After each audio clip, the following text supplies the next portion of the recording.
am live? What the heck? Alright, the stream took... Yo, my OBS took a little bit to catch up. Dang. 15 people viewing already? 34 likes?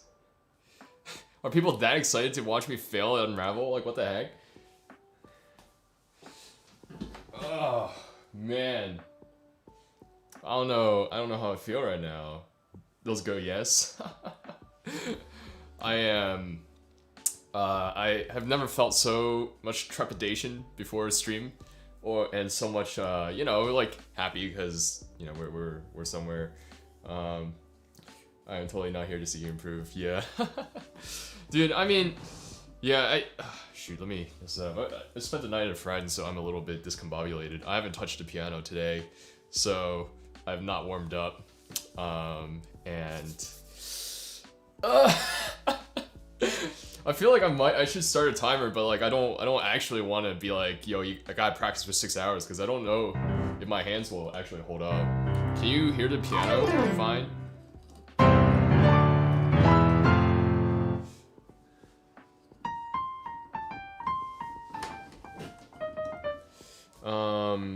Let's see. Yep. Okay. Cool.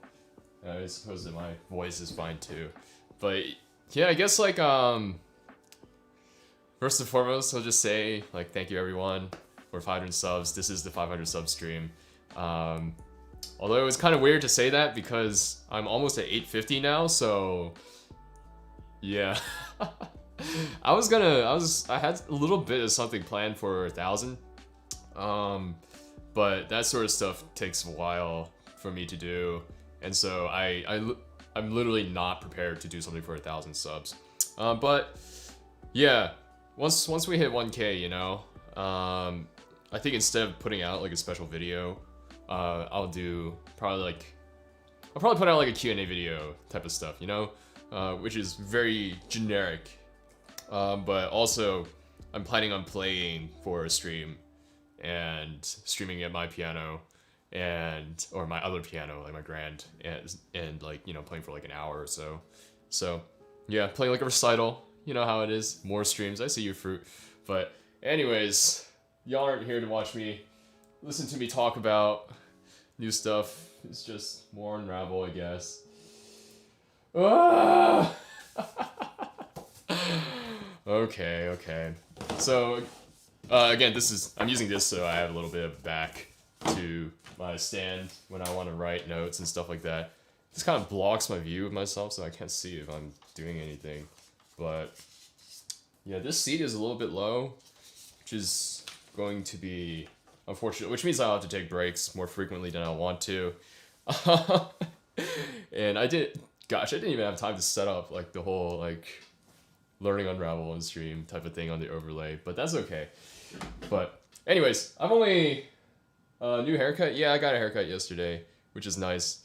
But yeah, okay, so I've only read this twice. I read this once last summer, and then I read half of this 3 weeks ago. So, yeah. I'm about to out myself for being very slow at learning, but like, well, we'll take it as it comes. I'm just stalling at this point, waiting for, wow, there's 19 people watching me play. Read Unravel for the third time, but like, you know, it might as well be the first. But anyways, alright. Oh, my volume's a little bit low. One sec.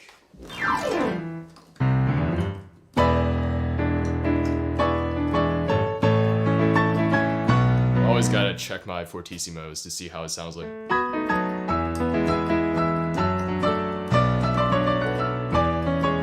Yeah, my chair is a bit low.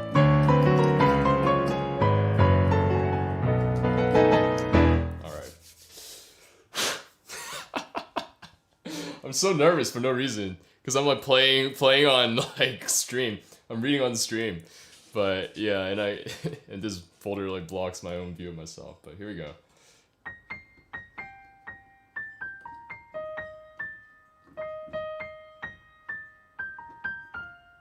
And there's a G.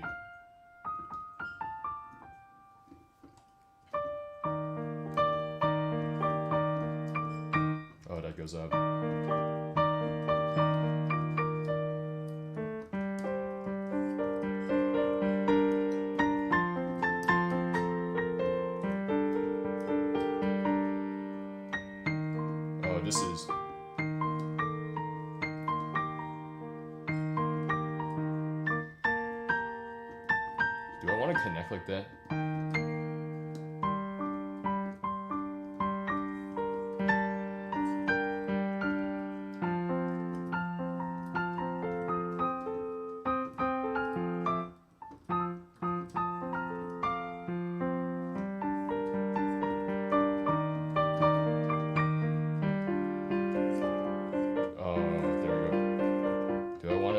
I think these are more important.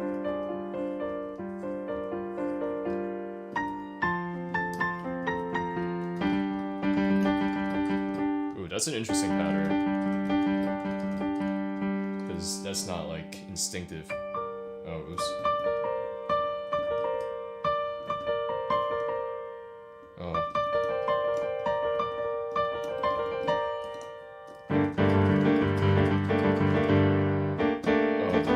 Too. Yeah.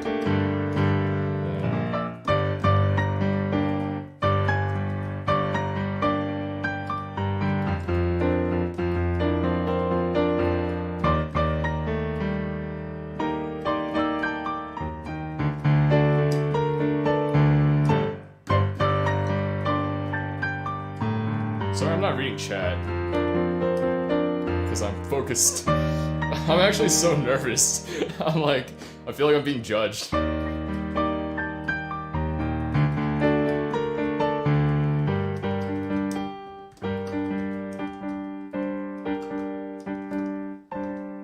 Okay, this is interesting. I think I'll just start making markings for where I want to take the left hand. But anyways, let's the chat. I'm 5 minutes late. Roll support. Already better than you. Yeah, hear this melody for a long time. That's true. I feel like the judgment is like, yo, this guy's a classical pianist and he can't read, but that's fine.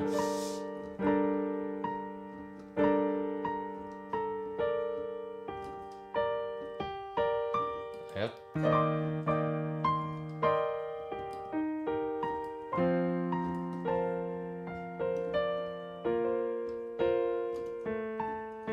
No, that's held longer.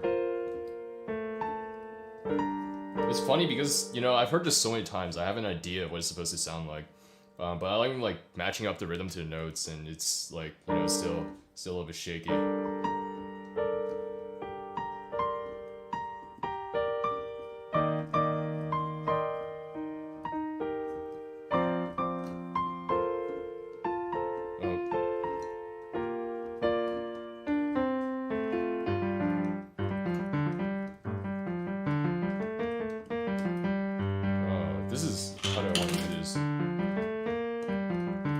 Sorry, I tried to figure out like how to get a camera on top because I do have a webcam, and it's like, you know, for whatever reason I can't figure out how to get OBS to take like 2 cameras at once. Wow, 35 people, dang, y'all really want to see me play Unravel.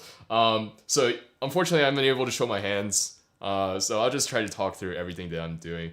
Yeah, Fruit's got like Fruit's like, oh, 1 hour, easy, and here I am like 3 months later, and I'm still like struggling, you know. Sorry, videos entertaining, keep it up. Thanks, dude. Thanks, Anthony. I appreciate that. Woo, yeah, started 2 days ago. Oh, thanks, Nicholas. I appreciate this too. And Tricky Ricky. All right, here we go.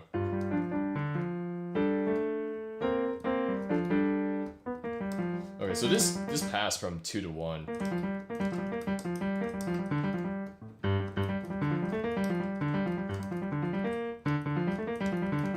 I feel like I'll land too heavy, so I almost want to look for a different finger ringing. But if I do from the D to the F, 5/4, 3/2, and then 1, 1, 2, 3, 2, I feel like that puts my pinky at a bad spot to play this D in a way that I don't like it. So I either play this D here in a way that I don't like, or I play this B flat or this G in a way that I don't like. Shoot.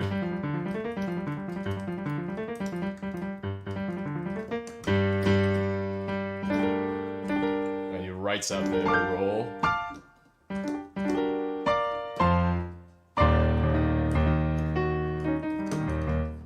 Okay, anyways, let's take this slow.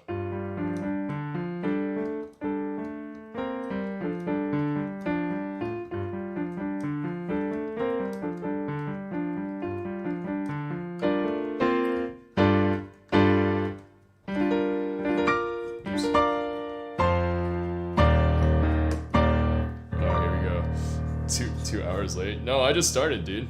Oh,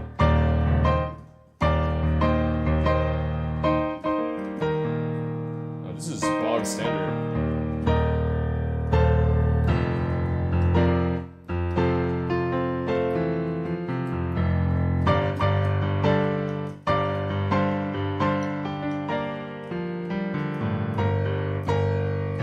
I have to remember he's not running all the way down. He's running down and landing to give it more finality.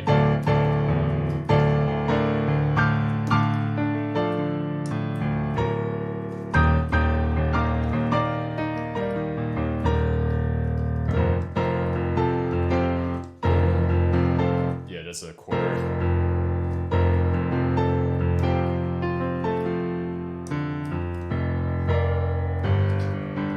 I would typically be using a metronome by this point, but you know, for the sake of the first read through, I'll just, you know, try it. 2 hours to get this far.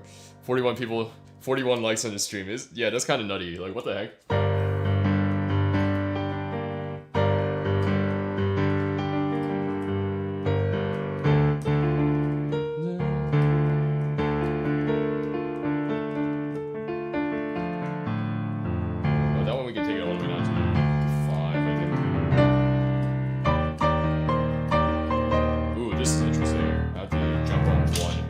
That's actually a note that I'll make to myself because I'm gonna forget and I'll be like, oh, what do I do next time?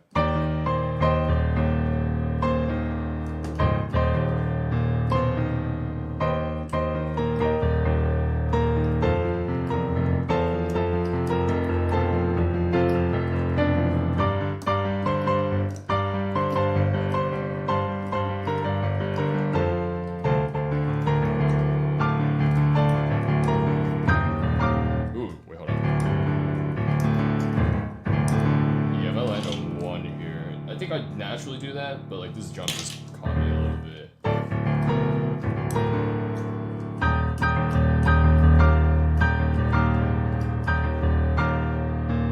That's a 2, I believe, yeah. But then it gets up to 2 here. I always want 5 here, but how do I get there? If I do 3, 1, 5, sorry, 5, 1, 5, 1, 3, 2, 1. 2, 1, I think. Have fun learning this. Thanks, dude. 46 people. Pay too much attention. Thanks, dude. WattKeys plays on. He don't need 5 hours. I need 5 hours for this. I think in June or so, I'm gonna put out. I just recorded a video last week of me working on Evangelion, Cruel Angel's Thesis, and it's like whatchamacallit. Why did I write 1 there? I want a 5, 1. But yeah, I spent like an hour. This is just to demonstrate. I spent like an hour working on like touch and tonality. I still wasn't happy with it. You know, it was like the technical things are like pretty much there. It's just like I just like.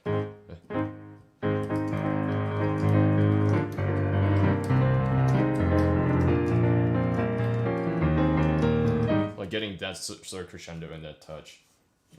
So 3. I said 3, right? I feel like I'm talking so much. It is 1, and then 2, 1. And my handwriting is pretty garbage, so I'm gonna have trouble reading this later too. Alright. Imagine uploading a video. Yeah, okay.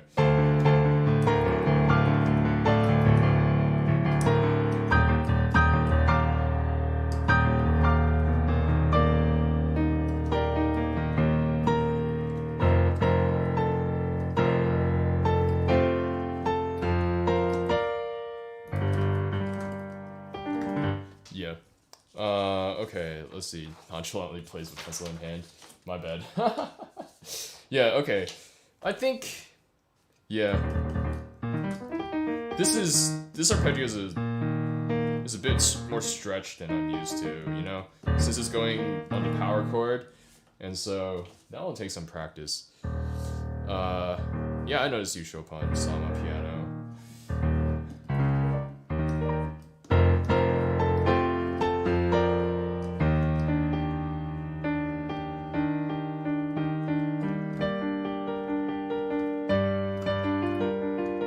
these sorts of rhythms are what murders me, because like what you call it? Like I feel like these like rarely come up in like the classical repertoire that I've played, with like Beethoven and stuff.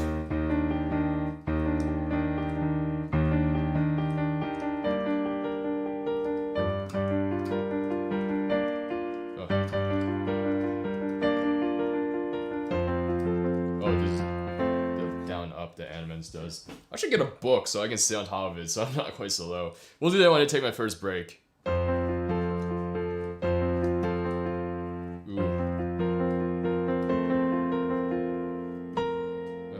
What do we want to do here? I think this is 1, 2, 1, 5. Oh, 48 people? Dang. Notice this, senpai. I got you, team.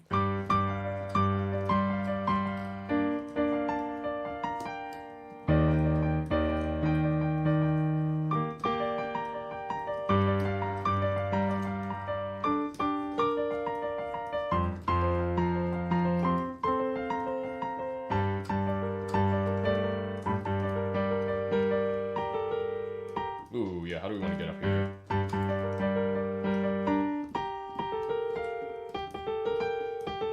I think that's fine because I have to do the octave.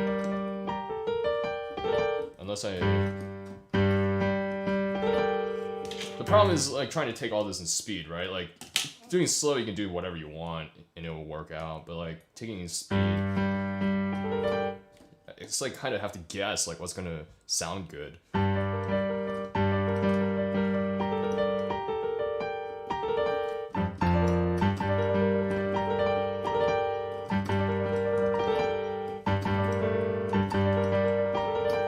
A little just so that I can get the feel for this. I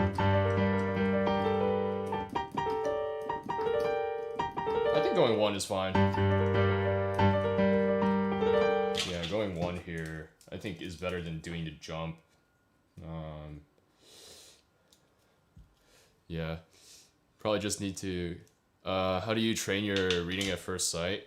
I think you just read a little bit more and you kind of anticipate what's going to happen. You anticipate what's going to happen a little bit, and you, whatchamacallit, if you practice scales and arpeggios, or if you just play a whole bunch, you'll just get used to, like, playing this sort of stuff. 51 on stream and rising? Dang. Yeah. So your Animenz'S is, on easy sheet music. Yeah, it's a lot of practice. Like, my friend, I think if you try to put yourself under the gun a little bit, too, like, it might help a little. I know my friend... who reads like so much better. Like she sight read like Claire de Lune, and I was like, it like almost in tempo, and played it with like expression and stuff. I'm like, dang, you just literally read Claire de Lune for the first time, and you can play it in tempo. Like, dang, and with the proper rhythms, right? Because there's like some like interesting groups of 5s and like 7s and stuff like that. And her response was like, being forced to do this every week because she played for a church or whatever, and had to read like hymnals and stuff like that. It's like, you kind of have to pick up how to do that quickly. And I'm like, okay, makes sense. Okay, I lost my spot since I started talking. Learned new pieces for his piano a few days ago. Yeah, Elfenlied. Anyways, what can you play of Unravel so far? I literally just started reading this, dude. So whatever you're hearing is whatever I'm playing.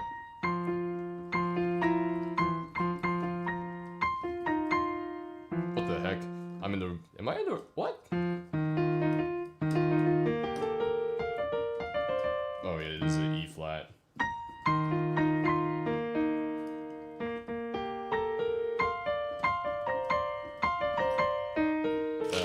This passing down here is always...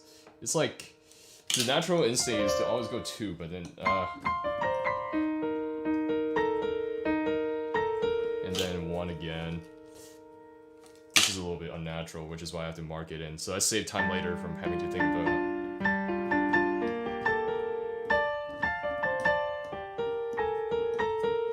And I just need to mark it for first time because that sets the precedent.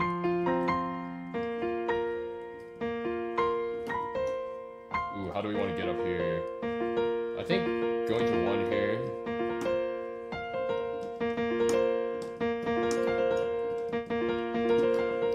Yeah, we go 1, 2, Again, sorry for not showing my hands better. I just don't know how to set it up right now without like a stream deck, or sorry, a video switcher, because OBS doesn't want to take 2 inputs from me. Wow, there's a lot of comments that I'm just not reading. How long do I practice for? I'm a full-time college student, so I get anywhere between like 0 to like 2 hours of practice a day. And sometimes on the weekends, if I'm especially free, I can get 4 hours in one day, which is fun. It depends how much I'm working too. Like technical stuff, I can just like sit down and grind for hours because I can mindlessly do that. And then, but like, you know, like touch work or like pushing tempo, I spend less time because I don't have, I mean, as much stamina or like as much mental brain power to devote to something like that. You know, you once you start tiring out, you might as well just stop and take a break. 7 subs, yeah, 40 hours a day. Exactly, I should have said 40 hours a day. I didn't know I wasn't sub. Dearest reviews. Thanks, Leonard. I appreciate that. One day I started playing piano before I turned 4, so sometime when I was 3. So I am. It's funny because I've been playing piano for like more than 90% of my life, which is cool, I guess. I guess I am the anomaly because most kids who get forced to start don't develop this sort of passion for it, but I did, so that's dope, you know?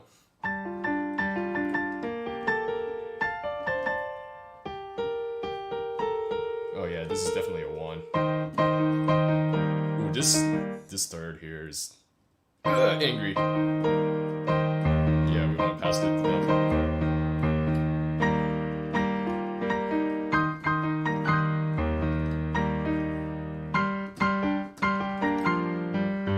I think we'll take a break around like 6. So around 6, I'll talk a lot more to chat. Hello, how do you know if you're... Although I guess I'm just, you know, answering chat anyways. How do you know if you're playing well? It depends. What do you mean by playing well? Like, are you talking about musically or like technically? I think technical things, you can kind of tell. Oops.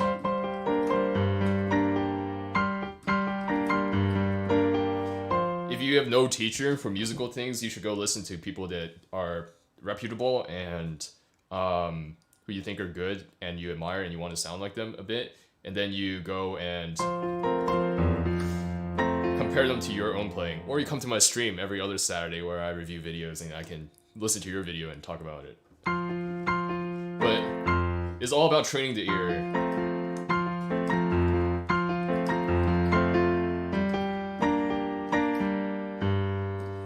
Oh, here we go. Yeah, this is a 1-1 situation here. Okay. Oh, these are written in 5s. I get really, really nitpicky about these things because in Beethoven, when you get the 3s, like, and stuff, like, I always counted those out and like matched them up. What do I want to do here? Do I want to be super nitpicky about it, or do I just want to like line up the quarters and call it a day?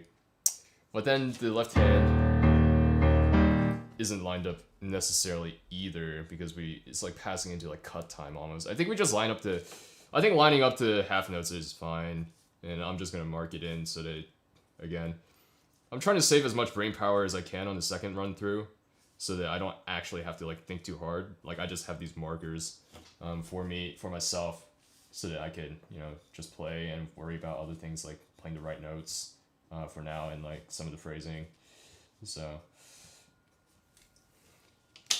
tips to give to a beginner: learn good technique. I think watch your review of Animenz'S Unravel. Dang, that was too good advertisement.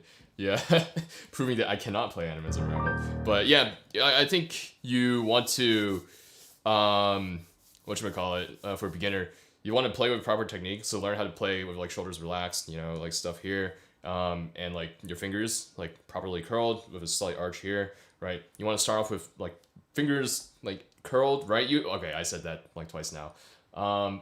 You'll see a lot of like even more pro people like Animenz and like Horowitz and stuff play with flatter fingers, but I think the foundation is you start with curled fingers and you develop that sort of strength. Develop finger independence without like isolating the fingers entirely, and start becoming aware of how your body feels and how it's moving.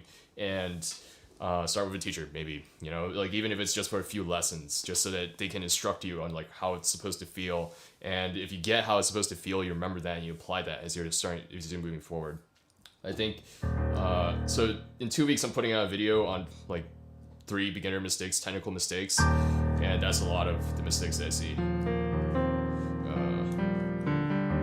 Is this a D? Yeah, it is. I think we take a separate.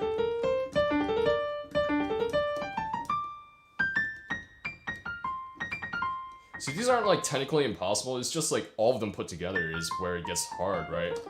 To like play the whole piece.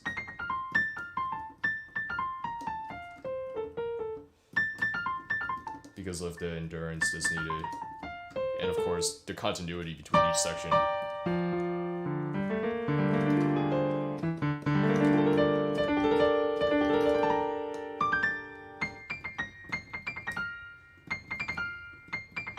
Ooh, how do we want to do this? Do we just jump? Yeah, we do. I'm playing it a bit fast, just so that I get a feel for how my fingers want to like move. And then I'll probably formulate my fingering around that if needed. Oh, these are all the same.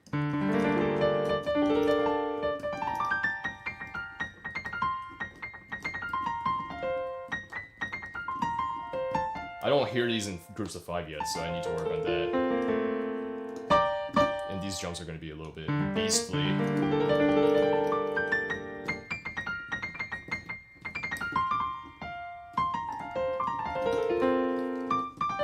Okay, there we go. Whew! Action Adam, what's up, dude? It's been a hot sec. Play separately? Yeah, you want to play separately.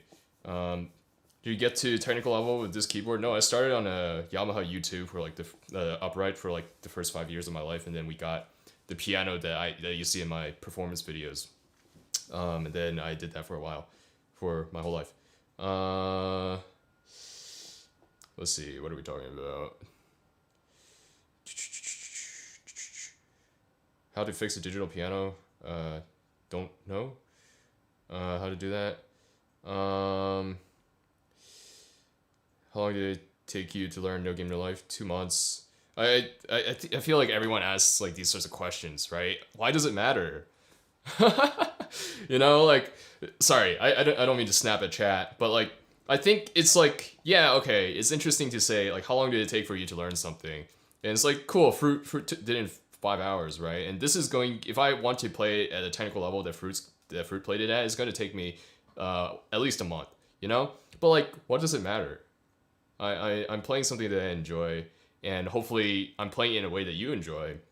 And why does it matter that much how long it takes for me to figure that out, you know? This game, if we just want to talk about notes, right, which is I think the primary reason why people ask about that, it took me a month, right? But like if you want like all the musicality and all the dynamics and how to suss that out, that took me another month to get like comfortable enough to be able to do that. And like I talked about this last week on stream, like whether or not I think it's worth it, or like at least discussing with stream whether or not it's worth it. And I mean, to each their own, you know. But like, yeah. Anyway, sorry, that was you know, Adam, you said that twice in my chat now. I don't know how I feel about that. Dang, 60 people. You can play it slowly. You can play it quickly. Yeah, that's true. You made it in the first half hour. Yes, when it's at its worst. Most important thing is beat 1 and beat 3. Yeah, the accents are written there for a reason, because it's now in cut time. Sub count 85. Oh, I'm at 857. What the heck? How did that happen? Yeah. Anyways, obligatory musicality rant. It's like, it's obligatory, but it's also like, it's a little bit frustrating, you know, when people only care about technicality. And I guess I'm speaking with bias because compared to most people, I can do the things technically, but also compared to most people, I've been playing for like longer than them, you know? So it's like, how do you compare to something like that? And I mean, perhaps like at this level, I can be like, hey, cool. Like I only think musicality is super important when someone else is struggling with the technical aspect. But like, I think musicality and like the beauty inherent within music is always what motivates you to do better than just I want to hit notes. But sorry, I've been talking for a while. I need to.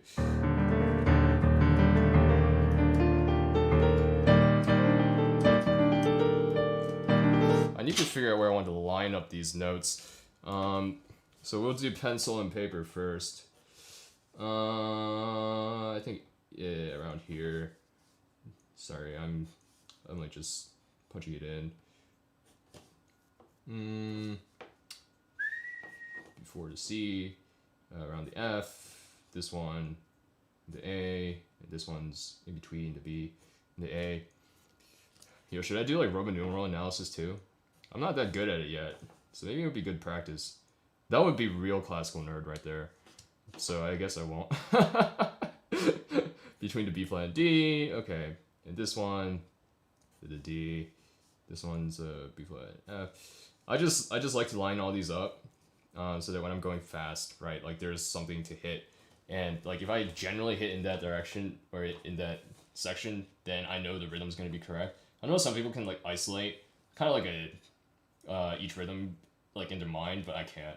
So because I've never practiced that way either, right? Never practiced that way. I've never learned that way. I just am not good at it as a result, and I don't think I have an intention to get good at it, since I think there's other more interesting things for me to work on. For me personally, right?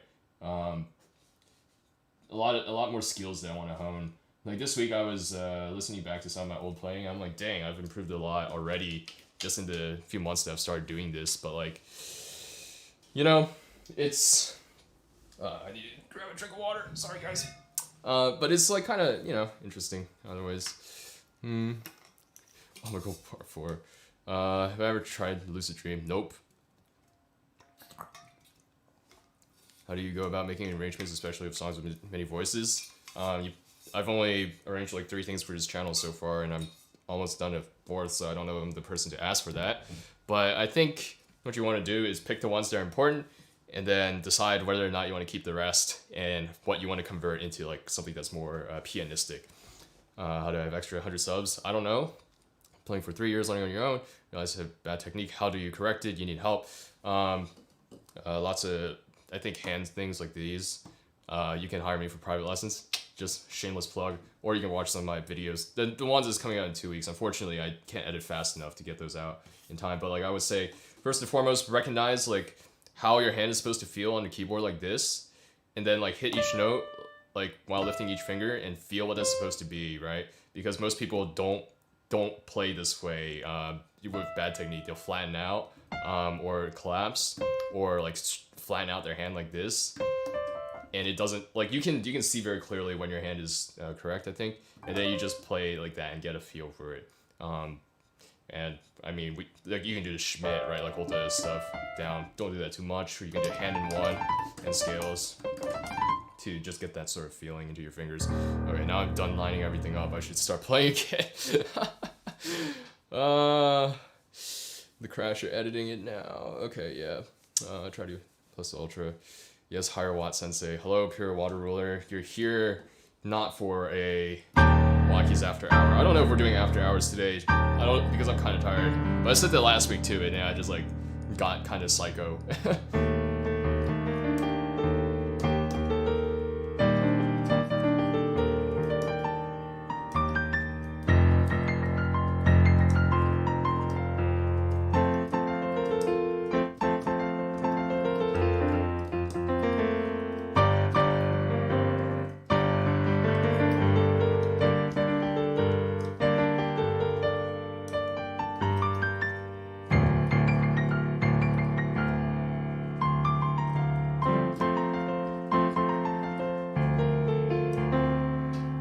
This was like, if I wasn't on stream, I would literally line up like where each note should go and calculate it out.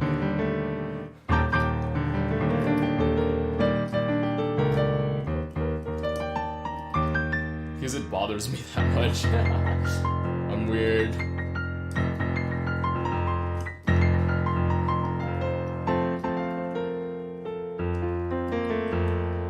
I missed that one, that's okay.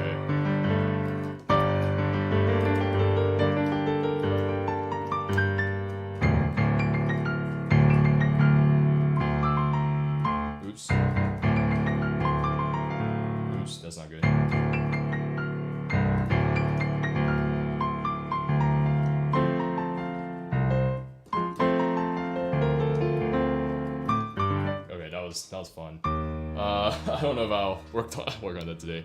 These headphones, Sennheiser HD6XX. They're the HD 650 drivers, except for on mass drop, you know, so it's cheaper.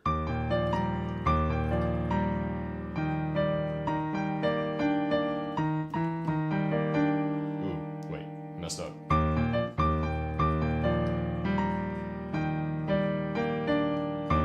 yeah, okay, there's the jump that everyone messes up on.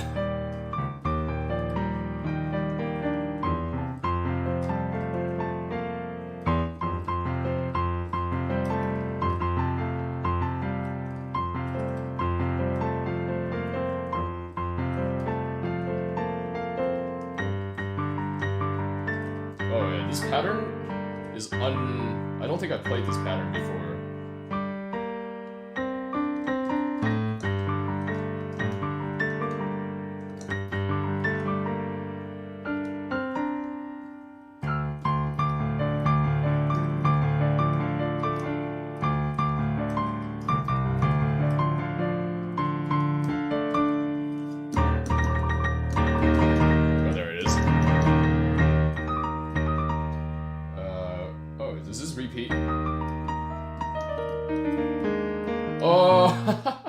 When I was doing a reaction video, I wasn't looking very closely at the notes, but like seeing this now, it makes sense why Animenz'S plays the wrong notes here too, you know? You kind of like a little bit. Just following my channel today. Great videos. Thanks, dude. I appreciate it. I try hard. A little bit. Open the piano. There's a warranty, like, yeah, cancel. Cool. Please take over the world so you can see me more. Yeah, sure. I'll try. You made it on after hours.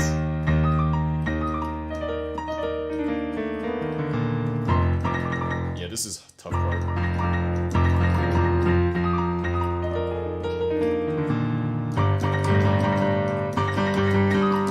Oh, but these are all the same.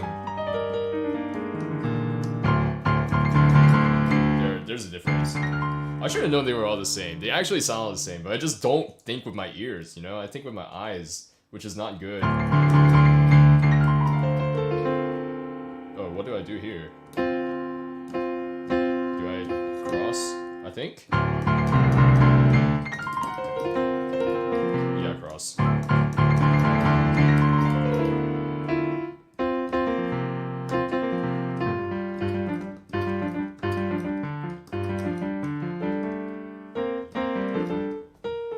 What's the voice? Yes. I don't want to play the high one. 65 on stream and rising. Yeah, dang. What the heck? So many people. This is the power of Animenz'S Unravel, you know. These runs are uncomfortable. Blindfold challenge when. That's for Ye to do. That's not me. Where's my Kagane? I don't know what that means. Last 4 notes are 30 seconds in the left hand. 30 seconds in the left hand, I guess.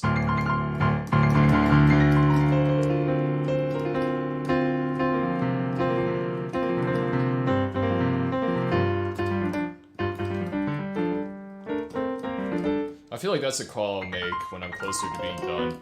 Because frequently I find, like when I'm doing this sort of... Since I'm already in the natural rhythm of like...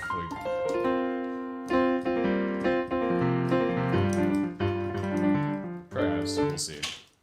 I'll make a mark. Question mark.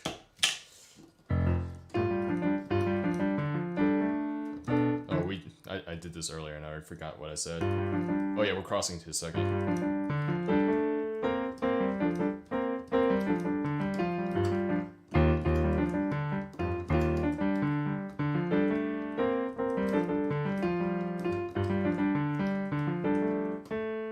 Wait, hold on. Wait. Oh yeah, that's not the right finger. What?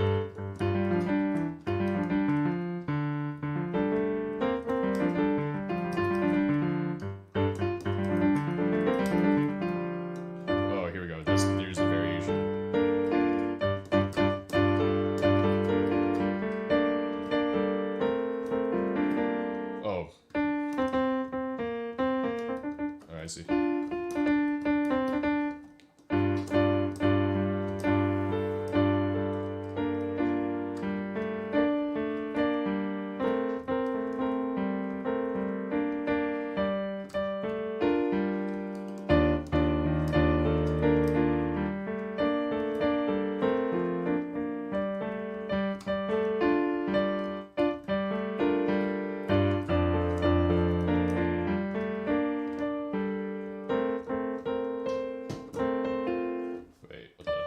Is this together? Yeah, this is it. Oh no, it's not together. Oops. Wait, is it? I'm counting wrong. Yeah, it's together, right?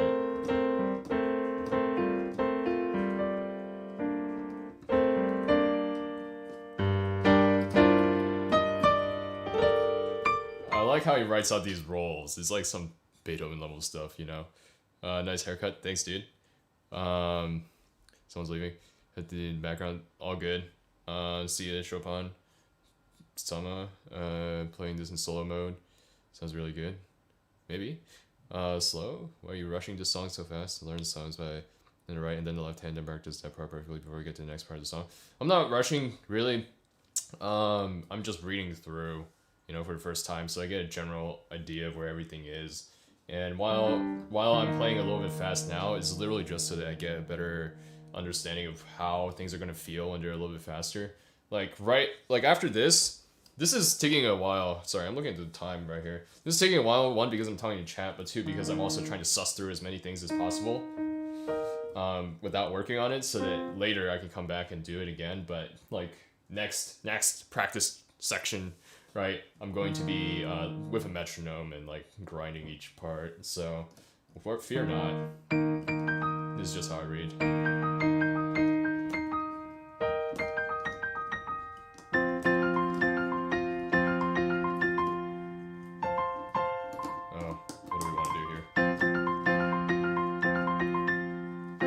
To be fair, there are some pianists who are, who read through as fast as they can, like in performance tempo. Like Boris Giltberg, I think, did that for he played all 32 and recorded all 32 Beethoven sonatas this year for Beethoven's, 200 something birthday or whatever. And Tiffany Poon reads this way too. Not that I'm playing anywhere near in tempo, but she reads through in tempo, and then fixes the parts that aren't in tempo.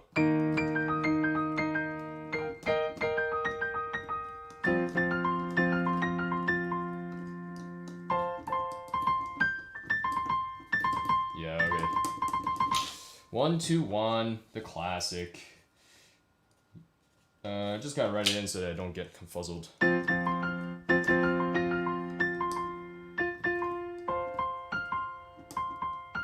Oh yeah, this is nice.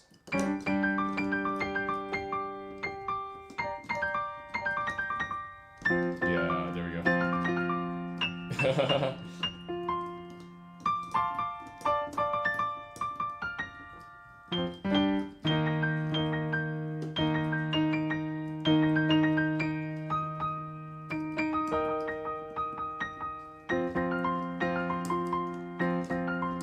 Oh no. What do I want to do here?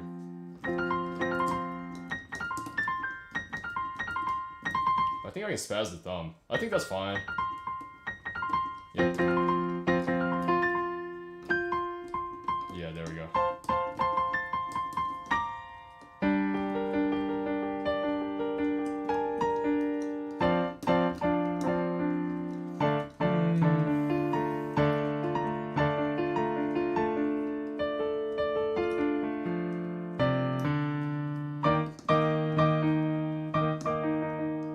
Ooh, this is 1, 2, all the way up to 3. 1, 2, 3, and let's see, let's try on a white key first.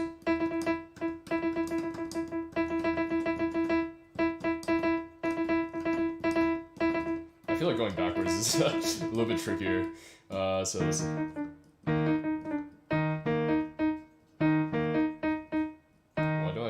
My tendency is 1, 3, 2. I want 1, 2, 3. Or 1, 1. Yeah, I gotta go 1, 2, 3. And then 3, 2, 1. The tendency. Why is my tendency that way? Probably because I've played something before where I went 1, 3, 2, a bunch.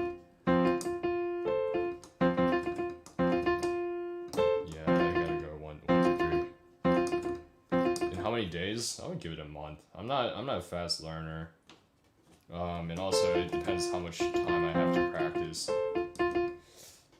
At the rate that you see me going now, I mean, like I'm playing, as I said, I'm playing it kind of fast now. I usually take it much slower, and I don't like pushing the tempo too much until I'm very comfortable. It's just like, you know, when you're reading through the first time, you get a little bit excited because you hear what you've been hearing a lot.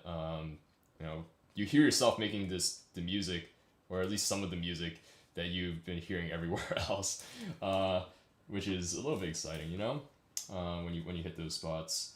1, 2, 3, 3, 2, 1.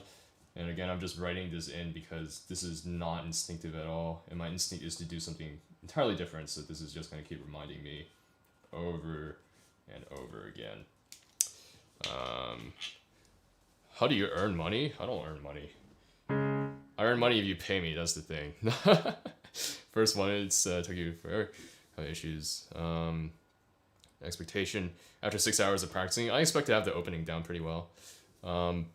That's all. Years? 17. Wait, no. 18. Wait, no. Yeah, 18. that was a little bit harder than I wanted to be.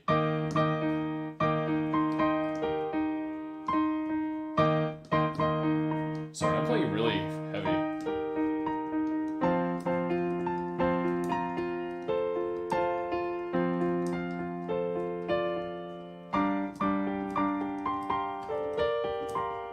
Ooh, this feels really unnatural. What am I doing? Oh, what if I go 4? Ah! Now I'm going to change everything that I just wrote. At least on the WattKeys, I think we can go 4. Because it just feels more natural for me to close the hand and then, like, do the finger changes.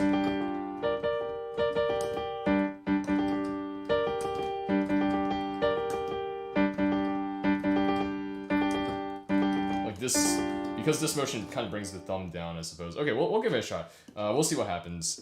You're here nonetheless, Arima. That's all good. I mean, I'm taking a lot of time for a reason.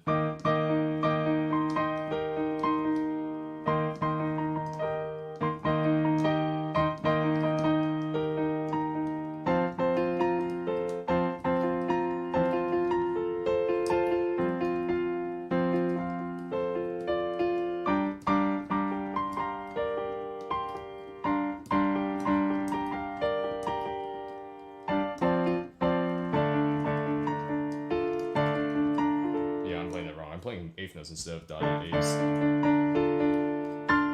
Oops. D minor. Oops. I'm losing focus because I'm thinking too much about the right hand.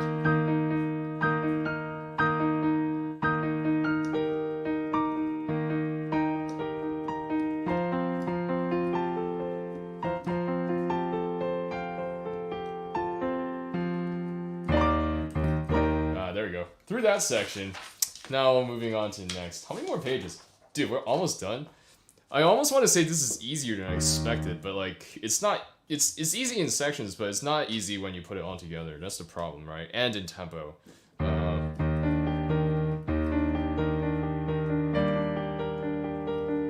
And I know I just said that, and like everyone's gonna be like, "Holy crap!" Whatever. Yeah, it's like, you know, it's all relative. And again, it's not to say that it's easy for everyone, or even technically, or sorry, musically. Like, I can see myself spending lots of time on this, like, maybe 6 months and still not being happy with, like, how it sounds.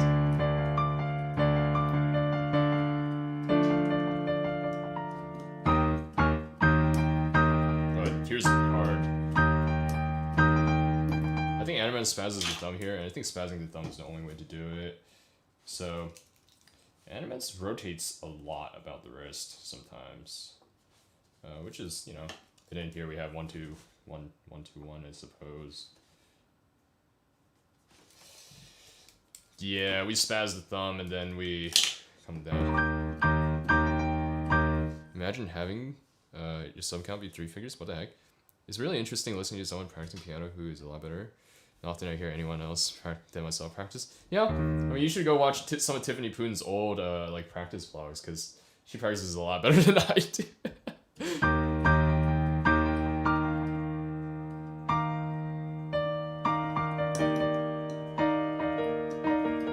lining this up.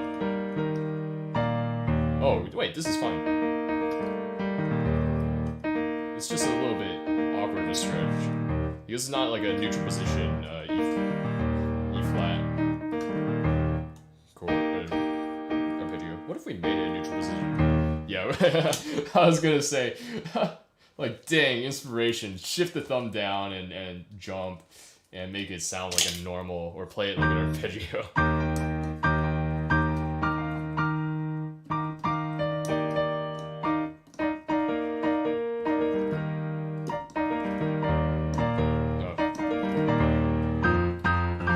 That sounds natural, or feels natural, I should say.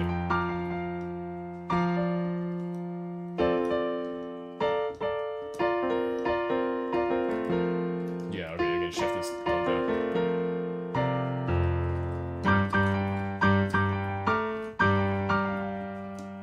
Yeah, it's a da da da da.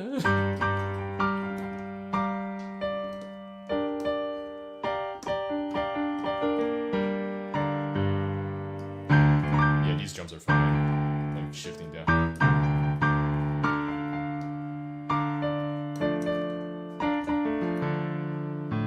Oh no, this is the power chord. My bad. Bad voice leading, am I right? You're supposed to always have the third, not just the fifth. But that's fine. We're not in classical music anymore. But these jumps are annoying. Oh, and we gotta fit these in between.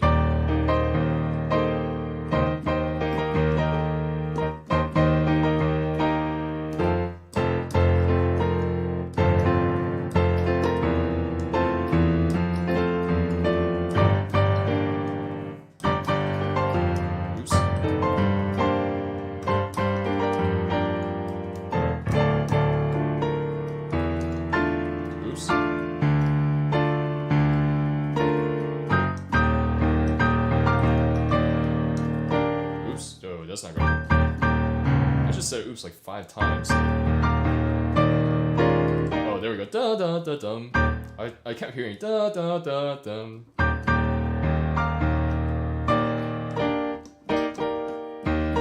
It's E flat. Come on, Kill.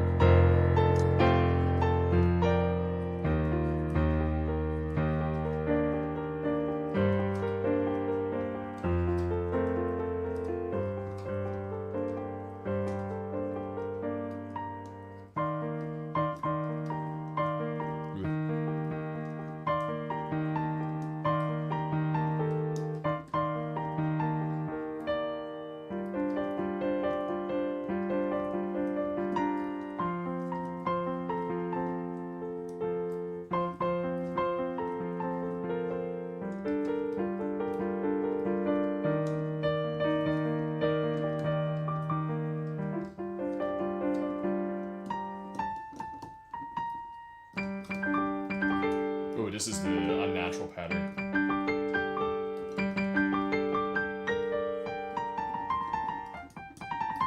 Oh, that's fine.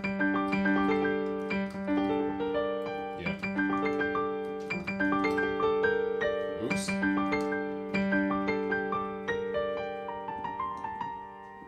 Nice. We did it.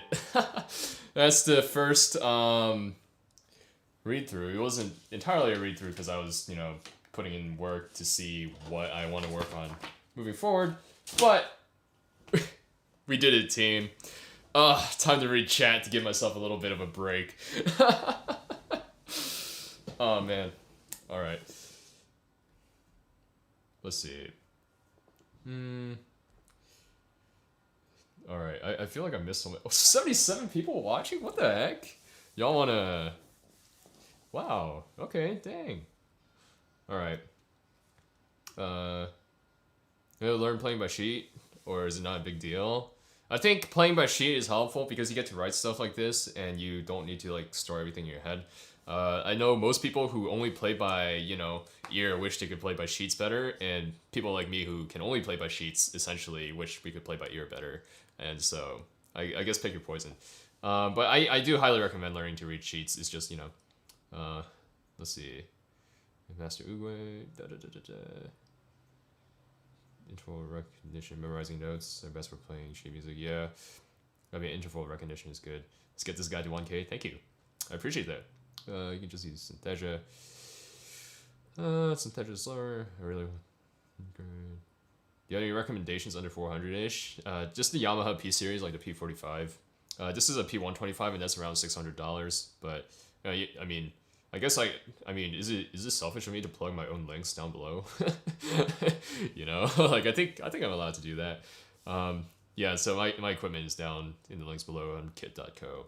But get like one of these series. I think that's fine. I think the Roland FP15 is fine too if you're just looking to practice, you know. So, let's see. If I buy a T-shirt right now, I sing Baka Mitai. I'll just sing Baka Mitai. Dame Dane. There we go. Here we go. Yes, passion singer. Maybe someday. You know, P45, cheap but decent quality. Yeah. Ooh, dang! I recommended the same thing as someone else. This part always gets you into feels. Yeah. For romance, no. I'm kidding. All right, we got. Okay, 79 people when rising. Played a P45 years before I finally got a grand. Yeah, good stuff. Good stuff. Play something for us. Unravel. No, I'm missing. What's fun? What's fun? I've been literally like, whatchamacallit, like pigeonholed into playing like the same things for like 2 months now, simply because I can't get it down. So I haven't been working on anything other than like the 2 or 3 things, and like the memory is still shaky. It's literally like, because I've never played anything like this before, like it just doesn't stick in my mind. It doesn't stick in my fingers, you know. So that I'm feeling like my repertoire is very dry at the moment. Invention number 8. I can't play invention number 8. I don't remember what it goes like. It's been a long time. I remember invention number 4. I remember I competed with it like 7 years old.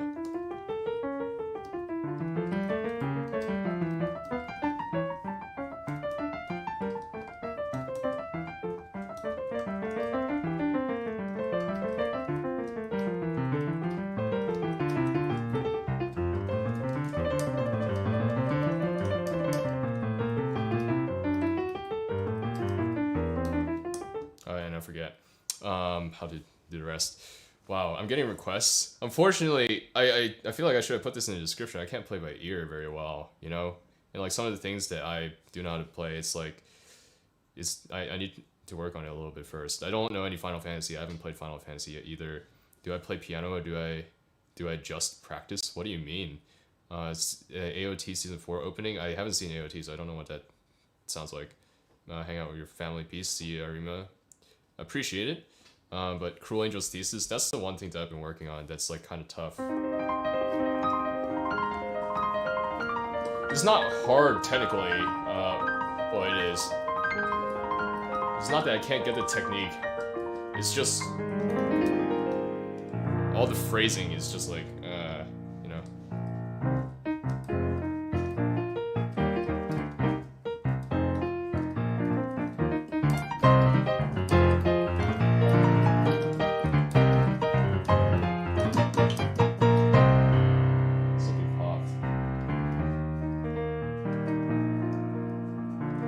Supreme Vibes.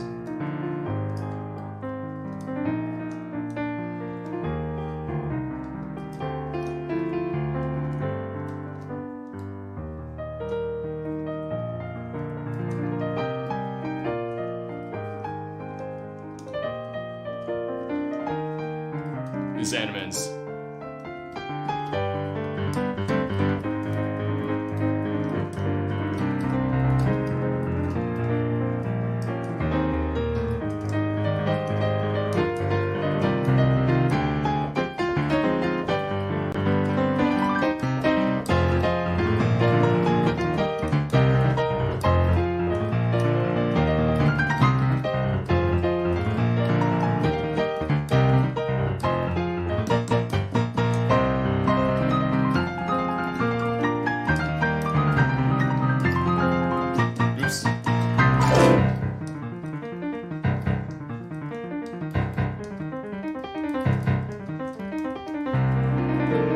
Thanks, Matt B.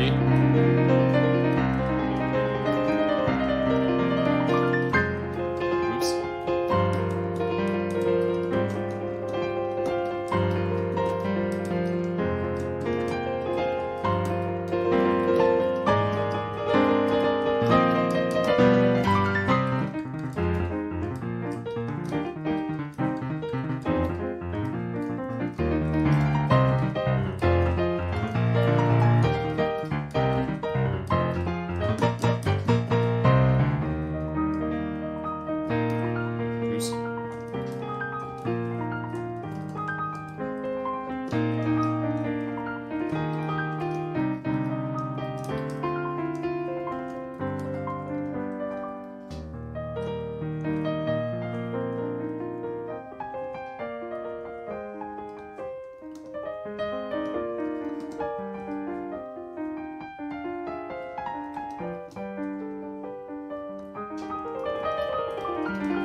I'm reading chat, Claris.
Pedal's literally sliding out.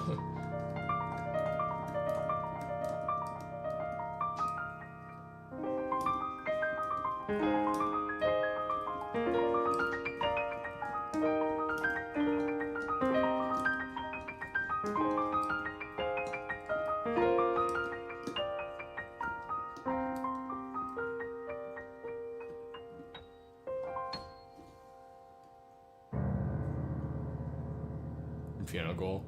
Yeah, it's all good. There was a secretly Animenz's brother. I wish. You just remembered how well I play. Thanks, Brahma. I appreciate that. I try. It's weird because I haven't played this on this keyboard in like a long time, and some of the stuff is like some of the stuff is easier, but also like half the dynamics are gone. Whatchamacallit? Can I play Jorno's team? Not really. I mean, I got...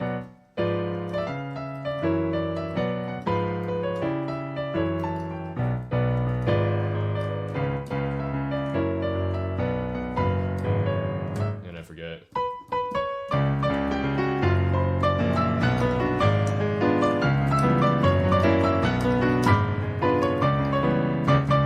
Oops.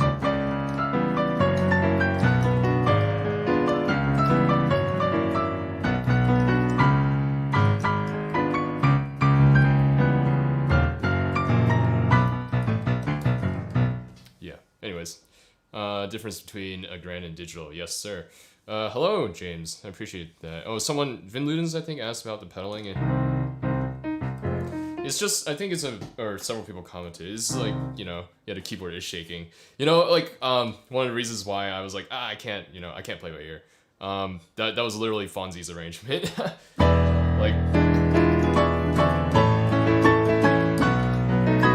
like these sections, I feel like I'm putting in enough weight to like stand up on my fingers, and like it can't, like, you know, the keyboard just doesn't give me more. I can't play that much. What the heck? I don't know any Metal Gear Solid. I can't play Bluebird. I don't really remember.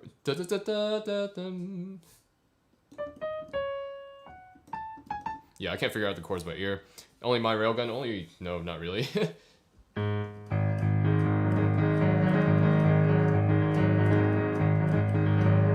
Or something like that.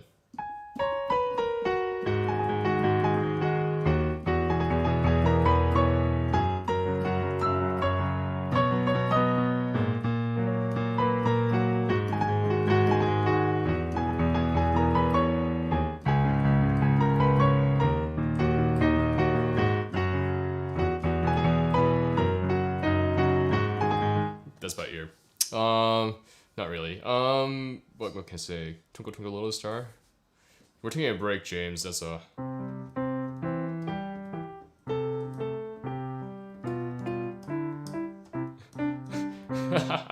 I'm kidding. Can I play something from Your Lie in April?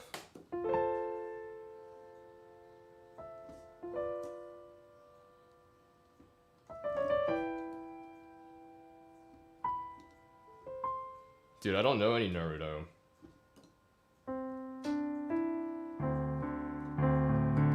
Wait.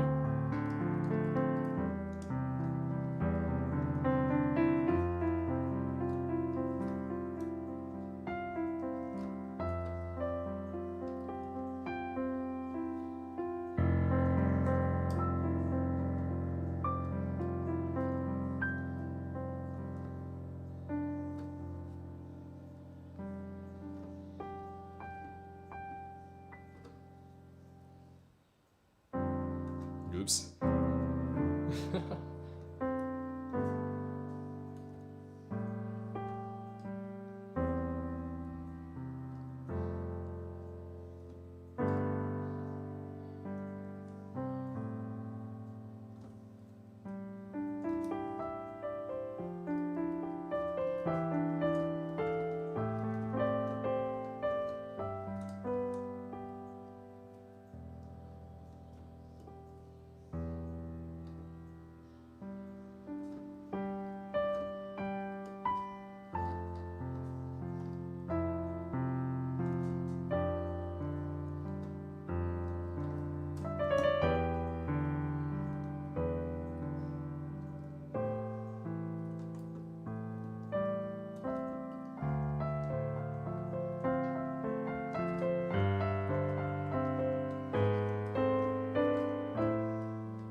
Oops.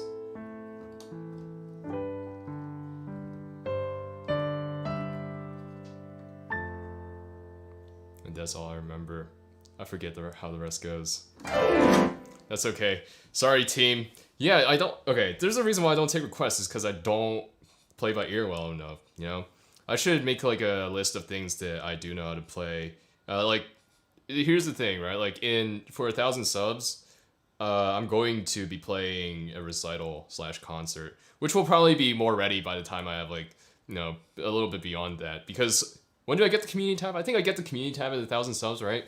So I'll put a poll out to vote for, you know, like which ones, what stuff that I can play and that I can learn again, and stuff like that. But anyways, Fonzie's My Truth. Yeah, the ending theme, Orange. Orange is good. Sorry, team. I wish I could play the whole thing for you, but I mean, I would have to grab my sheets, which is unfortunate. Any good shows I've been watching recently? I mean, I mean, this is like the 100 sub stream, Claris. But like, yeah, good shows I've been watching recently. I'm up to date on Slime and ReZero, but unfortunately, I've been pretty busy, you know, like putting out, dude, making YouTube videos takes longer than you'd think. And having to edit all that and making sure that what I'm saying is like, you know, good and like cohesive and coherent, and then like cutting the stuff properly takes a long time. And then on top of that, having to do uni homework, that takes a while. So I haven't been like, you know, watching that much stuff. I started Darling in the Franxx because it's like forgettable. Sorry, I just insulted everyone who likes 02. But I think Darling in the Franxx is kind of like, it's okay, you know?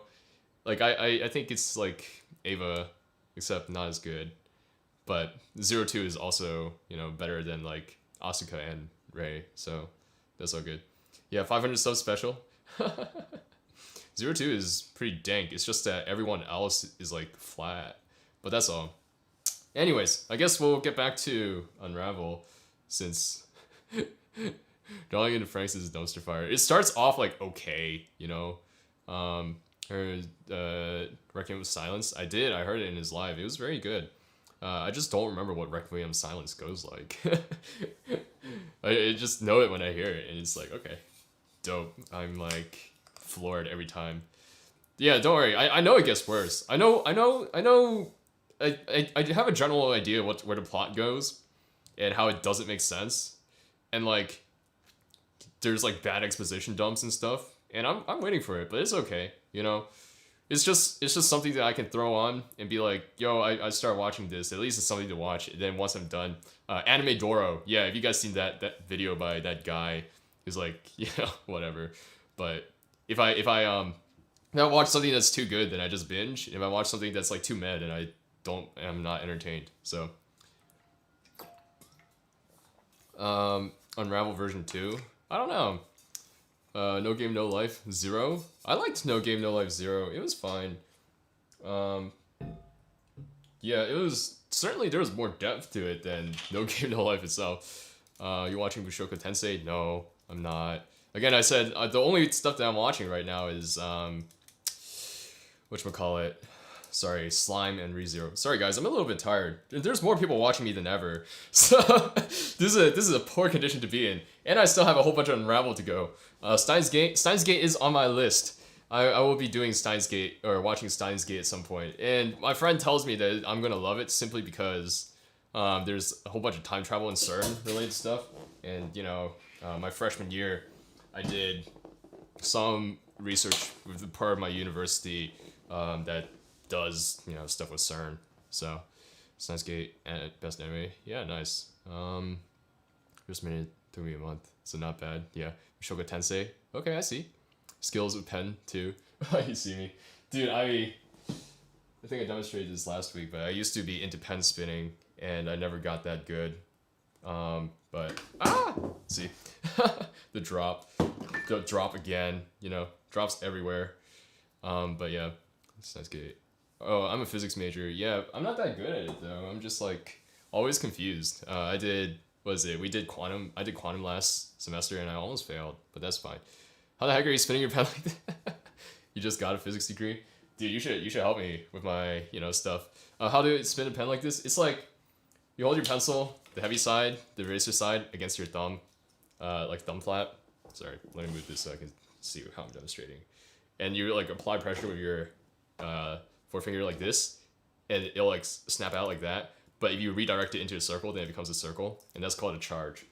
And so once you can do the charge once with this, then you just do this a whole bunch, do several charges, and yeah, and then you start doing other things like this is called a thumb around, reverse thumb around, and this is a shadow, and then you can shadow onto different fingers. Wait, no, this is a bust. My bad, bust. You can shadow from different fingers. Yeah, that one. That's about all I know. Oh, Twisted Sonic, double charge. Yeah, this isn't about Unravel anymore. Sorry, team. We'll get started. I'll get back to it. Here we go. I'm finna bust. Yeah, learn how to spin pens. All right, let's see. What do we want to do? I'm always caught in this pickle because I'm always like, the parts that I want to work on are the easier melodic parts. So that because it's easier and it's like more fun for me. But then also the technical parts demand a lot of attention too. I think we split. Do I want to work from backwards or do I want to work forwards? I think we'll start with the last part and then we'll do the first hard technical part. We have I heard a secret. Yeah, secret to good at piano. Yeah, exactly. There it is. All right, let's find a metronome somewhere. All right. I think you guys can hear this, right? Hopefully it's not annoying. Ooh, it looks a little bit loud. How do I turn this down? Let me turn it down.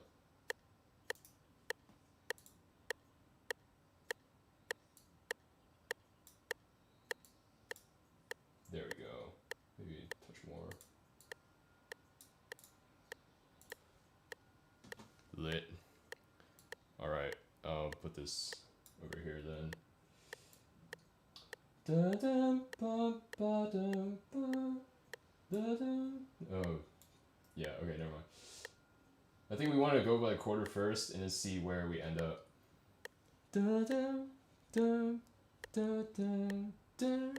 Okay, we'll start here.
This is still very unnatural.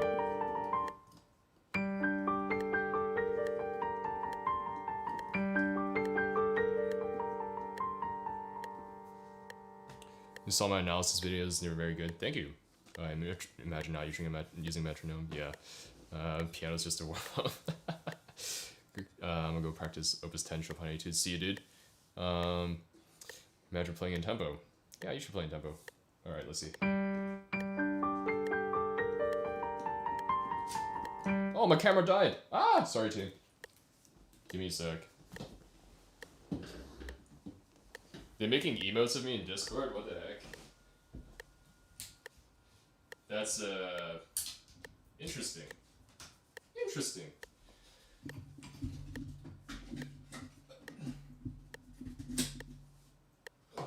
I don't think I'm particularly emote worthy, but yeah.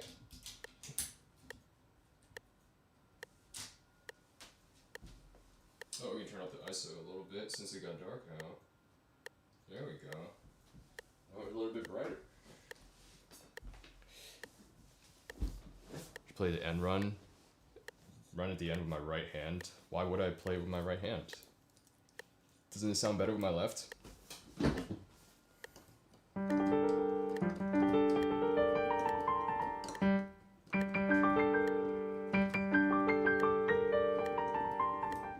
where do I switch?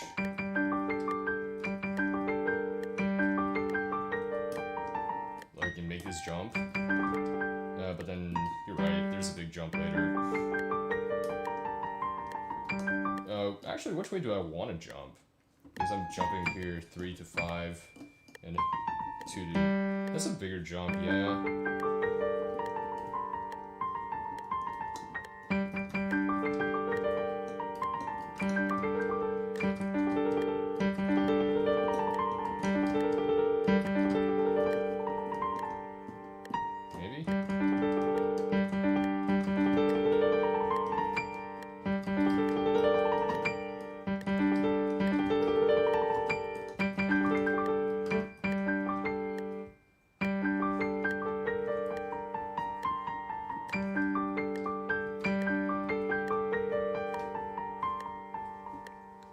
I don't think that really makes a difference at this point. I can't tell until I play faster. So we'll play faster. Let's take it up to like 80 or something and see how that feels. This is what Animenz's does. That's fine. I don't care what Animenz's does, right? My hands aren't the same as Animenz's, and the way I hear music isn't the same as Animenz's. I'll use Animenz's as a reference, but like I don't particularly care. You know, his hands are bigger than mine. Like I have to adjust in different ways. Yeah, my wallpaper game is strong. Thanks, dude. I have enough, like at this point, right? Like I have enough confidence in my own ability to figure out fingerings, especially as I push tempo, that like, it's like if I'm stuck, I'll go look at Animenz's. But I like having an idea of what I want to hear means that, and how I feel comfortable playing means that I don't necessarily always have to look at Animenz's. Where I don't think I've looked at Animenz's fingerings once, actually. I played, I guess, 3 Animenz's pieces now.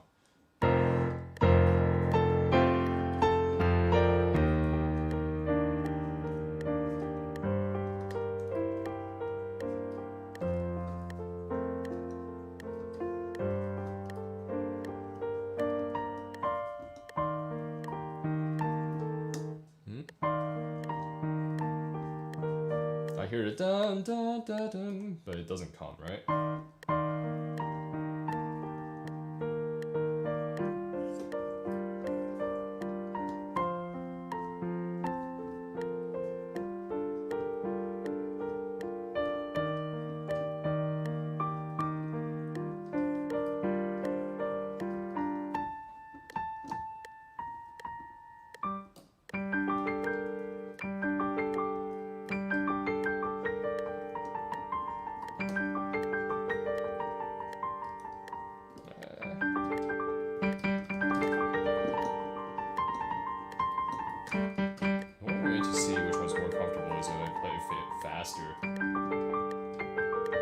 I guess the right hand is more comfortable because I stay in this high, don't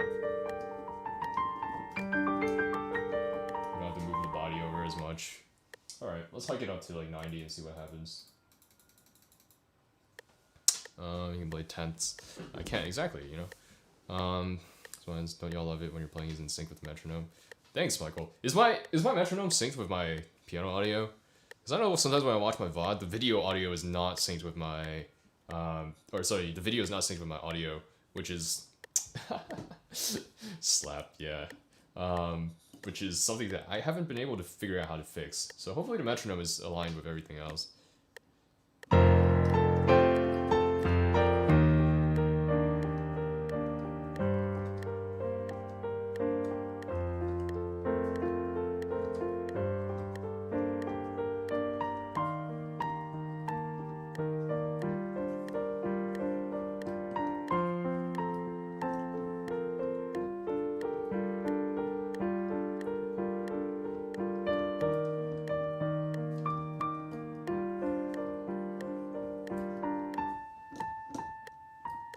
We cleared the pedal here, I think.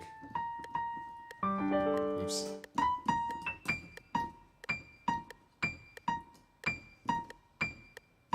I'm gonna drill it in.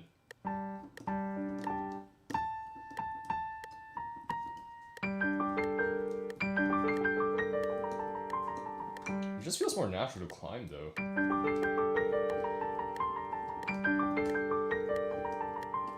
I know, like, in tempo it would probably suck a little bit more to have to jump, but alright, I think our target tempo for everything right now is 100, which means that everything else is going to require a lot more work. And ooh, that was heavy.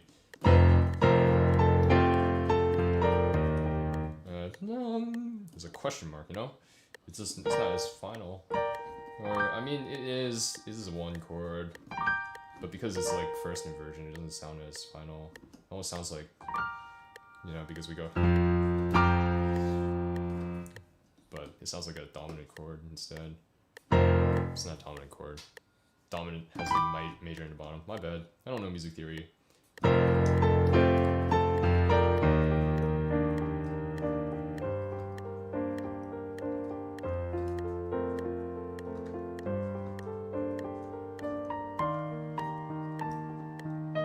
Oops.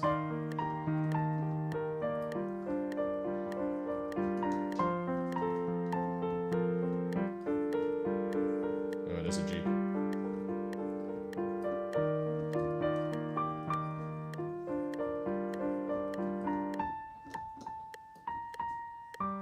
To jump again! I always forget.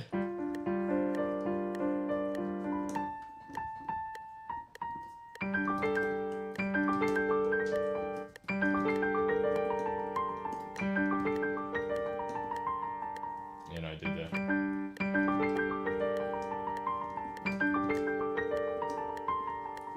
I suppose we'll mark it down to say that this is right-handed for now. Again, we'll see what happens, and we'll write in the fingerings here. If I end on 2, it'll be a very obvious cue that I'm jumping instead of ending on 4, because then the 5 feels natural. Do I always learn pieces out of order, playing the sections I want to play first? Or do you play in order most of the time? It really depends how I feel. You know, like, I know, like, if I start at the beginning, oh, wow, the metronome's clicking away. Sometimes I'll just get stuck playing at the beginning because I'll enjoy the beginning a little bit too much. But, like, sometimes I'll start from the end. Sometimes I'll just work the hardest sections first. Sometimes work the sections that I want to play most first. I don't really have a methodology. I just like having, you know, fun. It's a tad behind, but not too bad. Okay, good. It's not time, barely noticeable. Quick question, left hand can't play as fast as my right hand on certain arpeggios. Left hand speed, you can just, you know, play slowly and then do, like, rhythms, right? If you're...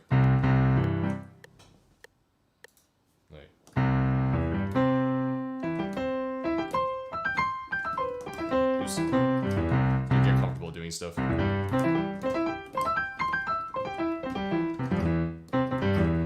then, like, up it with the metronome as you're going along.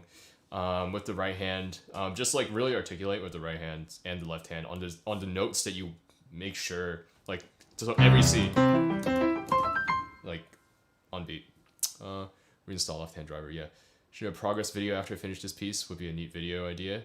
Maybe, but I like workflow videos. I don't like progress videos because progress videos feel like the point is an unfinished work, but I don't like having only half my ideas out there in a video that's not just like, here's what I'm, like, explicitly thinking. you know, again, I view this as like a communication. Oh, Android ordered. I don't. Thank you, Android. I appreciate that a lot. Yeah. So I don't know. Tried turning it on and off. Yeah. Tips for pieces. Who you play? Where you play the fast at the same time. A Bach 847. I'm not sure what Bach 847 sounds like. But I think you drill each part separately, and then you put them together. Case looks neat. Thanks, dude. Yeah, you drill each part separately, and then again you do the same thing where you have like this is so let's use another Bach. I don't remember my well-tempered clavier stuff or like any of my Bach numbers anymore, but this is the prelude in Fugue in C minor.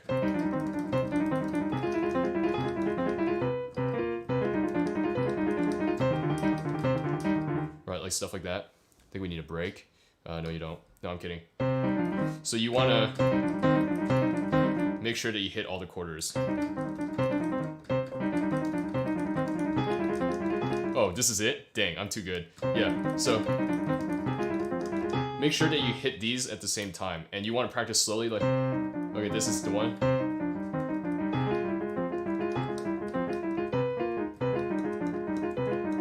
I'm playing the left hand wrong, but can I play a classical piece? No, I'm working on Unravel. I spent like half an hour talking.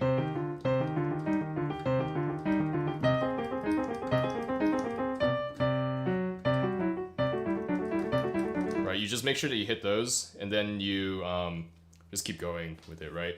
Each on the beat every single time, and you focus literally on just that as the melody line, and like, and then you tone that down once you start getting faster. So, yeah, I hope it's helpful. That's how I've done it before, but let's do this.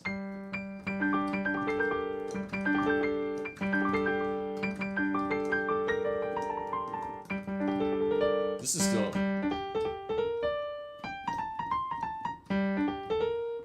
I still want to go up because this is like really natural. Yeah, see?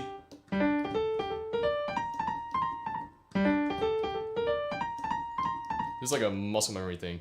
Do I prefer classical pieces? I don't know. I prefer whatever sounds good to me and I enjoy playing.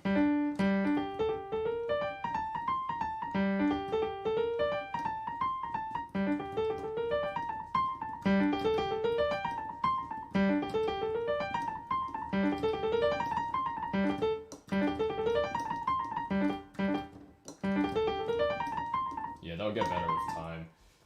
We just take it slow now. One last time through.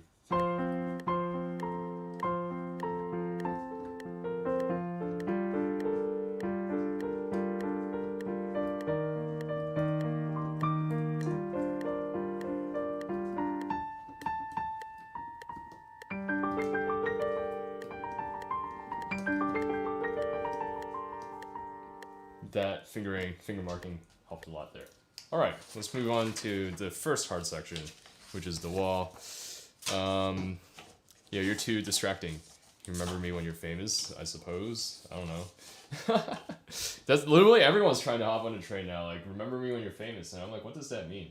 I hope that I don't remember people that are important to me, or sorry, I hope that I do remember people who are important to me, you know, and stuff like that, which is, you know, how it is. But. You know, you can't, it's like, if I say yes to everything, then it's like making empty promises if I actually forget. It's like the Mr. Beast thing, you know? Like that one guy who's like, oh, I remember when you're famous, and Mr. Beast is like, oh, I don't know if I remember you or something. Or did he say that? Or he remembered? I forget. Okay, we practiced this part with that metronome first.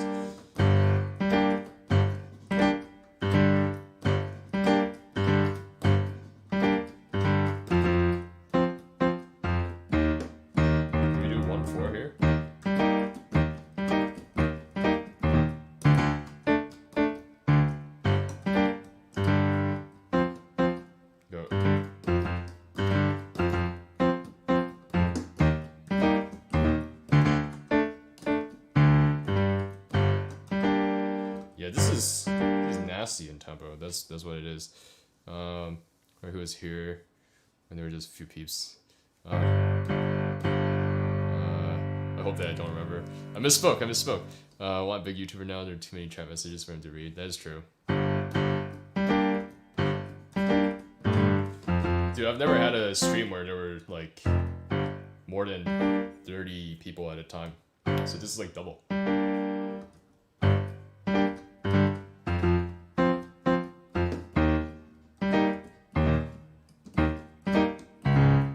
Yeah, we used to know more about that.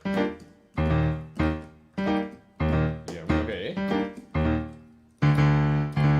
Got that.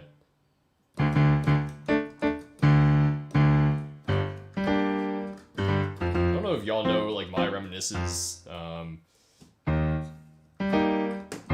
fiction, but he has some nasty jumps in there. It's like, wow. But it's fun. Okay, right hand. Yeah, this is the harder part. I think this jump is, yes. This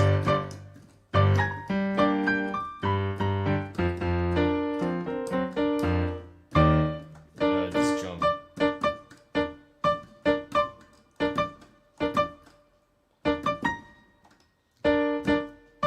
Yeah.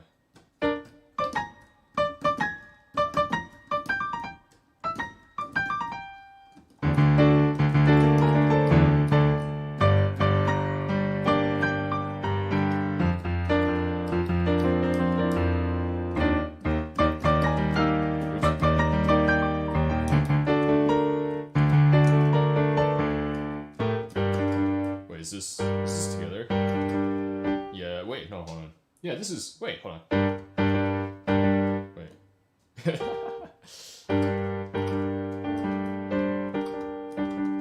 Yeah, okay, there we go.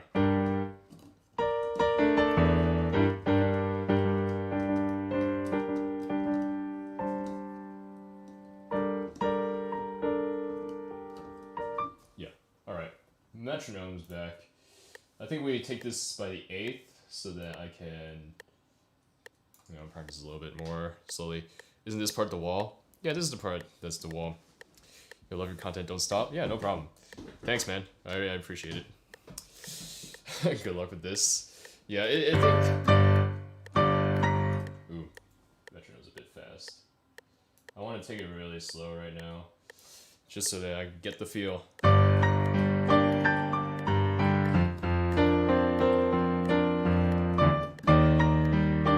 Oops. E flat. I almost want to do Roman numeral analysis just to see, just to see the chord structure, because that sort of stuff is like fascinating me at the moment.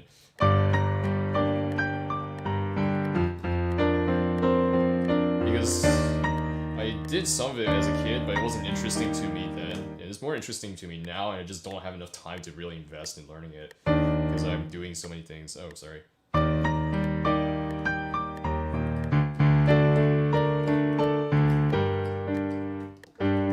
I think I'm just gonna...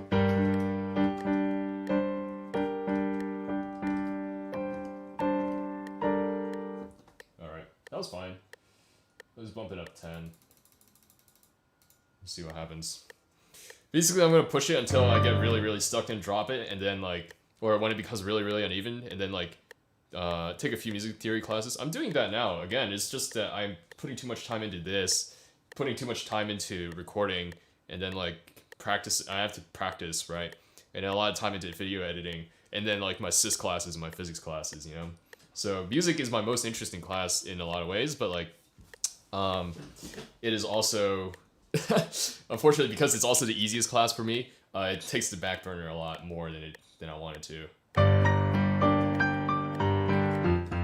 Thanks, Cassidy.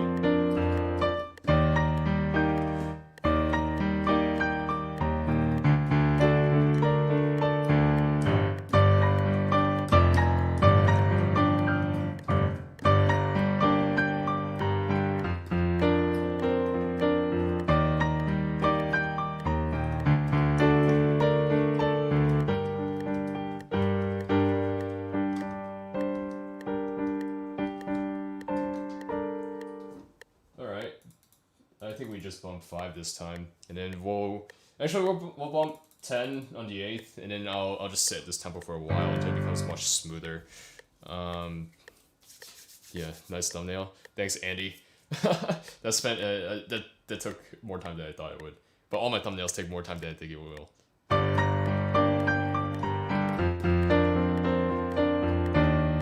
Jump. Okay.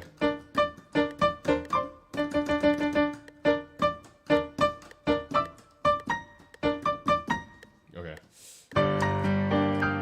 Oops.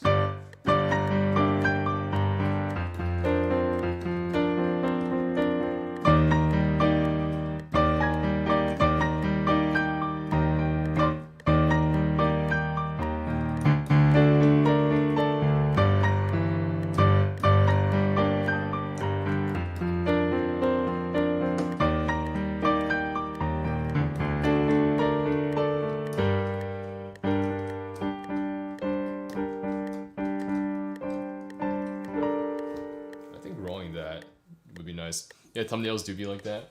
Yeah. Oh, we need to get into this too.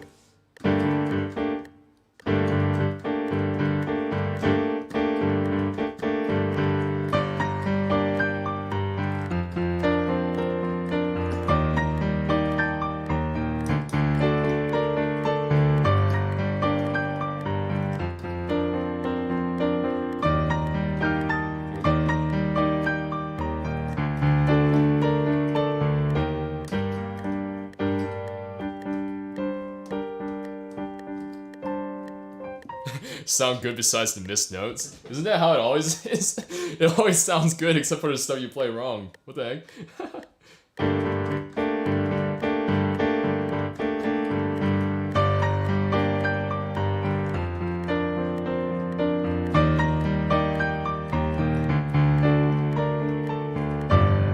Oh, this jump here.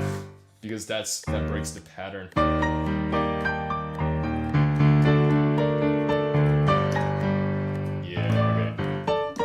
This jump is more comfortable because it's an octave, but then this is a fourth.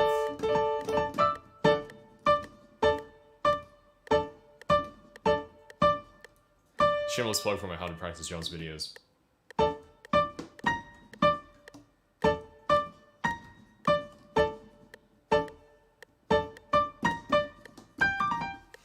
Yep. Oops.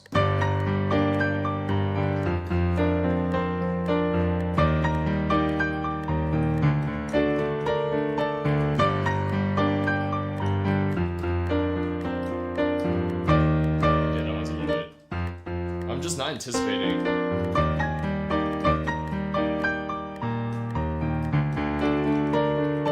Oh, we can try this. So I heard this more recently. When you nail this and look back on all this hard work to master this masterpiece. Thanks, dude. See you, Sean.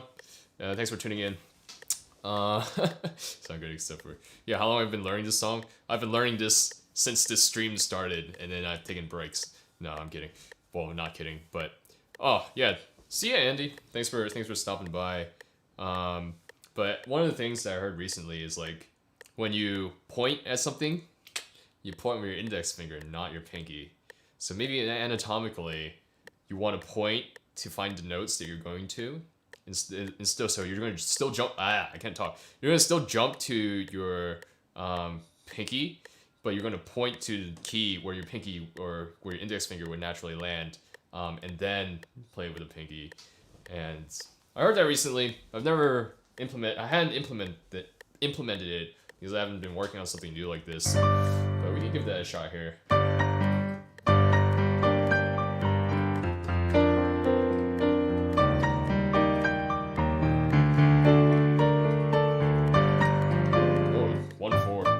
Yeah, I think 4 is more comfortable. Yeah, because that forces the point a little bit more. Dang.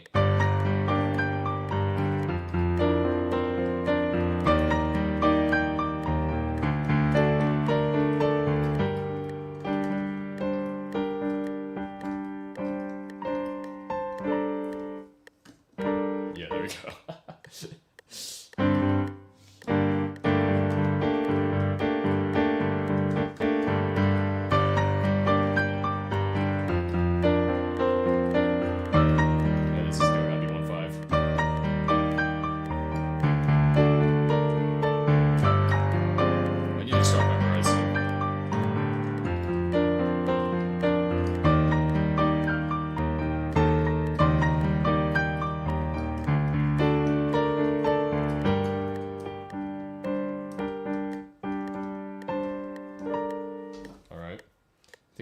just start memorizing a little. Alright. Shouldn't do the octaves in the right hand.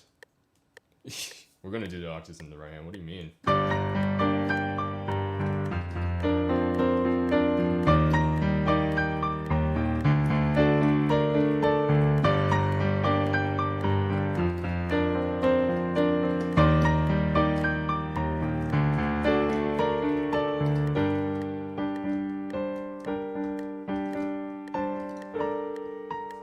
There we go. That was a clean take.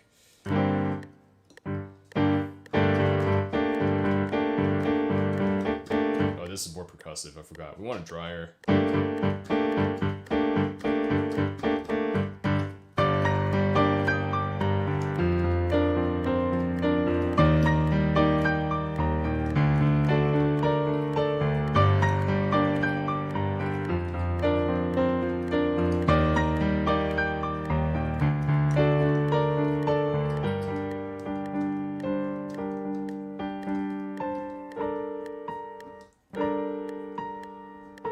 Yeah, this is really slow. Alright, let's bump it up to 120. So this is now 60 BPM.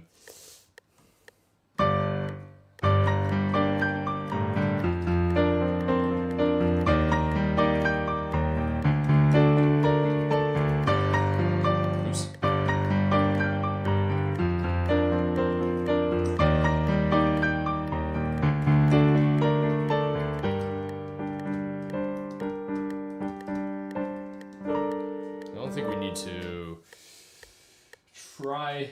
We don't need to scrub there because the next one will be a little bit messier. Alright, let's see where we are here. Do I want to start cutting in quarters so that I can hear it in quarters again? I think we do. Alright, let's take it up to this. What was I at? 70? So this is like half speed.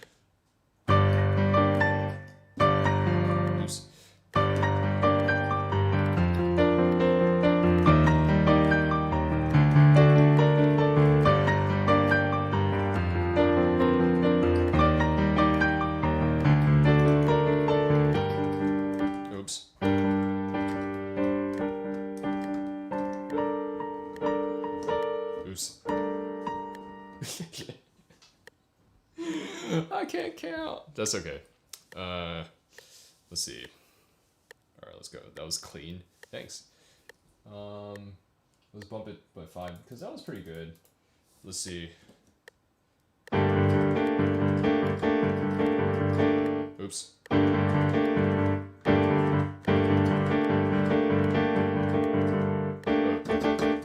It's 2 at the end.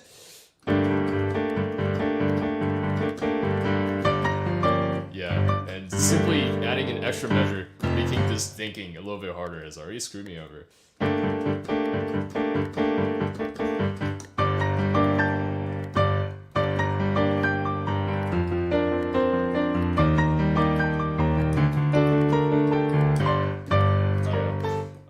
This is like, all of a sudden now I'm having to start to think a little bit less and just like recognize the notes, and I'm not recognizing it yet. You know, I'm still looking at the sheets, which is half the problem. Yeah,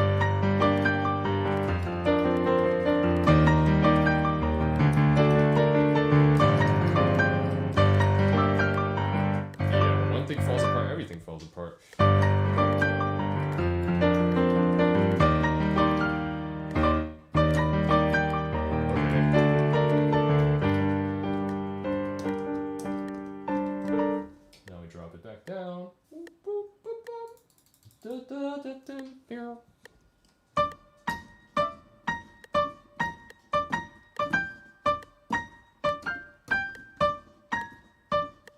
My fingers.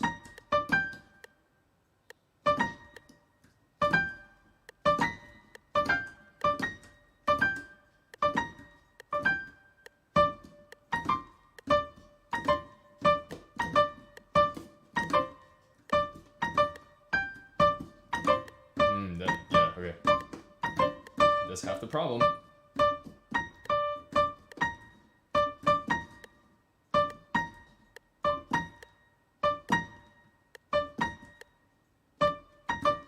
There we go.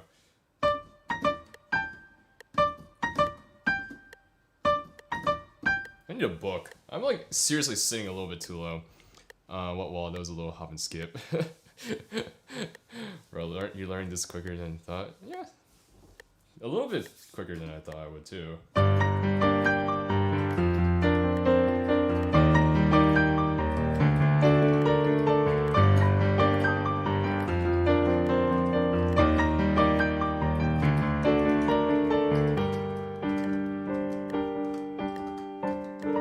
But honestly, you know, like, if I had this by, like, if I could just look at the keys the entire time instead of looking up, so, i.e. playing better by ear, I feel like I'd be like 10 clicks faster, because, like, I'm missing some notes because I'm not watching my right hand.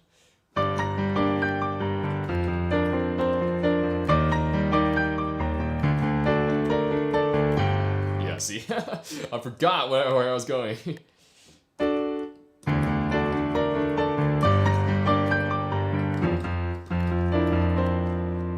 Forgot again. Okay.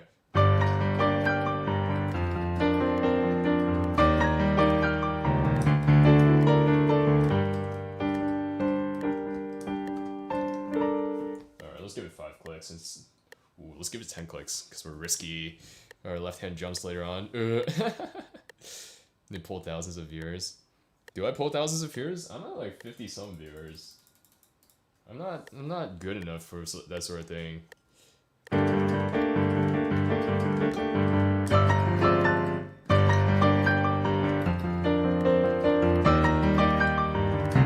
Yeah, I forgot. See, I went to D, or G, which is what it was before.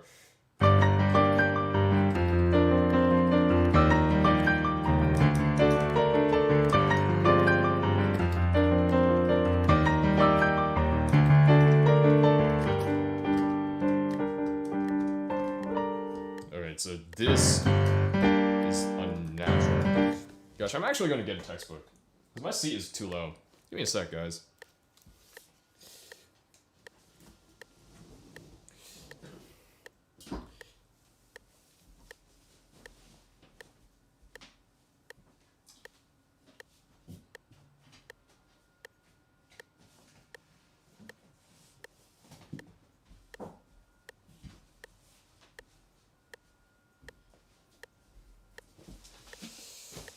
Alright, Morin and Purcell, electromagnetism. Don't fail me now. Yeah. It's a little bit less comfortable, but like, probably a lot better. Alright, here we go. Yes! The height feels a lot better. Now I have to readjust some of my spacings.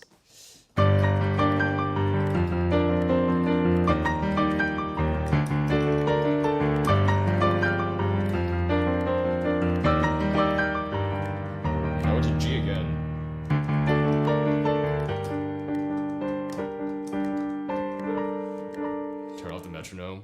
Yeah. I feel like I'm learning things mechanically instead of properly a device. Yeah.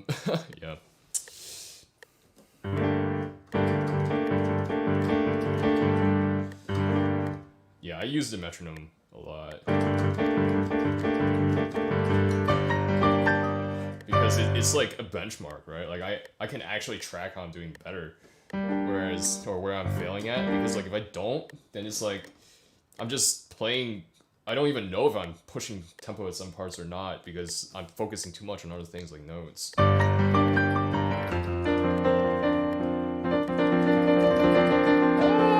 Okay.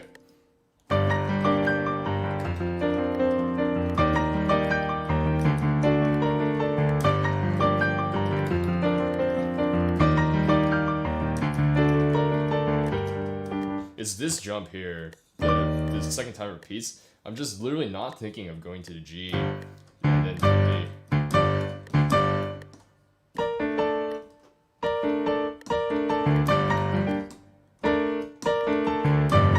Yes. And you'd think that I know this or this interval simply because I've played it so many times. But I don't.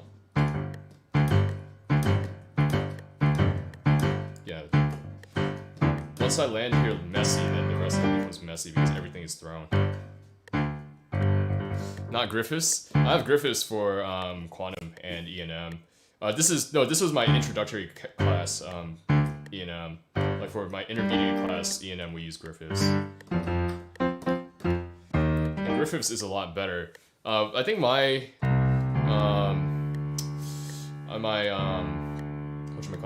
my professor for intro E&M. Wow, my camera is now a little bit too low. I'll go fix that when I get up next. Yeah, he got inspired to be a physicist by Morin and Purcell's E&M second edition or first edition or whatever because he's old, and so that's why we use Morin and Purcell in our intro class. I've been playing the piano 18 years. Bye, Chopin Sama. Thanks for stopping by. I appreciate it.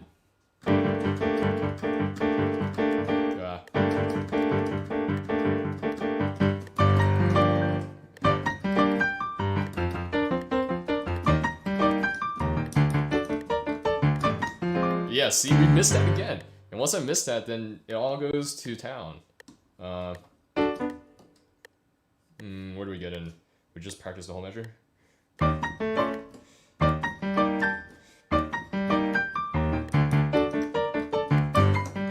So landing this G is probably the most important part of this.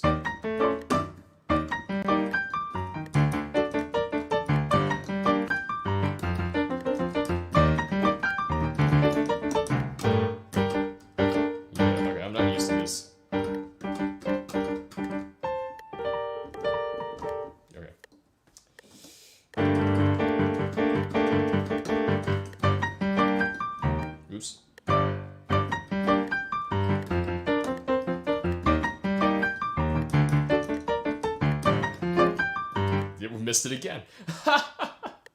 Time to slow it down. Alright. It's literally this measure.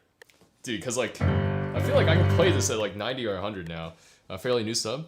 Did I study music or physics? I am currently studying physics. Wow. This book is facing the wrong way. I'm on the edge. I'm currently studying physics in uni. But I am... I've been playing piano for 18 years, and I competed and played recitals and stuff like that. So, I guess that's my ethos, my credentials. Yeah. Oh, this is really kind of weird. Putting a lot of pressure on like this one part of the seat. I need to get a different bench. You know, this bench is really designed for people who go gigging. And so it came with a keyboard when I bought it, but it's not for people who want to sit and play for hours and practice. Or unless you're like, and you're like singing yourself.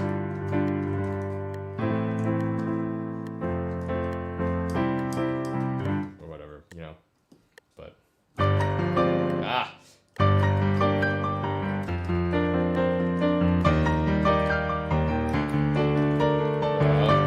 there we go.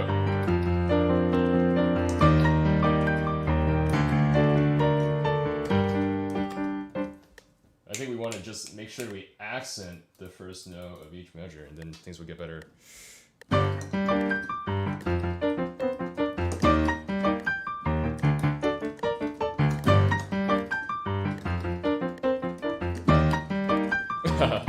The headbang game is too strong. Next contemporary composer. Contemporary music sometimes confuses me, so I don't know about that.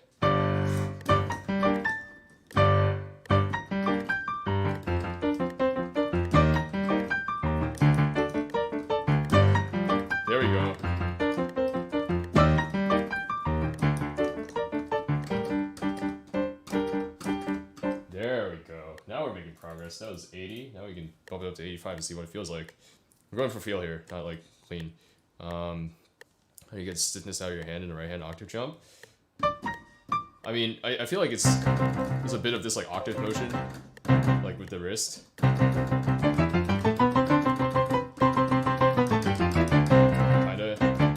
Like if you go... Yeah, sorry. I haven't practiced this in too long. It's like kind of this motion, and when you jump, it's like this sort of loose motion, and then you're pointing with your fingers outwards, which helps relax some of it, I think. I went 1-5 again.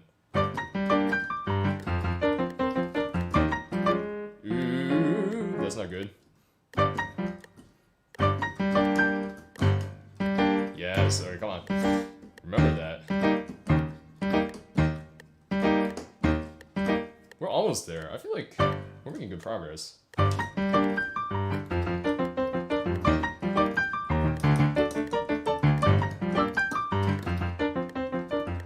then I forgot again.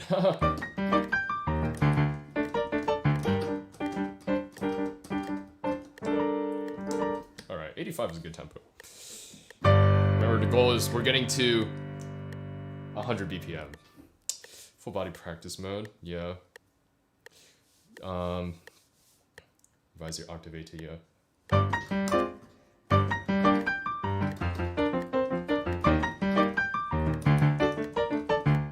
I forgot the D again. I didn't know where I was going, and then I had to look up and stop.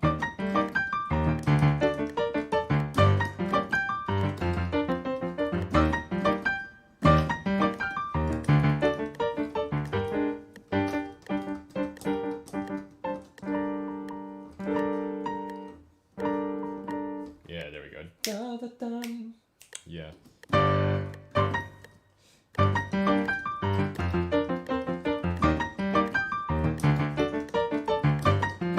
Yeah, it's the first iteration is fine.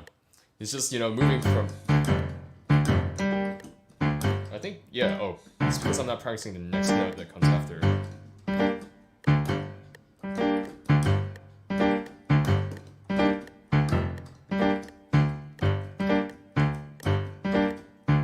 Because momentum is going this way, it needs to go that way.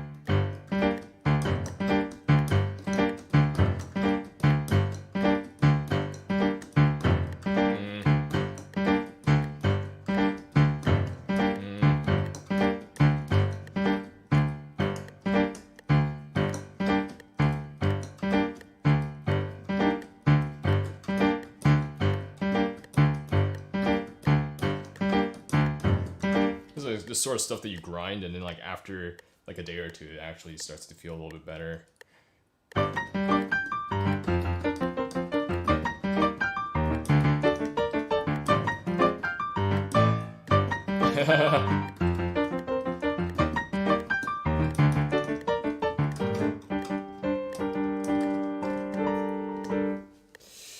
Whoo! All right. Hello, Yabe.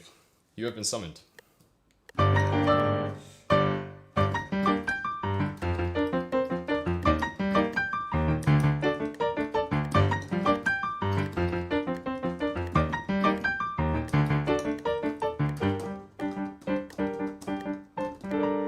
Watching the right hand is more important here because it carries melody. But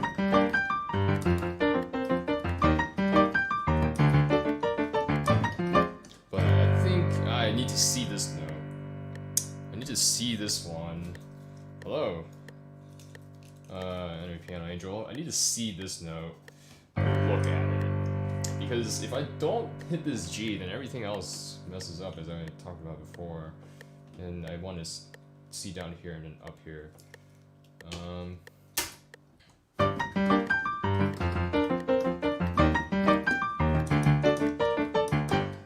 I want to do G in the right hand too. Okay, okay, I see how it is.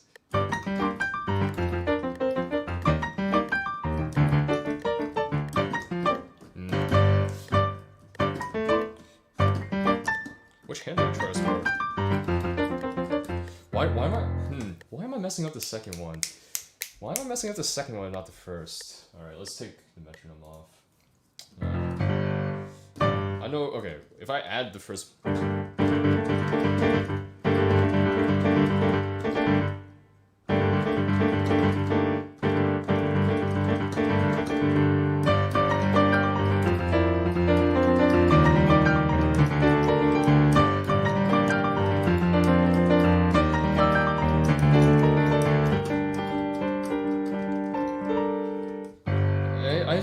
Why is the first?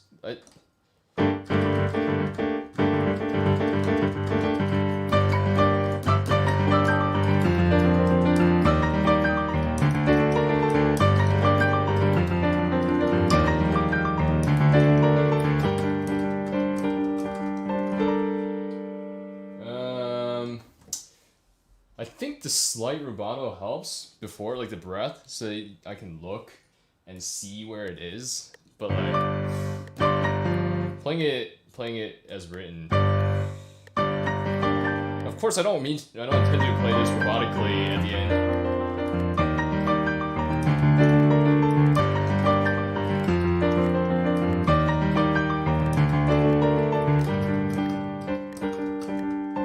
I think it is because I'm tensing a little bit, like a touch. Because, yeah, taking the metronome off there and adding pedal and seeing at least where I was helped. Because I'm tensing a little bit, thinking too much about the notes. Interesting to practice staccato. Yeah, I practice the staccato, like, at least for the jumps, like, I'm just jumping as fast as I can to get there to, like, burn that into my memory, before I practice, or before I press. Quite a nerd about polymathy. You will excel in multiple, seemingly unrelated disciplines that could make links between artists and scientists. Yeah. No, I know you're trying to practice. I started physics because I thought it was interesting, since I was like a kid, and then I did some research one summer and I thought that it wasn't as interesting, but I don't also find it the most interesting science and the most interesting subject that they offer at my school, aside from something like music. And I don't think that, well, I didn't think that I was going to be playing piano or trying to play piano like this. I thought I was going to be doing audio engineering, and audio engineering doesn't take a degree. It takes people skills and connections and like talking to and networking, which is slightly different. So I don't know. Physics is interesting to me, just watching everything come together. But yeah,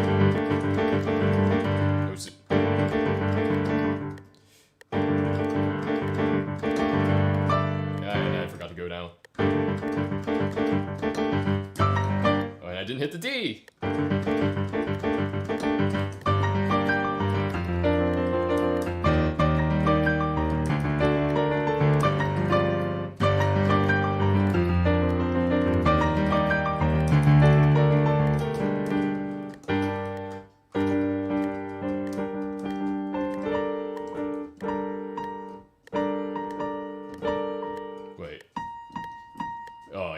I keep hearing da da dum.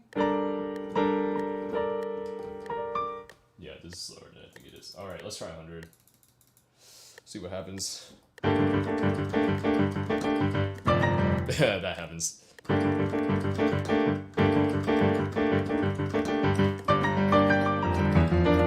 That happens too.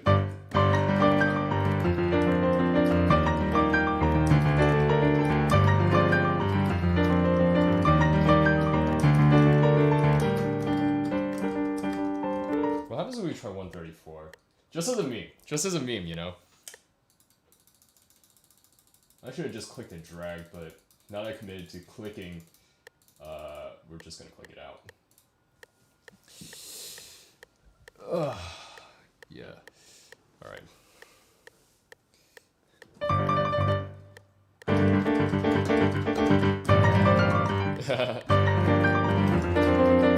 Yeah, I'm still thinking too much about the notes in order to do something like this. It's not instinctive. Yeah, it's not instinctive. We can't do it. Ah! That's sad. That's why we have to grind our way up. But...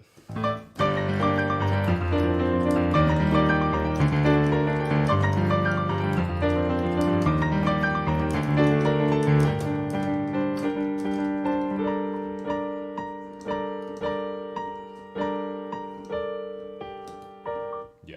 Alright. I think that's a decent place to take a tiny break so that I can take a sip of water for now. Whew, that was fun. Alright, people who rejected it lied that society told them you need to specialize. Many versions where, yeah, digital creatives and entrepreneurs. Mm-hmm. Being a small business owner or trying is kind of fun, 59 people, dang. You're doing great here, man, on stream. Thanks, greetings from Germany. Yeah, I know, it's as I said earlier on stream, it's a little bit nerve-wracking when you got like all these people watching, but it's cool, I've been practicing music like this for a while, so it's not like I'm going to change drastically anytime soon, unless I'm introduced like to some revolutionary new idea. But yeah. All right, I need to stretch a little. Right. Play the end again, because we worked on that at the beginning, and we don't want to lose it. So, Germans rise up. All right, here we go. Where is it?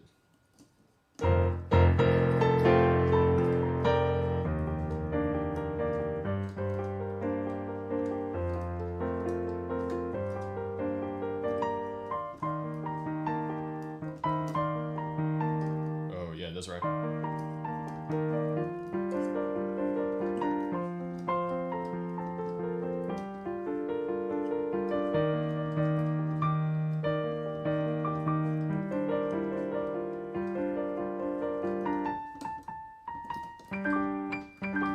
Oh, this is the...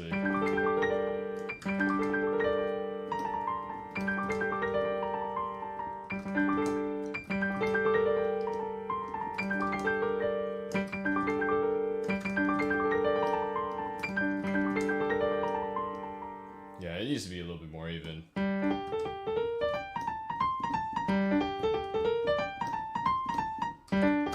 Oops.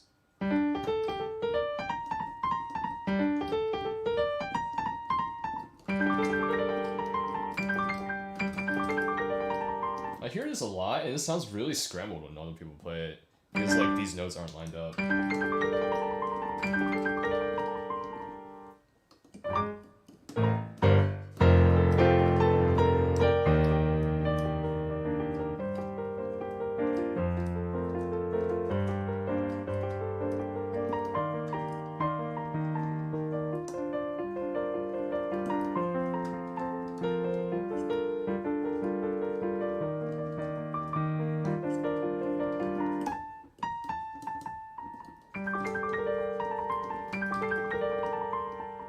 Yeah. Wow, that was pretty decent. That was pretty decent, you know, for where we are. Alrighty. I suppose we now work on the melodic part at the beginning to give a bit of a technical reprieve from having to do jumps. Yo, thanks for stopping by, Vin Ludens. I appreciate that. Is it true that every good piano player has good handwriting? No. You see these numbers that I wrote? Like, I don't know if it's showing up on camera, but my handwriting's pretty garbage. Oh yeah, you can't see it, but like, yeah, think like doctor handwriting, chicken scratch. Like that's how my handwriting is. So, what is his keyboard? Keyboard is a Yamaha P125. The link's in the description, which is a shameless plug, but that's fine.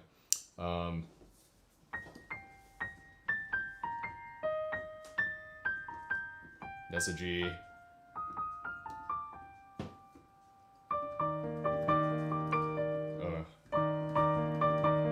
It's a... so then we drop, yeah.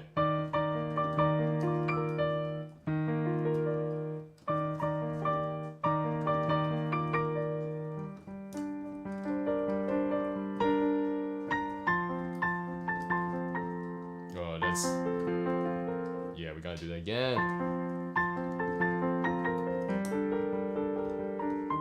And I don't want to jump the odd. Connecting these is going to be tough. Yeah, I don't think we connect the middle and voice.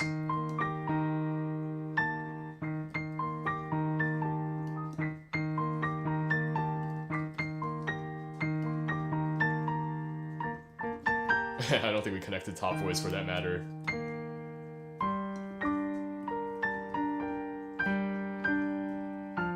Yeah, we'll take that part slower after I finish.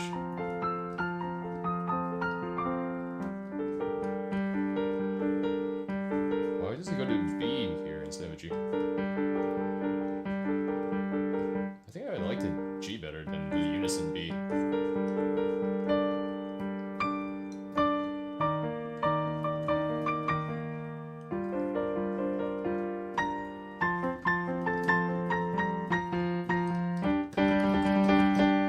get it now.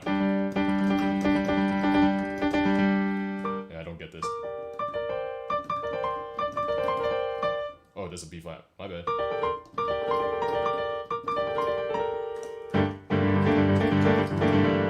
Oh, and we're back.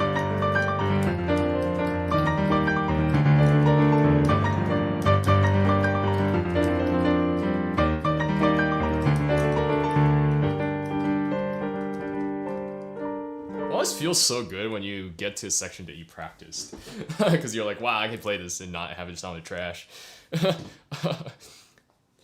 Dang. Hello, Animenz'S. Wow, Senpai noticed me. That's insane. Yeah, nice to see someone playing the piece that you arranged. Happy to. Especially for, you know, like 500 sub goal. But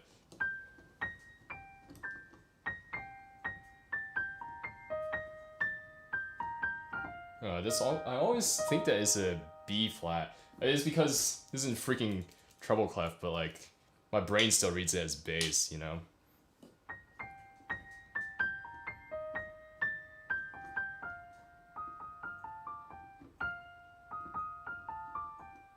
I love how there's like a question mark, you know? And there's a little bit of a swell. But this part...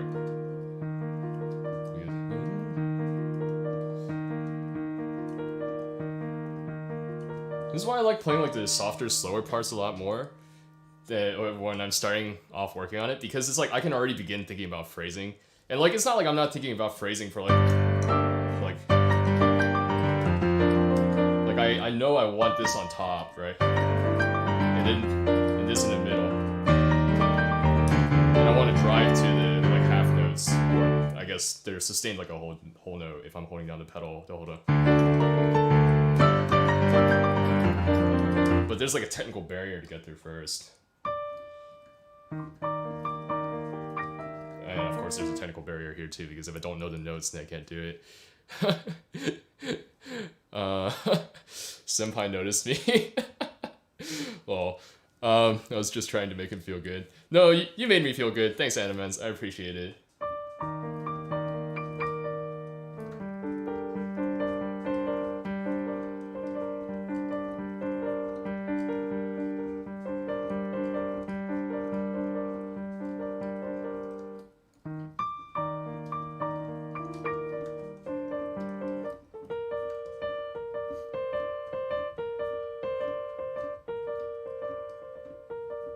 I think, yeah, okay.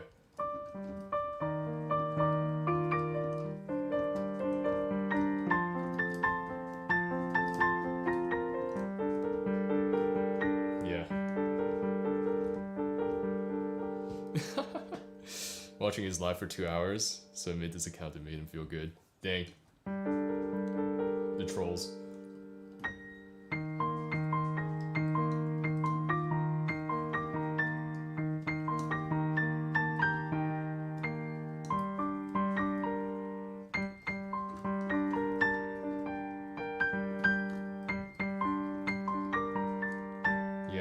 I have to disconnect this. If I don't disconnect this, then it doesn't work, and I'm playing the wrong note.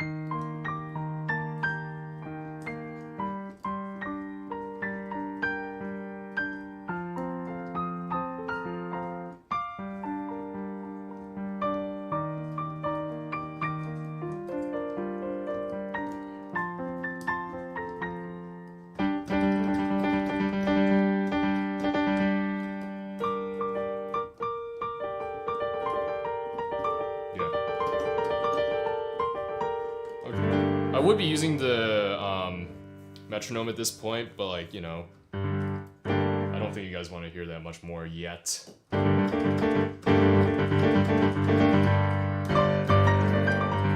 All of a sudden, this is now the comfortable section. What the heck? Like I'm just like waiting to get here.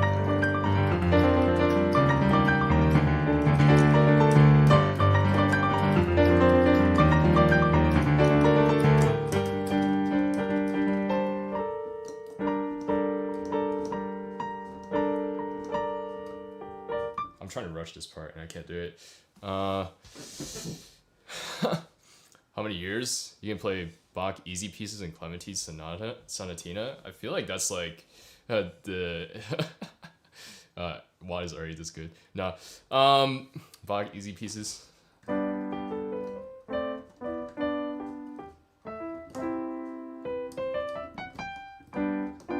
Like stuff like that. I don't know. It's hard to gauge, right? Like, it's like, how long did it take for you to get up to those pieces? How long are you going to keep practicing for? You know, all these things factor into it. And I mean, you can start like reading like slowly, right? And that's fine. But like, to play it well, I don't know. It feels like you need to. I don't want to say like, oh, you need to play Chopin, right? Because that's like, you know, some stuff. But that like you can he has simple stuff, he has hard stuff. But like learning how to phrase stuff from like Chopin and like more romantic composers is, I think, somewhat necessary, and then you need to move a little bit beyond that. But I mean, it's all very nebulous, you know. I can't, if I'm not teaching you, if I'm not working with you one-on-one, I can't say that for certain. And I don't want to give a time interval, because then you'll get locked into that sort of mindset. Why am I playing this again? I already know this part.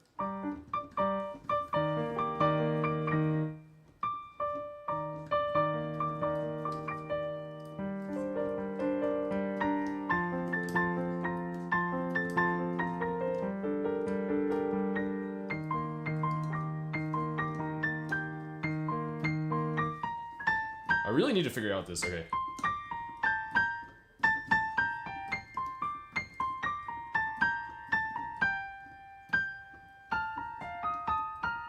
That's easy. Yeah, I want to go 2/4, but that won't work. Yeah, let's see. I don't appreciate trolls in my chat.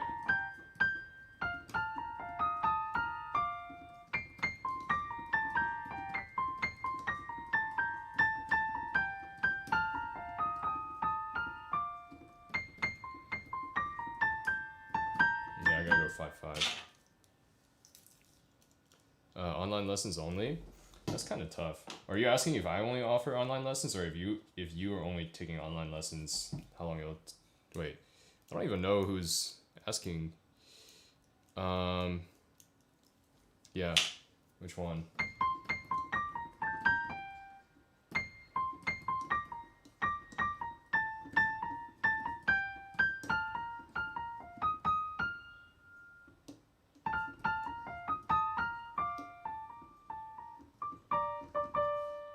Compares to difficult classical pieces. I never did the ABRSM, so I can't compare to that. Oh shoot, what is this? Wait, what did I do before? Wait, hold on, I'm so confused. Sorry, give me a sec. Wait.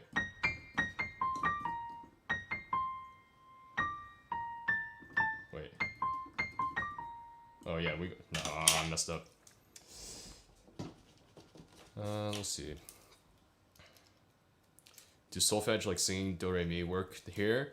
No, we sing do re. We do solfege like stuff like that. It's still taught in classical conservatory, or even not classical conservatory. It's like somewhat fundamental. I think America does more movable do stuff, but like, yeah. Sorry, I'm trying to figure out my finger. Yeah, I think I go 5/5 here. And then we slide down. Yeah, I think we go 1/5 here. Like 1, 1/5. This is a little bit finicky. Let's see.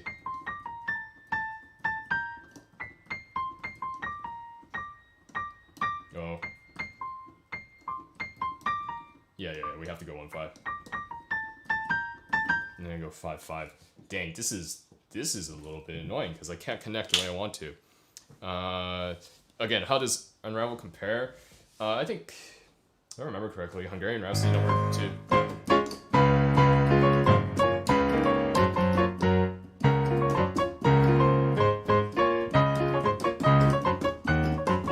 Is harder still, I think. I haven't played too many Chopin etudes. I think the hardest one, or it's the most taxing one, but I guess like.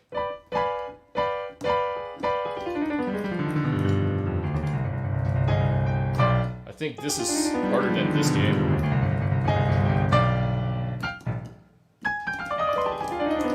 It's been a hot sec, sorry guys. But yeah, I don't know. I don't know. Let's see. Where's my phone?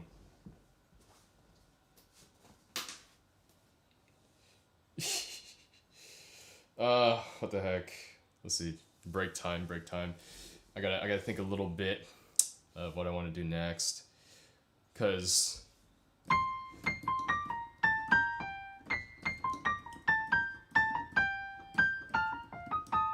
actually that's not too bad. What the heck?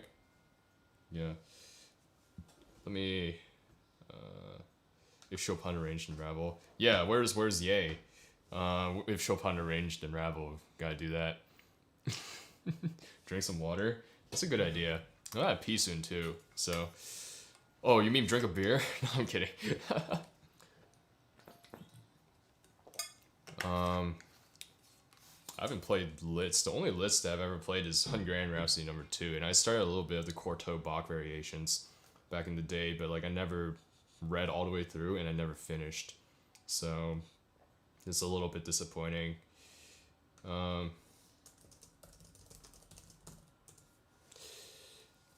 Yeah, it's not Animenz's. It's a troll. Yeah. Oh, see ya, Gotti Rose. Wait, are you leaving? What the heck? Oh no, Emilio Sacco. Thanks for stopping by, dude. Animenz's Pog. All right, let's get back to it.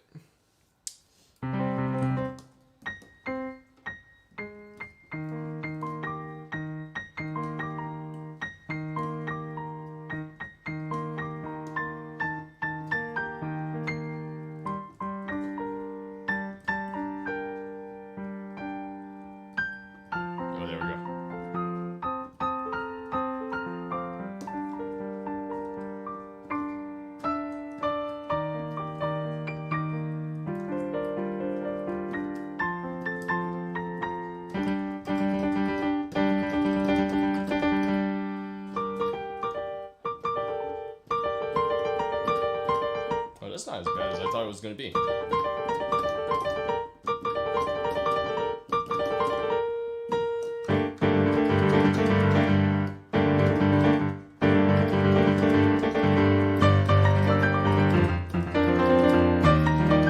And I'm having too much fun with this part. I'm just going to play it too fast, too often, and ruin my feel. Yeah. Alright, let's see. Yeah.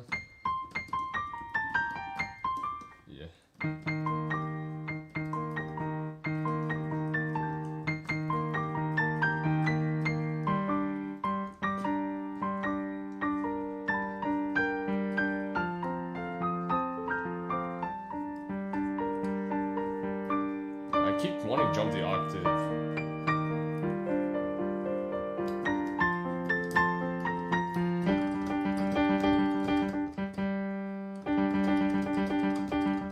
I haven't played any rock in my life. I've only played Les Lied, and I'm working on that right now. So I can't play it right now either.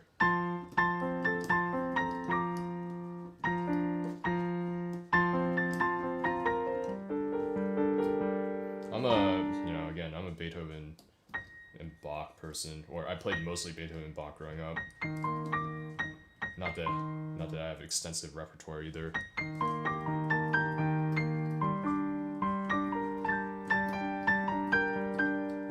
Yeah, this is finicky.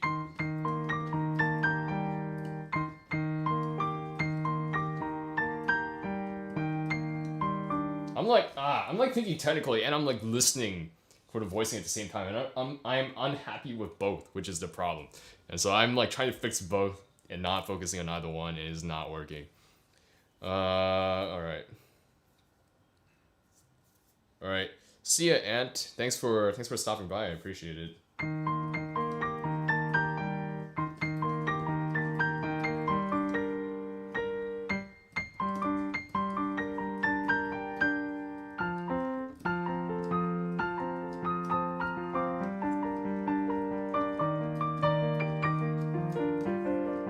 it's smooth sailing from here. Is this the hardest part? Like this, like... I feel like other parts are harder because of rhythm, you know? Yeah, Fruit is too good. He's far beyond me. He would have learned this by now.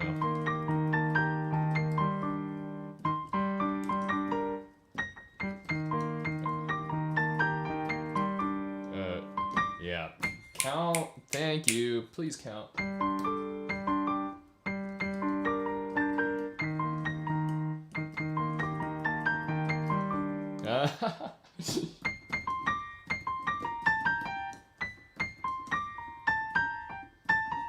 I'm playing too fast, that's the problem. Metronome Kun might have to make a return.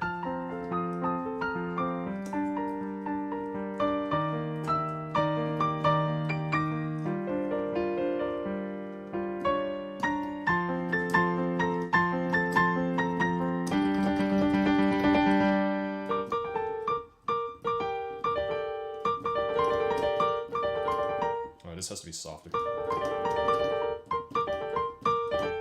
Alright, it is a little bit uneven. That's okay. I need to double down mentally and focus on this part. I wish I had the Bach affect your favorite, your few previous arrangements.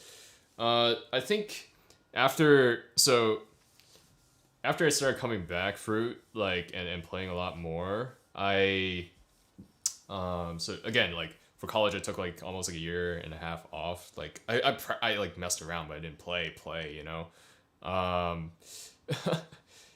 Wait, what the heck? There's a lot of comments that I'm not aware of where they're coming from because I missed a whole bunch of chat. But let me see. There's so many skilled peeps. That's fine. I mean, that you learn at your own pace, man.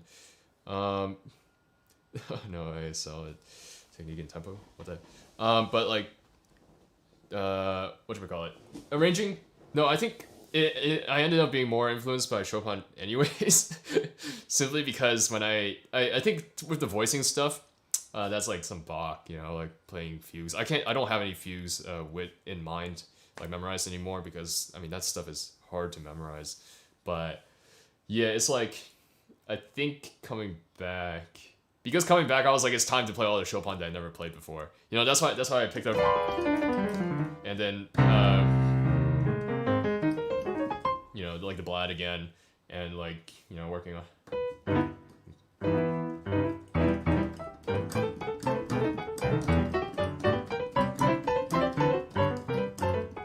You know, like stuff like that. So, yeah, I say like a lot of Chopin influence, and then when I actually started arranging like things, right? So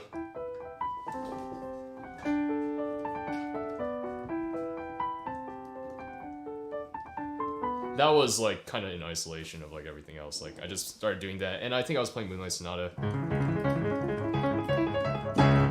at the time. So it's hard to tell where the influence is coming from, but I do know that in Itachi Gattonari ni Iruuchi with some of the stuff in the second verse with like the voice in the middle, that was you know, it's Animenz's, right? Because I was playing Madoka Mat.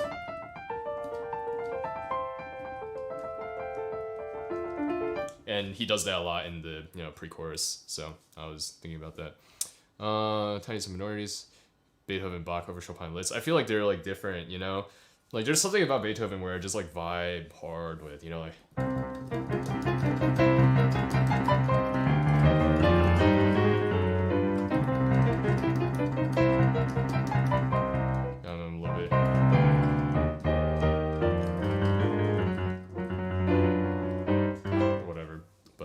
Yeah.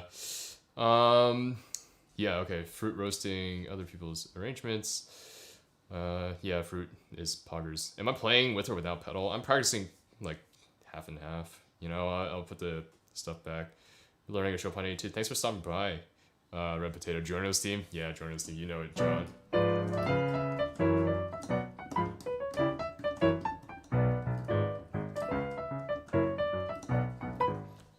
You're the OP arranger, Fruit. Animenz'S OP. I'm pretty average. I literally just sit and noodle. Oh, we got it. What the heck? The power of taking breaks.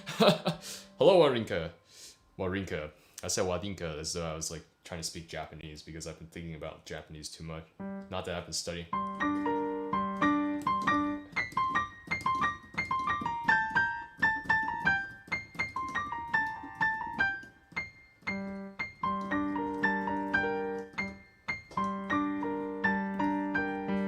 I need to take this slow, so I just drill it in because this tie is really throwing me for a loop. I'm not hearing it correctly. Yeah, I'm not hearing it correctly. I don't hear the beat come on the off beat. I hear it come on the down beat or second beat.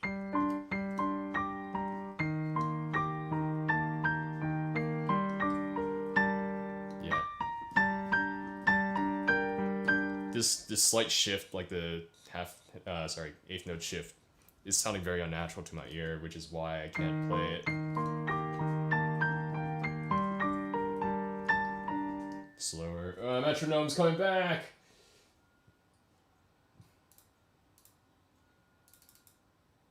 Alright. Let's drag this bad boy to... let me drag further. Okay. 80? Because we want to be disciplined. Do I know any Undertale? I don't. Random name, not your real name. All good. I mean, most of these people have random names on here, right? So...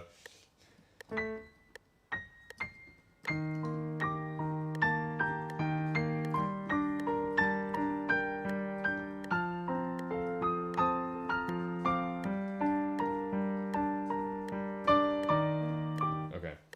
We do it again. We got at least 3 times right. Oops.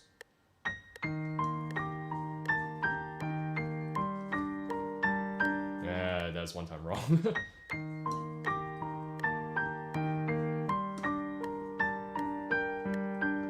I'm rushing.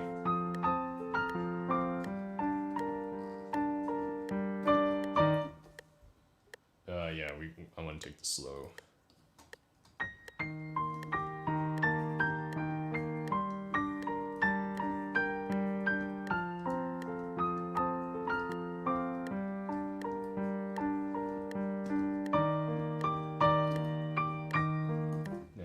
Okay, that was twice, right? Or that wasn't 3 times in a row, that was twice in a row.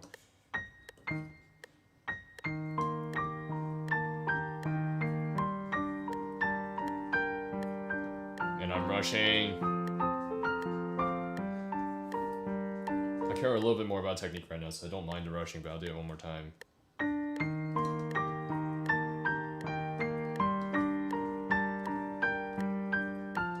Why am I? Okay, this is now concerning.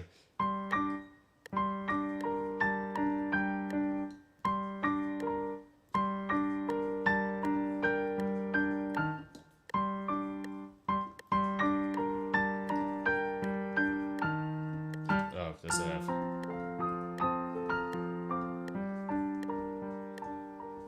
Get some fruit juice. Yeah. Did not your real name translated? Dang. Learn the first page before I quit. Dang. You should keep at it. Alright, let's bump it up. Just so that I feel a little bit more comfortable before we take the metronome entirely off. This is like the way I practice, you know? Like, sure, I feel like I could probably go faster with, like, if I just took the metronome off and just pushed the tempo, and, like, whenever I get there, it's like, yeah, we got it, you know? But, like, I like the disciplined approach because it feels like I get it more solidly. But maybe that's just me.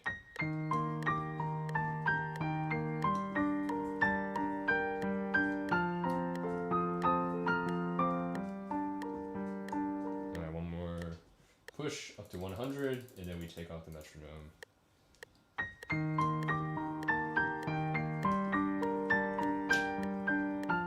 I'm going faster.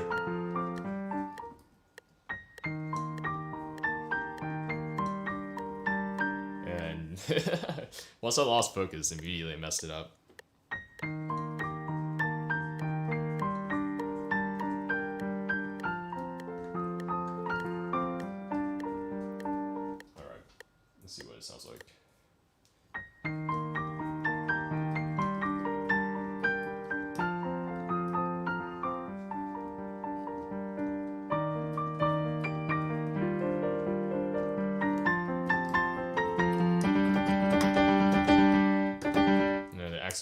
speed.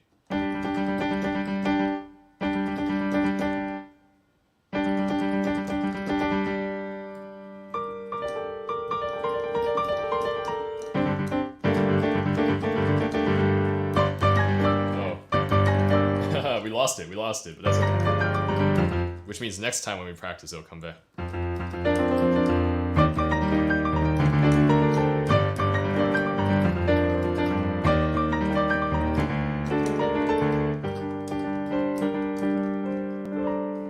the reason why I can't go faster right now is because I'm still a little bit too tense thinking about all the notes, which is funny, you know? Like thinking about the notes tenses you up. Ugh, I need to drink some water too. You can play it slow, you can play it fast. Yes, sir. Interesting. No, it's like, if you can play it slow, you might be able to play it fast. But if you can play it fast, it doesn't necessarily mean you can play it slow. Interesting. Oh my gosh. No, that's a G. I keep reading it. Like, once I get past the first measure, I think it's I instinctively think bass clef.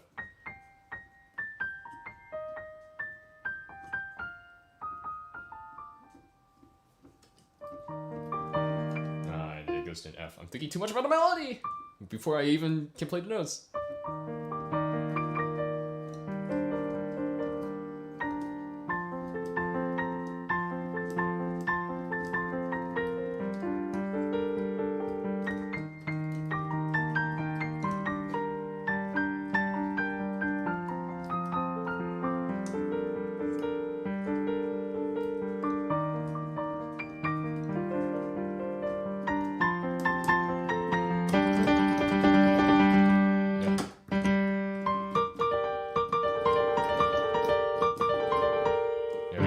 Slowly later, but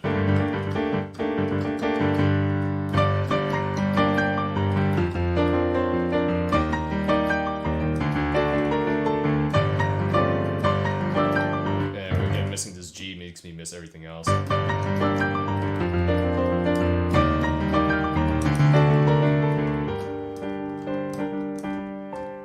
now let's move on. Oh, the camera died again. One sec, guys. Here we go.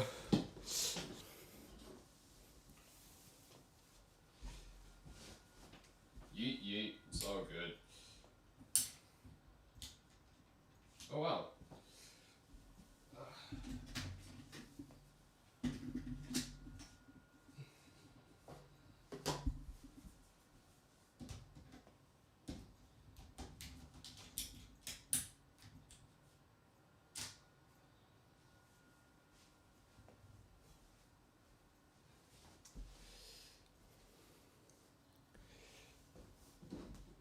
Alright, we back.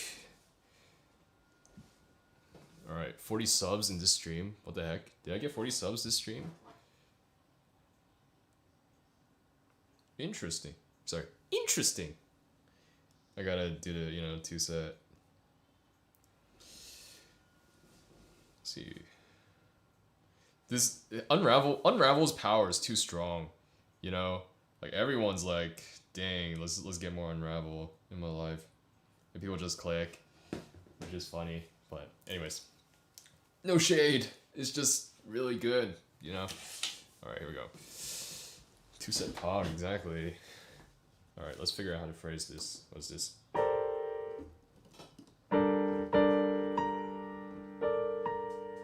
This counting here doesn't make sense to me yet. So let's metronome it out. 1 was 1.5, 1.5, and then so then this lands on 2.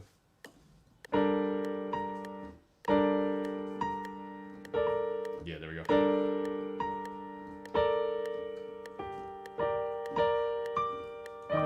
I don't know why this doesn't make sense to my ear.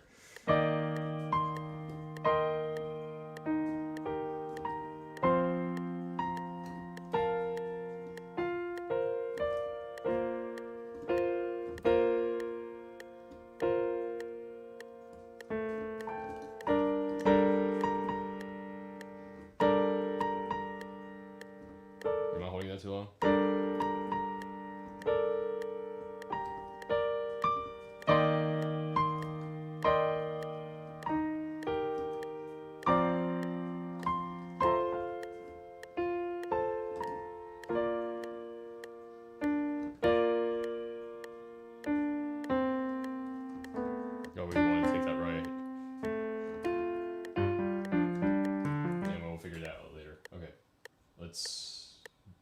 this to quarter notes. Actually, I want to keep it eighth because I'm still not thinking clearly enough.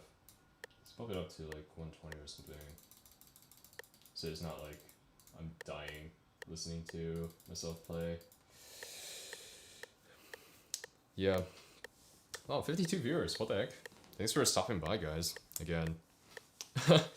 As good as you after you practice for 3 months. I mean, I've been playing for a while. I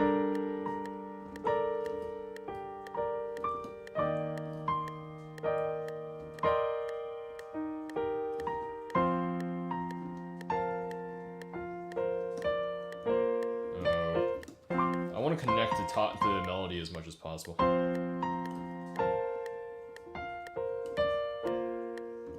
Yeah, so I'm going to mark off where I want the left hand.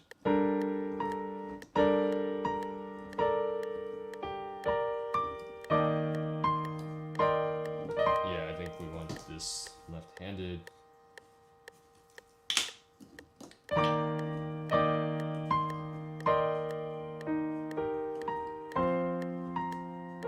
And we want this left-handed as well.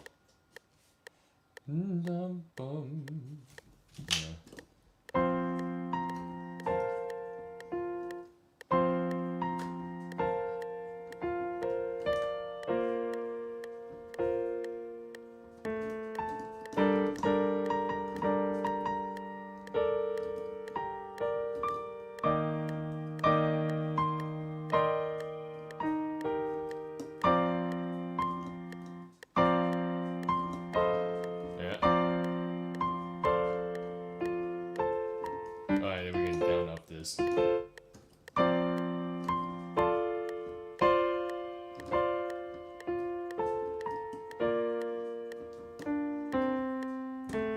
Alright, I think I hear it better now. Let's try 68. At the quarter. 2-set pug. 51 watching. Dang. Alright.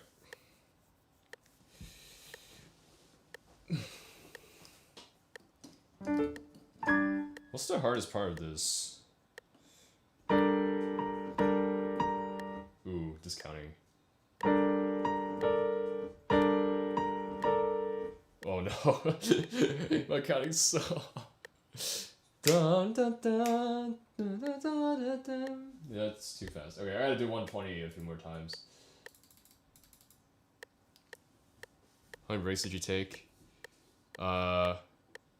Longer break to regain focus. Yeah, I mean, I'm just breaking a bit for technicality, you know, because my break right now is like I'm alternating between thinking technically and thinking musically, and unfortunately I have to think a little bit more technically right now. But after this, I'm gonna give a little bit of work, and then I'll take a break before the chorus.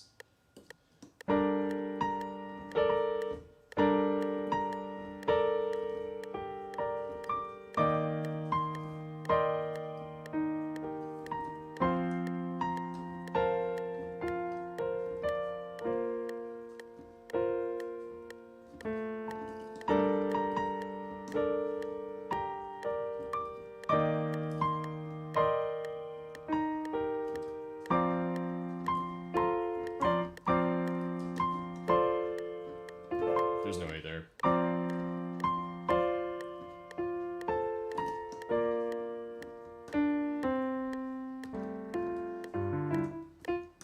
Yeah, it's a coughing emote. It's kind of corrupt. I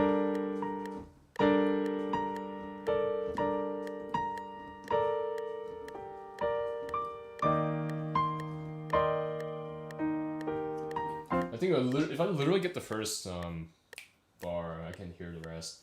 Bum, bum, bum, bum, bum, bum. Again, I'm just unable to hear it in a quarter beat right now, which is the problem.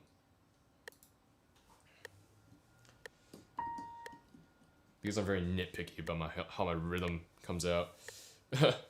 I use it as a dab.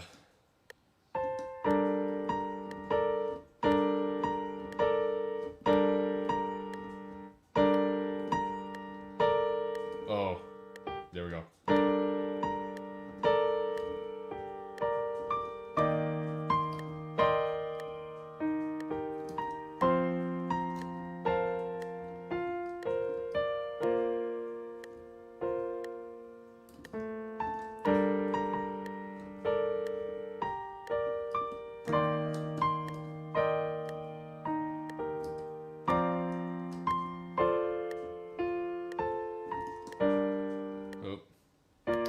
B major.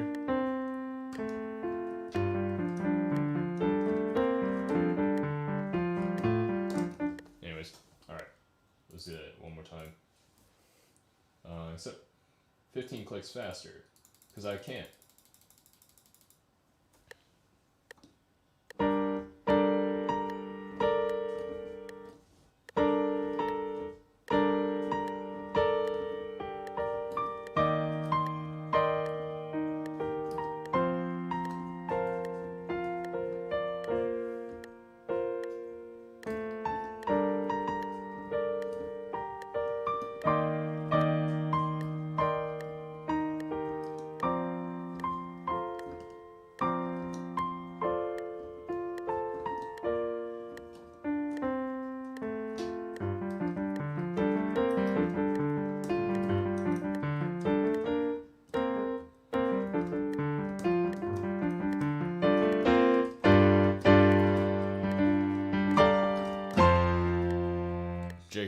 JK.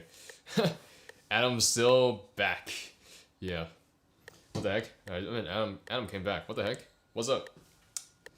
Alright, let's kick it up 15 more clicks. And then I'll do no click. Because I really want to solidify this sort of feeling. Because it's a little bit unnatural to me, you know?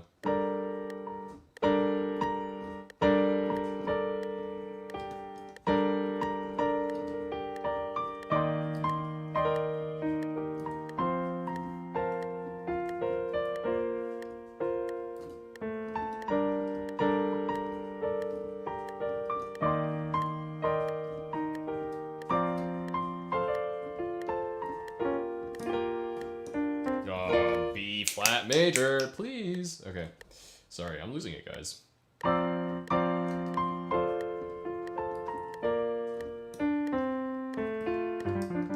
Alright.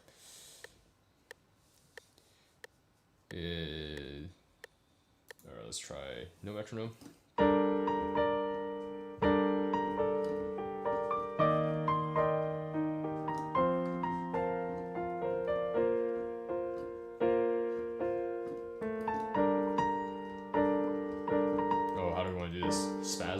I think so.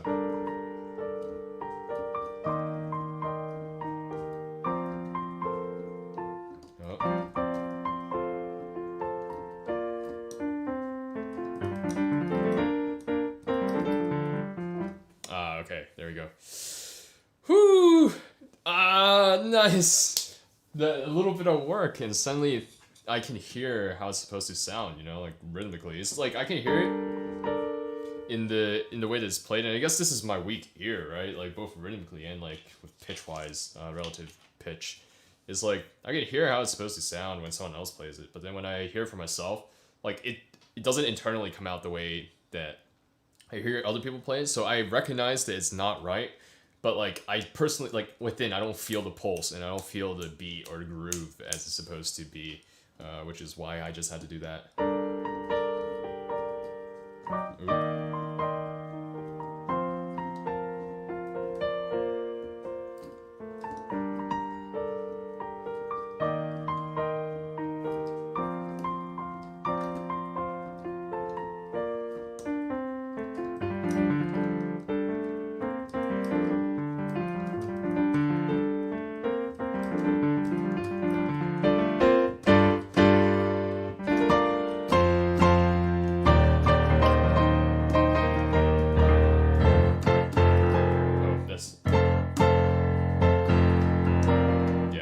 Syncopated, but all right, a little tiny bit of work here.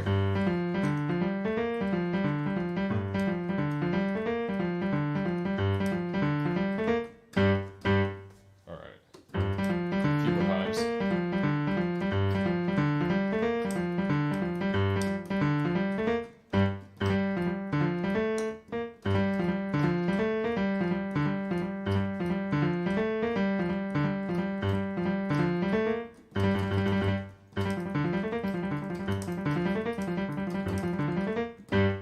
That's fun.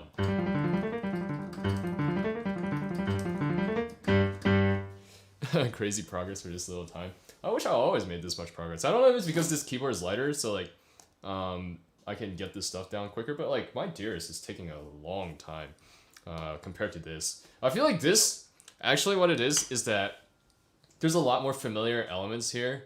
These sorts of jumps like aren't things that I haven't done before, right? It like sure like the specific pattern is a little bit different, but like I feel like this is pretty ubiquitous across a lot of not only Animenz's arrangements, but like, you know, general anime arrangements and like a lot of other stuff too. So yeah. Oh, let's practice. Voicing.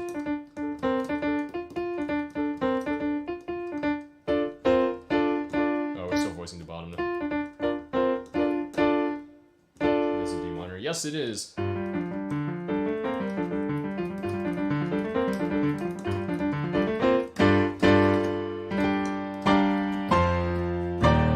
There we go.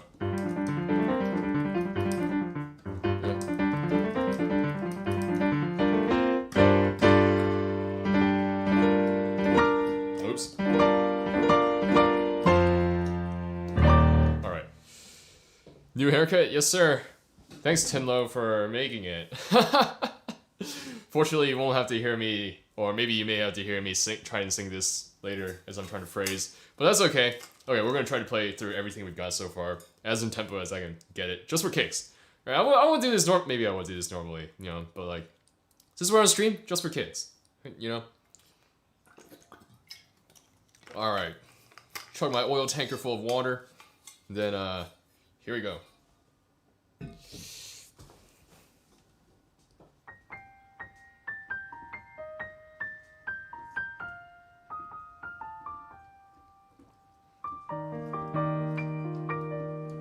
I always...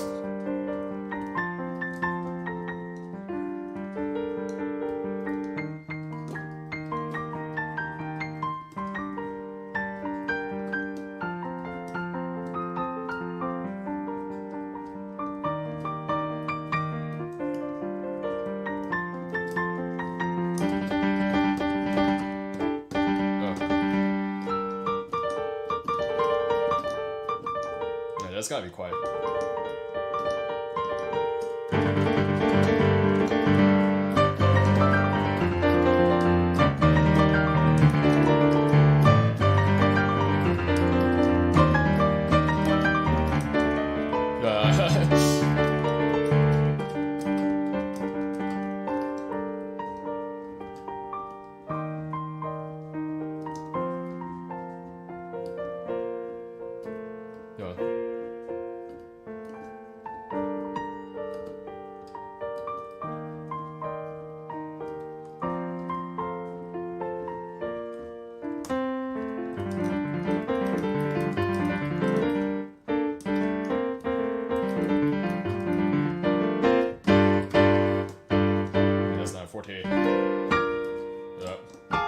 Yeah, is it? Come on, it's a B flat major.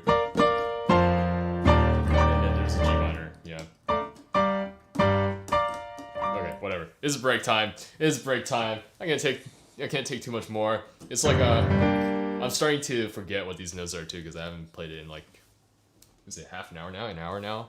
So, yeah. Cool water bottle? Yeah, it is a cool water bottle. It's only 500 subs special. What am I going to do at 1 mil?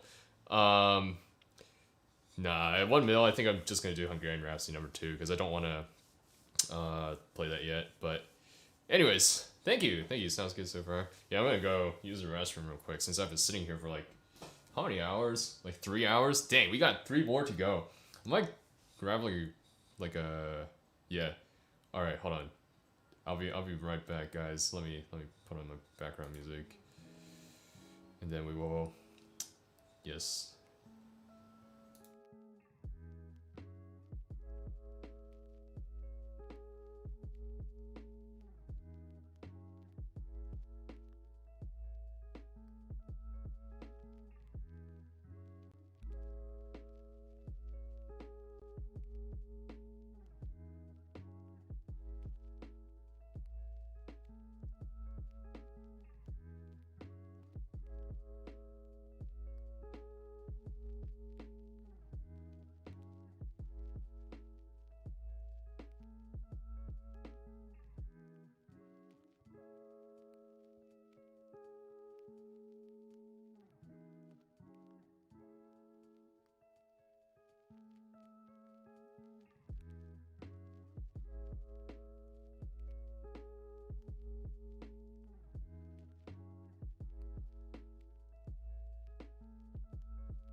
Alright, we're back.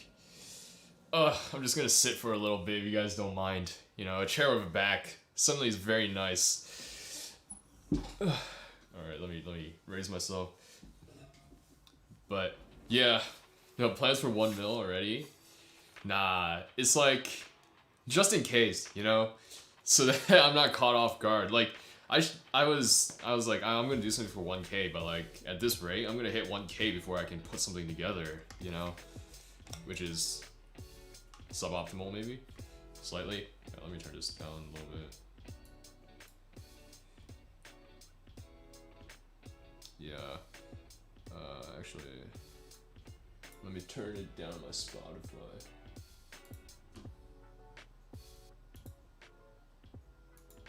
Yeah, but anyways, it's also whatchamacallit, incentive for people to get me there, because I know people like Hungarian Rhapsody #2. You know, actually, for the longest time, it was on my bucket list, you know, before I played it in high school, or my last year of high school, my senior year of high school, and I was like, looks like okay, to be clear, I didn't play it like fantastically, right? I learned a thing. It was like decent. I think it would be like, you would listen to it and be like, wow, it's a few clicks too slow. It's not bad. It sounds like it's learned. It sounds like it's passable, but it's like, and again, I don't want to use tempo as like the end all be all, but like, I don't think I was technically capable of playing the way that I wanted to play it yet either. So, but this does give me something to look forward to if I ever make it to 1 million. I don't think I'll make it to 1 million, quite honestly, because this channel is a little bit too focused for something like that. Unless I just perpetually review Animenz's, which is always a possibility. But yeah, dang, 127 likes on this stream. That's kind of insane. What the heck? What do you guys like about this? Just a guy trying to play Unravel.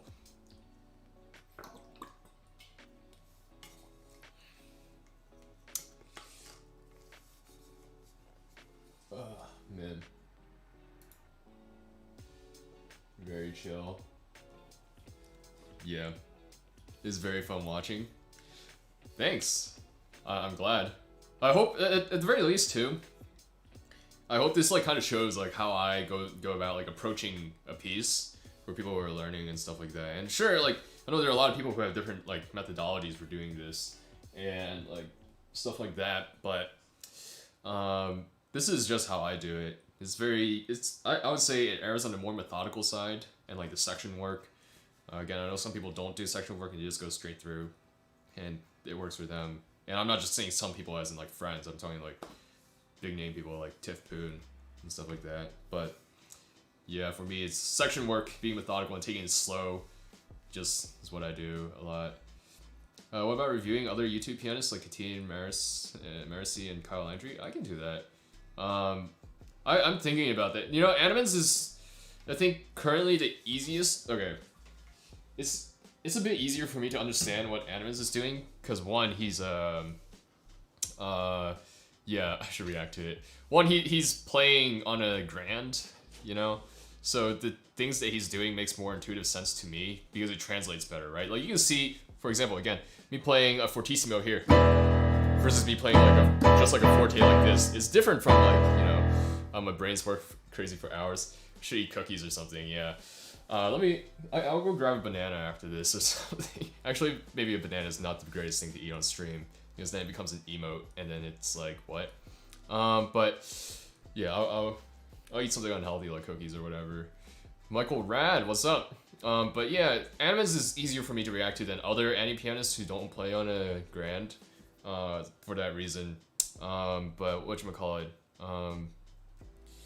no point playing Unravel when it's so hard. I like it. Maybe I think that's enough of a point, right? But Katine definitely. It's just hard for me to. I want to. I know. Okay, here's the thing with reviewing classical music.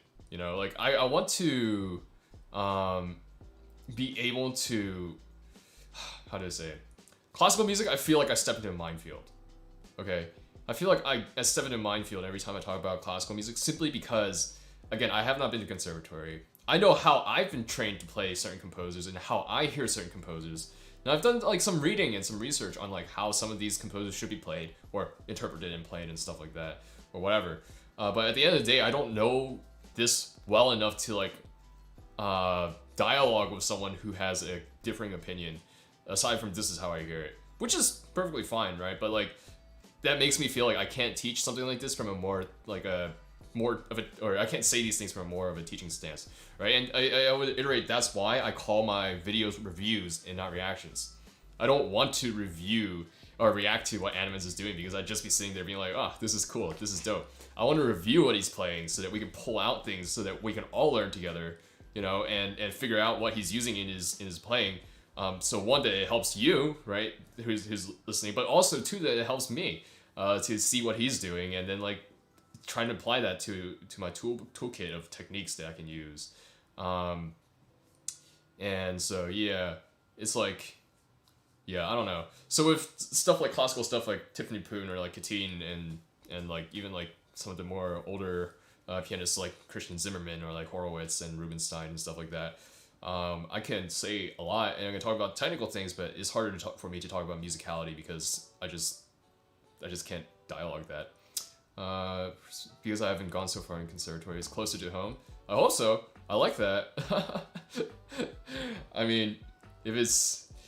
That's actually what I thought a little bit when I started doing the educational content on my channel and like the more diverse content instead of just me playing. It's like, I feel like, I hope that part of the appeal that I have, or not appeal, but like part of the connection that I can make is the fact that I comparatively, I guess, like high level to some people, simply because I've been doing it for a long time, and like I competed and did all these things. Not that I won, not that I did super well, but it's like I've been in that space, I've been in that area, you know. And I had a teacher that has taught students, who has gone to Juilliard, who has gone to Curtis, and I think 3 of her own daughters went to Curtis or Juilliard or whatever, you know. So it's like, dang. But yeah, bridging that gap, I hope it's helpful, you know? Like, I know enough to know that I don't know much. That's about it. Yeah, but anyways. Liebestrom, yeah. Let me grab, like, something, I don't know. That's my favorite genre. Classical is the snobbiest. Yeah, it is very... I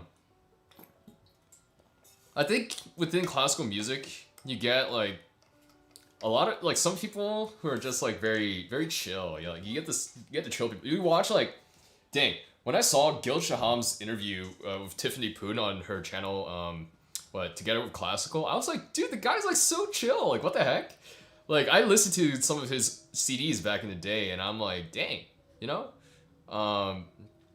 I think yeah, and it's just like, and you listen to Tiff talk about it too, classical music, or like some of Katine's videos where I'm not signed up for Katine's Lab, I'm not in his membership, but like some of his videos where he does a little bit of explaining, it's like, dang, like these people play to have fun, you know. And I think to some extent, whatchamacallit, like even like the I want to say like snobbiest of like classical musicians, like they have to have fun at some point in order to be doing this for a long time.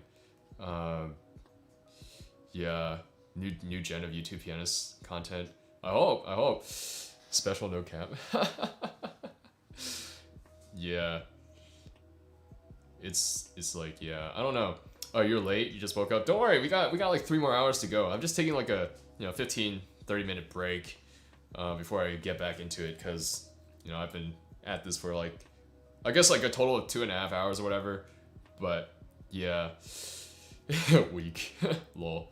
But yeah, what was I even talking about? Yeah, I don't know, like this new oh yeah, snobbiness in classical music. There's of course just going to, sorry, my eyes itchy. There's always going to be snobbiness when there's like an established institute, something. And that's something that I want to be like very careful of, very aware of. I want to talk about technique.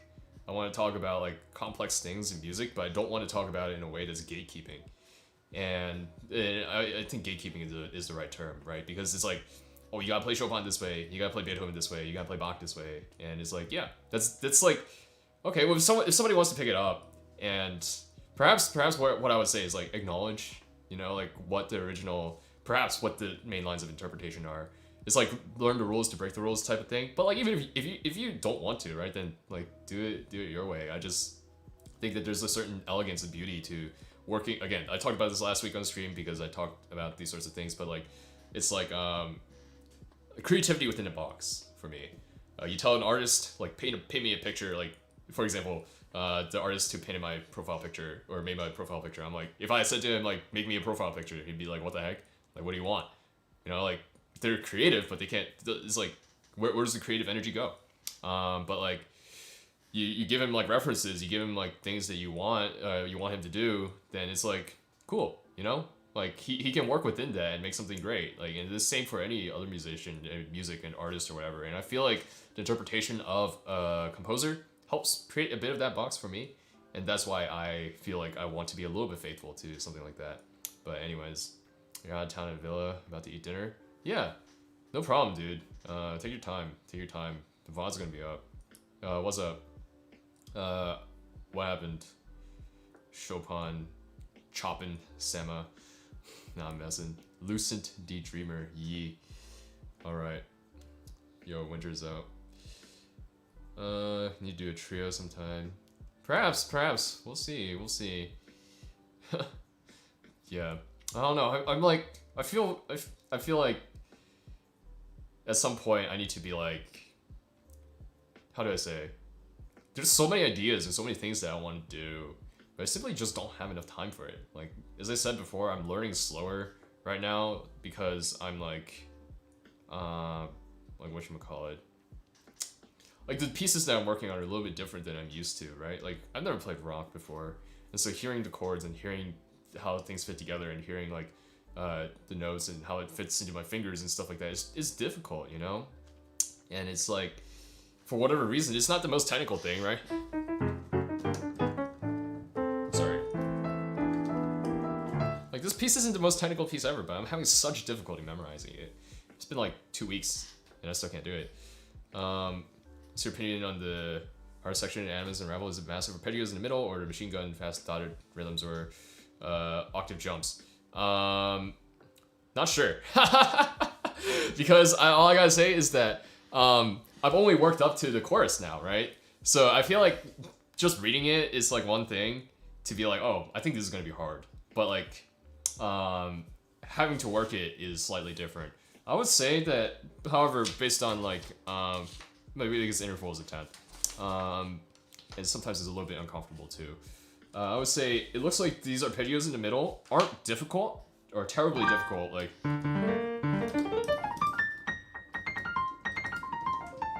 they don't look very hard per se, but it's just lining it up like rhythmically, because my brain just doesn't think in 5s and 6s and then like dotted like 8th notes. Like that just doesn't make any sense to me, and I'm like looking at it and I'm like, how do I play this? Not because the notes are different, but like yeah, the jumps at the end, it also, yeah, right, to make another point, it's hard to tell until I take things into tempo, because like there's more things to think about, yeah, but like that might be, that's easier slower, but like it might be harder, like when I'm taking it into tempo, and that's probably what's going to be the case, so this is round 3 is hard to unravel. Sure, I don't know. I don't care. Like, what is it? I think to an extent we can talk about like what's harder, what's easier, and it's like, okay, dope. But what's harder or easier is different for different people. Some people find, which one is it? Like Chopin's Etude, Opus 10 number 1, like the one with all the arpeggios, like extremely difficult, because they can't like do the hand motions needed to get up and down. Actually, I was talking to a guy like a month ago who did his like PhD on this. I mentioned him before, and video of that interview is coming out sometime in like a month or so. But it's like, yeah, your hand, like everyone's hands are different. Like how can you say like some patterns are easier than others, or like for someone like sure maybe there are some things that are ubiquitously easy, like sure maybe this all becomes easy for someone at some point, but like some of this stuff like how do you dictate whether or not that's easier or harder for than something else like a run, like kind of like what Fruit was saying, like he found this game harder than Unravel.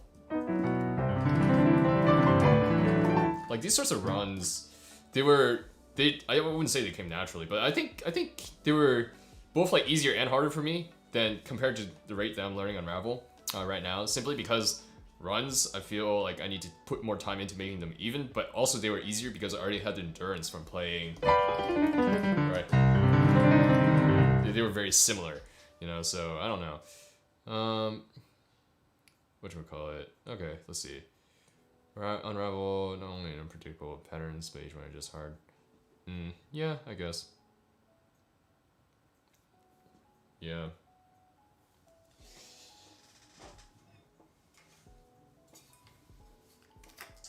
Dang. A fair number of viewers. Let's go. How many subs are we at now? Should I do like the whole live thing where everyone's just like, we stream until we get, you know, like how many, like, whatever. Until, like, oh yeah, was it when Kiara Takanashi was, like, streaming until 500k, and Calliope was, like, doing the same thing, too. Maybe we should do that. We're streaming until we get, like, 10k, guys. That's all I gotta say. That'd be hilarious, if that actually happened. But yeah. Somebody bought me some coffees. Thank you to whoever bought me coffees. I really appreciate your support on buying me a coffee. Unfortunately, I don't have it. I don't know how to link it up to Stream Elements, so you didn't show up. So yeah, but if you're still around or if you're watching the VOD, I really appreciate it because I don't know when that came through. Anyways, sorry. Any advice to practice it Unravel if someone is learning it? Watch this whole stream because I'm literally learning it for the first time. Nah, I'm messing. Take it slow, take it discipline. I always go the slow discipline route before I, you know, go quick. But fingerings are important. Wow, that was a, yeah. Fingerings are important, and just remember the jumps, man. Like work the so in my how to practice jumps video, I keep referencing that because honestly that's the way I do it, you know, my how to practice jumps with the shadow jumps, like staccato shadow jumps, like as fast as you can and drill that in, and that's how I would do the jumps. And then with like all the arpeggios and stuff, which I haven't gotten to yet, right, so I can't exactly speak specifically to that, but it's, you know, again with rhythms in my other how to practice video, so practice with rhythms and things of that nature. But beyond that, it's like, honestly, I think it's hard to say. It's hard to say, right? I find it hard to give very specific advice on how to practice something because I literally just sit down and grind, you know? I'm not opposed to the grind. And I think at some point, like, you can talk about tactics. And again, right, practice smarter by all means. And that's why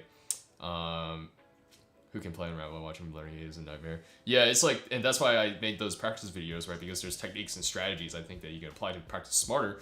But at the end of the day, you gotta be willing to put into work and grind, which is the answer that people don't want to hear. But I'm not saying that you're asking that question, Anime Piano Angel, because you don't want to grind. But I'm saying that for a lot of people who ask that question, they don't want to grind. Yeah, Ling 40 hours, let's go. Is it time for chess? That's WattKeys after hours, man. Etudes for new players who already know how to read music. I didn't play many etudes when I was new, so I don't know what I would recommend. I'm sorry. Like, honestly, I wish my repertoire was a little bit more expansive or something like that. But like talking about like general pieces, like I think like with the few students who I started teaching right recently because on YouTube, again, shameless plug for, you know, sign up for lessons, contact me in my email, links in emails in the description. But like I've recommended starting with Kulau Sonatina in C major, which is like, sorry.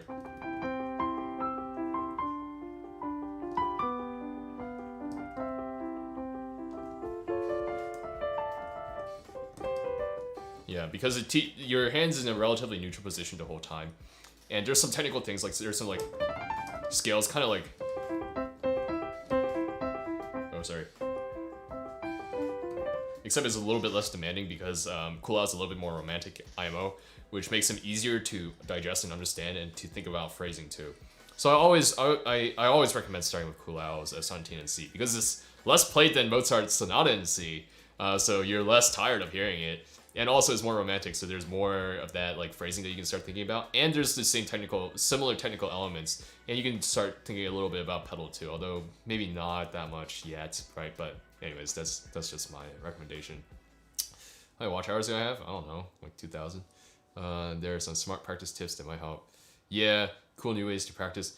Yeah, that's what I mean, right? Like, right now, all I'm doing is literally everything that I've said in my videos, you know, with just like practicing with rhythms, practicing with like the shadow jumps, sometimes with like eyes closed and like thinking a little bit of like thinking about the chords and like the chord structure as well. Like I'm trying these new like thinking music theory wise to help with practice and memory. Like that's still very new to me. And so I'm working on that and seeing how that helps. Basically anything that I'm vocalizing is like what I'm thinking, you know? I practice metronome, get it disciplined and slow, in tempo, or not in tempo, but even, and then like slowly scale up and work on when I get stuck. Let's see, proper recording of this on a grand one-step master it. Yeah, we'll make that like the 10K sub goal. If you don't practice, there's no way to play around. Yeah, let me watch hours. I have, I said 2,000 or so on this video. I don't know.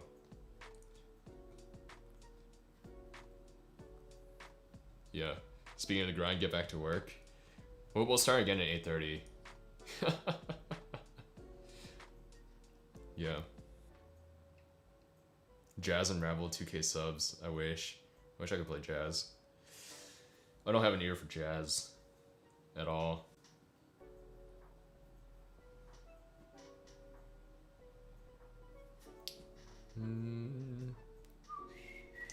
I haven't even seen Tokyo Ghoul. Like I don't have as strong of emotional attachment to Unravel. That's why I can make it a sub goal. You know, like everyone who's like, I'm playing Unravel because that's like what inspired me to play piano. Like, yeah, I get that, right? But I don't have that sort of attachment. I'm just like, I'll play it. It sounds cool, you know? I like it, but it's like, oh yeah, snack. Thanks for reminding me. Give me a sec. I'm gonna grab a tiny bag of cookies, and because that's healthy, but my waste bin is kind of full. Rip!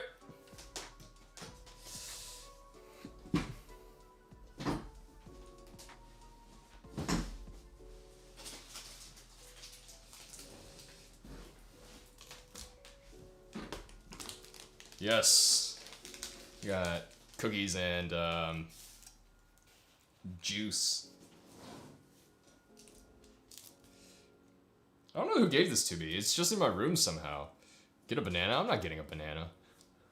Get your mind out of the gutter. I will only learn Unravel one day for a technical side, but it's not my favorite song. Is Animenz's version?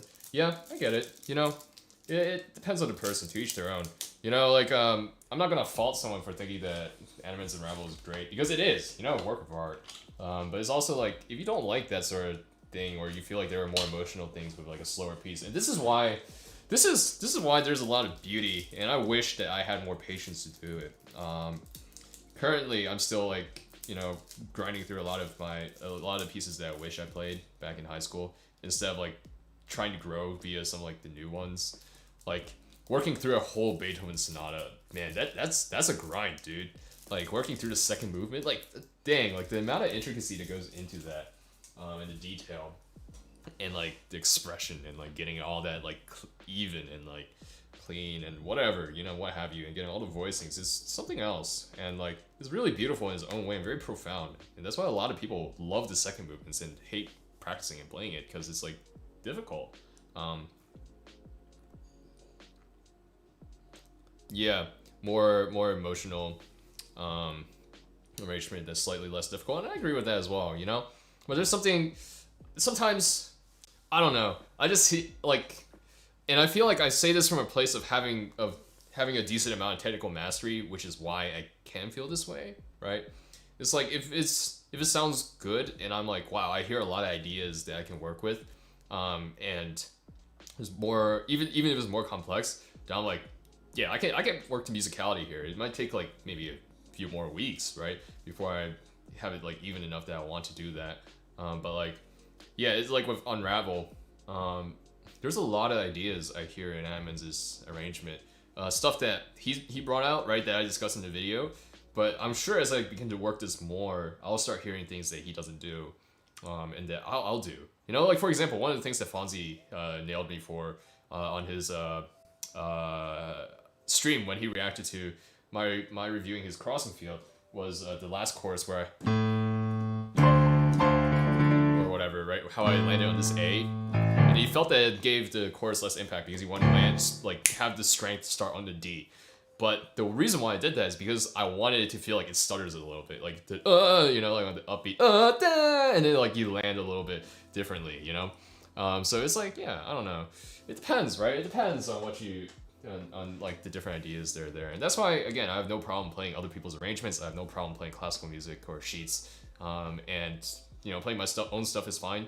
I'm a little bit like sometimes too lazy and too busy to like actually sit down and finish my own arrangements, but like, you know, it's all good.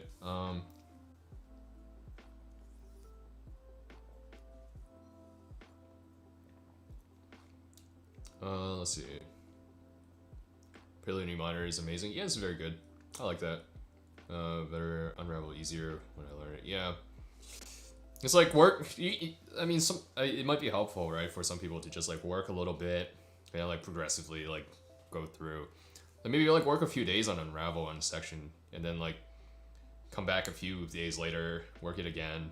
You know, like once a week. You know, that slow accumulation. It's the slow grind that wins you at the end of the day, especially when it's like a piece that's outside your technical level. Like just work on it a little bit, and then like have that add up over time, and you'll learn it a lot faster than if you just sat down and try to play it all at once, you know. Depends on which sonata. Pathétique sound awesome. I wouldn't mind grinding it. Yeah, those are very cool.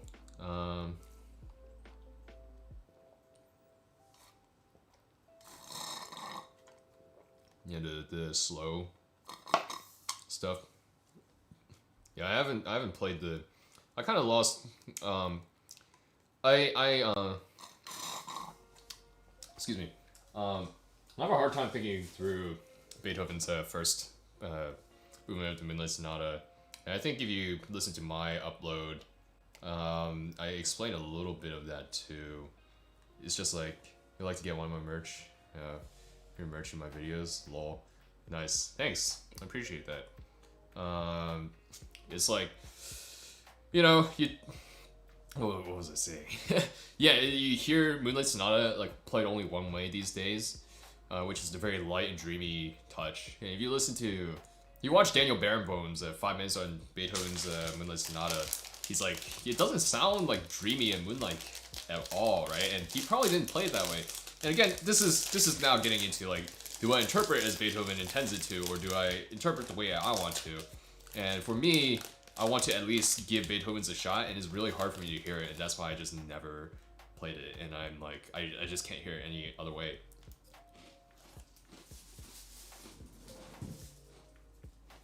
And it's also because I don't necessarily 100% like the very dreamy touch, right? Because it just doesn't feel like Beethoven to me. And that's a very abstract thing to say.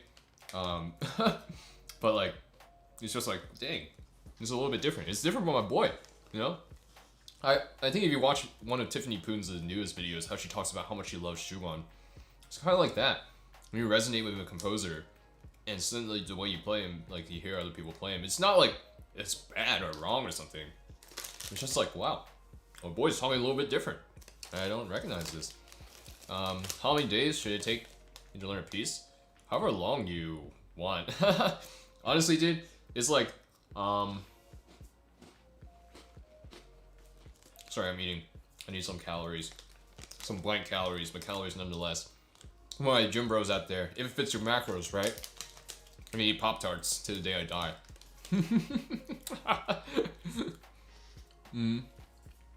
Too much liberty? Yeah. Maybe. I don't remember that recording if I listened to it. But I'll go check it out afterwards. But yeah, what do I gotta say? What was it saying? Sohan Shah, like how many days it should take to learn. Take it at your own pace, dude. There's no pressure to like finish, right? If it takes you, like for example, right, back in the day when I did classical, what do you mean by learn, right? I think that's actually the first question. You mean like technically, or do you want to have like the whole interpretation down? Do you want it musically finished, right? Because like for example, Let's Hungarian Rhapsody #2 probably took like took me in high school like a few months to get technically down, right? But that was also because I was working through each. Are they considered movements? I think they are considered movements, right? I forget what the movements are called anymore.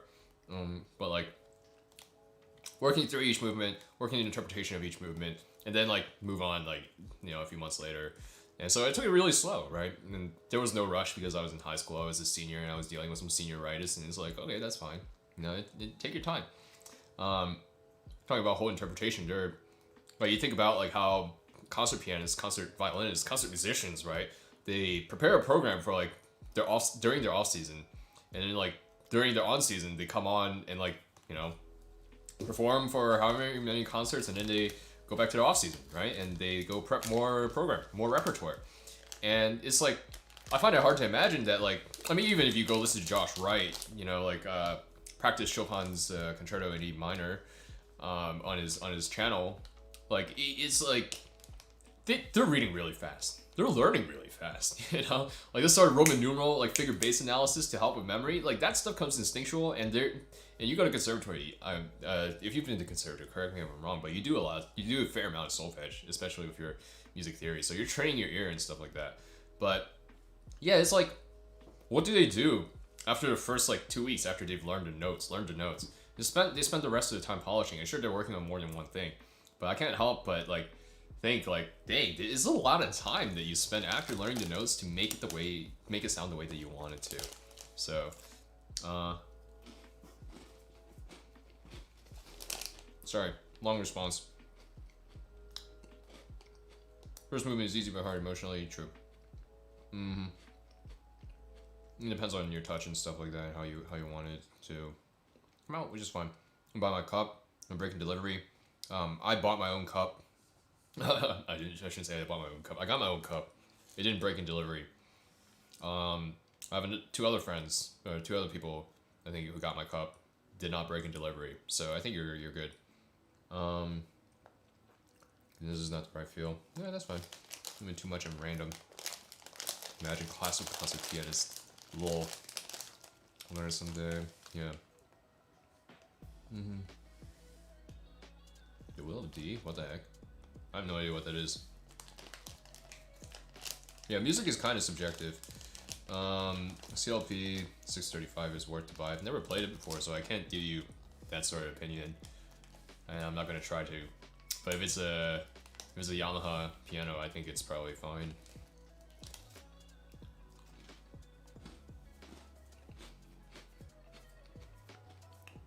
Sorry, I know I said I would start again at 8:30, but these cookies are too good.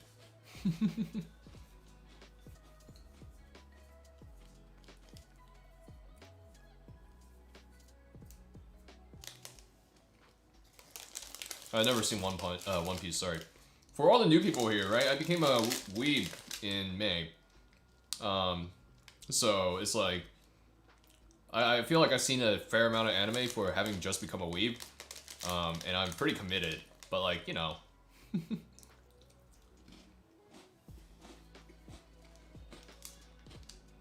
This food is important.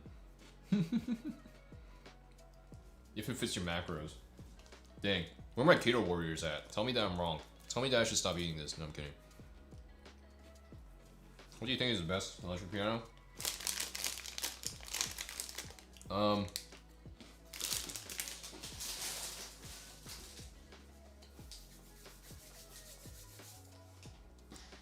Never had to go and try to buy an electric piano beyond this one. So only electric pianos that I really come into contact with are ones that people bring to gigs. And I'll set it up for them, right? And like, okay, for context for a lot of new people, I do live sound. And so I did like some shows in local venues, in the area. Yeah. And so what we get a lot are like, M audio keyboards, which are you know, basically just MIDI controllers. They're pretty cheap. It doesn't come with a lot of pads and frills and stuff like that. But, excuse me. Dang, the cookie's like stuck. You know how it is. Y'all know how it is. But like, I would say the best ones that I played, there's like some Kawaii. I'm sure like all the ones that are, all the big brands like Kawaii, Casio, Yamaha, and Roland, like all the ones that fall within a certain like price range, like within that price range, they're all like pretty fine. Yamaha P series is very good. I played the CP series like a few times too, which is their performance, or their concert keyboards, which are more expensive and of course don't have the speakers because they're concert keyboards. But like, they're fantastic. I love them. There's a Kawaii that I played that was like $1,500. I forget what model it was, but that was pretty good too. And the Rolands are fine, you know. Unfortunately, again, I'm not in a place to give strong recommendations. I'm like, yeah, get this keyboard. Aside from like mid-range keyboards, like $500 or so, and a little bit below. Let's say P series is fine. A lot of people like the Roland FP30, Roland FP15, but like, you know, I got this one because it has aux outs, you know, and I wanted to record aux out, and that's how I'm comfortable recording aux out if I do certain or things, because that's how I always do it in live sound. My favorite anime as of now is definitely Your Lie in April. One Piece is a recommendation when I want to procrastinate and not practice. Yeah, Your Lie in April by and far is my favorite anime. There's like honestly no competition. I think like if on my anime list I could give it like a 20, then I would give it a 20. But that's because like it's hard like. Sure, I think I can criticize Your Lie in April at parts, right? Like, there's some parts dragged, and like artistically, like with that, you know, it's like, but like, just for me, so much X factor, man. Like, literally every time, like every person who played on stage, like I remember thinking those thoughts. Like, how do I not like, and this is me after a year and a half not playing, right? Or like competing or like being on stage. It was like, how do I not like love an anime that makes me remember all the best moments of my playing and all the worst moments of my playing and everything in between and everything that I strive to do as an artist? And like, sure, I was getting back into it at the time, you know, but it like, Your Lie in April, like, at least for me, like, you know, Kari, you're a musician, you gotta make music. Like, that sort of stuff, like, stuck in a very interesting way because it just reminded me, you know, of my entire life and childhood. But yeah. Yeah, but they're making e-pianos with actual piano mechanics. Yeah, does Robert Estrin of Living Pianos have one of those? Yeah, I think like the piano action like at the bottom of the Grand has a little bit of a clickier feel, and it's quite nice. An acoustic piano, nice. Your Lie in April, yeah, made me cry. Your Lie in, I don't cry much. Your Lie in April, the third or fourth time watching the last episode made me cry. Are there MIDI functions? Yes, but it's not a MIDI cable, it is via USB-A. So, yeah. But yeah, I can hook it up to like my VST. I have, Addictive Keys, Steinway D. So, you're biased for Your Lie in April. Yeah, it's like, how do you not be biased when you're like me? Like, if you had positive experiences, right, playing the piano, it reminds you of all your negative experiences, and of course you'd be biased against it. But like for me, it's like, dang, how do I like, you know, just like different. Do I have my anime list? I do. I don't know where it is though, or where it's shared. What'd you say? Audio. Yeah. I don't like it how I like Kari. It makes sense why I like Kari. Tsubaka was interesting. Anyways, I am Arima. No, I wish I was as good as him. Your Lie in April got me into piano. Been learning for 5 months. Yeah, it's like it was interesting to me because if you were here last stream, right, you know how I was talking about like storytelling and connection and like why I developed that sort of mentality with piano, and seeing that visualized in an anime, that got me like right here, you know, like it was like stabbed through the heart. No. Vlad, yeah, favorite scene. bit cheesy and sad. Yeah. Animating this time way. Yeah. It's all good. I don't know. It's interesting because like the ballad scene is like everything in the series is talking like at least one of the main developments is like talking about like that sort of stuff, right? And like the musicality, and then like the ballad scene, like one of the last major scenes is like told purely through musicality and without any commentary, and it's super cool. Have I seen Forest Piano? I have not. Is that one of the ones that people also say is really good for classical? Yeah, got you into classical and thought it was boring, and now you love it. Exactly. You know, there's like so much to it. So much complexity, so much depth. But and yeah, it's easy for.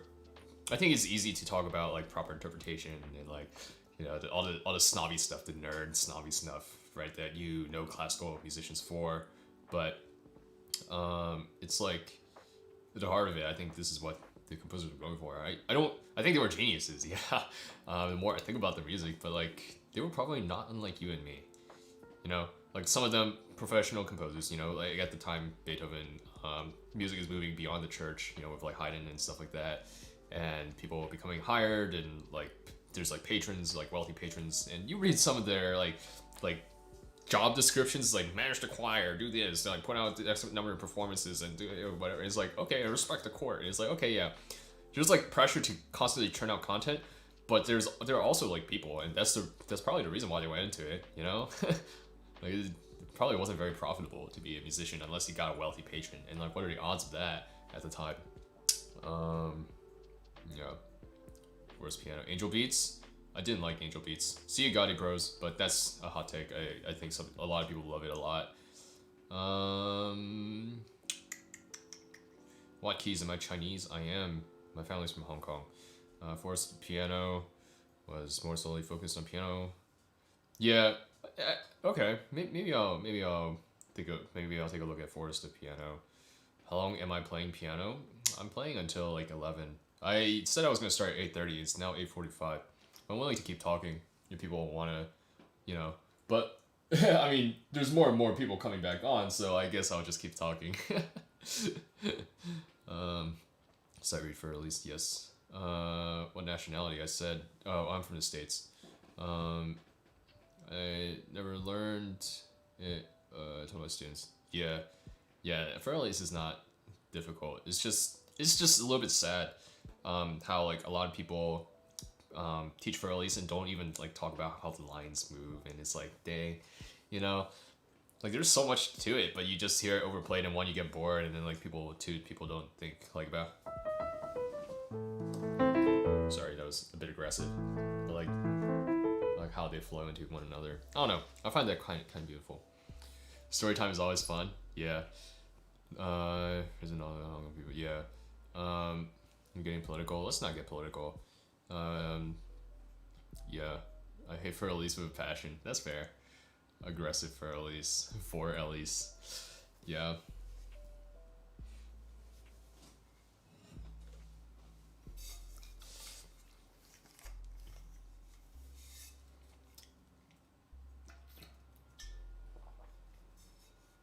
I've not seen Marseille's version of For Elise. Probably should. Oh, with drums? Dang. I should. I'll check it out after this. But let's get back to Unravel. Give me a sec.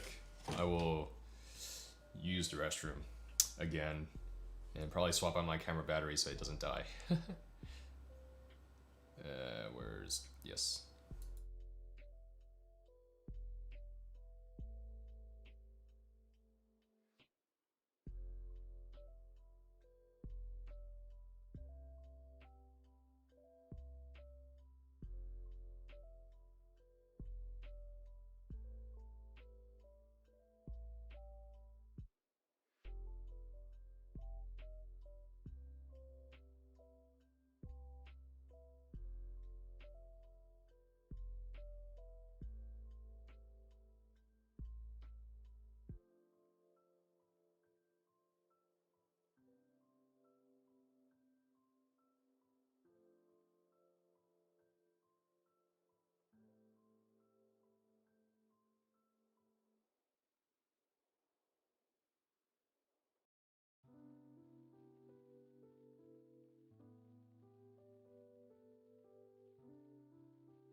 Alright.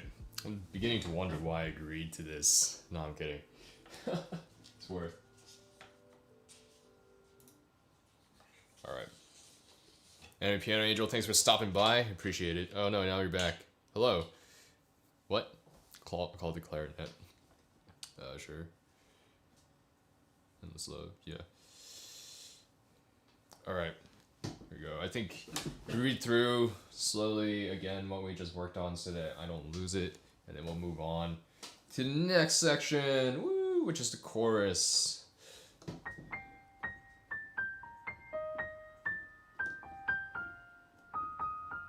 That's not slow, but that's okay.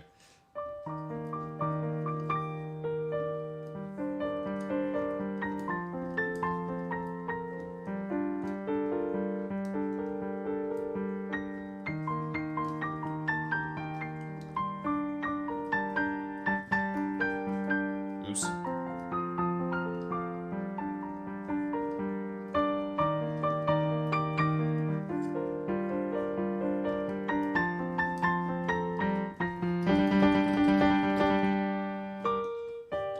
Practice this transition, but we're not going to do that right now. Haha, the tempo's so messed up. Sorry.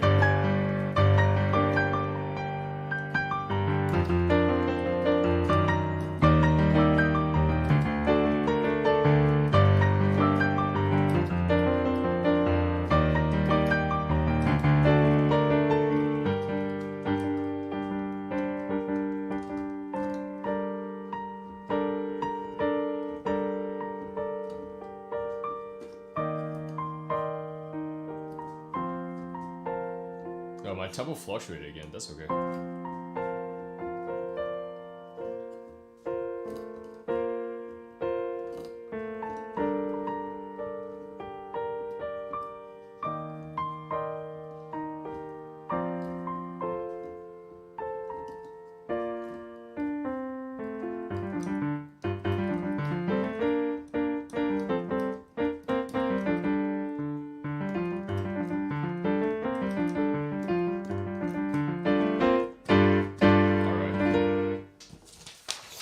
It's time.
This is a fair amount of work.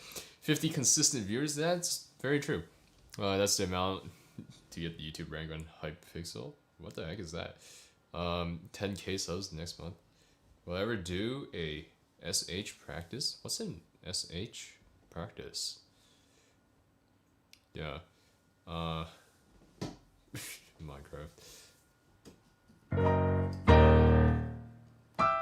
Where am I? Alright, what's the strat here? I don't know. Because each hand is easy individually, it's just that putting them together. Separate hands. Oh yeah, I'm literally just talking about this. No, I just started again, dude. This game. No, I took like a 45-hour long break simply because like we were talking about. I love this game. It's so comfortable. Like after you get it.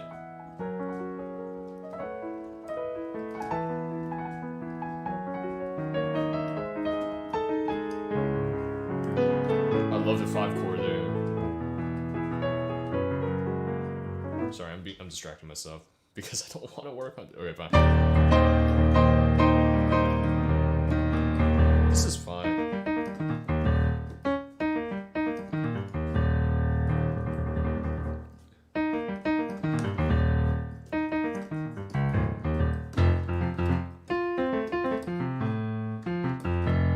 We will bring back Metronome soon.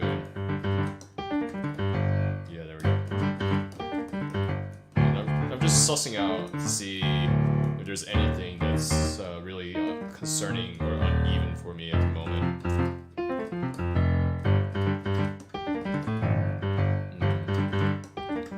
This fifth here has been getting me all day, both with the octave and now with this. But that's fine. Oh, this should be a 5 here. I don't know why I wanted to go 1, but it should be a 5 here. Lock yourself in your room for recording. My friend's cousin, was it Matthew Van Den Ness or whatever, did that. If you probably know him for, like, I sang the entire choir, or sang every part to Star Wars or whatever. But he locked himself in his room and practiced for 40 hours straight. On stream, on YouTube.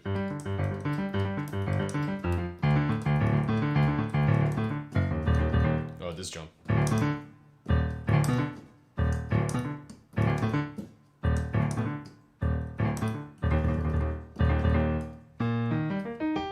This arpeggio is too much, is a bit stretched. I'm really not used to that.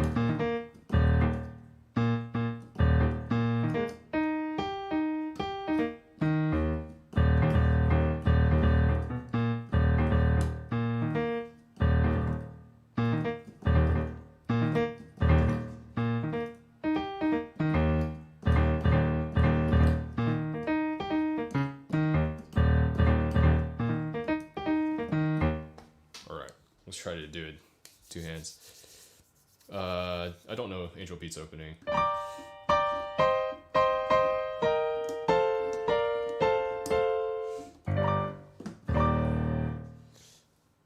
For 40 hours. Lol.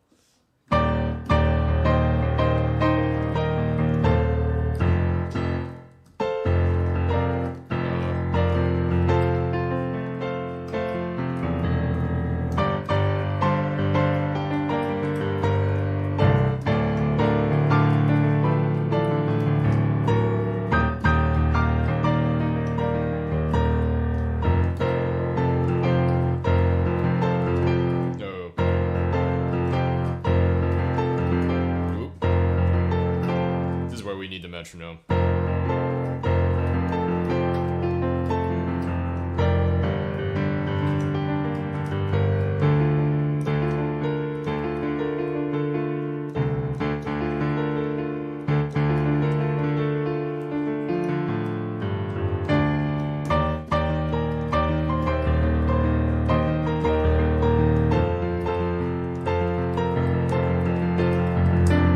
Oh, this isn't that bad. Yeah, okay.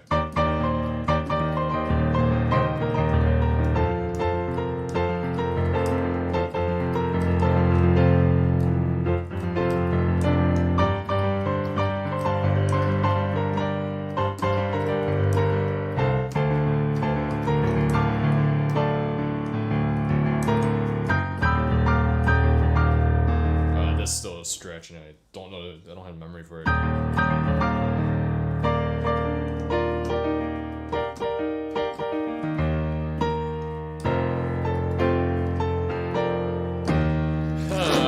for the metronome.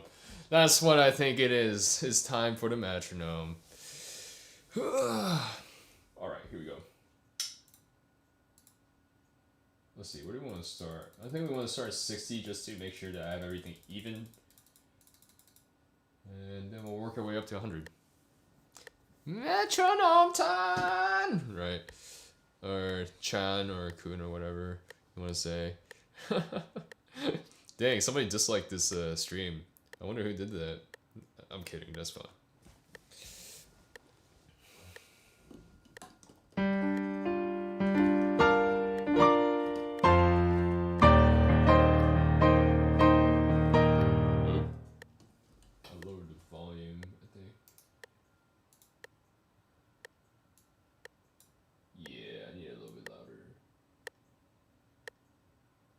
Thanks, buddy. Alright. We shall find out where they live.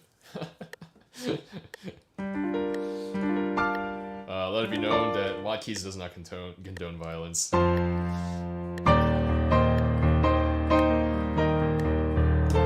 that's... I keep thinking... Da da da da da da da da da bum. It was da da da da da da da da da.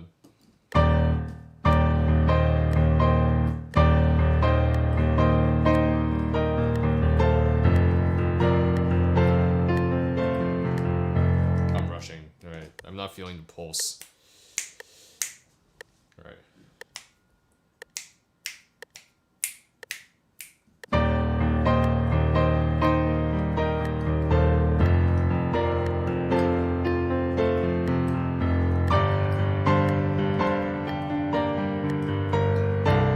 Oops.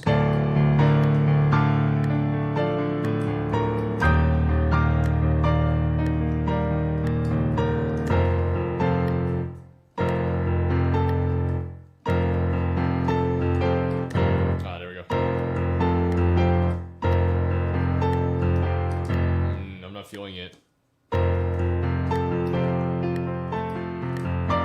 Whoa, where'd that come from?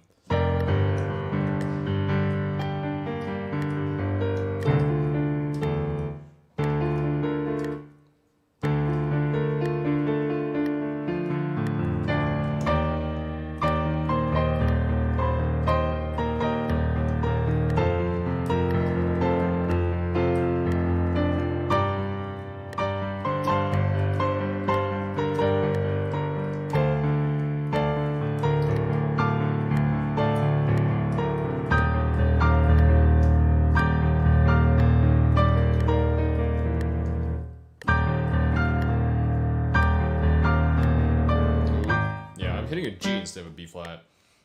Oh yeah, that's not right.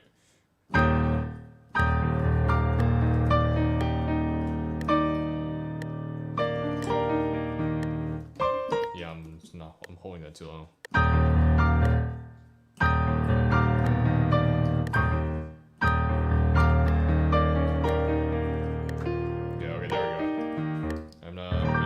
Feel the pulse a little bit better.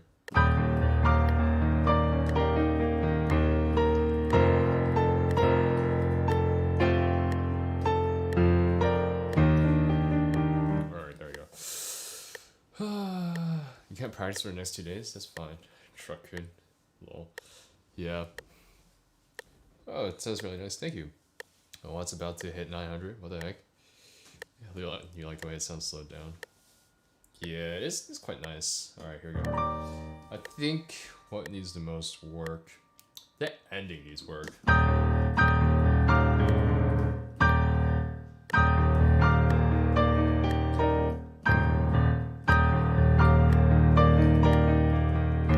There we go. There we go.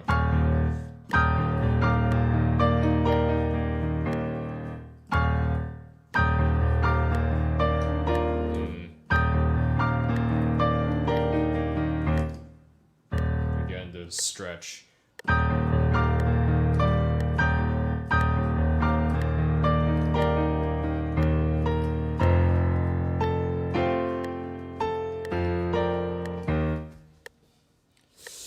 Ooh, man is a baller. Hilarious.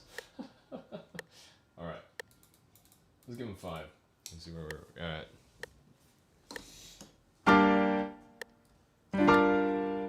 Oh.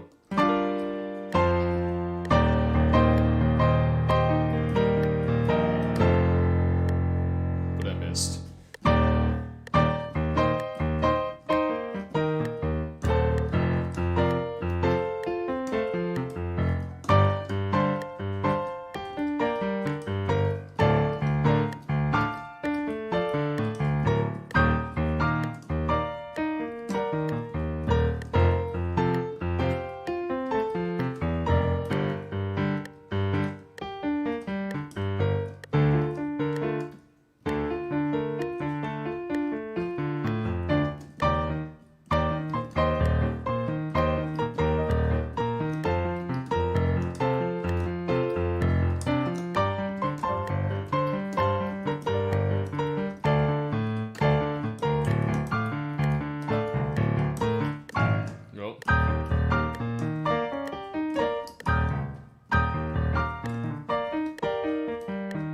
If I was looking at Pianist, this would be easier.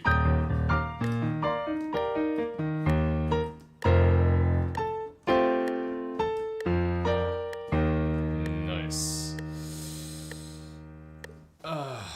Return chat. Yeah, chat has calmed down.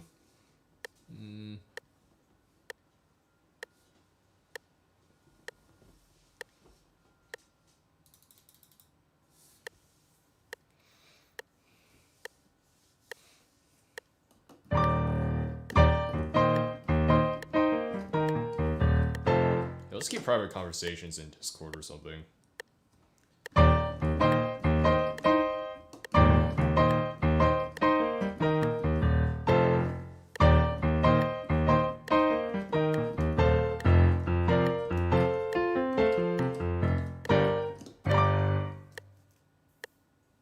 Yeah.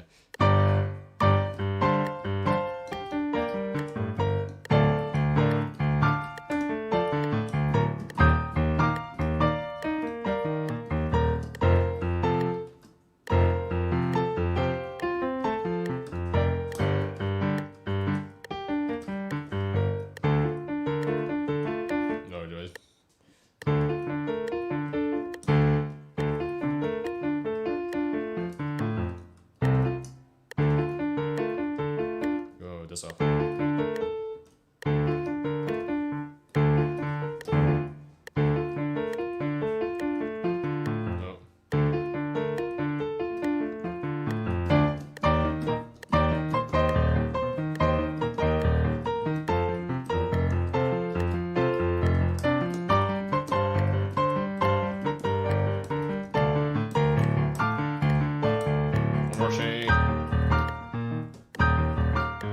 I just don't have the tactile feel for this note. What if I just jump to 5 instead of trying to pass? No, I think I have to try to pass because then it makes it sound more continuous.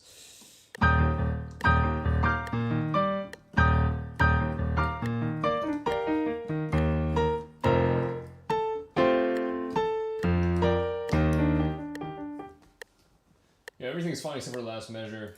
I don't know if I want to work the last measure right now. I want to know how hard this piece is to play. I mean, obviously it's hard, but just how hard? I don't know. Like, how do you compare what's hard for someone versus someone else? Like, they said this game had, like, some kind of tricky, like, runs to get even, but, like, this one, if you're not good at chords, then you're probably not going to be too good at playing it either.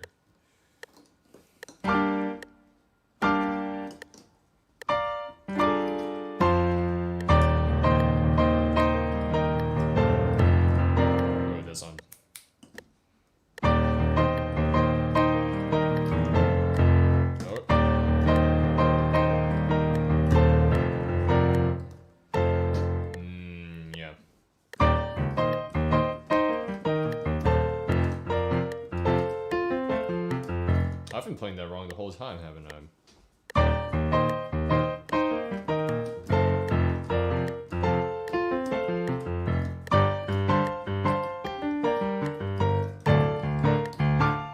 Oh, there's a D. I thought it was an F out of the corner of my eye.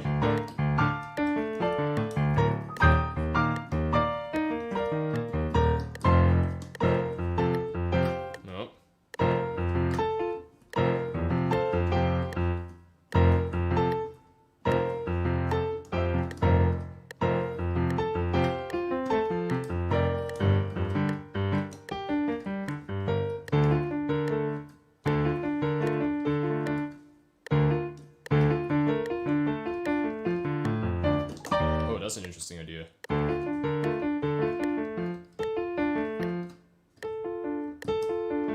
Oh, I like that.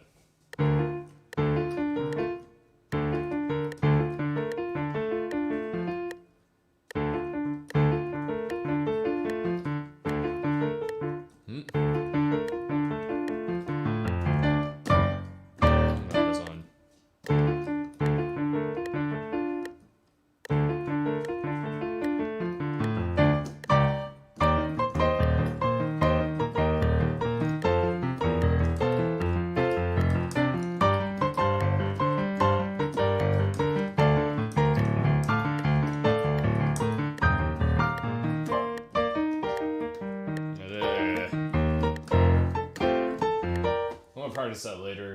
I think getting everything else will be a little bit more entertaining both for me and for you. So, or have a lot of motivation. Some stuff is ridiculous. Technicality, yeah, that's fine. Hard time with the sit-in. I did. Yeah, that's fine.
Bump it up a few more.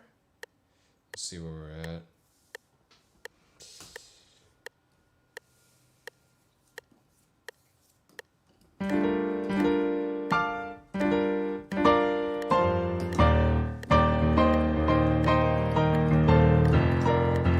Ooh, yeah, that the rhythm there gets me.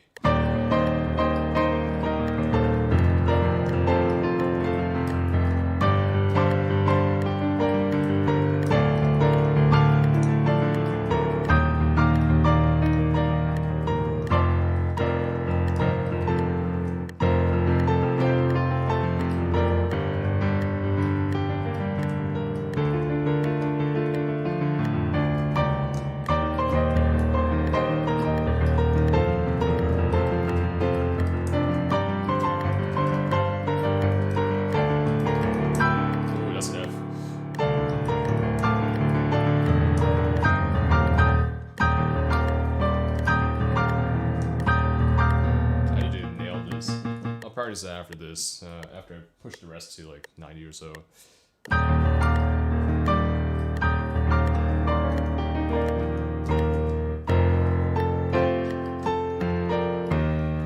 Usually I'm like, don't leave stuff for later, you know, because like, whatchamacallit, it's like finicky, whatever, you know, but you want to get this down as soon as possible, but it's fine. You'll be able to consider an actual piano player. It's, what does it mean to be an actual piano player? You know, what does it mean to be someone who plays music, a musician? You know, we talked about this on stream 2 weeks ago, which is interesting, and I talked about it last week too. And if you, oh, thanks for stopping by, PC Gaming, for the win. Have a good night. But yeah, it's like, if you, I don't think there's a barrier to, like, you know, like, you need to be able to read music to be a musician or a pianist or whatever, because there are plenty of great musicians and pianists who play by ear, especially in the modern age. But it's like, it's just helpful, you know? You know, for one thing, and for another, it's just, for me, right, as a classically trained pianist, it's a lot easier, so.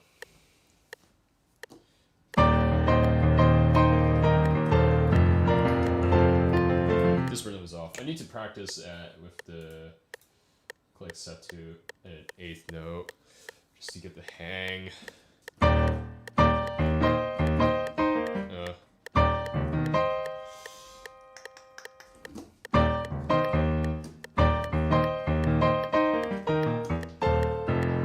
there we go. I'll feel it a little bit more.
You already have it down. I was only going for 10. Thanks. Yeah, it's we're getting there. We still have like 40 clicks to go before it's like really in tempo, and it's still not as clean as I want it to be. Like I'm starting to think about the phrasing a little bit, like, and then like decrescendo downwards. I don't think I'm gonna do it with 2 hands yet.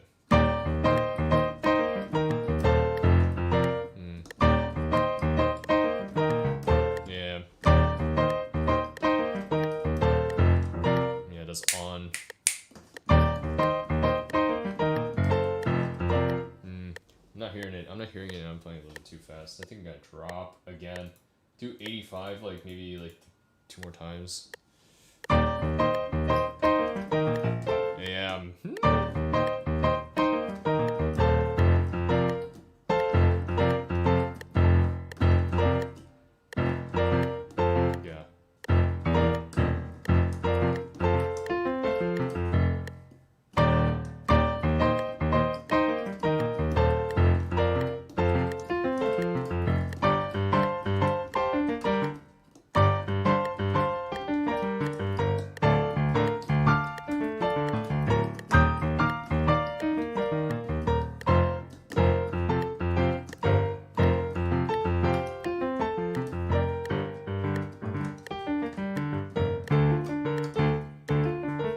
When the rhythm changes, I forget.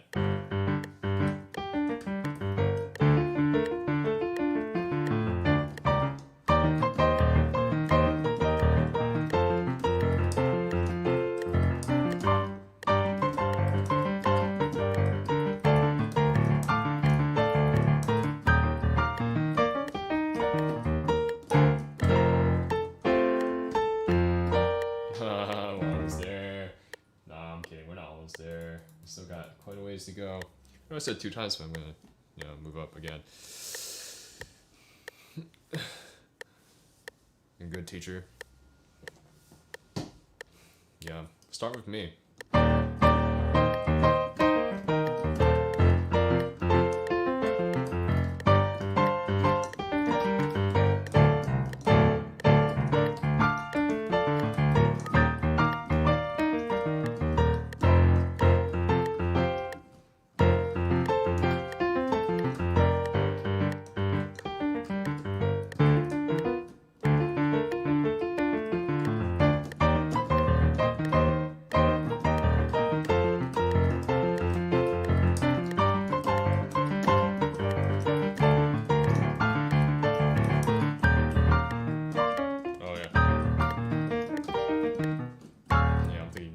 Left hand.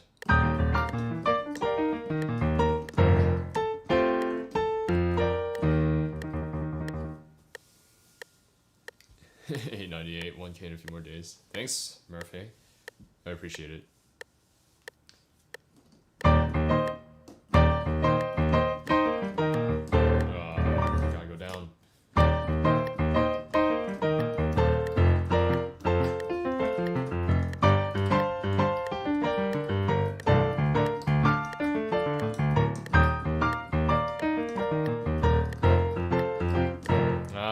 time. All right, let's grind this. I'm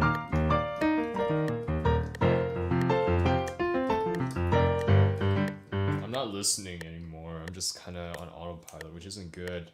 But I'm a little bit too tired to think very clearly. So this is the grind.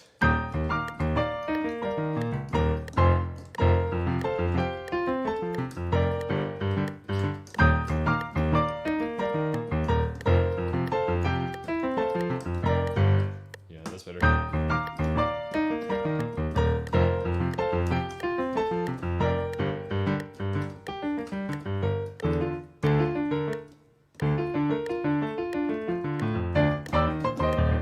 This part's fun.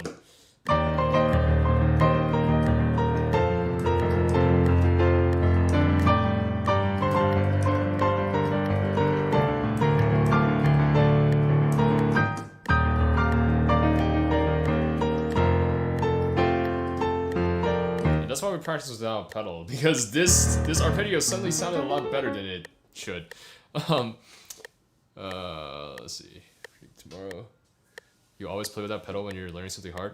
Yeah, I frequently don't use pedal when I'm learning technical things because the pedal hides rhythmic unevenness and like missed notes and like articulation issues. It's like, how do I say, like as much as possible, how I always talk about using pedal is you're trying to do everything. So you start off with the pedal, using the pedal only to do things that you can't do yourself. So like if a certain note to connect is impossible, then you use the pedal. If you want like, you know, like an accent, like an on-beat accent, then you use the pedal. And then after a while, yeah, no, YouTube removes alt accounts, so it doesn't really help. But it's fine if you want to watch me on your school account too. Yeah, and so yeah, when I'm practicing technicality and I'm getting the notes, like I'll add pedal just to see how it sounds or how it should sound. But then when I'm just working again, like grinding like that, I'll frequently not use the pedal so I can hear, at the very least, like where I am messing up. I'll talk about this a little bit more in my How to Practice Hard Stuff Part 1 video. So, literally how I'm practicing is like straight out of that, out of those videos. Again, those aren't like technical fix videos, but those are like just like some practicing ideas and guidelines. If you haven't seen those, I should link those somewhere, but I didn't. You still at it strong. Yeah, you should be here the whole time. Unravel is calling your name. I'm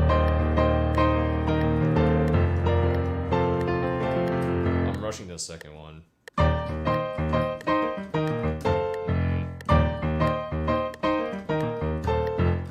I'm rushing somewhat. I still don't hear it right. That's the problem too. There we go. I hear that one right.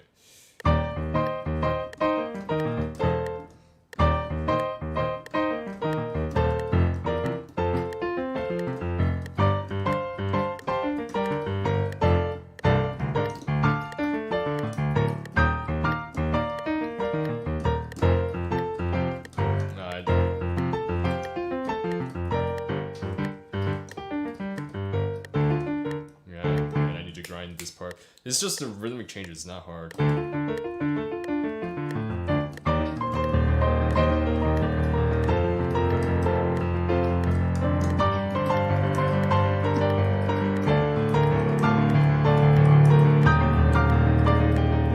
Yeah. Yeah, hide that.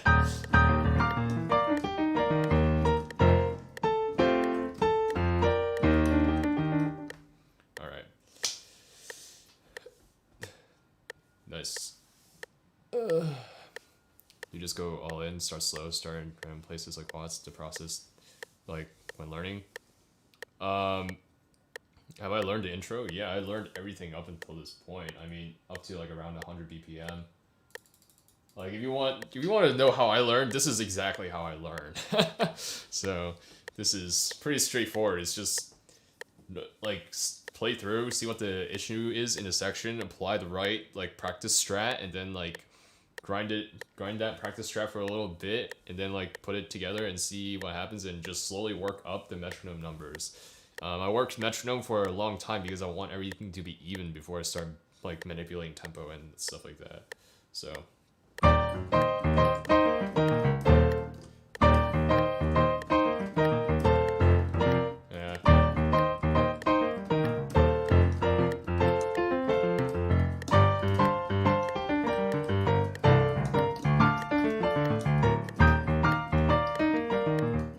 the problem is that I'm also not thinking cognitively enough. So I'm not actually really memorizing as I go. I'm kind of like just remembering it in my fingers, which is muscle memory is very weak.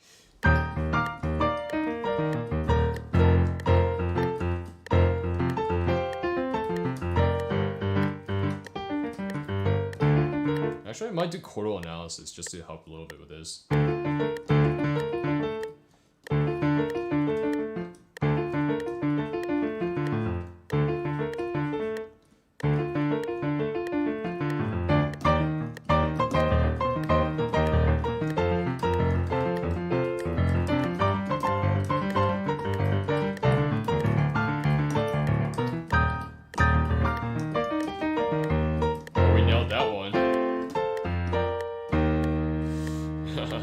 Slow. Dang, alright.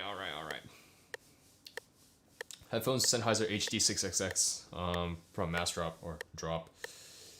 Yeah. Dang. I'm like tired. Yeah, until it's a correct tempo. That's, yeah, Murph. That's exactly what I'm doing too. Although I have begun to start cutting out the metronome a little bit earlier, especially in the medium tempo stuff, because again, like I talked about this last week, so for anyone who was here, I'm just repeating myself. I pay most attention to dynamics, and then I pay attention to textures and articulation, and the thing I'm weakest at is tempo, like push and pull tempo.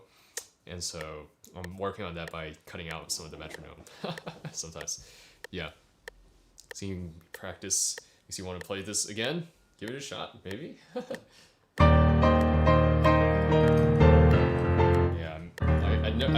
I just keep not going down to the last jumping down.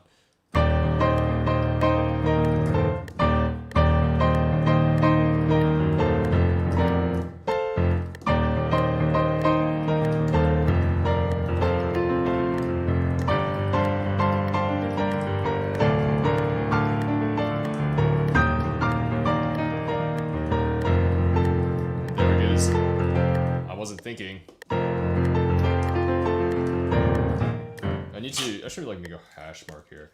It's like one of those like spots where like when you're performing and you're just like listening to yourself play, like that's the spot that I want to be at. I want to be like I'm not even like cognitively thinking about what I'm playing. I just want to feel like I'm listening to myself playing.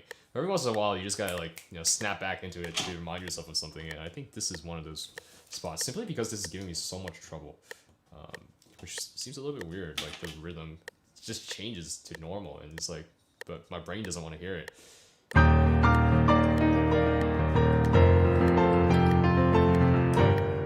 that should have gone down.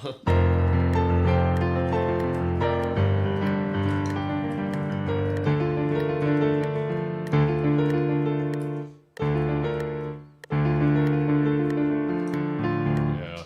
This F, I don't know what to do about it. Because there's like the...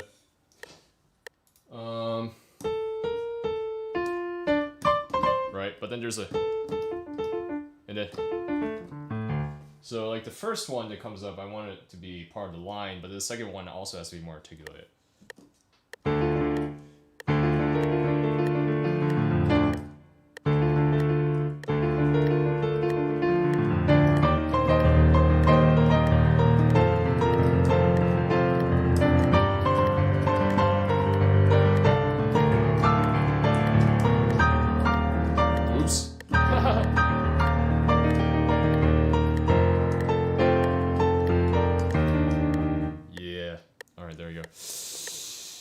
Josh Wright. Yeah, Josh Wright is very good. He's a smart cookie. He's been around far longer than I have. Old record. You get the question. This is a P125.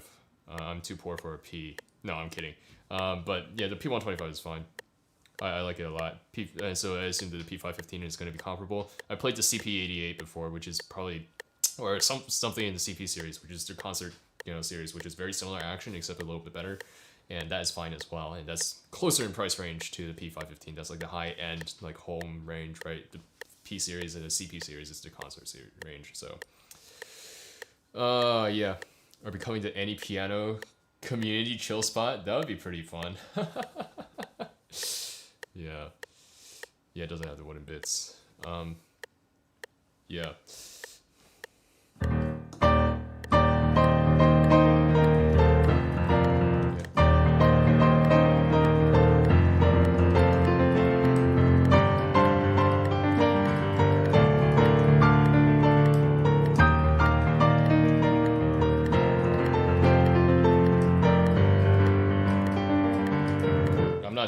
I thought that time and I hit the rhythm, but I didn't think about going to the bottom of the arpeggio, which is why I messed up.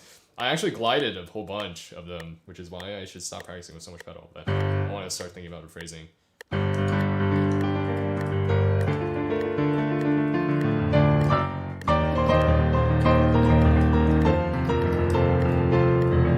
what was that?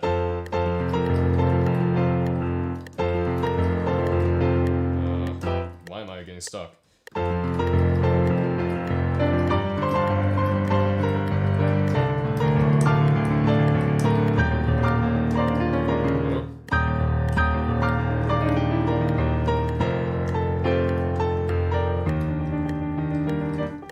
Oh, we made it to 100. Dang, we already got to 100 BPM.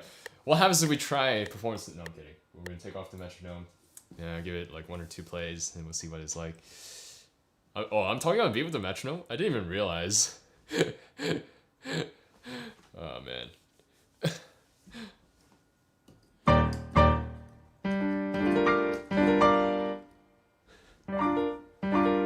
Bye, Chopin. I think he only needs polishing for most of the parts. That'll be pretty fun.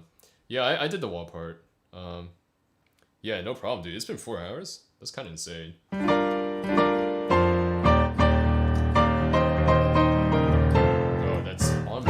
Come on.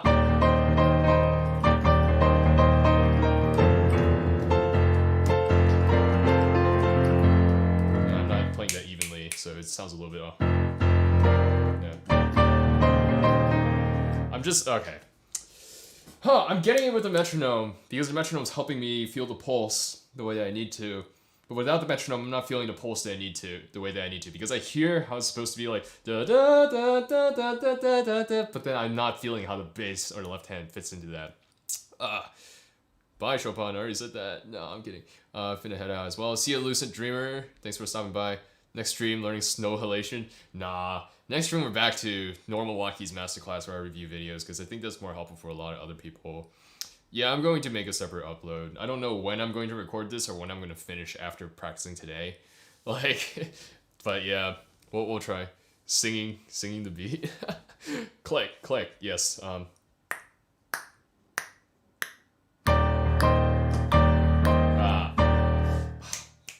Yes, that's a very good strat that I haven't done it in a long time, and I'm really bad at it. My musical sense is like poor. Like I can sing the melody line and just play the like every accompanying part, but I can't sing any other of the accompanying parts while playing every other thing. What do you think? What do you do when you're stuck in a really hard part? So, yeah, no, singing the song Tinlo wants my throat to rip open. What do you do? I think you have a few choices, right? If you're stuck for a few days, you can try dropping it, coming back to it after a few more days, right?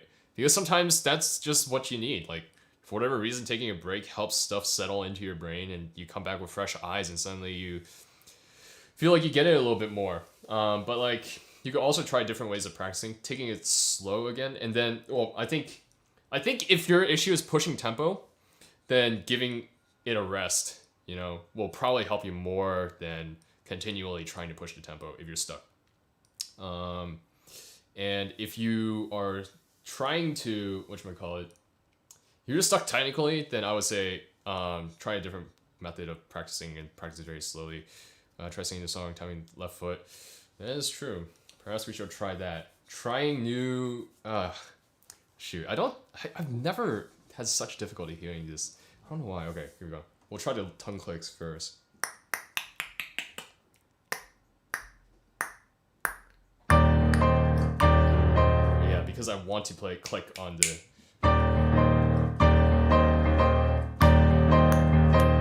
We'll take it slow.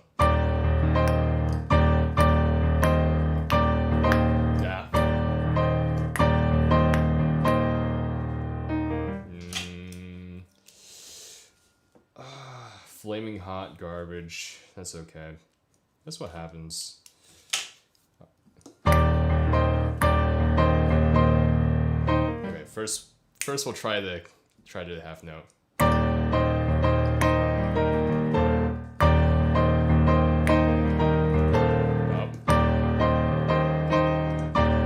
I'm skipping one of the.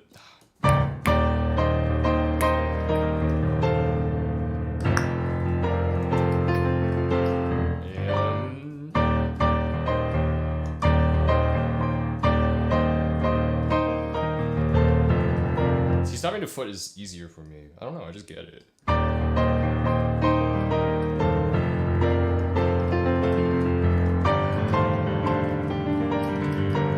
But I can't like vocalize anything. If I'm vocalizing for whatever reason, it just uses a different part of the brain. Like I used to, like even in the past I used to do the first step to beatboxing. Yeah. Nah, I used to have to do like that rhythm stuff with like the left hand taps the beat and then the right hand taps it, like the other thing, you know. Tongue click speak clean. Thank you. Really super common.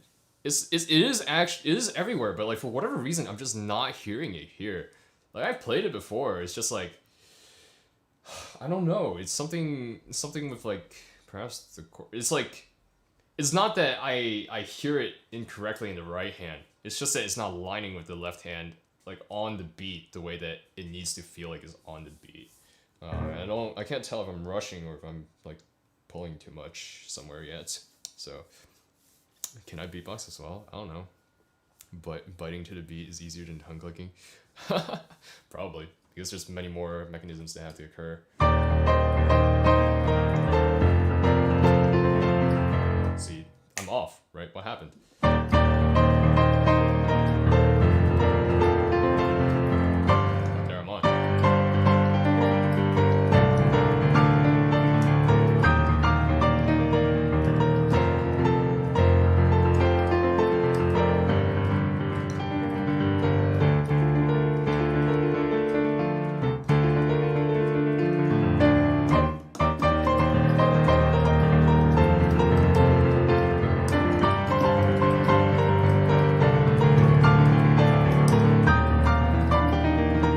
That was really bad.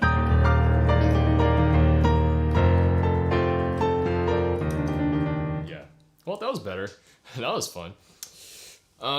Tapping the foot is relatively easy to get that for me, but like I feel like the more tactile ways, you know, like that's I can't sing or like click my tongue or whatever. The problem is actually connecting two hands because of the really weird rhythm with the left hand. Then I think what you want to do with weird polyrhythm stuff. Sometimes we passed it. I'm gonna assume that like, that's what I was gonna recommend. Pure water ruler. Like, if you have like twos and or you have like polyrhythm, then you want to like say, okay, this is where like, especially if you have like a lot of like notes like 7 and 2 or whatever, that you just like kind of like what I did here. Which I'm gonna revise in a little bit, but like I don't know if you can see, since the camera doesn't have the autofocus is pretty garbage, but like I hit the mic, but you see how like there's like all this polyrhythm here in this section where there's like weird 5s and 6s and then there's like connected to like dotted like 8s and stuff like that. Just draw the lines to where like everything should be and then like play to those and give that a shot. It's what you'll find frequently is that if you do that first and foremost, like where everything should line up, then you whatchamacallit, if you line up where if you line it up slowly like that, right, even if it's not technically perfect, like perfectly spaced out the way it should be, once you speed it up, a lot of times it gets up to it. Go ahead and play the wall. We already did that like an hour ago. We'll get back to it later after I finish working the chorus, because I'm having a bit too much fun on the chorus. Because this is the famous part, you know? Everyone knows this. You like. And I dropped the beat again.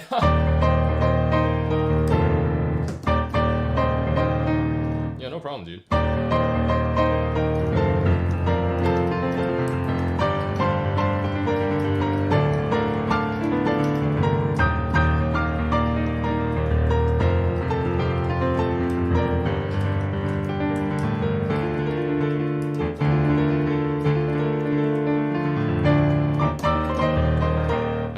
what I want to do differently, because I think if I keep both fortissimo, it gets a little bit dry. Like, but I think part of the movement in the left hand helps, but like maybe a little bit different, yeah.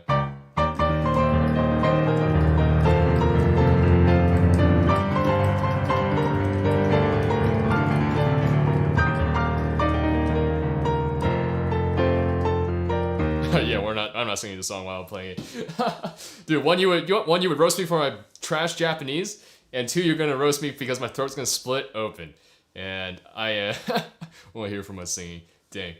I'm gonna go use the restroom real quick to give myself a tiny bit of a break as well, and to swap out the camera battery, and to take a sip. So be right back, team. And then we will try the wall part again, because I want to get that more comfortable, because it's a lot of fun to play. And then we will move on.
Damn, we're gonna roast a man for using the restroom because he's drinking water and staying hydrated. Y'all are weird. Nah, I'm messing.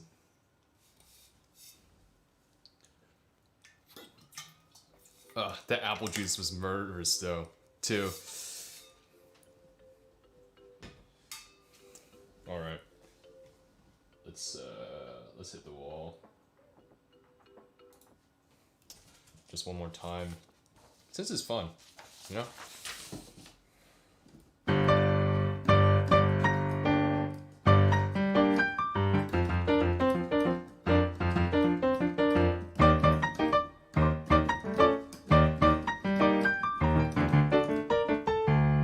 Yeah, like an hour of not playing this already, I'm already like feeling off.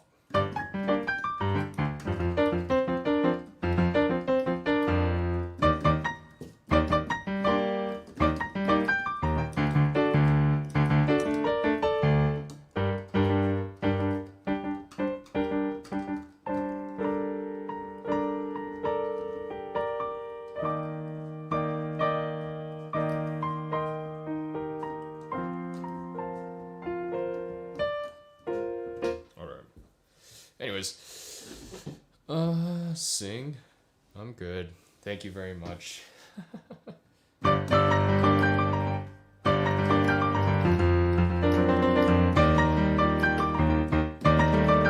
That's the problem.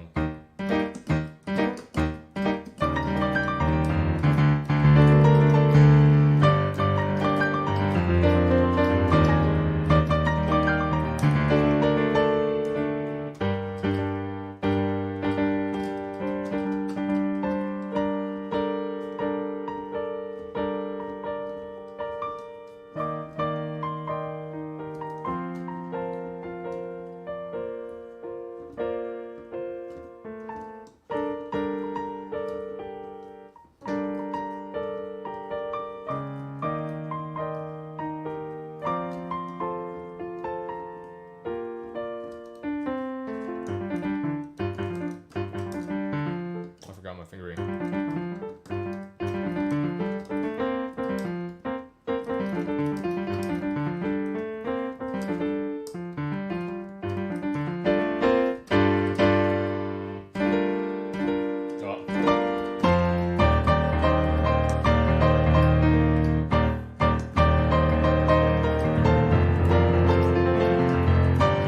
I missed it.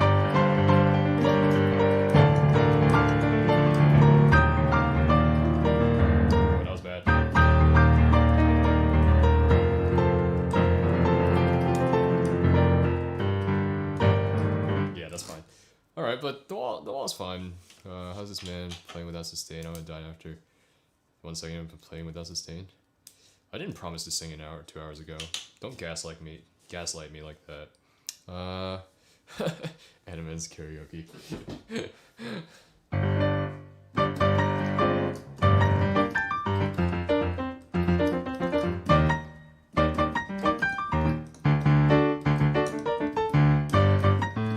I had this memorized. It's the same thing over and over again, but when I look away, I just get insecure and I'm like, bruh.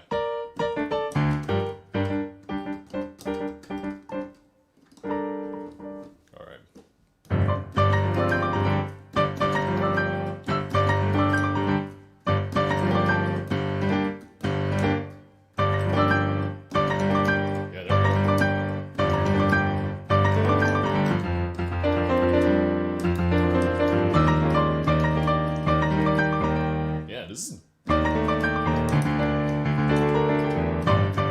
This is gonna be a pain to record because it's gonna be like, dang, you know, it's kind of hard to get clean, but it's not like, it's kind of fun to play, you know.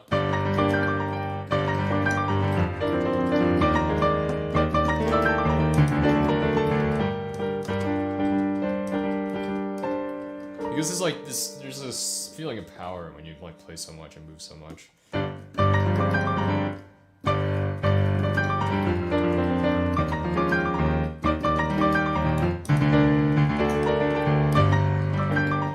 Start playing slow again, but that's fine. I'll play one slow to get really into my fingers.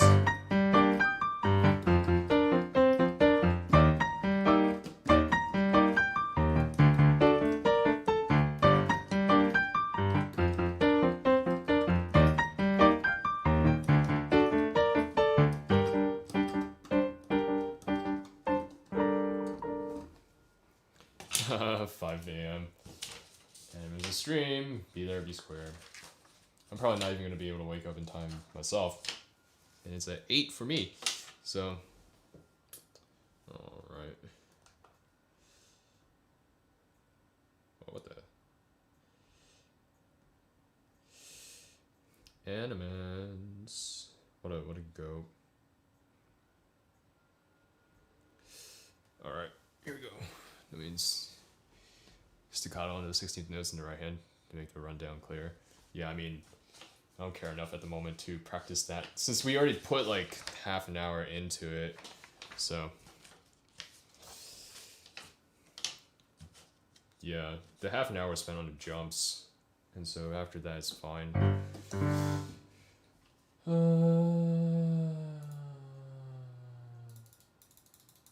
It's just a diversion before we get on to the next part. He's streaming.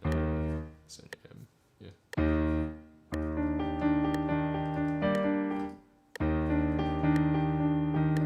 Oh, there we go.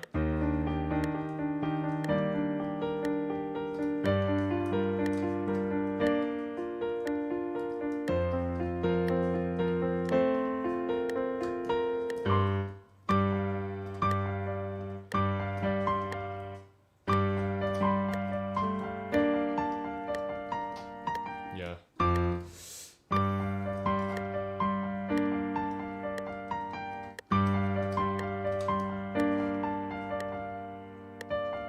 Oh, I'm missing. Ugh.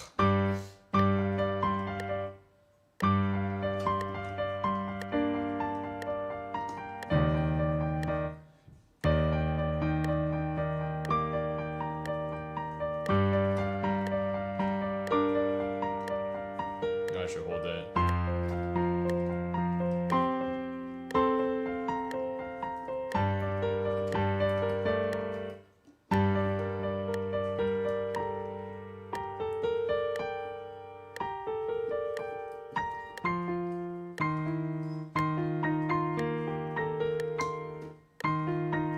Oh, that.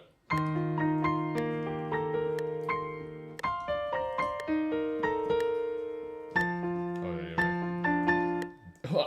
Can't talk anymore.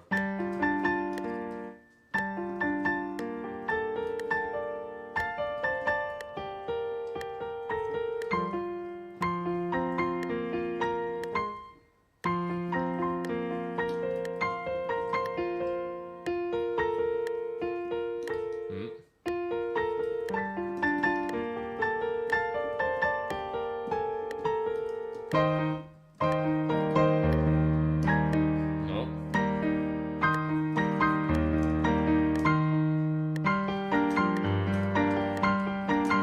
Oh no, I didn't come down.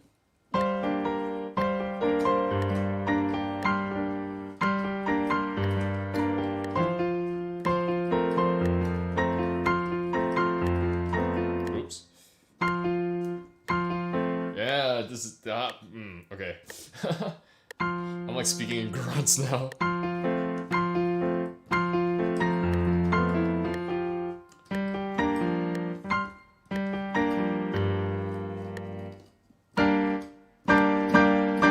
There we go.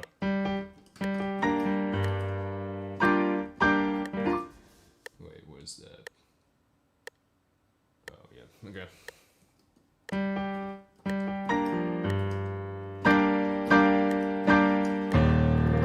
This is a part that I don't want to work on. Okay, that's fine. What do I use a VST? I'm just using the raw sound of my piano. Let's see. Yeah, we got until like 11 p.m. for me. What's my break? No, I'm kidding. All right, let's see. What do we want to do? Okay, so the first part is doable. I think probably need to grind the left hand a little. Ugh, this chair sucks. Okay, that's fine. And practice with the keyboard, even though you probably like the grand pianos better. It's fine. I don't think. So people trash the keyboard all the time, you know. Like, oh, it's harder to play technical. No, I think part of the reason why I'm able to play and learn so quickly is because the keyboard doesn't have as much weight to the keys, and that's why it sounds like I'm progressing a lot faster than I am. Like, I literally think that's it, because I never learned this quickly. So it's quite nice. It feels like I'm doing better than I am. And it's not the worst keyboard ever, right? But since I am currently a college student living at home, I don't want to bother my parents by practicing for 6 hours straight when they gotta eat dinner and stuff.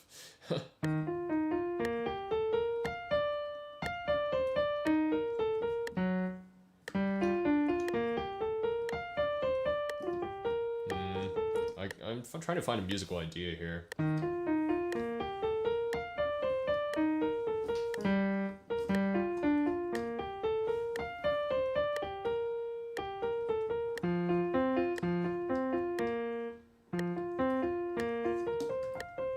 Oh, that was some weird fingering. Still around 50 people. Dang, what the heck? Yeah, why did I go 1, 1, 3, 2 here? Why did I say 2, 1, 2? 1, 3, 2. You prefer keyboards than acoustics? Interesting. You think of getting a keyboard? Again, the same thing I say to everyone about playing on a keyboard is that you just gotta make sure you bottom out the keys so that you get used to pressing all the way down and you build whatever finger strength and tactileness that you can get. Because gliding over the keys is really easy. It's really easy to play too fast, and it's, you know, it's not great for your fingers, and you can get lost while playing a grand piano or fatigued very easily if you don't do that. It's gonna take some adaptation other ways, but like, you know. Sorry.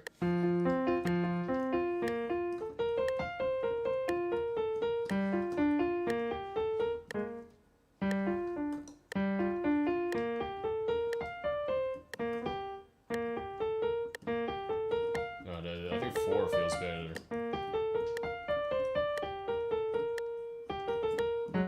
And this is bog standard.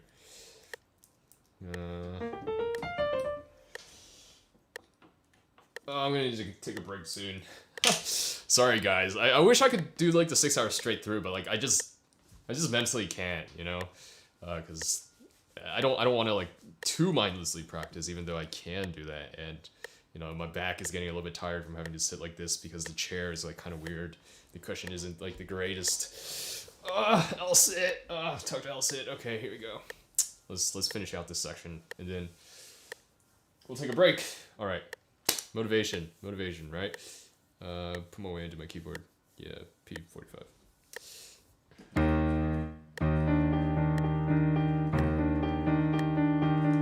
Overworking myself is for the content. Oh.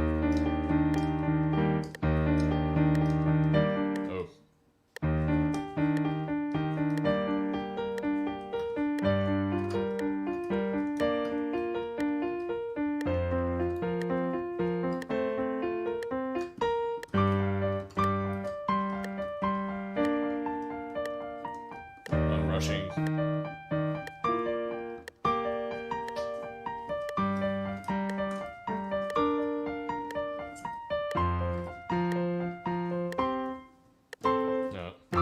That's a big...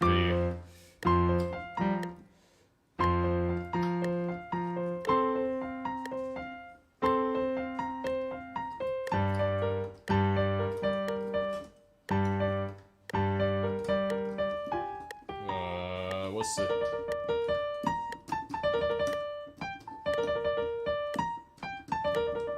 I think 1, 2, 1, 2. I don't know why I wanted to pass the thumb there. Every time I say pass now, I think of pass, protected pass pawns, because chess. Y'all have done this to me.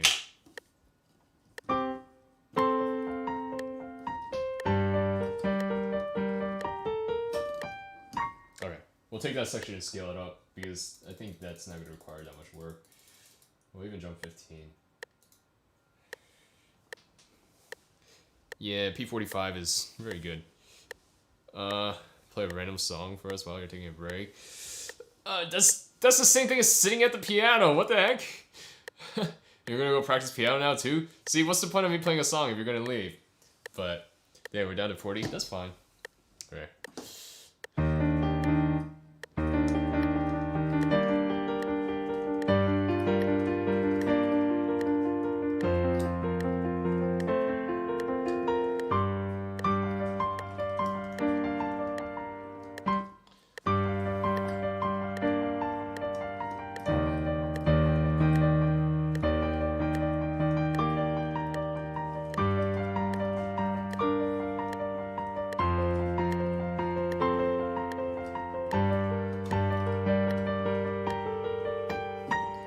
Nice. Let's jump another 15.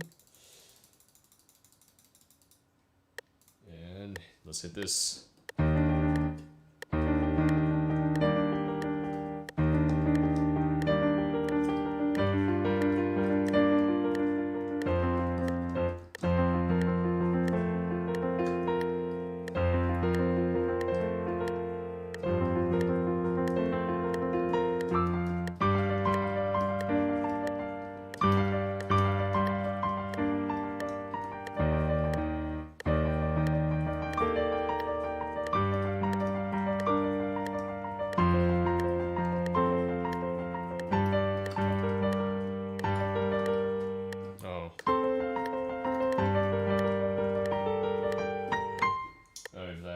don't hit that on the 5, then I instinctively pass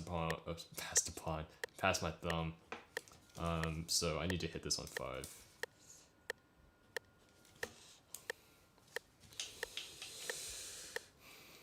Yeah, this is my 500 sub special. Like, I didn't expect to, like, spike in growth, like, so quickly. As I said in the video, the Unravel video, I was gonna announce this for that video as, like, my 500 sub special. But by the time I was editing that video, I already got, like, 550 subs. And I was like, dang, okay. I'll just make this my 500 sub special. And then, like, 4 days later, we're at, like, 900. Like, what the heck? Yeah, see you, Hugo. Yeah, thanks for stopping by, and I hope that the tips help a little bit.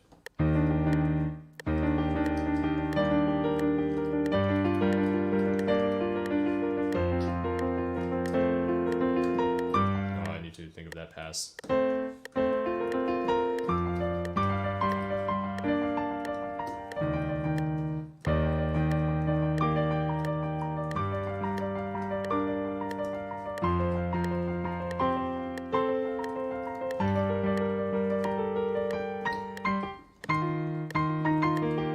right, let's take it up to 100 and see what it sounds like.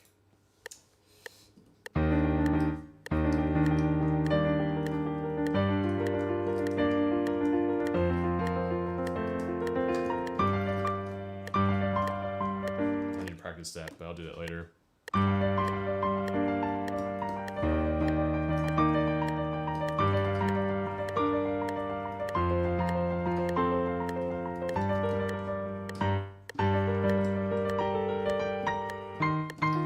What I should have done is I should have put like a timer somewhere on the screen to show how long I've been at this for. I'm sure YouTube does that too for me automatically, but like, you know, that would be pretty cool.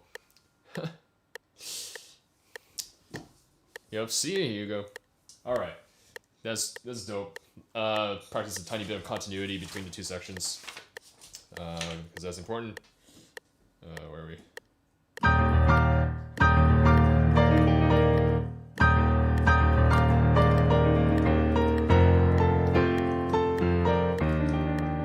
Oh, yeah, there we go.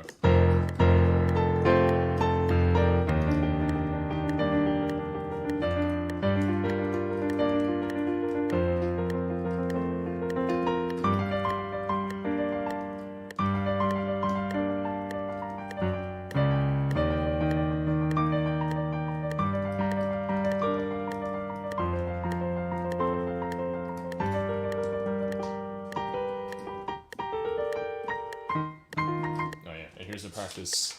All right. Whew. We're gonna dig deep for one more section. Dig deep. This is prime time for grind time. That's what it is. All right. Let me take a sip. Take the juicer. Oh man, the chest memes are getting too strong with this one.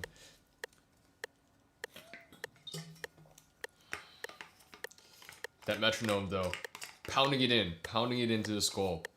You know, one of the things that my teacher in high school recommended for me when I would have trouble with, like, tempo and stuff like that, it would be like, she would say, I guess I shouldn't say trouble with tempo, finding the starting tempo to a piece. You know, like finding the starting tempo for, like,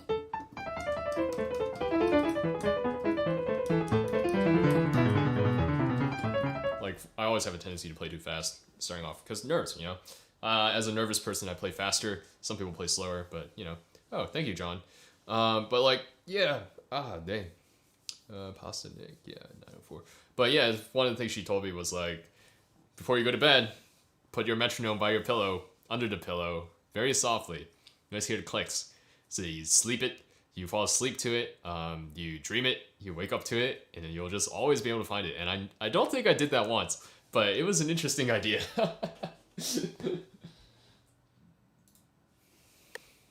But I guess if you're that hardcore, then that's something that you might want to try.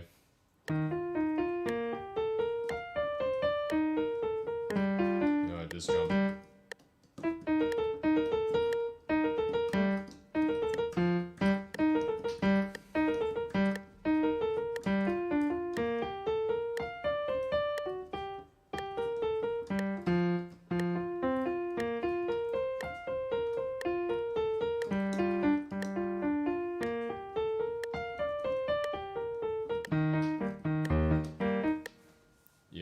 be fun. Let's do some rhythms for this, and then we'll try to put both hands together, just so that I get the left hand a little bit smoother first.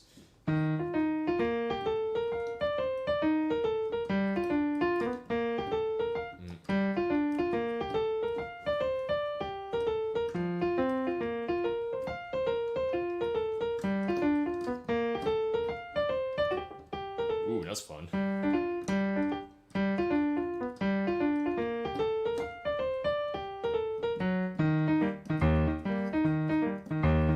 That part's fine.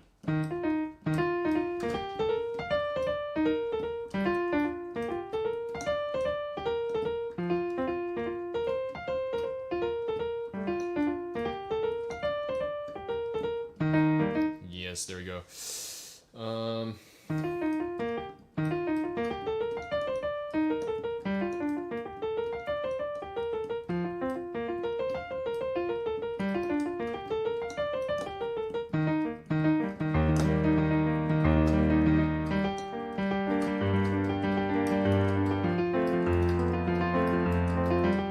Yeah, that's fine.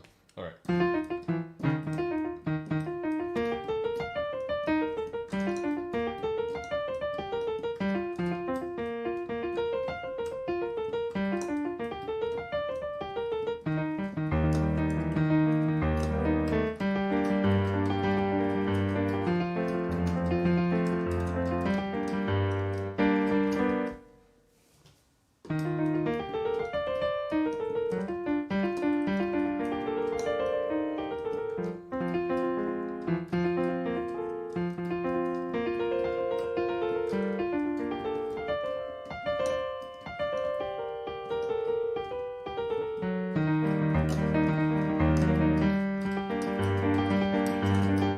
Let's try to put this together.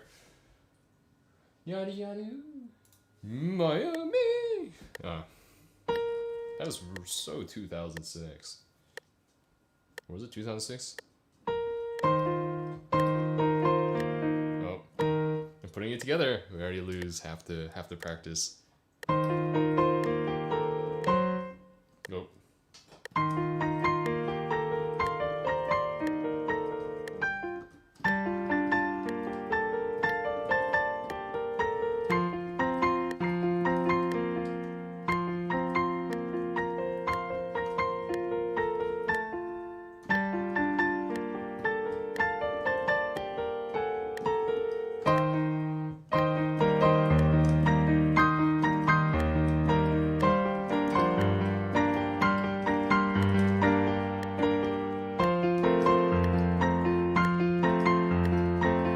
That's drawn out. I'm not watching.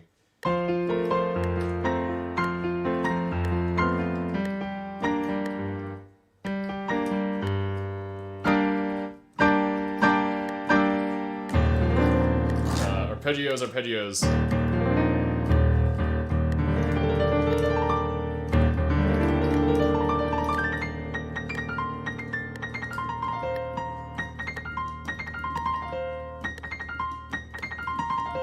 Yeah, those counting in 5 is kind of tough.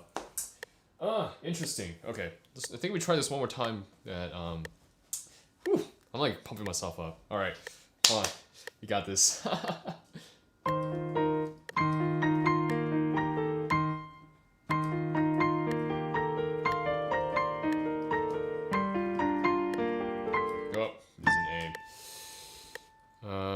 He didn't play some of the massive octave jumps. That's fine. You know, it's fine. He can do what he wants, but we're learning it here. We're doing the vanilla version.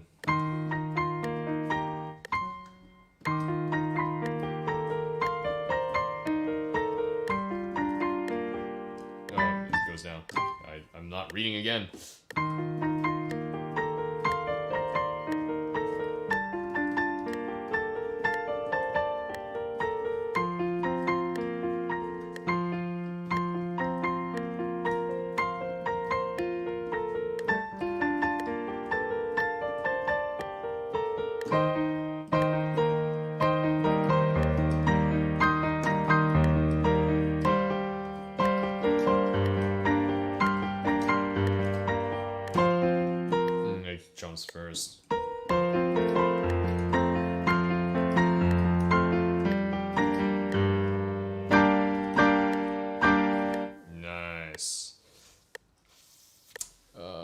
fingerings, I can't find them? What do you mean? I'm figuring out the fingerings for myself. 5 clicks and let's see what it feels like.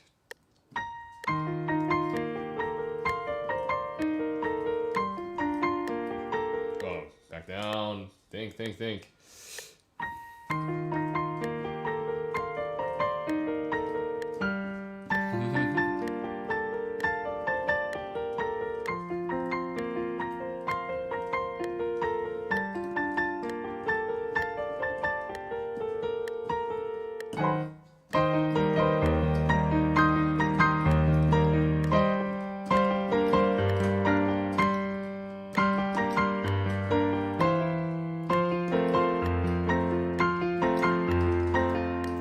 Held.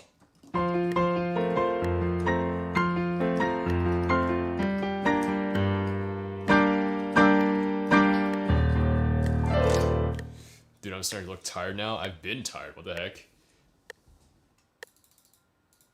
This is all good though.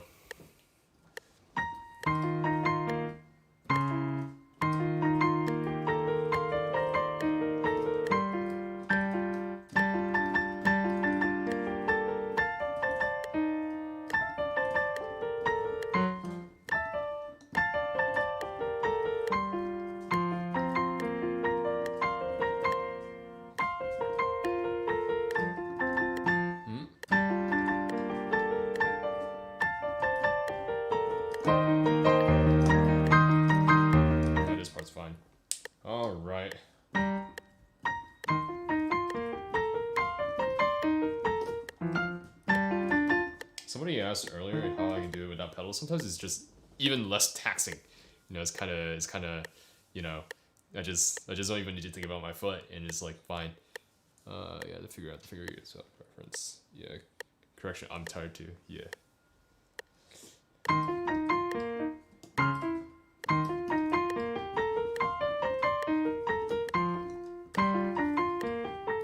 Gums down. Hear it in your head, please.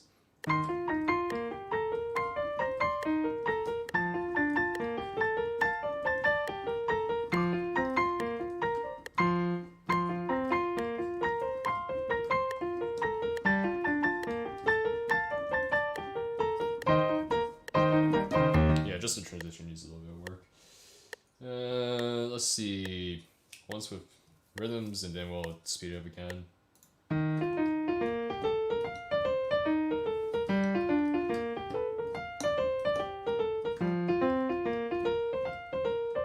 Now I'm becoming sloppy. There we go.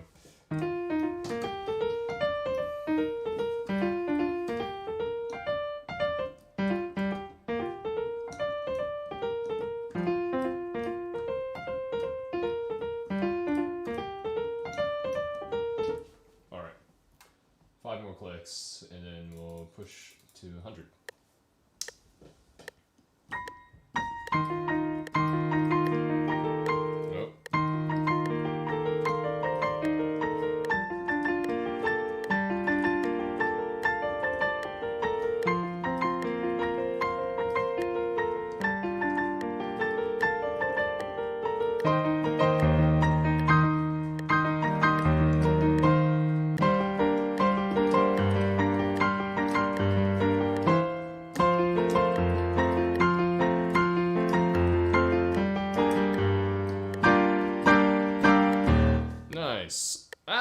Am I okay?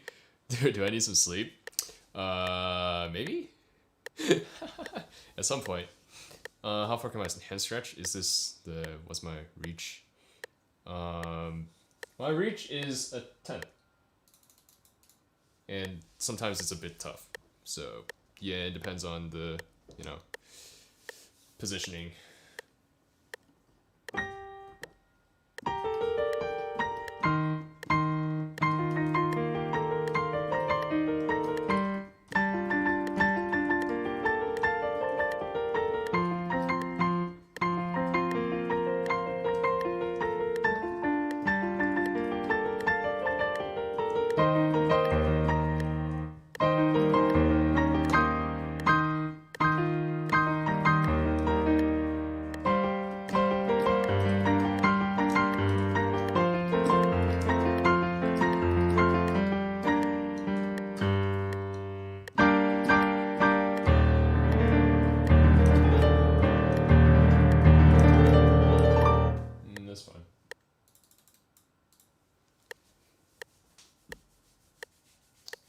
Yes, hour 5, the good stuff. I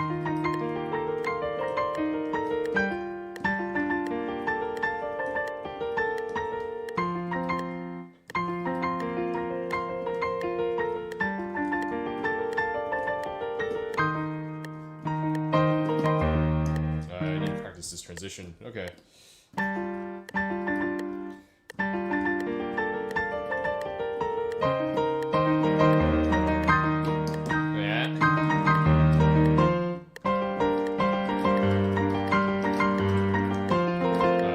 First. I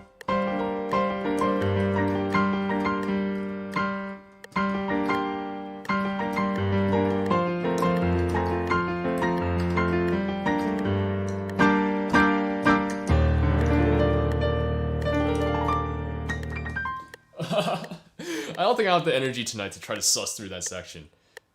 So yeah. We're not even gonna try those arpeggios, because I want them to be even.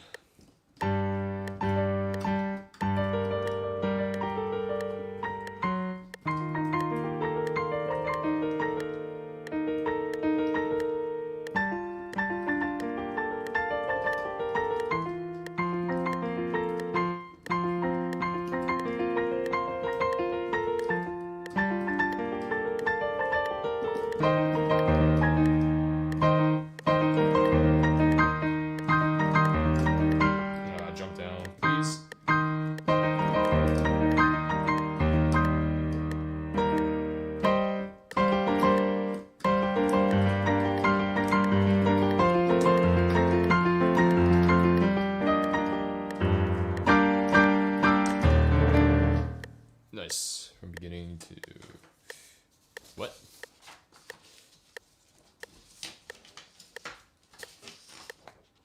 We're gonna keep pushing the tempo. I'm just gonna push all the way to 100, and then I will take a break. Just for kicks, you know?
I feel like I'm phrasing so poorly, like my left hand just be like, you know, like I just kind of can't help it right now.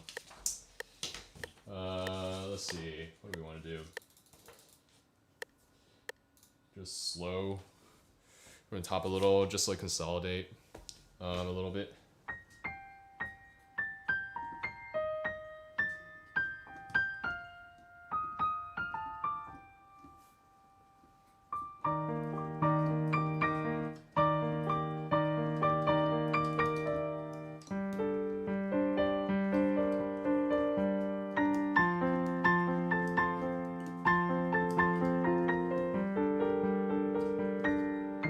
I can't even think clearly enough to read the notes. That's fine. We're just enjoying.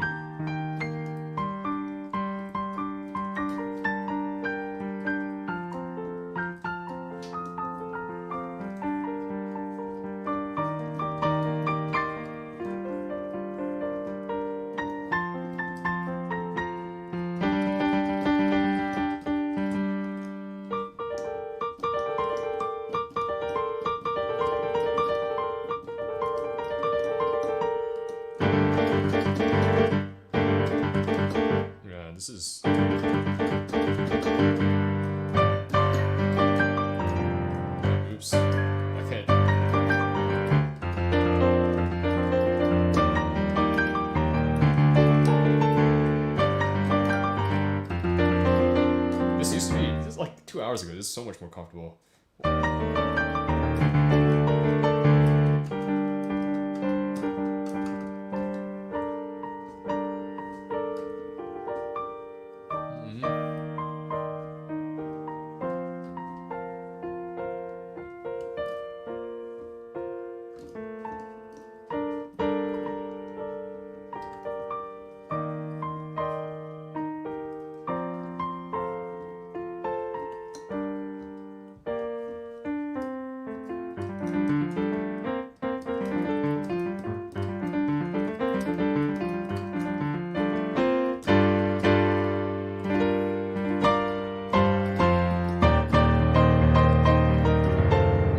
Like flopping like a fish.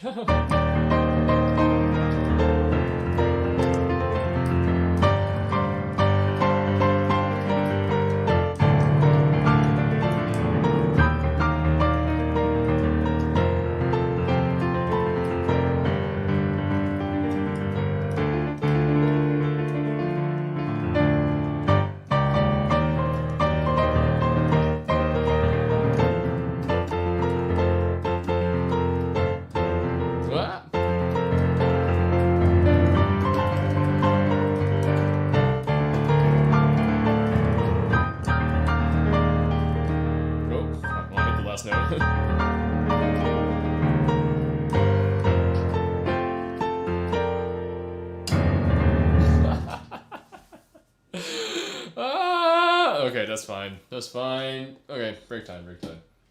Because I'm getting very tired. And we'll do like one more like half-hour session of this, I suppose, at the end after this break time. Oh, all right. Dang. All right, now I'm like, wow. I got really quiet, but that's okay. I need to sip my water and de-stress a little and just sit and chill.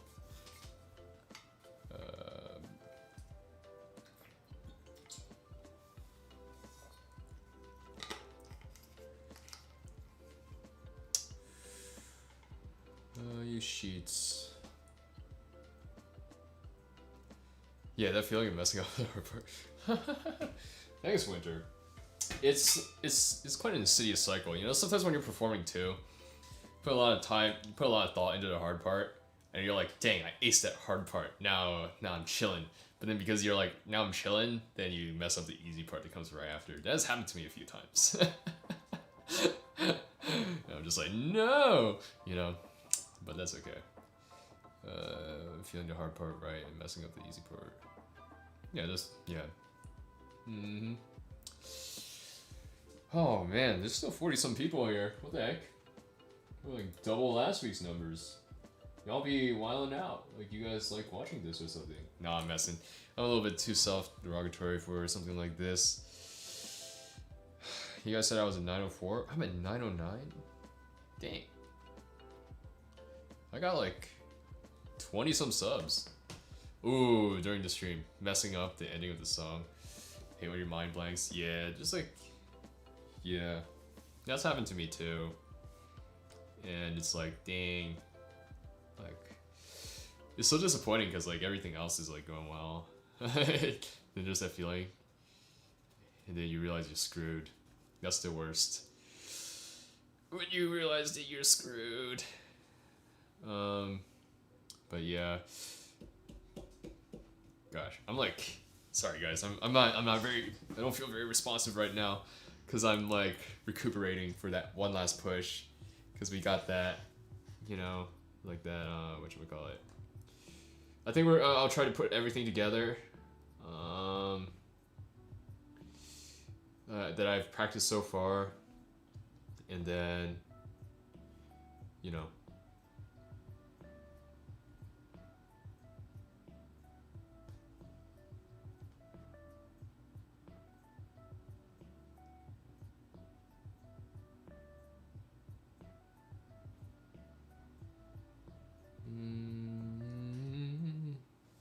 power.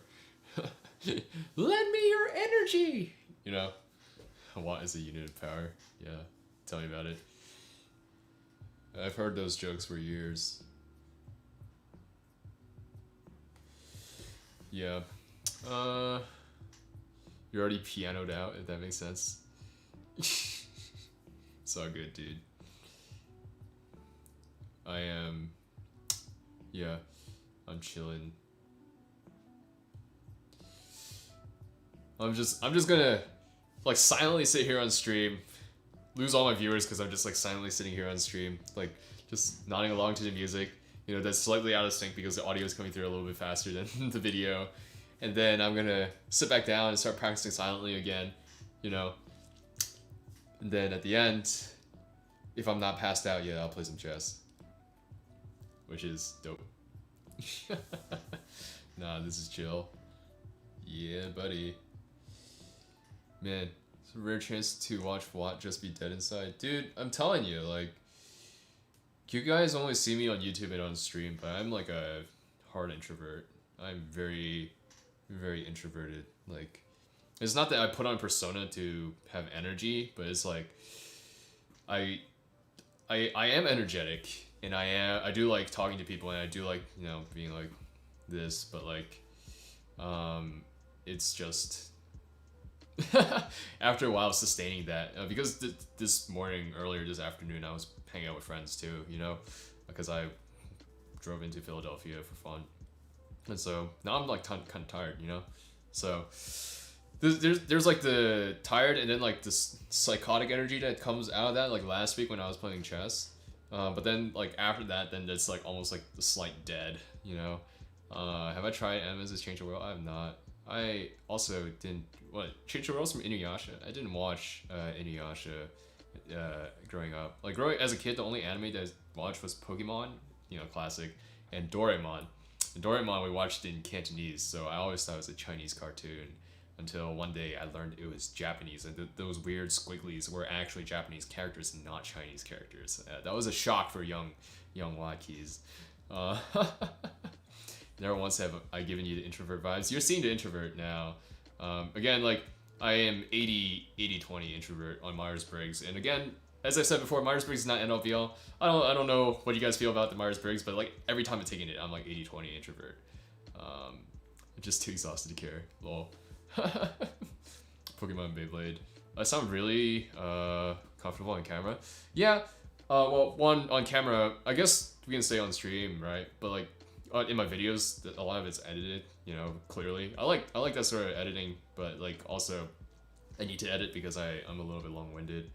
But like here is fine because, you know, I would say I'm an extroverted introvert in the sense that I can talk a lot, and as I'm like talking stream consciously, I'm fine like just talking more and more and just like processing that way.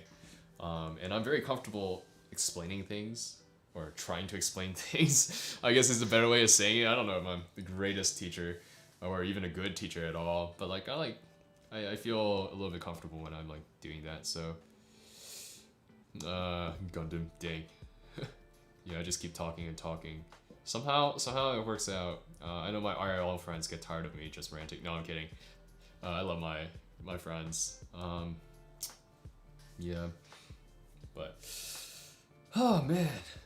I'm just like chugging my water.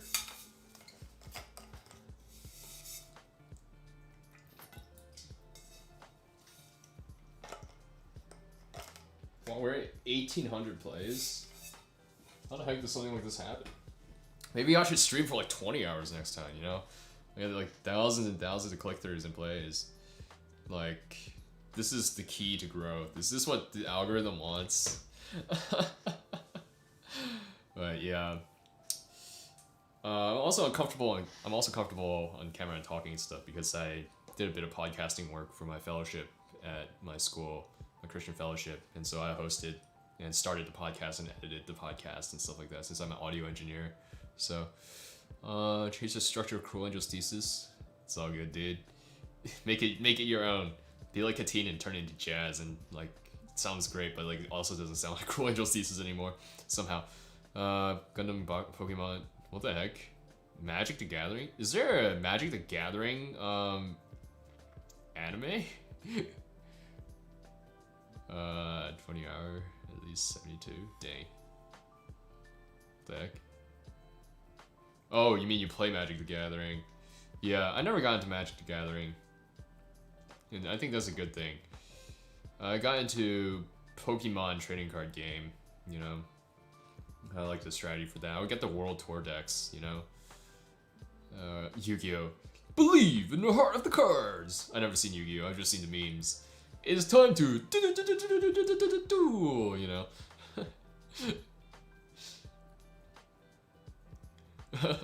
I'll go with big Magic the Gathering vibes. Yeah, I suppose. Oh man, my back. This is more comfortable than I think it should be. Play Allegro in C major. Yeah, so good. Sight reading. It's just practice, man. And sometimes I feel like some people are better than others. But like, if you're comparing yourself to me, I mean, again, you're comparing yourself to a guy who's been playing piano for almost 20 years. So that's not a fair comparison. Like, yeah. Yu-Gi-Oh! IRL. I don't know. I wasn't there like a period of time when there were a whole bunch of Yu-Gi-Oh! Ads or whatever on YouTube? Or was it something else? I forget. Used to try hard Magic the Gathering pre-releases. Dang. You actually cared and none of your friends cared, which is why you just won Winter. What the heck? Never learned the rules? Yeah.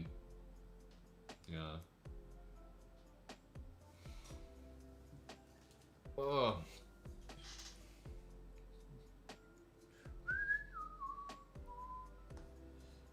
Yeah. I just want to say your streams are so chill. Yeah, thanks, dude. I don't like what's a not chill stream? Like Tyler 1, like screaming when he dies in League? I guess, yeah. I feel like I get kind of loud too sometimes. Maybe when I'm playing chess and I'm getting like aggressive or something, or Smash. But that was just last week. Gathering just goes to pay to win. I'm kind of deterministic, so you sink tons of money into it. Yeah, I guess. I don't know. Didn't play enough to know.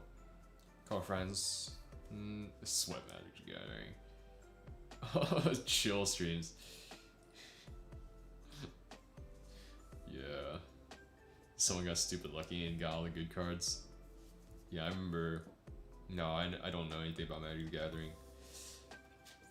I just know it's like fun. That people enjoy it. Have I ever had flukes in performances? Or guess a part that you couldn't do? I don't remember showing up to a performance feeling like there was something that, well, I mean, there was probably been times, but like I don't remember explicitly off the top of my head if there was like a competition or performance where I showed up and I was like, there's something that I can't do, and I showed up and it did it, you know? Unless it was like one of the performance training classes that my teacher did, which I guess count, but it's like studio like recital-ish, except like monthly, and for students, like it was essentially very similar numbers of students every time, and you were playing the same things, similar pieces every time. It was literally just practicing performing, and it was like, looking back, it sucked, or as a kid it sucked, because it's like, dang, I gotta get out there and be nervous and like practice and perform like every month.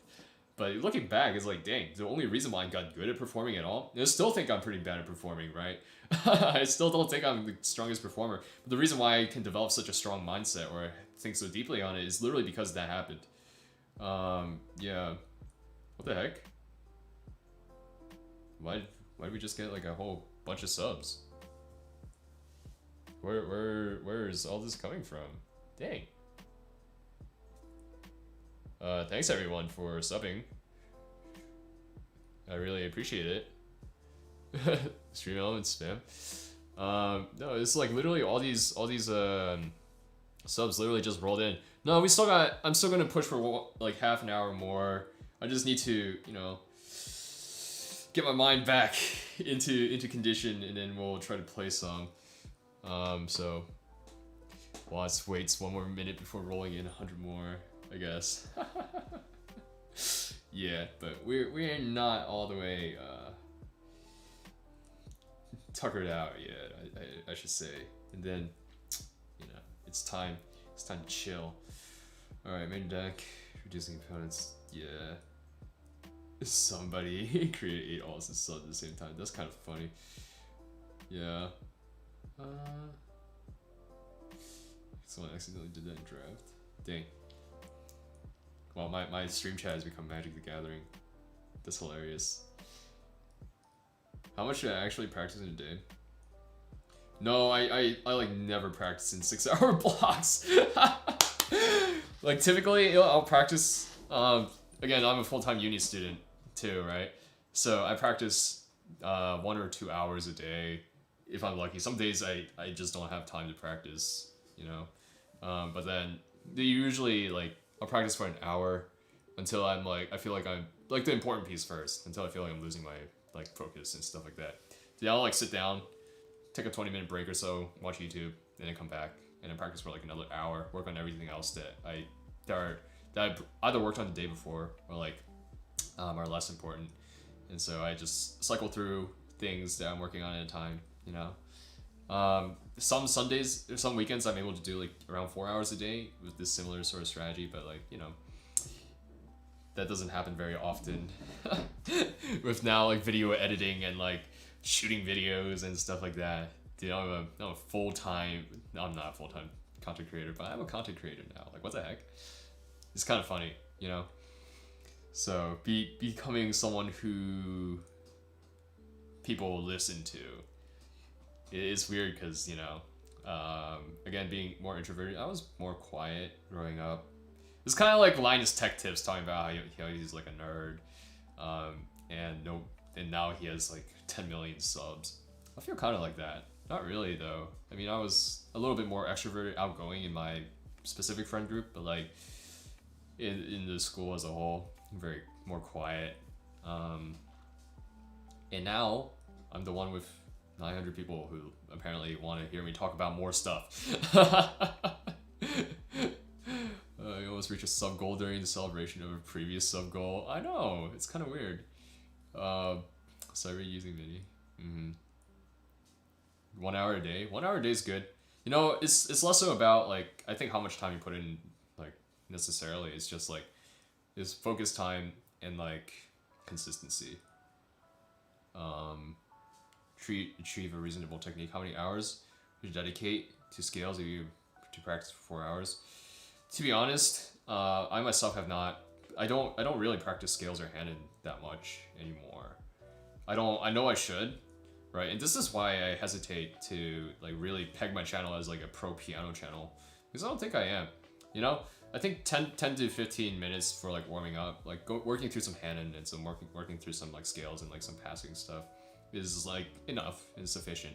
But like nowadays I find that I can warm up by just sight reading. So that's actually where I do a lot of my reading work. I warm up by reading slowly, which is a lot more fun to me. And then if there's a technical issue, then I just work on it, you know, in the piece the way that I do now.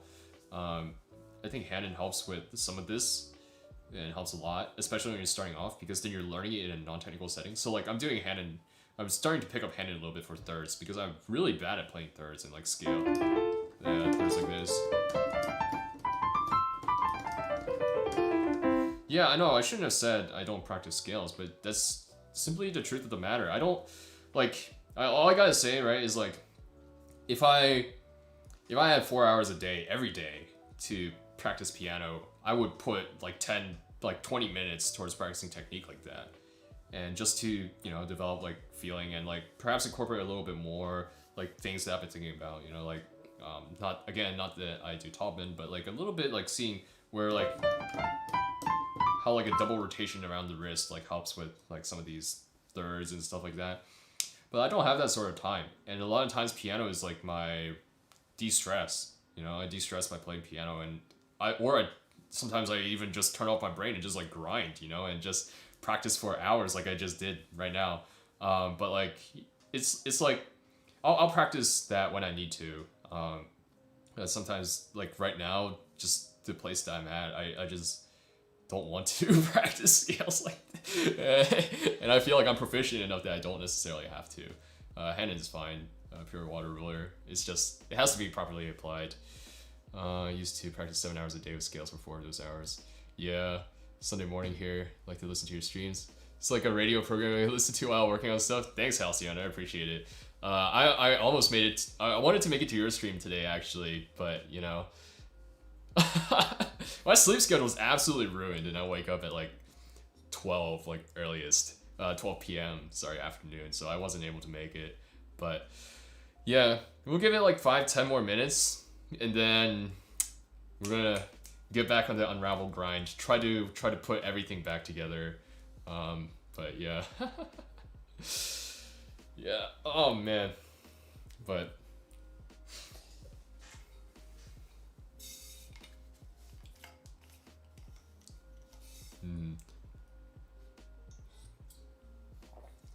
Yeah, it's like kind of, yeah, Halcyon is like, it's kind of not like not as bad as Animenz's, right? Animenz's are always kind of like, but you know, it's kind of like how my streaming time slots are always like bad for Europeans. I think for like 2-3 weeks straight, I got comments on my videos from my European like subscribers being like, "Yo, why are you streaming in the middle of the night, dude? Help us out."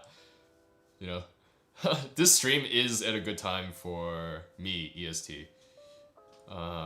Yeah, it's like, because I like doing stuff in the evenings, right? So again, typically I start at 9:30, and that's when I'm like chill and down to do stuff. So yeah, I mean, I can always start earlier, like for things. Nice setup, thanks. Oh, Halcyons? Never mind. I don't know, I think it was at like 9 a.m. or whatever, but I just didn't, you know, get up in time because I sleep at like 4, 5. Yeah. I'm 41. Yeah, you're like, what, 13 hours ahead of me? So. Well, you're like in Singapore or something, right, Halcyon? I forget. It's 10:42. Yeah, it's 10:42 for me as well. Oh, Murphy. EST, let's go. EST gang. Oh, Hong Kong? Dang. Yeah.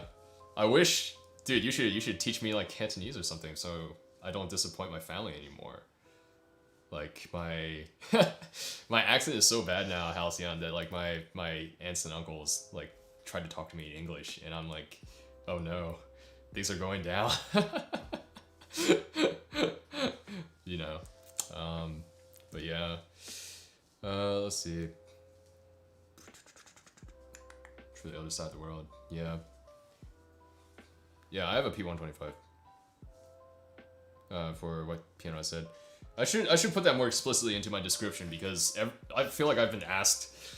I feel like I should put some things into the description because it's like everyone keeps asking what my reach is, and I'm like, I can reach a 10th. I can hit a 10th, you know, and sometimes it's a little bit hard. Okay, so I don't have the biggest hands ever.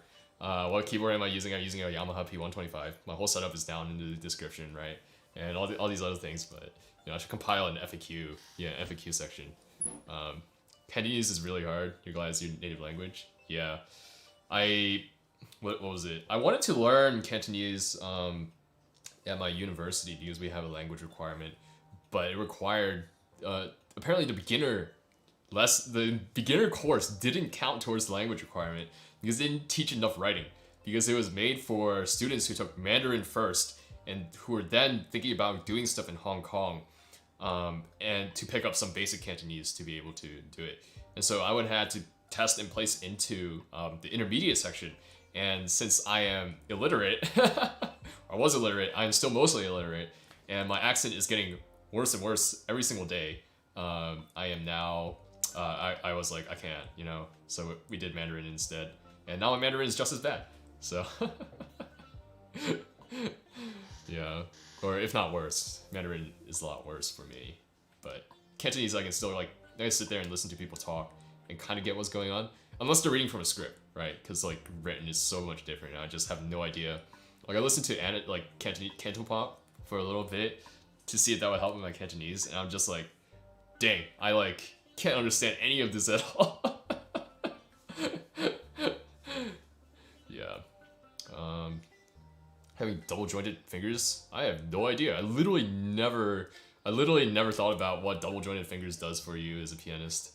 Bro, are you 5 hours straight learning Animenz'S Unravel? Clearly not. We started around like 5, and I've taken like 2 really long breaks. I've taken like some shorter breaks in between too. So, you can't understand half of English pop. Yeah.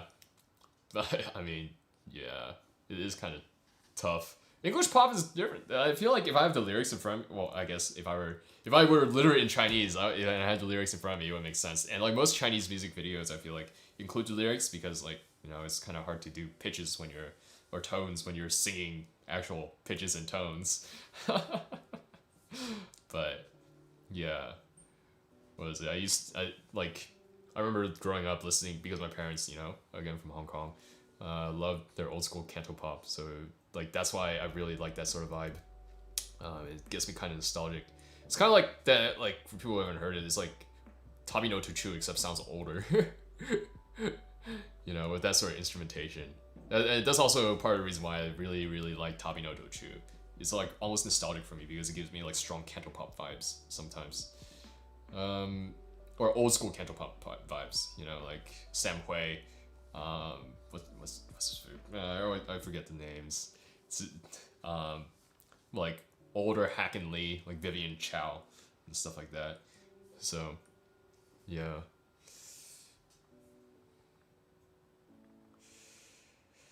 K-pop is really bad, at least for me. Yeah, I never really got into K-pop. As I said before, I got into started listening to some K-pop, and then I started listening to J-pop. And good old Lisa stuck, and Twice did not. No, I'm kidding. I don't know. All your fingers are double jointed. It can be annoying. Much easier to bend them backwards when they should actually be curved. Interesting. I never thought about it that way. Maybe it does have like. I don't know. I mean, you see like whatchamacallit, Animenz'S a lot of times ends up on flat fingers too, like clasped fingers. And so I like, again, that's why I think playing with rounded fingers, and Murphy, I think you're very much ahead of like the beginner level, based on the amount you practice and your content. But like for people who are starting off, like starting with like this rounded finger and like the way that the hand is structured and developing like some strength in that, right, as well, is really important as a foundation. And then you start moving forward into like some other things. Then you start incorporating the flat fingers. Then you start incorporating like like more pointed fingers even. Yeah, interesting. Lock your thumbs in place. Interesting. Despite being in Hong Kong, you don't listen to canto pop at all. Dang, I'm more cultured than you, Halcyon. No, I'm kidding. I'm kidding. I listen and I literally don't know what they're saying. But it's kind of like every once in a while, like I'll look up like I remember like last year I had this phase where I was super into this because my friend, who was I think from her family's from like Guangzhou, or Guangzhou or something, and she was just like, maybe you should start listening to canto pop and it'll help to develop your ear. I remember just like looking up some of the words and like some of the translations, like Leo Ku and Vivian Chow's Ngoidek Tai Chi, and being like, wow, like if I slow it down and I can like actually look at the words that I actually kind of understand, like this is interesting how like the rhyme scheme works, in a different language. Like I only ever hear rhyming in English, and I think that's cool, but like seeing it happen in a different language, and just the possibilities are opened up. Like you can like with the like what was it like that with the different tones meaning different, changing the meaning of the word, like go go go go go go go go go, like having all those words be something different, and you can just like rhyme so many things. Like chung can mean window, chung can also mean like gun, and like seeing that come up in songs was like, dang, obviously my pronunciation is pretty garbage, so, and my tones are pretty garbage too, because I almost feel like Mandarin is easier for me to pronounce correctly. Fangirls are scary. Yeah, you just have to explore around with the stuff you like. BTS, let's go, baby. Twice, Blackpink, A-Pink. No, I'm kidding. I'm messing. But like, yeah, it's like, at least in Mandarin, having had some sort of formal training, I can like kind of see, oh, this is supposed to be going up. This is supposed to be the third tone, fourth tone, whatever, neutral tone, or like first tone, whatever. But like, Cantonese is all just like gut feeling and like what I remember and what I hear from what my parents say, since nobody around me speaks Cantonese except for them. Anyways, Tower of Gods, your kid's English one? Oh, what are we talking about? Interesting. Yeah, the Phantom scares a lot of people away. That is true. We stand Twice. No, I'm kidding, we don't. We stand Lisa, that's why.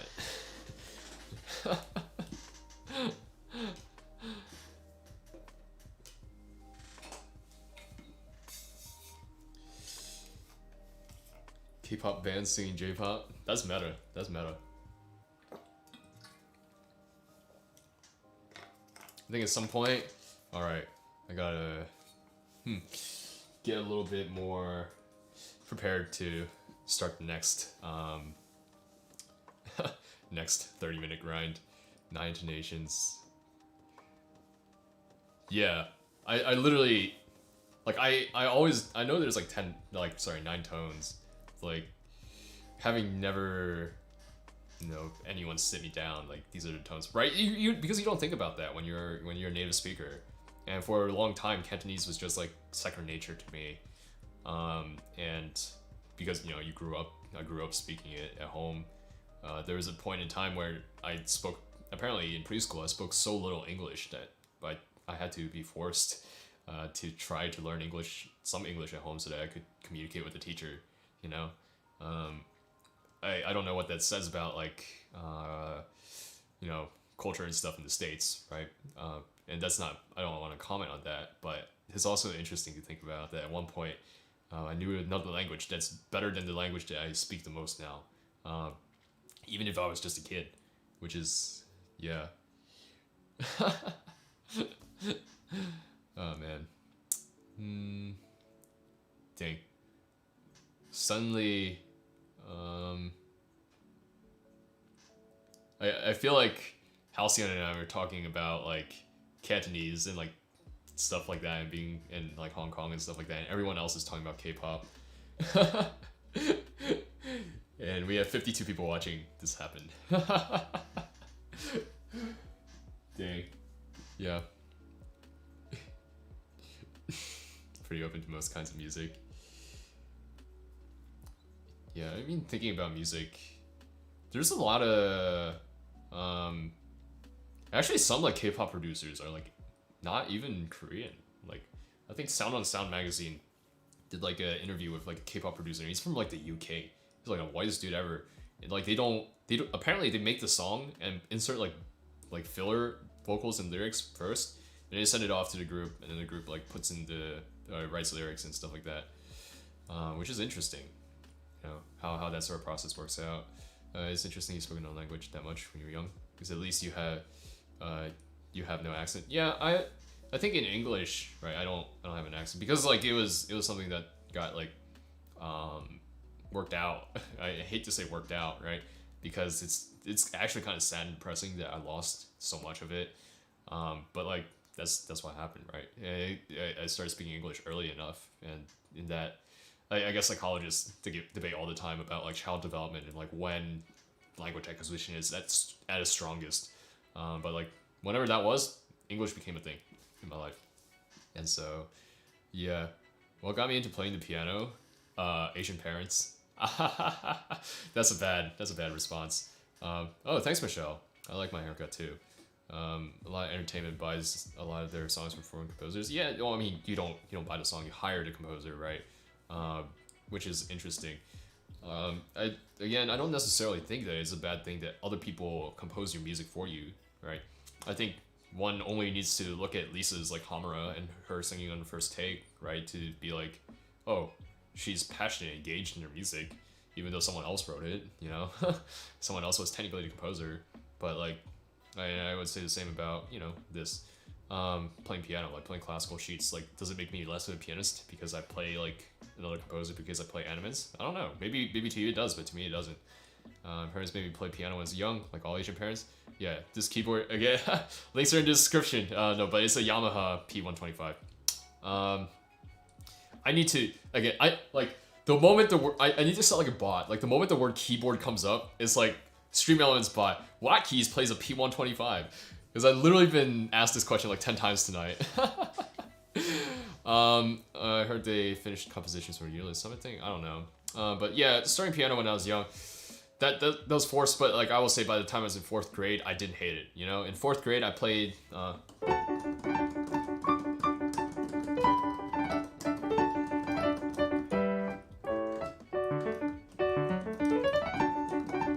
Or something like Haydn Concerto in D major. at a competition, local competition, and I remember playing it, and I had so much fun that I was like, dang, I guess playing the piano can be fun. And so that's when I actually began enjoying the piano a bit, and it wasn't just like, wow, I'm slogging through playing. And that's when performing became a little bit more interesting to me too. It was like 4th grade, so around like 9 or so, age 9. It's not like I suddenly began dumping tons of time into it, right? And I wouldn't say that I did that even through high school. But like now as I'm playing WattKeys now, like since I've started this, like I've been the most invested in piano now in my entire life. But there was an increasing amount of investment, throughout my entire life simply because of this. And if you want to hear the whole story, right, of why I love piano so much, it's somewhere on my stream from last week, and I don't want to tell that whole story again. So just go check out the VOD. Someone will probably timestamp it for me somewhere. Yeah. Can a beginner learn Animenz'S Unravel after 1 year of practicing it? Like, what do you mean? Like, technically? I don't know. Like, to me, right, again, my repertoire is, like, kind of weak. But I would say, like, would you, 1 year into, if you're self-taught, right, if you're 1 year into, like, learning, I feel like, and I hate to compare it to the classical world because we, like, 3 hours ago discussed how snobby it is. But like if like nobody in their right mind would think, oh, I'm gonna play Chopin's Winter Wind. Nobody in their right mind would think like, oh, I'm gonna play Hungarian Rhapsody No. 2 or Hungarian Rhapsody No. 6, or like nobody would think like Chopin's Ballade in G minor even. And I would say that Unravel seems like it's on the order of magnitude of difficulty on some of like these pieces, and depending on the person, right, it's even harder, right? Like Winter thinks that it's harder than Winter Wind. I don't know if that's necessarily true. I haven't played Winter Wind myself. I've only read it like once or twice, or I haven't worked it. And I wouldn't say that I've worked through Unravel here either. Like give me like 2 months, 3 months of working on Unravel like this, and then I'll tell you how hard I think it is, because there's so much more to it than just playing the notes. But like it is what it is. Yeah. So I find that question hard to answer, but I would recommend against. I would recommend against trying to play Unravel like 1 year in. I'll say like evaluate where you are like 3 years in, and then like start working on it slowly. Because I mean, when I first looked at this sheet, I was like, dang, I like low-key don't wanna,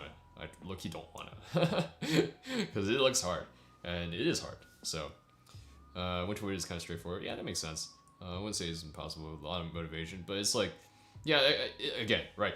If you're playing with like collapsing fingers that aren't like purposefully collapsing, I should say, and you're playing with like wrist in awkward positions and your shoulders are like tense all the time and like whatever, right? You're not going to be able to do half the things in this piece. And I think you can just listen to like any number of Unravel, like people who are like, I'm 1 year into playing piano and I played Unravel, and that's what it sounds like. Like their wrists are out of position, their hands are like flattened out, their fingers are all flat, collapsing, and they can't play it. You like literally cannot play it because some of the things are like too big or require too much stretch, or like it's too fast and you just have to drop tempo. And to me, it's like you would learn it so much faster if you didn't do it for the first like 3, 4, 5 years of playing, and then, or maybe you slowly read some parts, right? You read some parts, and then you came to it 5th year. It's a lot. It's like asking for a lot of delayed gratification, but like that delayed gratification is going to pay off because you'll actually be able to play it instead of just like whatever you're trying to do. Again, if you just want to play the notes and say that you did it, then go ahead by all means. But if you want to like play it well, whatever well means, whatever you hear in your head, and you want it to sound like that, then I would say give it time and come back to it later. Yeah. Let's see. Were you nuts in 4th grade? I was not. I played. This is about it.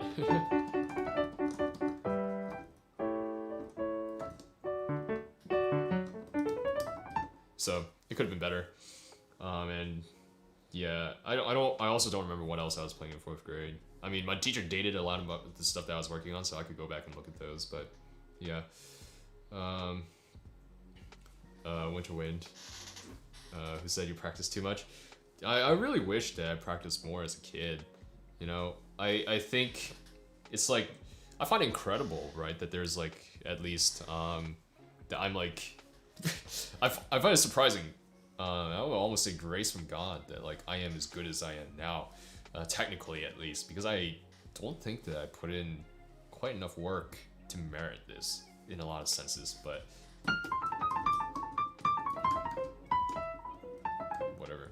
But yeah, so I again, is it unfair, or is it simply because I had I would also say, right, strong foundation. I have a very strong foundation, and this is another story I explained last week. But starting with my teacher young enough, like around 5 or 6, and having her like really, teach me well in a lot of ways, especially train the ear. That I would attribute most of my success to that. Like the reason why I'm this good. Again, it's not because I don't think it's because I'm significantly talented, right? Perhaps I am a decent amount talented, and that's like for I guess all you guys to decide, because if I said I'm talented, it's me tooting my own horn, and nobody likes that. And I don't think I'm that talented, right? It's just that I started early. I have lots and lots of years and lots of hours under my belt simply because I started early, and I was taught correctly, and I was taught well, and my teacher cared about me and put the time and effort into making me into a good pianist, So yeah, lots of credit to people other than me. Let's see, I'm getting highlighted every time someone says winter. Haha, lol. Pretty nutty, yeah. Do you have perfect pitch? No, I don't have perfect pitch. You soothed. Watt made it to week 3 of Simply Piano. Now he's unstoppable. Yo, I hate those ads. It's like, guys, I've never touched the piano before. Listen to me play like perfectly. Like I'm self-taught, but like my fingers aren't collapsing. My hand has nice arch to it. I'm gonna pretend like my arm's drooping a little bit, right? But my wrist is pretty even with the keys. It's like, okay, yeah, I haven't touched the piano before. Cool. Having a good teacher is important. You had a horrible teacher? Yeah, that sucks. What there are mistakes and it just seems perfect to me. Out of control. Yeah, there are mistakes in Animenz'S Unravel, as there are every one's Unravel, but who cares, right? What I was thinking about this, like what does at what point does technique and technical mistakes matter? And I think technical errors matter at the point where it becomes sound uncomfortable. If you can't play like the scale correct, like everything's in tempo and if it sounds comfortable, right? Comfortable doesn't mean you're not trying, but comfortable means like if I'm playing like, oh gosh, my pedal got pushed out because I'm sliding forward. But it's like, what is it?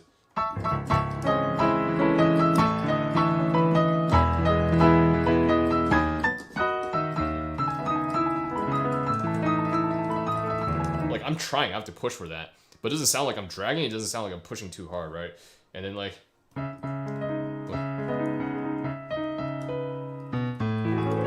everyone messes up the scale, right? But it's like, I've hit 6 hours, but like I haven't been playing for 6 hours, so it's kind of cheating. But it's like, okay, yeah, sure. You can play that scale uncleanly and you can play that not in rhythm, right? Like there are some covers that are like that. But like if everything else, like, sorry.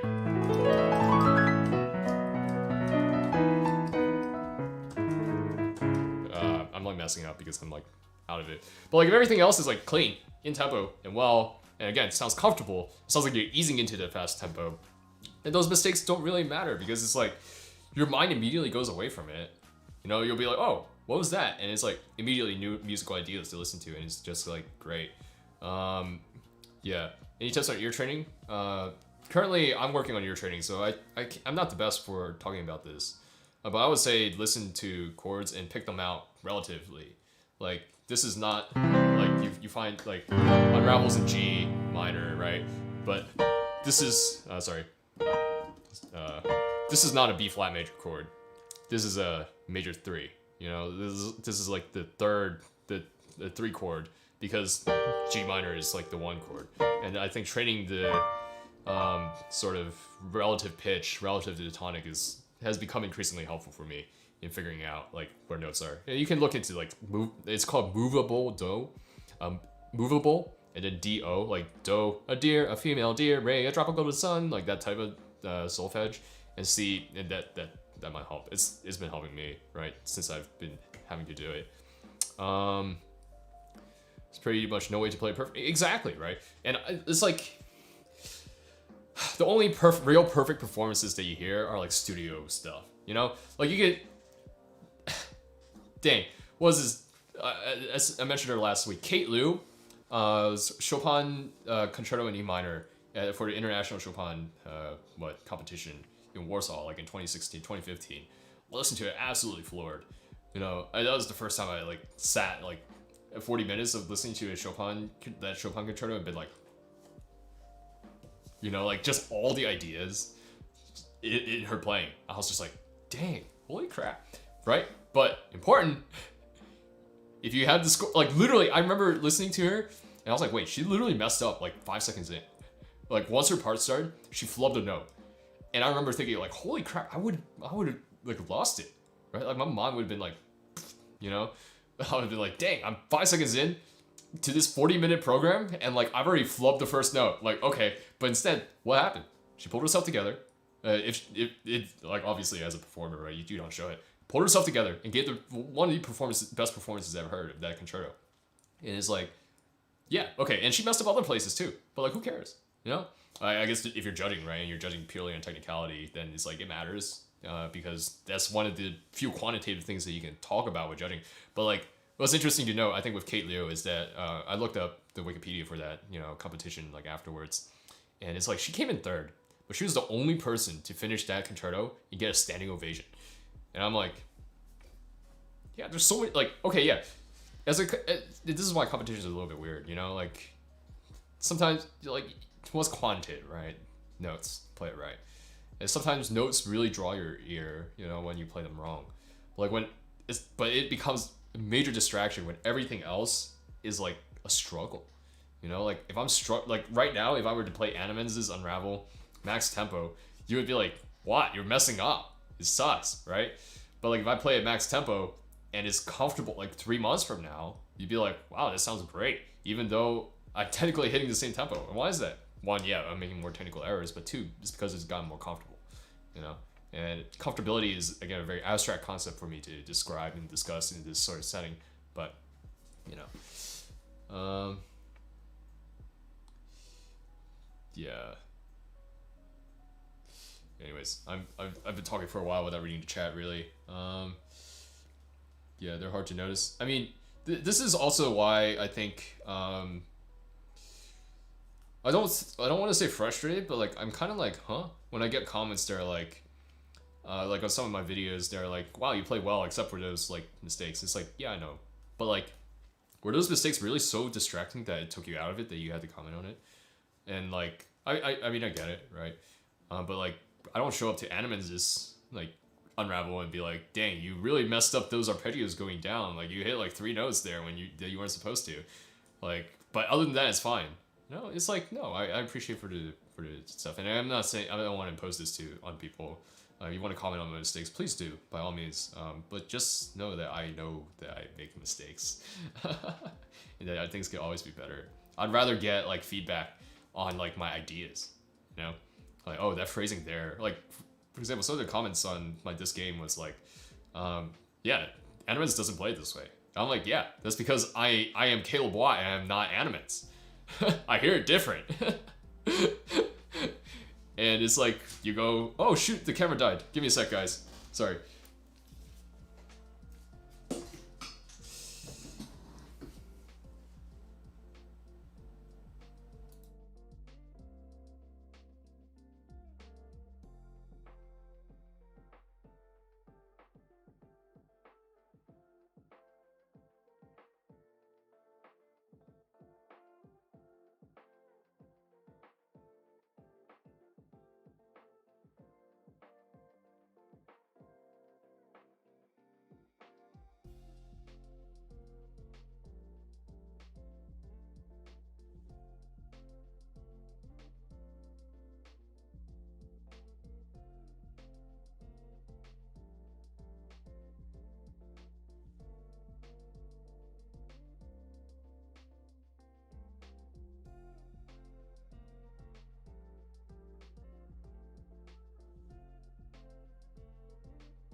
I have like 3 batteries and I'm like always just cycling through to figure out how best to, you know, charge and stuff like that. All right, let me keep reading. Oh, but I was saying, like, you know, I go listen to Halcyon's this game, love it. You know, he has like a lot of ideas that I don't. And again, I've said this before. I've already incorporated some of the things that he does into my current interpretation of this game. But does he play it perfect? No, none of us play it perfect. So imperfection, wabi sabi. We talked about this last week, yeah. So, the scale got you so salty. You could play during practice, but you screwed up in recording. Yeah, that's how it'd be. Recording ability has been set to decrease the pianist's playing ability by as much as 85%. Yeah, because recordings are kind of like venomous, you know? Like, you don't get, like, you get the nerves of being watched, but you don't get the benefit of feeding energy off a crowd. And it's like, yeah, you kind of have to generate that for yourself, which is kind of sad, and it's also like difficult. Yeah. On stage competition, how do you?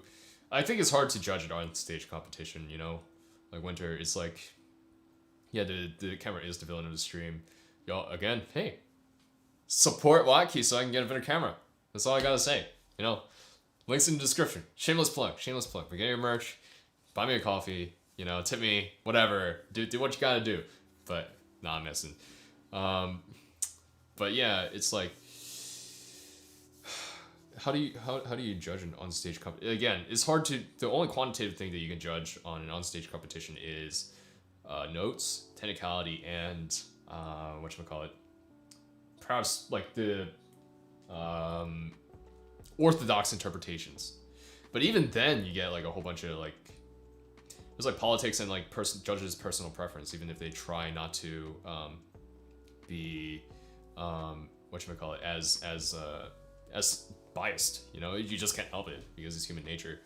Like, what was it? The whole thing with like Martha Argerich, that one Chopin competition that she just walked out because like people didn't pass it. One of the, I forget who it was. If somebody knows who I'm talking about, please let me know. But like, he played incredibly, but because it wasn't an orthodox interpretation, the other judges didn't like pass him, and then she just walked out because she's like, this is stupid. And it's like kind of like that, you know. Judging has a lot of politics, especially I would say at the highest level, you know. Maybe even at a lower level, somewhat like local stuff for like students, but like at the highest level, it seems like there's a lot of politics and like a lot of fast playing. Robert Estrin, livingpianos.com, has a great video on this, or Living Pianos, or whatever. He talks a lot about how, like, you know, you can play something fast, and if you play it technically well, then next person, if it's a set piece especially, right, next person who comes in and plays it, if they play it slower, even if it's more expressive, it inherently feels like it has less energy. How do you as a judge clear that out of your mind, even if you got 5 minutes in between pieces, you know, between people playing? And if they play it faster technically, or faster perfectly, compared to that second person who plays it slower perfectly as well, then haven't they technically demonstrated more technical proficiency? Do they get points for that too? And it's like this sort of like malicious cycle that makes judging something like really difficult, and that's why I'm like, dang, you know, like, competitions are nice, I think, sometimes, especially growing up. I think competing is like something that a lot of people should do, just because at that level it's literally just like feedback. You know, it's feedback and like putting yourself into a high pressure situation to get that sort of feedback, and sometimes beautiful things happen. If you want to be like a child prodigy who like starts touring, then you definitely gotta go and play your competitions and win. But you know, it's at this point I'm like, I mean, if I wanted to compete again, I would probably have to get a teacher who was, you know, part of some organization that could probably fill in my paperwork or something like that. Or unless I compete in amateur competitions, or I mean, those are amateur competitions as well. But like, I'd much, if I get a teacher now, which I may, right? Because my university has a program that subsidizes these sorts of lessons with like some really good teachers that I've heard their students before, which would be super dope. Yeah, I've gotten so many participation awards, what the heck. But like, yeah, it's like, I would learn ideas, learn new technique, learn like perhaps even better ways of teaching so I can bring it to this channel, right? Like how to hear things differently, because again, July and April, episode 13, like how does Kosei, is it 13 or 11, I forget, but like how Kosei plays from his teacher, You know, that's how he hears the piano and that's how he plays. But yeah, getting more ideas. I love getting new ideas. I started playing anime music technically last January, December. Get the standing ovation, not get first. I don't know, because there's like, again, like how you don't know what the judges are looking for. The judge could be looking for a more specific interpretation than one other judge. Like no joke. Like for example, like this is me as a consumer, and I don't use this to say that there are bad performances, but like sometimes I listen to like Valentina Lisitsa's Moonlight Sonata, and sometimes I just don't want to listen to it, even though it's great, because some of her rubatos I just like I don't know, you know, I don't hear it that way. Yeah, while it's fun, like if I'm like just listening and being like I want to learn ideas, I want to hear what's like interesting about the story, like I'll listen to it, but like sometimes when I'm like thinking about it, or I don't even know how to describe it, when I'm like cognizant, whatever, like when I'm not thinking abstractly and when I'm being critically listening, it's a little bit tougher to listen to because I just don't hear it that way, and I'm like, this is a little bit and it's like, oh, okay, I gotta agree with this, and she's doing it well, right? Don't get me wrong, but you know, it perhaps is a little bit like this. I stay here longer than you sleeping in bed. My bad. Yeah. Camera Kun. Yeah, rip the camera, man. Yeah, cover that's changed. Do it just for original. Yeah, I mean, and that's why there's so much beauty, I think, in even classical repertoire. Nobody plays it exactly the same. Even though I just like said that I don't agree with some people's playing, but it's like I go listen to that and wow, different ideas, new stuff to think about, and new stories to hear, new stories to tell, all the time. And sure, sometimes someone's stories don't vibe with you, but there's always someone else who's got something interesting to say as well, in their own way, So, yeah. What classical pieces do you recommend learning or listening to? If you're starting off, again, I would say Kuhlau Sonatina in C major. I think at some point you want to pick up Mozart too, but definitely work through some of Bach's Well-Tempered Clavier once you start getting up there, like the one in C minor, you know, one in D major, D minor. You know, just learning how to, I think, start with the two-three-part inventions, because beyond just like learning the Baroque style and a little bit of like that sort of musicality and being able to incorporate that sort of touch into your own playing, you learn how to voice really, really well with Bach. When you see the theme moving between three voices, and this is literally what we all praise Animenz's for. Like Animenz's three hand technique. Well, that's literally straight out of Bach fugue. You know, the guy hears this because he's practiced more Bach fugues than you can imagine. And he's done four voices before, you know, like in a Bach fugue. And so, yeah. Anyways, and then as you get up there, I think you can start working on some like Beethoven, like perhaps like Sonata in F minor, like Opus 2, number 1.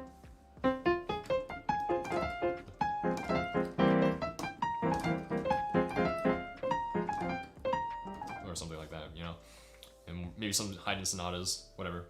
But they'll all bring their interesting challenges, and then you move on to like some of your Chopin, like the Prelude, you know, in E minor, maybe it's like the Nocturne, right, to work on some voicing, stuff like that. And when you get really advanced, try some etudes, try some Chopin etudes, try some harder like Beethoven sonatas, like, you know, Opus 2 number 2, Opus 2 number 3,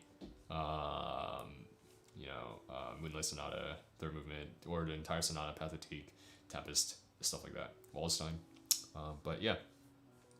Anyways, always making a cover is pretty fun. Yes. Participation awards both times, 2 for 2. Why would you do stuff that you went 5? Yeah.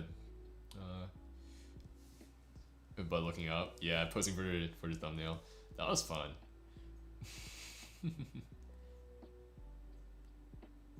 Yeah, I practice a lot, but not creative. Technically, yeah. You read a 300-page book, and I'm still going. Respect. Thanks, dude. What's my favorite Chopin etude to play? I believe Revolutionary Etude right now at the moment. I haven't worked that much through Chopin etudes, you know, because I didn't start picking them up until towards the end of my high school years, because my teacher didn't assign them. And so, yeah, I've only learned Ocean Etude and Revolutionary Etude. And I've done some reading through Wrong Note. And the thirds one. And as I said earlier in this stream, I'm really bad at thirds. So, what do I think? Participation is medium, so you won't get discouraged. Yeah. It's my favorite rock piece. I listen to Rock 3. I think that's pretty cool. I don't listen to too much rock. You know, like, I didn't really start listening to, like, a lot of classical by myself until I, like, stopped, like, until this year when I started getting back into it. Because, as I said last week, it was literally, like, a few hours a day listening to myself practice. Then I practiced violin for an hour a day. And then I listened to my brother practice classical piano and then violin as well. So that's, like, sometimes, like, 4 or 5 hours of classical music a day. And so I was not going to seek that out myself. But like Rock 3 is pretty good. And I haven't played that much rock either, or any rock until now. So, Kaneki hairstyle. Yeah, thanks, dude. I photoshopped his hair onto my head.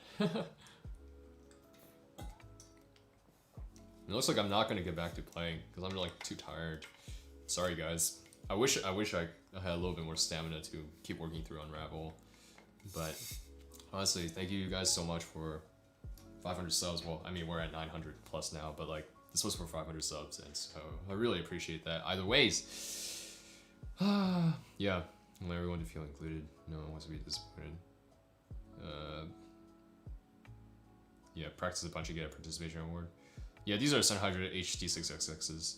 I don't play violin anymore. I stopped in when I was like 14 or 15 because I dropped it because I was competing a lot for piano. Like I say this a lot. The reason why when I teach, I don't want to overly emphasize technique, or I don't want to say overly emphasize, but why I am wary of teaching too technically is because I've had to fix technique twice on instruments. First was when I was 5 years old and switched to my last piano teacher. I had to fix a lot of bad habits then.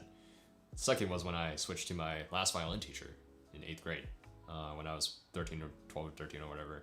And I had to fix tons of bad habits then, and I just couldn't do it. And so I had to drop because of, you know, piano. So, yeah, piano meant a lot more to me anyways. This is 78 likes. Dang, that's a lot of likes. 916 subs? What the heck?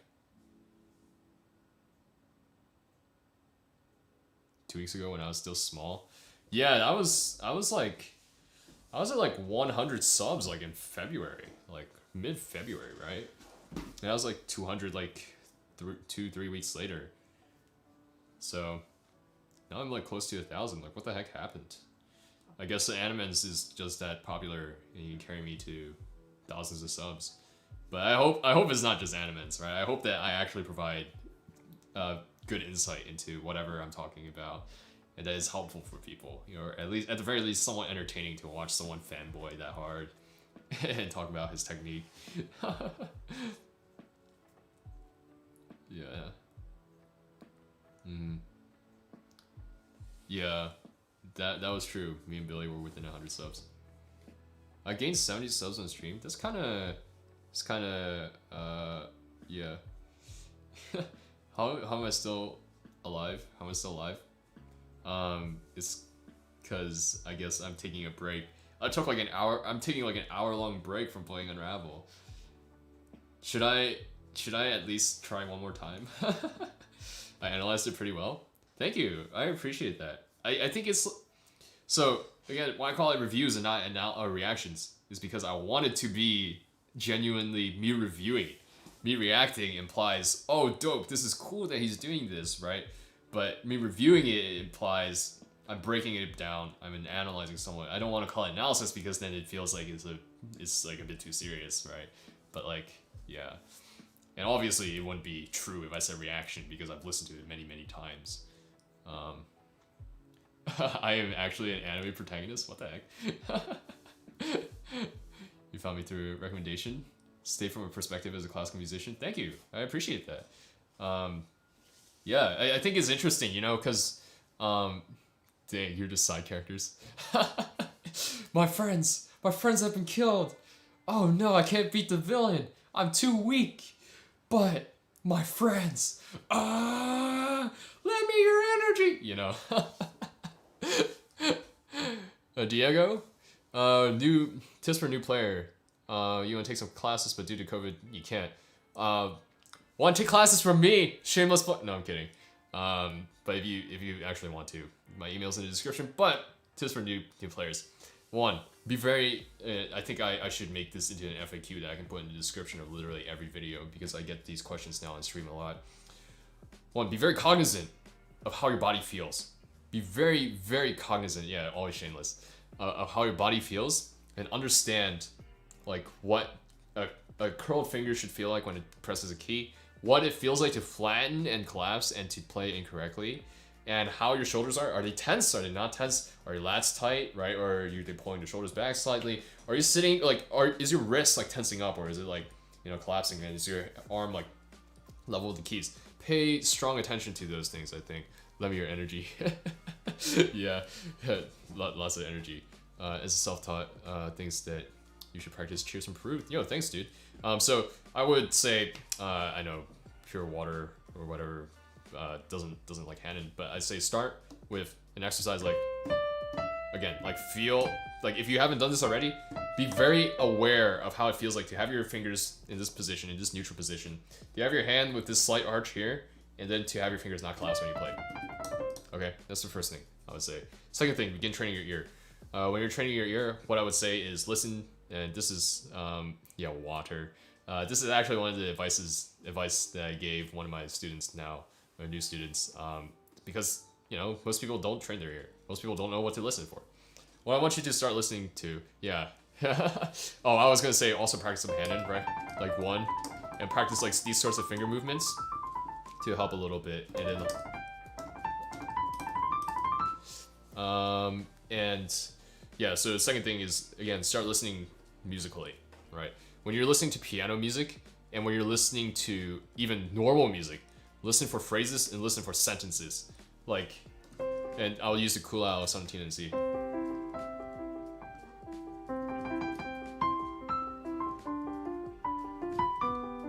Right? You hear the sentences, you hear the phrases, question marks, statements, like exclamation points sometimes, you know? All these things, you know, play into it. And start developing your ear for that. When your hands or wrist hurt, do you make some exercises to reduce the tension? When my hands or wrist hurt, first I take stock of what I'm doing. If my hands hurt because I've been playing for a long time, then I'm like, it's time for a break. If my hands hurt and I'm like a few moments in, then I'm like, what am I tensing? So like, for example, I was practicing a little bit of octave gliss like a few weeks back. I could do it on this keyboard because the keys are very light. But like what I noticed is that after I did a bunch, my wrist started to get hurt a little bit. And I'm like, why? It's literally because I would tense my wrist like this, slightly, and as I drag downwards in order to get a better angle on my fingers. So it's like you gotta be aware of these things and then like practice the right form, right? So where should my wrist be? It should be like lower here, like parallel to the keys. And if I want my hand like higher up, then maybe I curl the finger a little bit more, right? Maybe I strengthen like this part a little bit more, or like I flatten it out. Try flattening out. Like see what works and see what doesn't, and what doesn't hurt. Most importantly. Shoot, I lost the comment, but you know, I hope that works or helps. May I please hear what you have? Yeah, so far in the song. Yeah, I can play that in a few minutes after I finish answering some of these questions.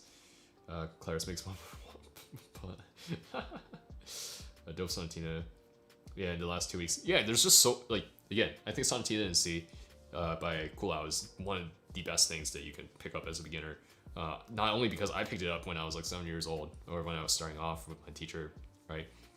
It's just simply, like, you hear, the phrases are very obvious.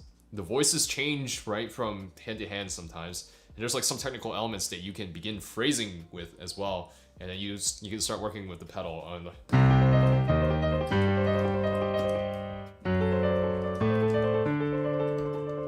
And then...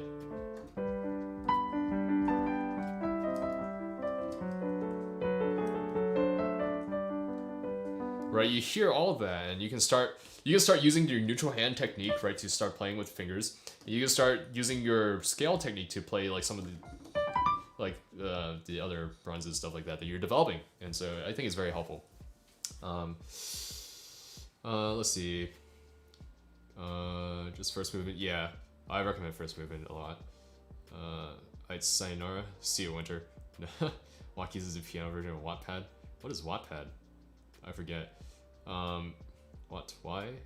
Wait, is that a question to why I recommend Kulao? Yeah, it's a bad idea to try hard things if you're self-taught, depending on years of playing. Oh, it's 11:30. A fanfiction website? Dang. Oh, okay.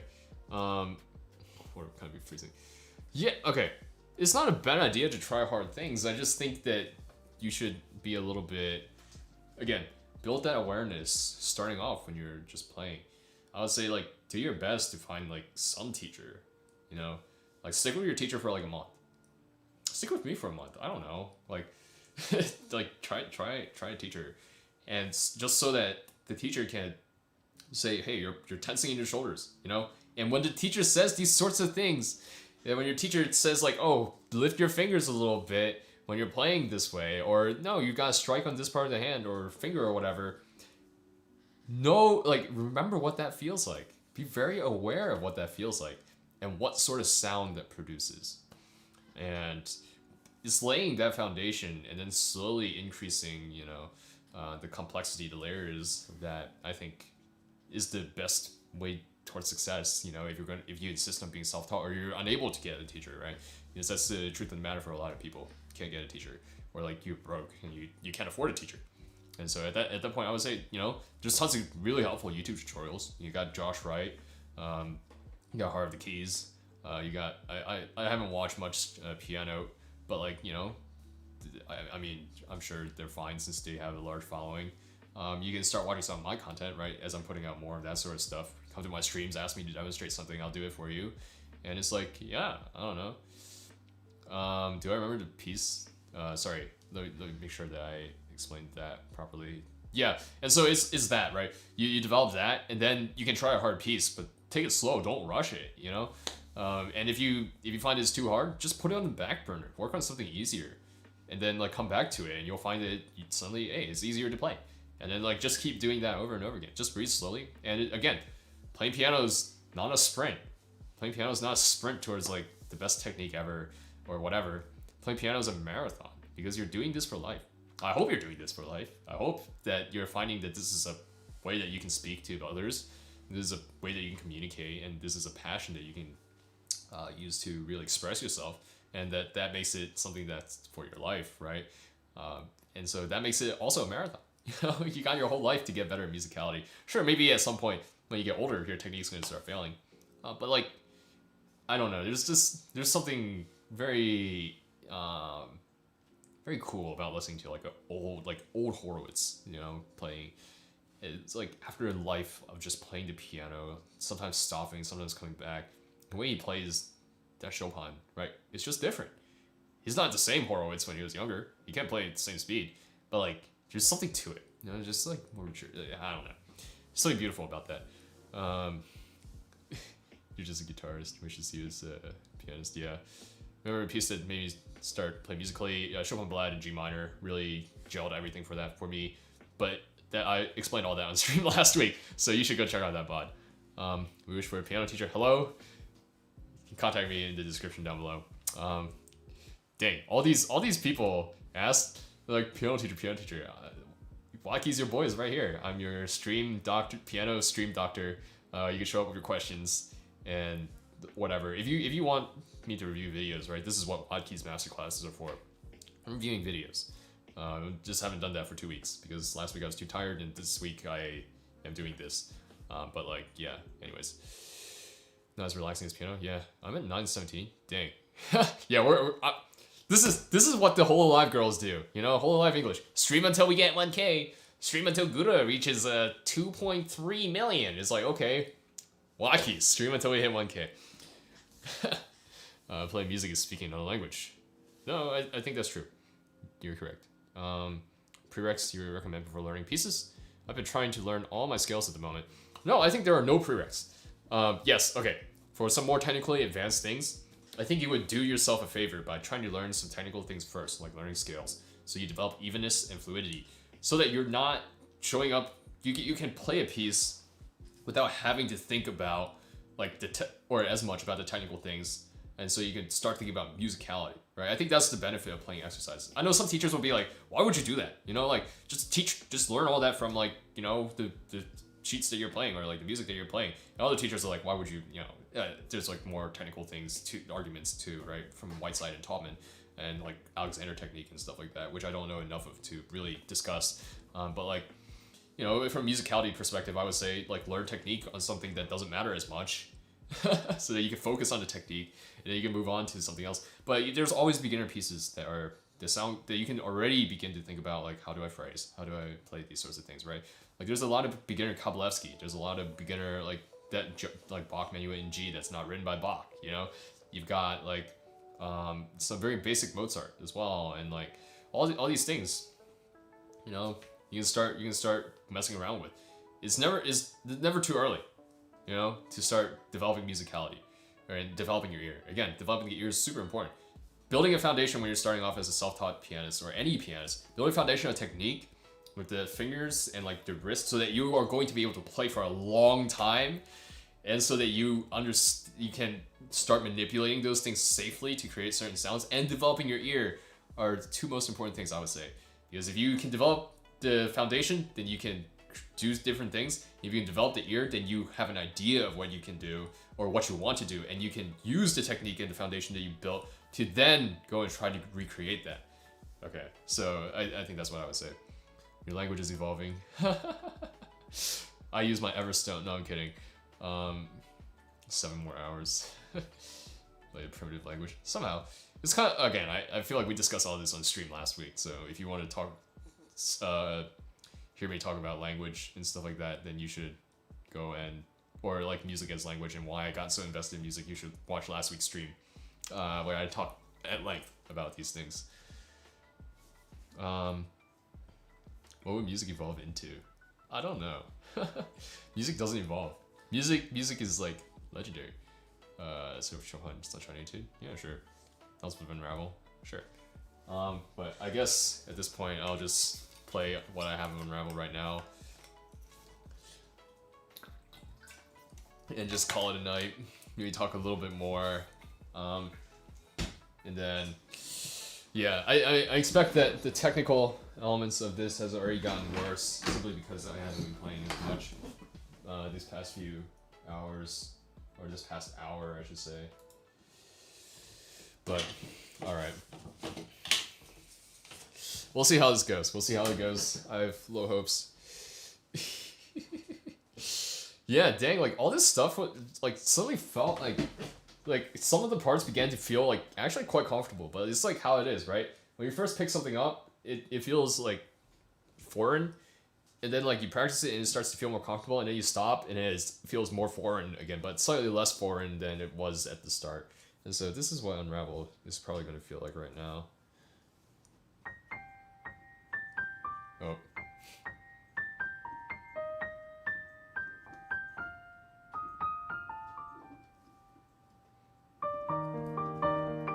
Oh, I missed the F.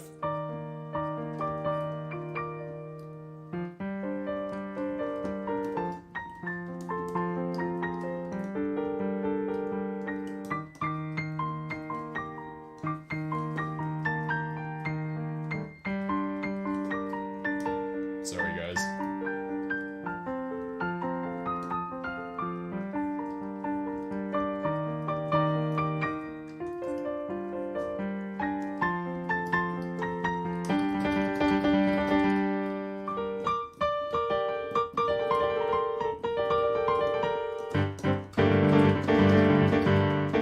That's the only thing I can play fast. Oh, sorry. My whole foot is like out of whack.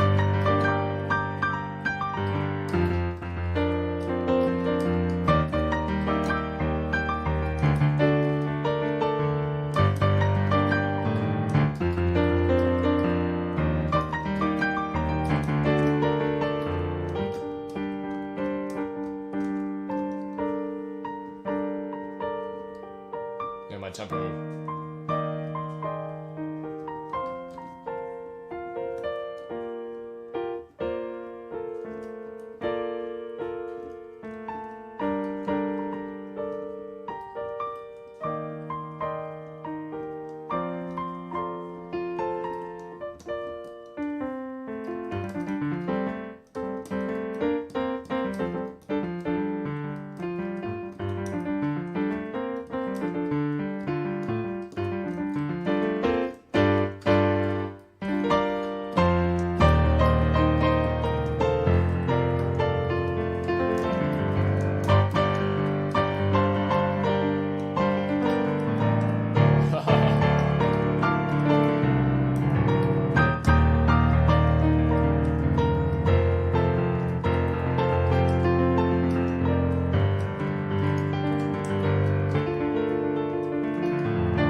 was so bad.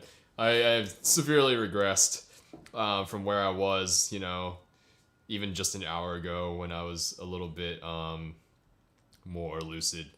And yeah. But make a video piano piece for beginners? Sure, I can do that. Like piano pieces that I would recommend for beginners. Yes, for at least. Practice makes perfect. Video does, yeah. In C major, I think kind of Bach is fine.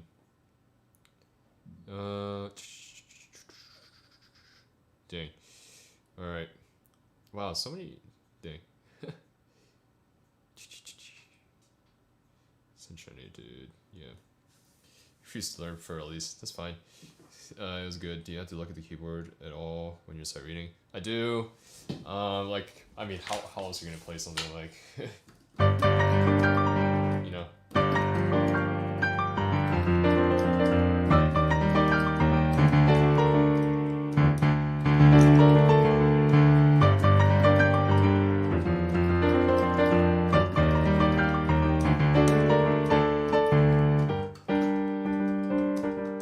Like, I'm not like that blind Japanese pianist who can play La Campanella like well, like incredibly well, and yeah, sleep on it. Yeah, exactly. I think that's part of the learning process. You gotta sleep and get good. I play awesomely. Thanks, team. I appreciate it. Yeah, you want to think of being. Practice makes perfect. Yeah, I'll make an Unravel video. I don't know when. Because I don't TBH, I don't know if I'm going to keep working on this past today. I'll probably like maintain it, just what I have so far, and then like finish it like some other time. But like, yeah, I'll probably, you know, work, because I have other things that I want to work on first. So this will probably be like towards the summer project. Bad practice does not make perfect. That is true. Years. Guitar riff part. Got you injured? Dang. Take it slow. Played the whole thing at 134. I wish. I'll probably be even further back, but then like it's like always like forward and then back, and but you're not quite back to the beginning, and then you come a little bit more forward and like a little bit back, and then like is this until like you stabilize, you know, up here, and then it's like on days, off days, you know, stuff like that. I feel like I should put my major in the description as well. I get that question a lot. I actually need an FAQ thing, or I need to make a bot, or I get like start getting mods or something to help me answer these sorts of questions. Bad muscle memory, yeah, hurts you a lot. I'm a physics major, yeah. So, question about tempo, yeah. How do I use it? You just have to get those jumps into muscle memory. Yeah, exactly.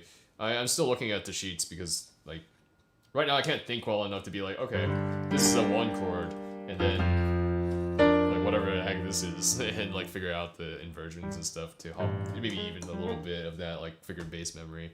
But, like, yeah, I'll answer the tempo question in a second.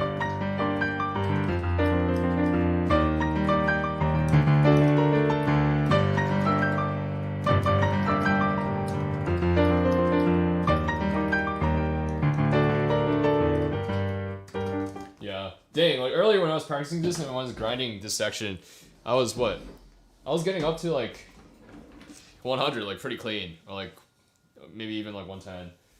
But alright, back to the music, and then I will answer some questions. We're not doing WattKeys after hours today because I don't want to play chess, and I want to work on other things. But yeah, bad muscle memory hurts. Yeah, tempo. How do you use it? 2 things. Well, 1 thing really. I think, yeah, 2 things, I should say. Energy and movement. You choose your tempo. Tempo is a part of how energetic your piece feels, you know? And a higher tempo naturally means more energy, but like also, it's not the end-all be-all. If something's louder, right, it feels more energetic. If something is quieter, it feels less energetic. So if you're playing, or if the dynamic range variance is greater, then you can literally, it feels more energetic as well. So for a lot of people, right, they hear something like Unravel or like Moonlight Sonata or whatever, they want to be like, Unravel, I gotta play 134. Moonlight Sonata, I gotta play 180, you know, at least. But I'm like, no, if you, two things to consider, right? If you want to play it faster after you've practiced up to speed, whatever you do, and you're like, I can't do it, then maybe you're not technically ready, right? Drop the piece and move on, and then come back later. Or you say, hey, I've practiced up, I'm pretty close, but I'm not quite there, or I'm happy with, or I'm kind of happy with where I'm at, maybe I could do more. Then maybe think of how you're going to make up the energy in some other ways, you know? You're playing slower, okay, maybe you can sing this section a little bit more. You can be more expressive here. You can be like, you can push out a higher, like, stronger fortissimo. You can do like softer pianissimo, right? Like, do all these things, you know, play into how energetic a piece feels. And tempo is just a part of that equation. If everything was played as fast as possible, then we would have very boring pieces. And we should all just play scales to see who's the best. But we don't do that because tempo is part of that sort of expression. So what energy are you going for? And the second thing, manipulating tempo is part of movement. Just like how increasing dynamic, right, makes it feel like you're moving forward to something, and decreasing dynamic makes you feel like you're pulling back, relaxing.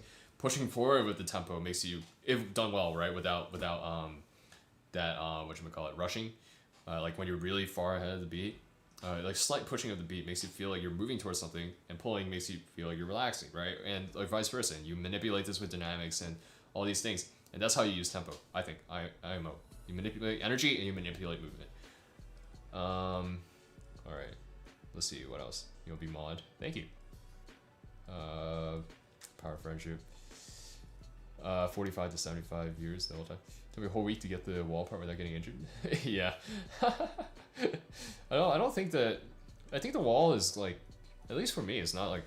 Doesn't feel like super tough. It feels like it's super tough to get clean, but the jumps itself, like for each hand, is not inherently difficult. It's difficult when you have to put both together really fast, and that's what I'm not at yet.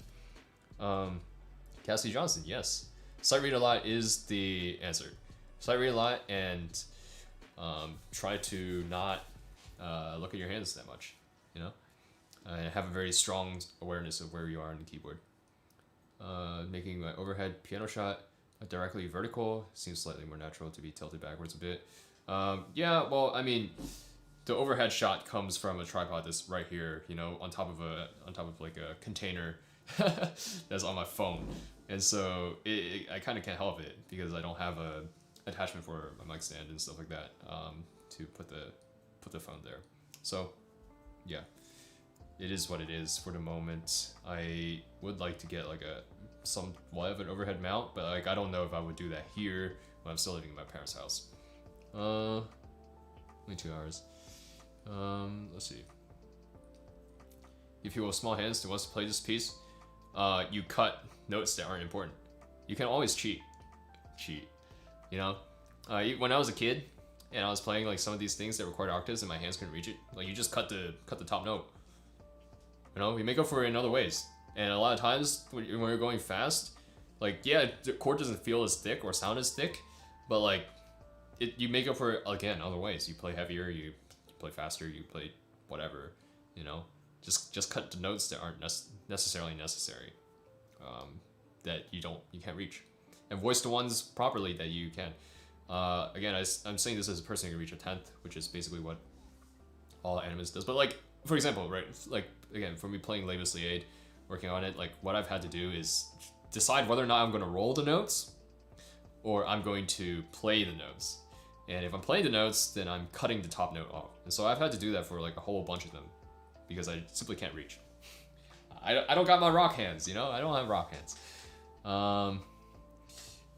What if Animenz'S comes here to watch you? Then that's dope, you know? I don't particularly like Fonzie and Halcyon watch me. It's like fine. I don't think anybody like Animenz'S, everyone gets respect, you know, for what they've done for the community. But like that doesn't make I don't perhaps I would say like they're more of a musician or more influential than me, but that doesn't mean to get necessarily preferential treatment, and that I would have to be like, oh shoot, it's them. Let me, like senpai noticed me for like, you know, 10 hours. Like, oh, I'm so excited. It's like, yeah, well, this stream is here for not just me, but it's for you guys, right? I want to help you guys out. And if you know, for some goal is entertainment, but like also it's showing you guys how I practice, and hopefully you can take something from this as well.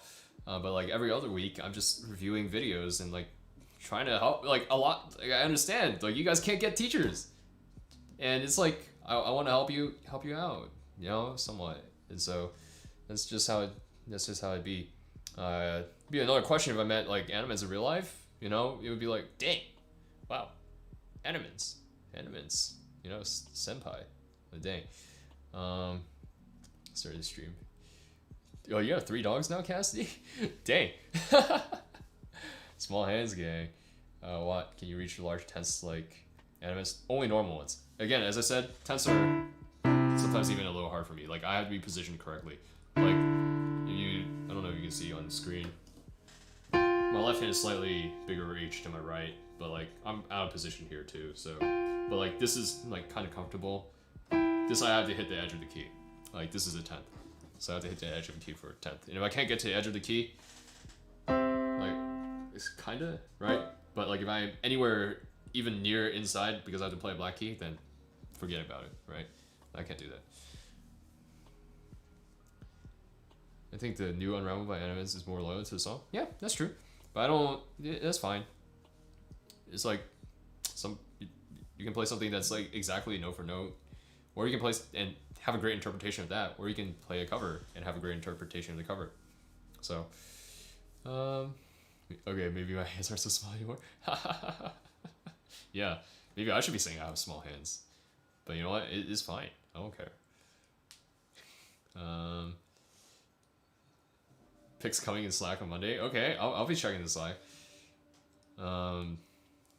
Animenz'S. Yes. We have the same hand size? Yeah, so you have no excuse, Cleo. James Cleo. No, I'm kidding. This is very iconic, you know? So, you can't do tense at all. Who's your favorite anime pianist and favorite pianist? Favorite anime pianist? Is there anyone that I can say other than Animenz'S? I don't think so. But definitely Animenz'S, you know? There's just like so much that he does that's like, wow. I say this to my friends who don't know music. How I describe Animenz'S is like, the guy would have a successful career as a classical pianist if he didn't want to do anime. Like, he's that good. And like all the ideas that he brings, the way he voices, the way he phrases, it's like I learned just listening to Animenz'S, even casually sometimes. And it's quite interesting. So I really enjoy Animenz'S. I'd say modern day. I feel like I've listened to a fair bit of Claudio Arrau, but like Arrau sometimes feels a little bit heavy for like some of the things that I like to listen to. My gut instinct. So the two people that I've referenced already in this stream are like Tiffany Poon and like Katine. Have I talked about Katine? I forget. But both of them play really, really light. You know, their tones are like really, really light, and it's like very interesting. Again, I haven't done the deepest dive on like Tiff, you know, but like I think her touch is very interesting. But Katine is just something else. I listen and watch and play. I'm like, wow, it's impressive musically and it's impressive like technically, and yeah, I'm almost always floored. Again, like I wouldn't say that I'm like very purist in any sense, right? Like Horowitz, incredible tone on like so many things. Rubinstein, perhaps some of the recordings are older, right, but still incredible. Like just their Chopin, but if Kate Liu, no joke, if Kate Liu had more stuff than just the big Chopin competition stuff, I think I'd listen to like 1 or 2 other things. I'd be like, maybe Kate Liu, the sleeper pick who's not like that popular yet, but like dang, her Chopin concerto just blew me away. Yeah. Anyways, I hope that answers somewhat of the question. I didn't really give like a clear, distinct answer, but like, you know, listening to these people really inspired me a lot. Some other names. Christian Zimmerman. Dang, his Chopin ballades. When I first started learning ballad in G minor, I drew so much inspiration from Zimmerman. I listened to his so many times. And oh yes, how could I have forgotten Murray Pariah? Murray Pariah. His Chopin etudes are incredible. One, his Bach is pretty good too. And his Brahms stuff is like great as well. So, and sometimes I'll listen to Daniel Barenboim, right? Like you hear a little bit of like how like because the guy's a conductor, right? You hear a little bit of like how that like sort of tone, like because he hears an orchestra, plays into some of the things that he plays, and I think it's pretty interesting. Animenz'S Unravel, something else. Yeah. Soviet Guitars Unravel. Yeah, the cadenza was incredible. I watched Katine play that, and honestly, like there's like the whole thing with like I said before, right? Technicality always works in service of musicality, but like Katine's cadenza just like utterly floored me, like in terms of like thinking about technicality and musicality too, but like especially technically, because again I've said I've played Hungarian Rhapsody No. 2 before, like pretty like decently in tempo, not like all the way up to like the pro tempo, but like very very close in tempo, and I performed it twice in my senior recital and at like the studio recital that year, but getting to the end, like like absolutely, my arms are tired. Like it's like playing Ocean Etude, like, and you're on the third run through in tempo. Like I just couldn't. It's like my teacher. I remember at one point she was like, "Oh, I like the rubato that you did here. Like you slowed down on like the A major scale, I think, going up." And like in my mind, I was like, "Dude, I'm literally slowing down." Because if I don't slow down, I literally can't play the next scale. I need like just that little bit of like respite in order to keep going. And then like, so for me, like I remember in 12th grade, right, being that exhausted playing it, and Katine goes and plays like another like 10 minutes of like stuff like that, and I'm like, it's like complex. Like he's got like staggered like rhythms. Like I did that like once or twice. I think Mendelssohn Variation series, right, like the end in the coda.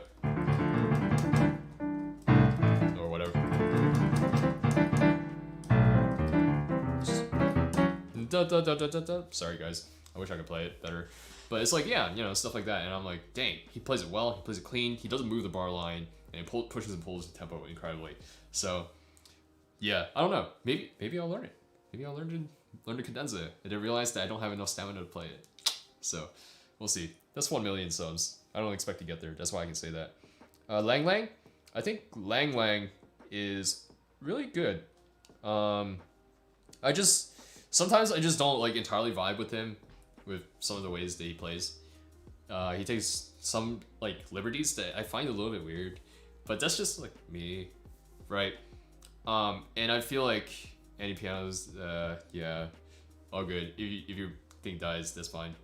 Thanks for stream. Yeah, no problem. Thanks, dude. But yeah, Lang Lang, I will not. I like, again, great tone, man, incredible in a lot of ways. But he's like such a Liszt, very showy, and like technically proficient. Like that's his thing, and he storytells through like that showmanship.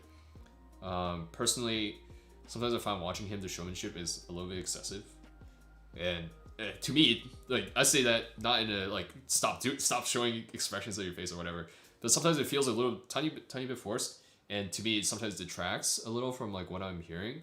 But it's also undeniable that the way that you hold yourself, carry yourself at a piano, and play visually has a lot to do with how people perceive you auditorily as well. So I'm not gonna say that I'm critiquing him because I'm like, do better, but it's just like not my cup of tea. I don't vibe with him entirely sometimes. You agree with me on Lang Lang? Thanks, dude. I appreciate it. If you know this stream for 30 minutes or something, but I really like the content, thanks, dude. I appreciate that as well. Who's my favorite composer? That's hard. I think I've always vibed the most with Beethoven, and I'll quote, I don't think I necessarily play Beethoven the best. I've only played like the 2 Brahms Rhapsodies and one of his intermezzos, like the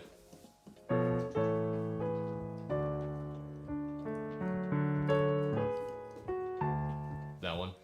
I forget what the opus number is, but yeah, I feel like I interpret Brahms very well, just like instinctively, but like I've always had I've always vibed with Beethoven. And to quote Boris Gilbert, right, on Tiffany Poon's Together with Classical, when she was talking to him about like learning all 32 sonatas, and his like, I literally couldn't agree with him more. He's like, we think of Beethoven as this brooding, like dark, somber guy because he's losing his hearing, he's angry at everything, unrequited love over and over again. But you listen to the sonatas, that's not true. You just don't hear that at all. Like I remember playing like what was it, like one of the first Beethoven sonatas, or one of the Beethoven things, two Beethoven things that I played around the same time that really demonstrated this sort of contrast was Concerto in C minor, right? I'm rushing.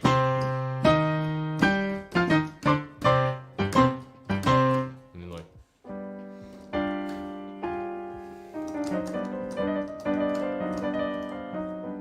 And you feel the anger, right? You feel the dark tension, right? But then also what I was working on, I think I started working on like a few years later, and you also get this. But then you also get like, you know, Opus 2 number 3, like. Sorry.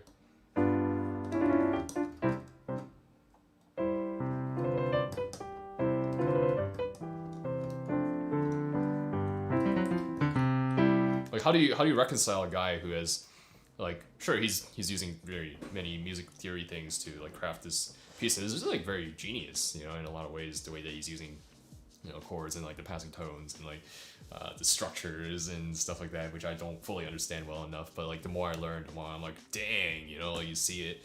But then you also get like, just thinking about like how, like the content of what he's writing. You get your Pathetiques, then you get your Moonlight Sonatas, then you get your Waldstein, then you get your like Tempest, and like you get your other sonatas don't have names, like A flat major, you know, like you get the F minor, you get the C major, you know, all these ones. And it's like, this guy is not just a dark and brooding dude. He's a guy who lived life, understood life, and was really full of it. And that's something that I can get behind. You know, it's not to say that other composers weren't, you know, we have the whole romantic era for a reason. It's called romantic for a reason.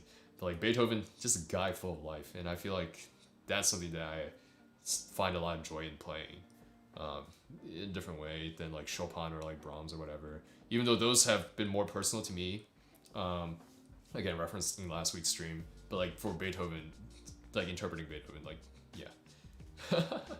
Anyways, that was a long tangent. I think agreeing with me with Lang on Lang. English and piano. Yeah, I was just talking to Halcyon a little bit earlier. Like I speak a bit of Cantonese, but it's quickly degrading. And I also took 4 semesters of Mandarin, but that's also degrading because I'm not practicing it. Yeah, the Cantonese is a legacy language for me because I spoke it at home growing up. But now, since yeah, my accent's just awful. People can't understand me anymore, which is really, really scary and sad. And I am 1 chapter into Genki for learning Japanese. So it's very technical precise, but yeah. Yundi Lee, oh, I love his nocturnes. I remember listening to Yundi Lee's nocturnes and being like, dang. Like, what was it? I compared him, I was listening to the one in E flat with him and Claire Huangqi. Claire Huangqi is also very technically proficient and also really cool and really good. She also had the same piano teacher I did, except she was a prodigy, so she went to Juilliard at the age of like 11, started doing Juilliard, whereas I was not a prodigy, so that did not happen. But also she's like several years like before me, like 10, 15 years before me. But like Claire Huangqi, like comparing some of her stuff with like Yundi Lee's, and I just agreed with Yundi Lee's a lot more. Not that Claire plays it poorly, you know, but like, you know, something to it. 118 number 2. Yeah, I think it's 118 number, like something number 2. 117, 118. Nice. You feel like I'm gonna go viral soon, and you hope that is the case. Also too, you were the first 1,000. People were saying like just 3 weeks ago, oh, we're the first 100, and now it's like the first 200, and now the first 1,000. You know, what is the hardest Chopin etude to me? I don't know. I haven't tried all of them, and I don't know if I'm gonna like really grind through Chopin etudes either. So I remember, you know, I can't recall what they sound like off the top of my head. I've listened to all of them several times, but it's like, yeah, I don't know. I find that question hard to answer. Which uni? Halcyon's still here? Dang. Hello, Halcyon. What's up, bro? What uni do I go to? I go to Penn, so that's fun. Why are you guys like adding him for no reason? Just let the guy be. First 100 gang, yeah, fruit. It must be crazy for me. It is crazy for me. It's like, you know, again, I said this last week. I started this channel because I was having a bad summer, and I got back into playing piano, and piano was an outlet. And my violin teacher's words that I said to quit violin, but like it wasn't because the teacher was bad. Like Miss Leah Kim is one of the best teachers that I've ever had, for a myriad of reasons. She was incredibly serious, and was like, you know, she was one of those that was like, I don't want to teach you if you don't want to play. Like if you don't want to practice, then it's like fine, you know. But like don't waste your time, don't waste my time, don't waste your parents' time and money, right? And there's something about that, like obviously you can take that to an extreme. You know, you can always take that to an extreme. But like I think she applied it very well, and it's just like, yeah, like we're all very busy people, and it's like take certain things seriously, you know. But anyways, what she said to me, you know, incredible violinist herself, graduated from Juilliard, was like, why would you make music and not share it with people? Isn't the whole point of making music to entertain, to connect, and all these things? And I was like, yeah, that's very true. So that's the mentality I have with WattKeys. I'm like, I'll start, you know, playing, and since I'm playing, I will, you know, record. Since I have the equipment to, I'm a sound engineer, right? So I've been accumulating mics and stuff for, you know, several years now, and sound equipment, and I'm like, I'll just record. And then like after like doing that for a few months, right? You guys, for people who were here way early, put up Mozart first, and then Fonzie's Crossing Field and stuff like that. And it was like, yeah, I mean, even listening to like My Pathétique, right, which I don't think is my greatest work ever, you can hear how much more technically fluent I am compared to even Fonzie's Crossing Field, or like, you know, Mozart and C. And actually this week I'm putting out my cover of Animenz's Tabi no Tochu, and that was also very significant to me. But Tabi no Tochu I recorded the week after I recorded my Mozart, Mozart, and like Fonzie, and like Moonlight Sonata. And you could hear, like, I say at the end of the video, I've edited the clips together, I just need to finish some things. But like I say at the end of the video, and I will say this in the description too, I almost hesitate to put that out simply because I've grown so much as a musician that I feel like I'm listening to a like worse version of me. And it happens because one, I've become much more critical, right? This summer, I've become much more critical, and two, I've gotten back like all my old technique and stamina. Like I would say that I surpassed my high school self like January. I think personally, I don't know if that's necessarily true. Like I think I've surpassed my old self when I was in January, and so all the stuff that I recorded before is either worse than how I remember myself playing, or like just like not like, it's just like different, you know, and it's just not like up to par for how I want to present myself now. But it's undeniable, and this is what it's getting back to, right? The crux of the matter. What do I think about music? Music is communication, and like, and this is why I doubt that I'll reach a million subs, right? Because I don't care to be perfect. The perfectionist within me is like dying by having to say that, right? I'm like, ugh, I'm not playing perfectly, you know? But like, honestly, if I take music to be communication, which I'm strongly convicted about, and which I believe is true, I want you to hear, like, I believe that obviously I can't make too many technical errors or else it detracts from the message that I'm making.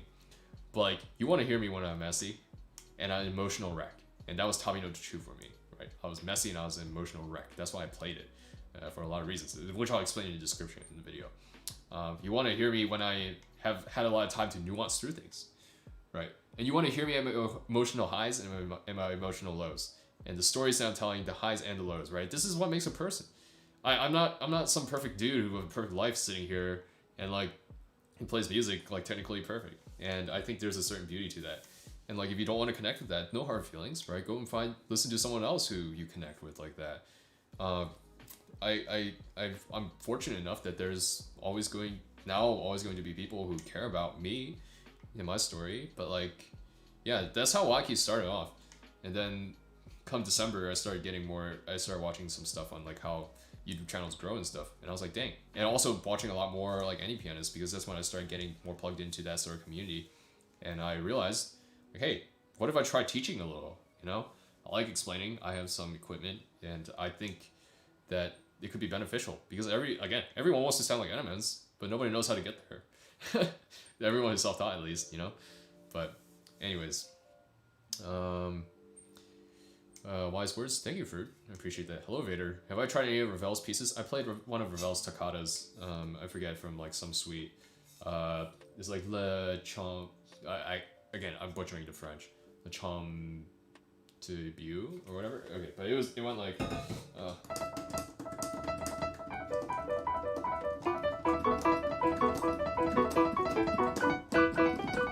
Or something like that. And I competed with that, and I submitted that as part of my college application. And I tried, I think at some point, I was like, my teacher was like, you should pick up the rest of the suite. And I tried it, and we never put that much work into it. How long have I been live? I've been live since 5 for me, so almost past 7 hours now. 8-hour shift, and I watched it when you were taking a break. Dang. I'm a really good speaker. Thank you. I took public speaking. I've never taken public speaking in my life.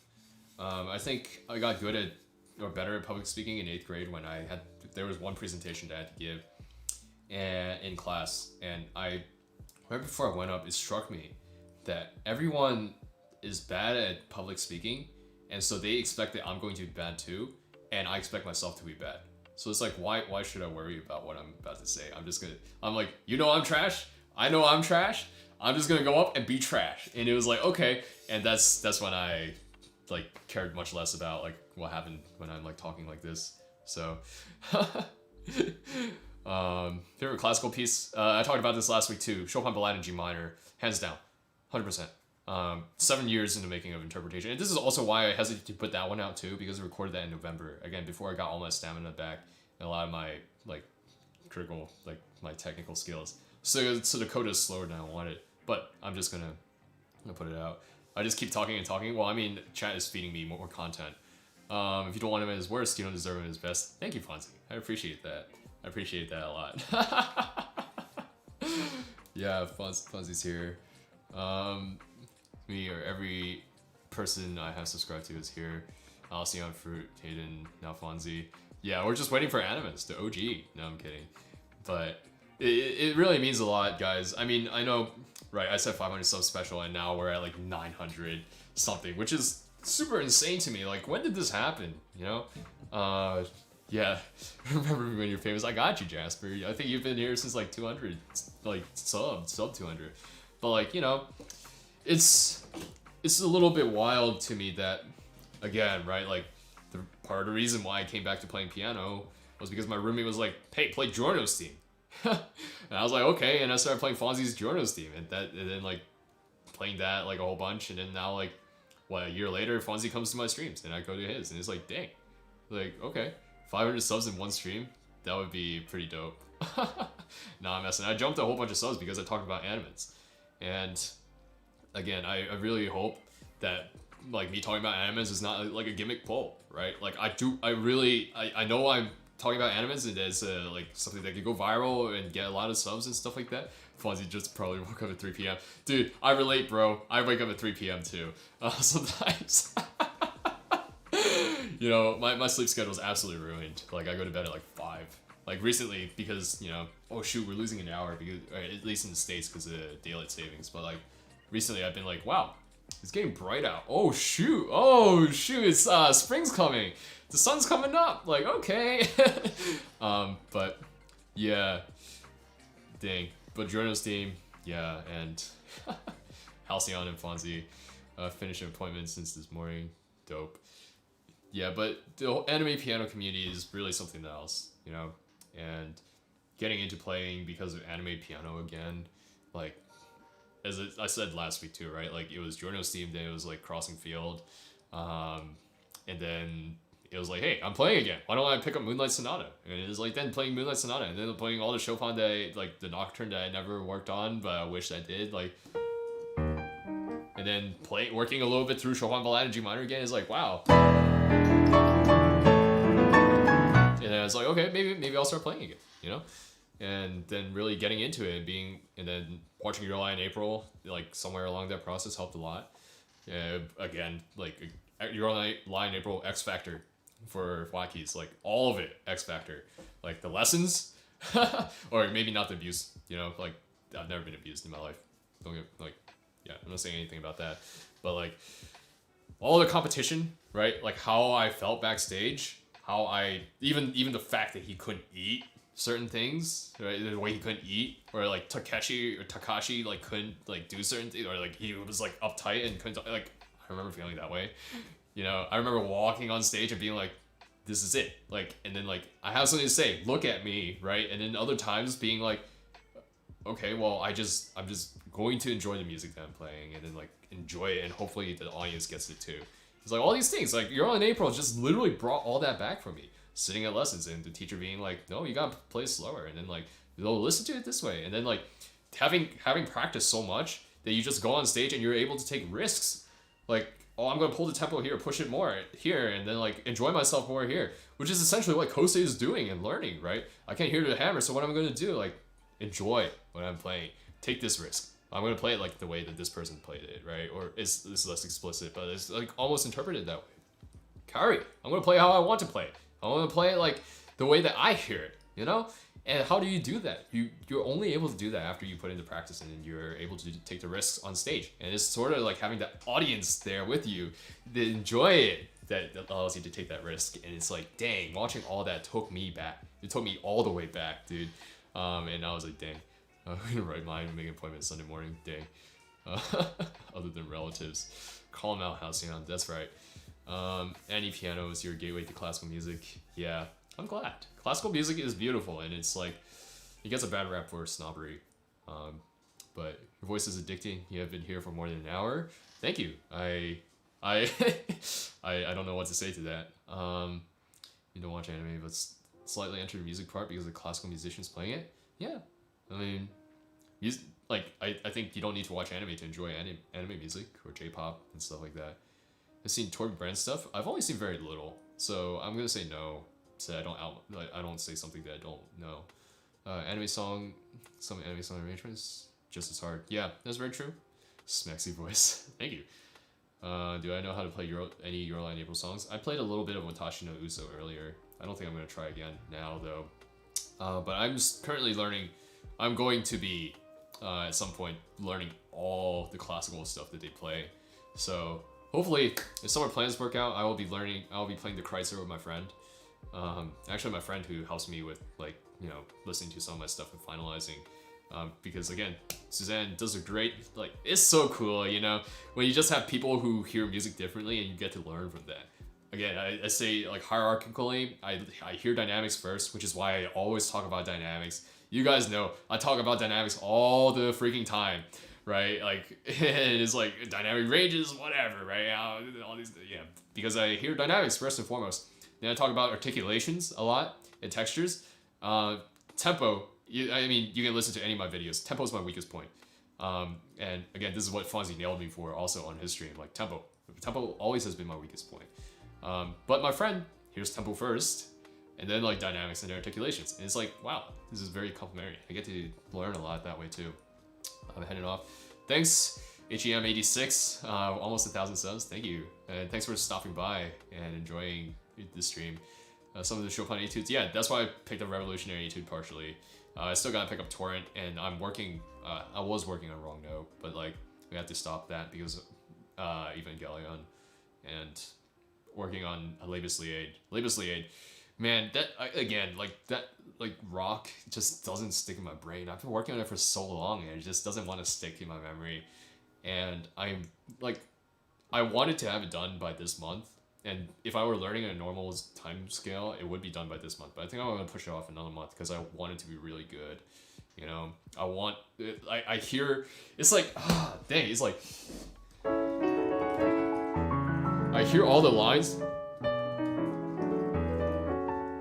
I hear the dum ba dum boom ba dum and then da da da da da dum, right? And all these melodic lines. There's sometimes 3 lines, and some of them are from the chords, right, and the contour that it draws. Some of them are in the alto, the da da da da da da da, and then da da da dum, right? And then sometimes you get the the soprano notes that just ring through all of it. Yeah, I could do that like slow and medium tempo, and I can hear all of it, and enjoy and find all of it beautiful. But I can't do it in tempo. And if I were to record this next week, which is when my recording date is, I don't think I'm going to have it solid enough to be able to do all of that. And that's the stuff that makes me like, oh, this music is beautiful, and I want to make more of it. So unfortunately, I think I'll have to push off Labus Liate another month, which is good and bad. You know, it puts me behind on some things. And I think this summer, actually, for a month, I'm going to take a break from posting like these sorts of performance videos just so that I have more time to recoup. Or I may post some really easy ones, right? Like the Sonatina in C, because I find those things beautiful too. And sure, it's not going to get the views. It's not going to get the views. But again, who am I playing for? I'm playing for the people who want to connect with me.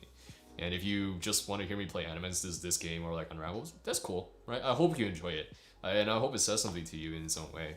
But like, if you want to hear me through my best and my worst, and like through the easy and the hard, because all music has something to say, I think.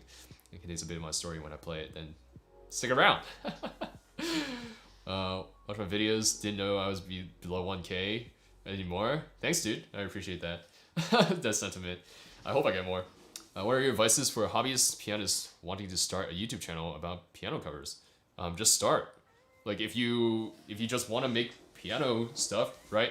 Again, I will ask the question, who are you playing for? Why are you playing? You know, like not everyone needs to get like the 1 million subs or like whatever. If you're just a hobbyist, like, 1, are you making music? 2, why are you not sharing that music? If yes, you know, because like there are people who want to connect with your story and connect with you, and you can also track your progress that way, you know. And so start the channel. Who are you playing for? You're playing for people who care about you. You're playing for friends, family, right? And maybe they don't know music, but they care enough to watch, first and foremost. And you're playing for people who find you, who are like, wow, maybe yeah, it's like, okay, you're technically proficient. They're like, yeah, this is clean, this is good. But like, you'll also get people who are like, wow, I really like the way you express this thought. Again, I say thought and not a phrase, and not something technical. You express this thought, or maybe this says something to me, or this was nostalgic, whatever. You're playing for those people. You're not playing for the freaks who are, I don't want to say freaks, but like, you know, the people who are just literally going around being like, oh, did he hit all the notes in Animenz'S Unravel? Like, oh, how many times has he played Unravel on this stream? Oh, dang. He's like, okay, I don't want to play for those people. I don't think you should play for those people either. Quite honestly, but this is my take, maybe. Really informative stream? Yeah, no problem. I want to be helpful, and I hope that the content, again, I am aware that there are a lot of people who make gimmicky content, and that like bandwagon off of like trends or like animens and stuff like that, and just like get views. And sometimes I watch it, I'm like, okay, you just literally said animens and you got views. But I really hope that I put like I show that I put like effort and like add a lot of value, right, to what I'm saying, so that it's not just me using Animenz's name to get views. My Dearest or Unravel is more technically difficult. I haven't played the first, or really looked at the first My Dearest, and I think that's the more difficult one. Personally, I am finding My Dearest a little bit more difficult, just because I haven't done octave balistas before. Some of the runs, because the runs are more melodic, right? As I said in the video, My Dearest is very melodic in the way that it's phrased is very delicate. But Unravel is like more percussive, and so you can get away with some things that are like too heavy or too harsh. And so I found that today when I was practicing, like I can get away with like, and like just like running down, right? You can do that, you know. But in My Dearest, you can't. So simply because I haven't like trill and play something else too. That's something that I haven't done a lot of, so I'm gonna have to practice a lot of too. Would you like to learn other piano covers of any piano YouTubers like Fonzie or Halcyon? I've done one of Fonzie's before. I don't think I've done any of Halcyon's, so I would probably I would think about that. But it's like, unfortunately, like I shouldn't say unfortunately or fortunately, but I'm trying to always like balance how much classical I'm doing and then like how much anime, because I love both. And there's a lot of like anime stuff that I'm like, oh shoot, there it is, I gotta play this, you know. And right now is My Dearest, Chrono Thesis and some other things, and it's like dope, you know. I'll work on that. But yeah, how long does a recording session usually take? It takes me like an hour to record each song. And this is one of the, yeah, Livus Liate is so good. Love Sorrow is so good. I'll say that like earlier, because so the pieces that I had the whole summer to work on, it would take like 3 takes, right, to play all the way through. So Revolutionary, it took me like 2 takes to get that. and Ocean Etude took me like 2 takes. But like everything else that I've learned since has taken me well over an hour, at least an hour to do. You get the take that I want. And I think partially it's because it's just not sinking in as long. You know, I just don't have as much time to work it and like work into my memory and like feel comfortable with it and the interpretation. And that's something that I'm thinking about and working on. So we'll see. I have learned crossing field from, yeah. Oh wow, what the heck? Stream Elements is really weird. And it just like all of a sudden randomly spams like all these sub things. I should turn that off for the next whatchamacallit stream. Your content can make Animenz's laugh in any way. When he sees it, he'll watch you. Doubt he wants to watch another Unravel video though. Yeah, I know. That's fine. I mean, like if I were him, like honestly, if I saw Unravel so many times and played so many, like sometimes it's just not even like, whatchamacallit. Thank you for the stream. No problem. It's like came for the Animens and stayed for content advice. I hope so. Thanks. I really appreciate that. Animens' arrangements are great. Yeah. I just got 6 subs, yeah, apparently. But yeah, it's like I totally get it if I made an arrangement and like got 76 million views and then all of a sudden everyone expects me to play all the time and then like everyone wants to make a cover of it and have them like what is going on? Like you shouldn't try this, like both out of concern for you because you technically can't or like some other reason, you know. Gotta leave. Thanks for streaming. Good night. Good night to you too. Yeah, you know, I should low-key go to sleep too, or like edit that video that I was going to edit or work on my computer science homework, you know, but that's fine. I enjoy talking to you guys. Yeah. All right. Yeah. Came for content advice. We still have like 41 viewers. That's pretty good. I feel like at this time last week, I was like only half the size. So, or half the viewers. I'm gonna stream myself learning my dearest now. I don't like streaming myself learning. So honestly, I did this because it was, you know, the sub goal. And when I'm learning and like practicing and stuff like that, I really want to, stream might be ending soon. Yeah, I really want, what is it? I feel like a lot of classical musicians say the worst part of being a pianist is how isolating and lonely it is. But personally, I really enjoy it because, again, as I said before, I'm hard introvert. I just can talk a lot, and I can generate energy because I'm a Watt. You know, I'm kidding. That was a bad Watt pun. But it's like, you know, talking about things that I love, I get energized like normally, and so being able to talk about piano for like 6 hours, that's something that I enjoy and love doing, and that's where the energy comes from. But yeah, like practicing by myself is honestly like times that I just take to decompress, to, you know, sometimes even space out while my fingers are just doing their work and it's working its way into my muscle memory so that I can just like not think too much about like what's going on. And like, you know, like all these other things. And then also spending a lot of time like working the voicing, working the melody, and like keep trying out different ideas. Those are things that I want to lab myself and not necessarily like demonstrate for everyone, not because I want to be secretive about it, but because I'm just like thinking about so many things. I have so many ideas sometimes that I just want to work out in private first, or at least give them a shot. So I don't know. You're gonna crash on your bed so hard the moment the stream ends. Yeah, good old bed looking mighty fine right now. Where did I get my name from? Watt is my last name, and Keys is, you know, for piano. And so literally I was talking to my friends one day, I was like, hey, I think I'm gonna start a piano channel. What do you think of WattKeys? And they're like, sounds dope. I'm like, yeah, it's not too cringe. We'll go with WattKeys, you know? So, Watt, a great joke. Yeah. Yeah. But, you know, in Cantonese, my last name is Watt. You know, it's pronounced Watt. In Mandarin, it would be Chu. But that's why people are confused and they're like, I've gotten the question a lot, you know, are you adopted? I'm not adopted. My first name is Caleb. Yeah, not too cringe. You know, I wanted something to do with my name. I know Caleb is like kind of boring, but Watt, you know, Watt has all the puns. And this is the first time I was like, I really appreciate the puns that go along with Watt. And Watt sounds cooler than Caleb. So, I study computer science. No, I study physics. This is like the 7th time I got in that question. Some tips for sight reading.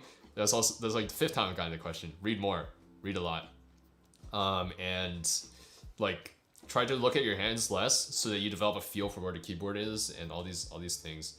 And shut up, John. I see you. Caleb Keys. That'd be hilarious.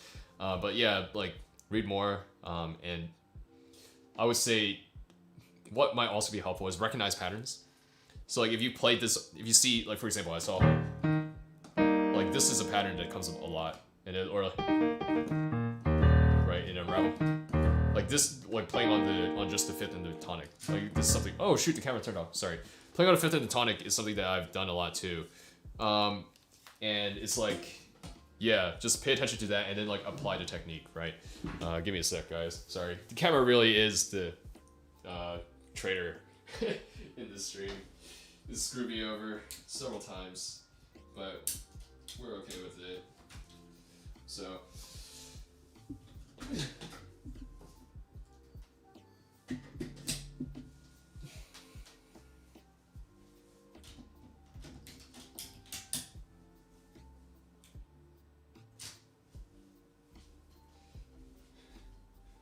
Again, that's the shameless plug to support WattKeys, so I can get a mirrorless camera that has like a battery function that I can just plug in. Like, yeah, Camera Kun back at it again. What are you talking about? Yeah, that's why Luis called me Caleb, because my name is Caleb. Obviously, if you guys all know me as Caleb, or sorry, Watt, you can call me Watt, and I'm fine with that. Watt happened to the camera. What's going on? But yeah. I think there was a question that was sent, yeah. What's my Cantonese surname? Again, it's Watt. It's pronounced Watt. And it's written like, well, there's no point in me demonstrating in the air. Yeah, camera was a victim of battery, not assault. Dang, the pun game is too strong. The pun game is too strong. Yeah, but anyways, that's like how it is, you know. Hello, Yuvin. What's up? Thanks for stopping by. Dang, we're still at like 40-some people, and I stopped playing Unravel like an hour ago.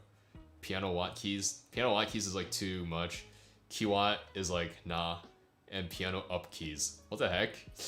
Watt up keys. Trust my friends to have the worst suggestions. No, I'm kidding. I'm messing.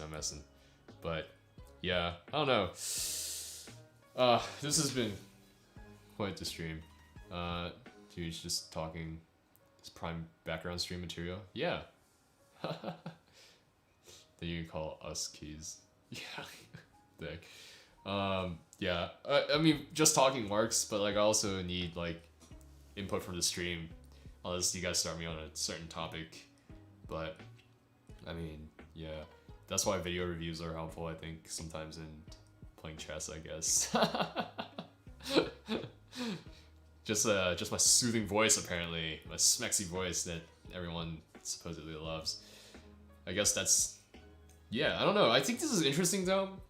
I hope that this is actually a contributing factor to the growth on this channel, too, right? I hope that everything I say about connection and communication, right? I hope is demonstrated via the fact that I want to put myself on camera, via the fact that I'm putting myself on stream, that I want to talk to people and connect even a little bit more. So I'm not just the guy who's playing the piano. You know me a little bit better and you see where I'm coming from. Actually, that's why I write the freaking long descriptions. Or even if Animenz, like, people are like, oh, Watt's copying Animenz. Well, it's like, no, I saw Animenz. I saw that as a reason to, like, it was like, yeah, you can do this. I'm like, oh, wow, I can do that. that's something that's allowed. It wasn't like I saw that and I was like, oh, I should copy that. It's like I would have wondered if I should do that if I started off, but then seeing that, I was like, yeah, it's allowed. You should go and do that. And so that's why I write the long descriptions, because I want to put some words to it too, so that it can help you see where I'm coming from a little bit more. But anyways, wow, it's like 2,500 playbacks almost. That's a lot.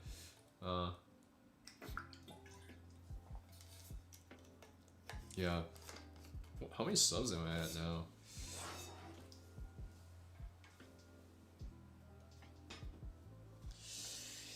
Holy crap, 937? What the heck? Jonathan? Oh, thanks for stopping by, dude. Happy to provide this sort of entertainment, I suppose, commentary on piano. Sometimes I wonder how much new stuff I can keep talking about, but like, there's always like, you can always repackage old stuff into new contexts, and that's what encourages me to be like, yo, I can keep going. Love that people are genuine on the internet. Yeah, I hope, you know, like talking to me, I have not portrayed myself as a perfect human being. Coffee stream, right? I forgot. 10,000 sub goal, maybe, potentially. I'll make coffee on stream and drink coffee out of my WattKeys mug. That's the play. Let's finish your homework while having me talking as your background music. Oh, yeah, I'm glad that you got me talking as your background music. I hope that it was entertaining and soothing. Yeah, sometimes I watch my own streams. You know, I watch my VODs to make sure that everything was okay and to see what I can improve. But I'm like, sometimes I'm like, yeah, I'm very used to the sound of my voice on a mic. It doesn't bother me at all. Again, because I've been doing music for a long time and podcasting and editing my own voice, like I'm very used to hearing my voice sound like weird. Yeah, actually, it doesn't really sound that weird to me anymore. Sometimes I'm just pleasantly surprised that it sounds as good as it does, because I feel like it's always higher than, or like more shrill than I think it is, or nasally. But yeah, I almost have 1K. I'm at like 940 or so, almost 940. Ooh, coffee stream. This is why. Shoot, I can't do a British accent to save my life, so I'm not going to embarrass myself. But this is why. Oh, ASMR, right? This is why. Or like the low soothing voice. Hello, Adam. How are you? Thanks for stopping by. You missed me practicing Unravel for like 4 hours, but that's okay.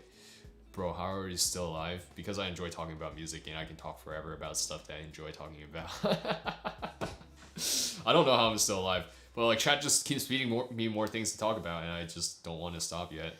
But yeah, this is why I prefer AeroPress over Chemex, and why I use a V60 instead of a French press. Perfect pour over technique. No, I'm kidding. First we get the coarse grind by hand. You measure out the millimeters, and you get your jewelry scale and calibrate it to the nearest milligram. You need specifically 30.001 grams of coffee if you're going to make 500 milliliters of coffee at a coarse grind. Brew temperature, specifically 78 degrees Celsius for a dark roast. Now, I actually don't know. I think it's like 80 some, right, for dark roast. Correct me if I'm wrong, somebody. I am popping off. Thank you, Adam. But piano ASMR. Deeper voice of the fitness grip. What the heck? Like the, what is it, the presidential fitness test in the States is like 1, 2, down, up, 1, down, up, 2. Yeah, fitness pacergram. Yeah. Lap 1, lap 2, 3, 2, 1, go. Yeah, metric system for measurements. No, I measure my coffee in metric system when I do. Everything else I think in terms of feet, because I'm a filthy American, but that's okay. The full thing. Yo, 3 million sub goal. I record, do a voiceover of the fitness pacer or fitness gram test or whatever. Yeah, but you'll send the full thing, lol. But oh man, okay, now I'm starting to feel it. I think I'm about to sign off, team, but oh yes. The fitness gram pacer test is a multi-stage aerobic capacity test that tests your multi-stage aerobic capacity to run laps and the mile.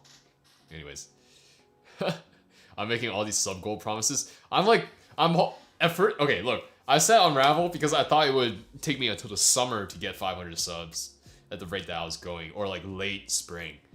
I was like, I'll have so much time then. But then like literally like 3 weeks later, I'm like at 500 subs, and now I'm at like almost 1,000. I'm like, dang.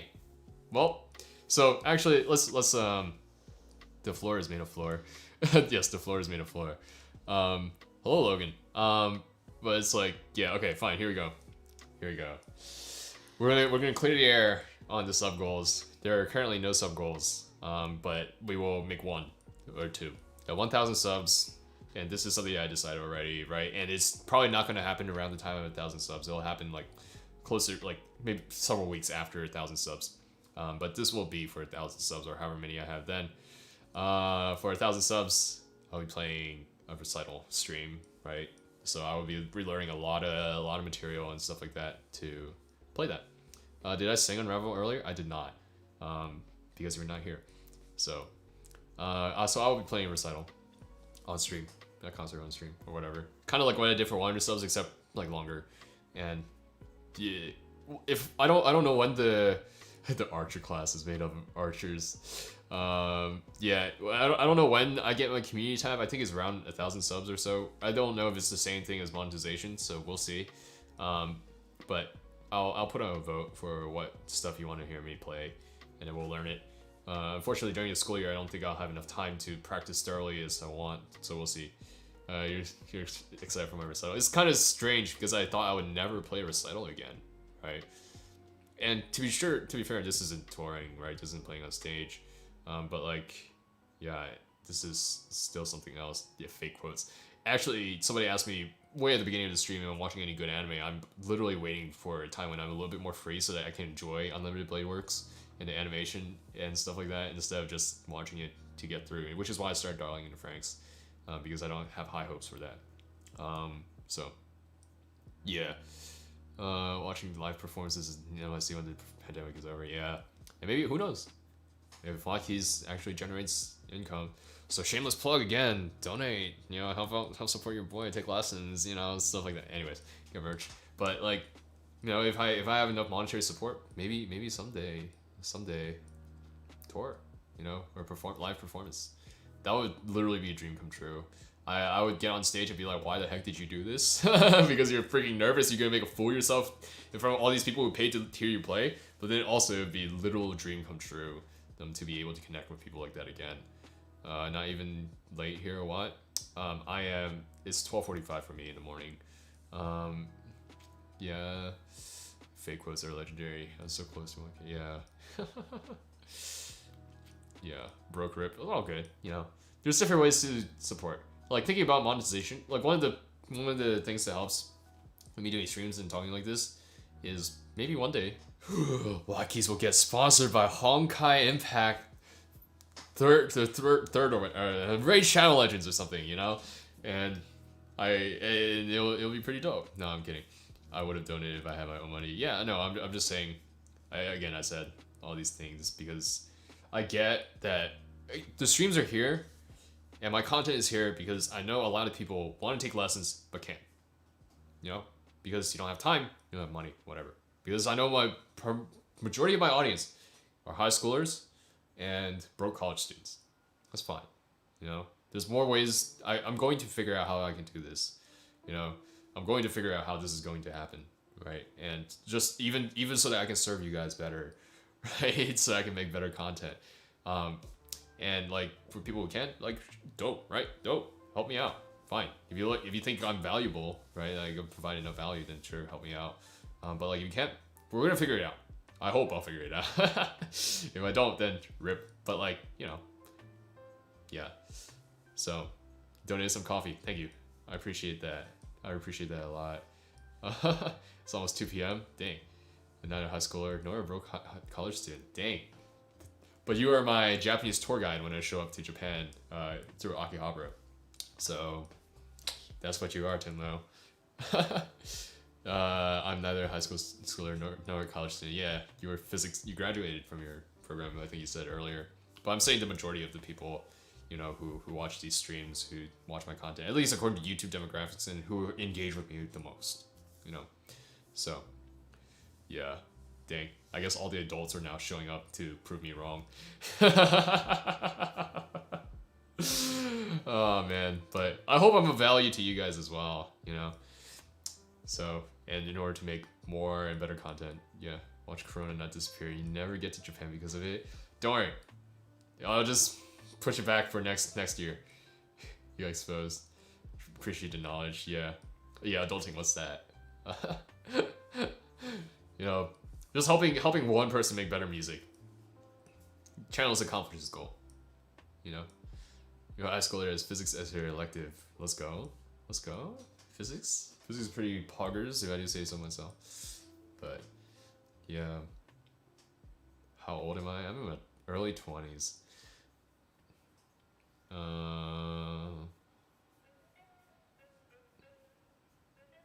Yeah, let's see. At least 18. Guys, I'm actually 12. No, I'm kidding. Oh, older than you? Yeah. I think I am. Chemistry and music? Chemistry and music are good. Chemistry's a bit boring to me. Yeah, at least 5. At least 5. I mean, yeah. But anyways. You're turning 20 this year. Yeah, I feel that way too. I'm getting old. I'm not how I used to be. One day I can't pull these all-nighters anymore. Yeah, I've been playing for like around 18 years. So you can do the maths. I also said when I started. Yeah. Usually I answer that question with my actual age, but like this time I'm making you think. That's the point. You feel old at 25. Dang, I'm gonna say that you are old. No, I'm messing. Your back is starting to hurt. Do some deadlifts. I'm messing. But yeah. He learned piano when he was still a fetus. Gotta start kids early, man. Like, I don't know. It's funny because we all think about like child prodigies like Ji-Chen Park and stuff like that. Anonymous tip $50. Thanks for the stream. Thank you, Anonymous. I appreciate that a lot. I appreciate the support. Like, honestly. Yeah. I'm not Daniel Thrasher. That is true. I can in fact legally drink in the States. That's true. But yeah. Only Daniel Thrasher started playing in the room. That is also true. Start your training in his mom's womb as well. You know, we always think about child prodigies and like how incredible they are, and I'm gonna say that they are incredible. But you know what's also super cool is the person who picks up the piano when they're like 20s, 30s, 40s, because they are inspired to do so, and then start playing, and that's something beautiful as well. And I don't want to discredit that because you see a child. I feel like I'm in a spot where I'm like I was talented as a kid, and I'm talented compared to like, or I'm more proficient compared to a lot of other people, right? But I'm no pro, far from it. And I hope that me talking about Animenz's in a way opens your ears to how I don't play like Animenz's because I can't. You know? But it's like, yeah, I don't know. It's like, yeah, I'm like kind of in between both, as I mentioned before, as people talked about before. And I hope that I can at least have some perspective, you know, that comes from being in between both. I can understand perhaps the person who is a pro somewhat and have like, I'm glad that I can have like very interesting conversations with like, you know, some of my music teachers from my university who played their whole lives and got a performance major and stuff like that, and also people like teachers who have gotten PhDs and stuff like that. But I can also talk to the person who just started last year and also maybe not remember how I started, right? Because honestly, I'm not gonna kid and say that I remember how playing was for me when I was 7, but like at the very least, I'm not like I'm not in a spot where it's like flap. I haven't developed snobbery, I suppose, or as much. I'm sure I'm a snob in some ways. Music at any age, yeah, exactly. You start playing late last year, best time to start when you want to start, right? Kids teacher is more important. Yeah, working with kids is tough. I cannot imagine myself working with kids. And when you have a kid that progresses that fast, how do you then also teach proper musicality and not just technicality? And then how do you adapt like technique as they get older and their hands get bigger and they start compensating less in different ways and start being able to do different things, or like start like, you know, finding more things more comfortable or more other things more uncomfortable, right? That's so tough. Starting in your 20s makes you wish I didn't quit lessons when I was 6. Yeah, I mean it's like you always have those sorts of regrets, and I think that sometimes looking back it's like, yeah, we're always gonna have that. But that's also a strong reminder to make the best of the time that you have now, and I think that's very true. Don't call it illegal. Start learning at any age. As long as you practice, you get good. Right. And again, how do we define getting good? What is getting good? What does being a good pianist mean? And again, I define it as someone who can communicate the point that they want to communicate. Someone who can tell the story that they want to tell. You don't have to be Animenz's to say what you want to say. You don't have to be Katine to say what you want to say. Okay, maybe what you want to say is like what they're playing, right? But like, it doesn't have to be. I can be angry. I can play something that's angry. That's not like Katine's cadenza to Let's Hungarian Rhapsody number 2. You know, that's not Unravel. And yeah, I was at 500 subs last week. Dang. I believe you'll be able to play that well someday. Yeah. Musicality isn't age restricted, and that's very true. Violin prodigies. The tiny violins, and then like, you know, like 2 sets videos with the prodigies or whatever and reviewing them. It's like, holy crap. But you know, that stuff always, you know, it's exciting to see music develop, and it's also exciting to think about where they're going to be in like 10 years. Again, I said this last week too, when they live more of life, how musicality would change them. But yeah, you're lying. April flashbacks. This is a P125. 11th time I've gotten that question. I'm kidding. I don't know. I swear, if you're still streaming when I get back, I probably won't. I'm probably stopping in like 5 minutes. Almost 8 hours. Yeah, I am hardcore. Goodbye, John. 2 set. Yeah. Next week, 100K. Yeah, I was at 1K last week. That's hilarious. You know, growth. I think at least viewership of that video, of my 2 videos that are doing well, are like already starting to stagnate, and that's totally fine. It's like how it's always going to be. So. Yeah, still here. Oh, Tinlo is heading out. All right, bye Tinlo. John's still here. Yeah, see ya. LD, thanks for the coffees. I appreciate it. How far am I in learning Animenz'S Unravel? I'm on page 3. I've read the whole thing. I'm on page 3. And I suspect if I practice up to page 3 again for like an hour or 2, it will become much more comfortable, and then I'll move on to the rest of it. But I don't know when I will. Next month at 10 million views. You guys are too good. You guys are hilarious. I used to Billy stream so many times. XD. I think I literally turned it on as he was ending, and holy shoot, I just missed it. But yeah, 2 set. It's like I think I got this either in like a Discord server or something. But like watching Watt play or talk about Animenz'S Unravel, and then forgetting that Watt is actually good at piano too. I'm like, okay, yeah, maybe. But like, I feel like that happens with 2 set. Like, you watch 2 set, you're like, these guys know what they're doing, but they're like memeing. But then like, you remember they went to conservatory, actually practiced like 8 hours a day, and then like played in professional orchestras. It's like, yeah, no, they're really good. They just portray themselves in a very comedic way, which is super dope, right? Very relatable, and super down to earth in a lot of ways. Watt stonks. Let's go. An exam after stream, but today was, yeah. Watt stonks. Invest in Watt coin. Where are my computer science majors at? It's time to get on that. Like, what is it? Yeah, time to get on that mining gig. It's time to buy my freaking RTX 3090 to start mining. So, yeah. Then we're still at 45 people. Watt coin to the moon. Hold on, right? You gotta hold on to it, and then you just gotta wait a few months, and then boom. It's gonna be Wall Street bets all over again, except with Watt coin. Oh, here we go. Yo, we got some comp sci people. Yeah, imagine being able to get a 3090.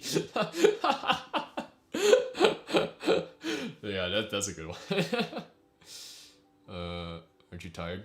I am tired, but as you notice, right, I'm talking in a very low key sort of voice, and this is how I talk when I'm tired, and I don't really care that much. But I have enough to think. I have still enough juice to go to think. I'm not particularly hungry. I think those cookies and apple juice really hold me over. Yeah. So, how tired I'm John. Hello, John. Yeah, people are getting real funny now, late at night. But found your reaction video earlier and enjoyed it. How's learning the song going? Yeah, it's going fine. Again, I stopped like 2 hours ago, you know, because I was getting tired from playing. But yeah, it's coming along. Like, got through the wall, you know, and got through the you know, runs in the chorus and stuff like that, and started working on like the quieter section. And yeah, I think so. Again, 1K by end of stream.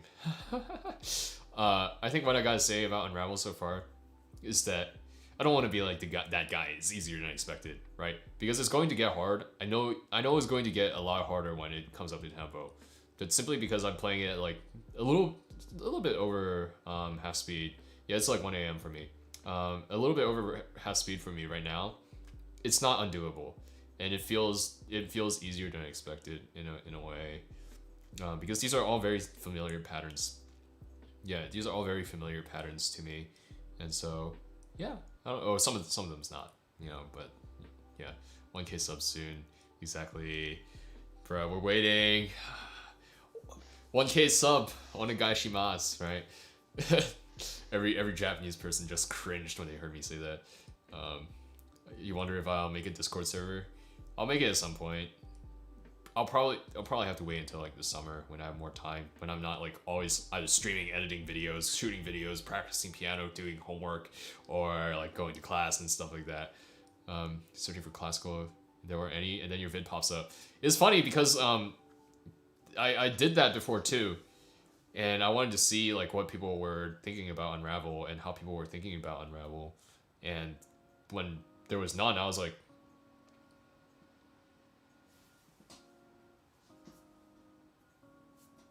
you know, like maybe that's a niche that your boy can fill. It's not too stressful. Fortunately, I'm taking a slightly lighter course load this semester than I have been previously, which is, I mean, STEM, right? Like one class less is a lot, but yeah, it is free real estate. I'm actually surprised that there hasn't been more, you know, simply because there's just so much to think about. And maybe I'm starting a trend by doing something like this, you know, and all of a sudden everyone's gonna jump on the train. But like one of the coolest, there was a silence you thought the stream would end. Yeah, snatch that for free content. I mean, you can find that on my thumbnails too. But like that used to be an emo, dude. I think you can do emos and streams and stuff too, right? Once you get YouTube members. Yeah, there's a lot to analyze with Animenz's, and one of the things that I love the most, or some of the types of videos that I like watching a lot, are the vocal coach reacts to Lisa, vocal coach reacts to like the Fray, vocal coach, you know, these sorts of videos. There's a lot of them. Like there's a surprising number of those. I was like, dang, like this is very insightful and very informative, you know. Some of them are better than others. Some of them just sit there and like literally just like haha laugh, and it's like, wow, this is cool, and nods along. And some of them are like listening and then like they stop and then they like talk it through. And I'm like, this is really informative. Like I never knew that like I don't know if you guys know, like Tristan Paredes is a channel, but like him talking about like vowel placement and the way that you work towards like certain notes or certain words and certain shapes of the mouth. It's like, wow, I never thought about that for vocals before, but I can totally see that.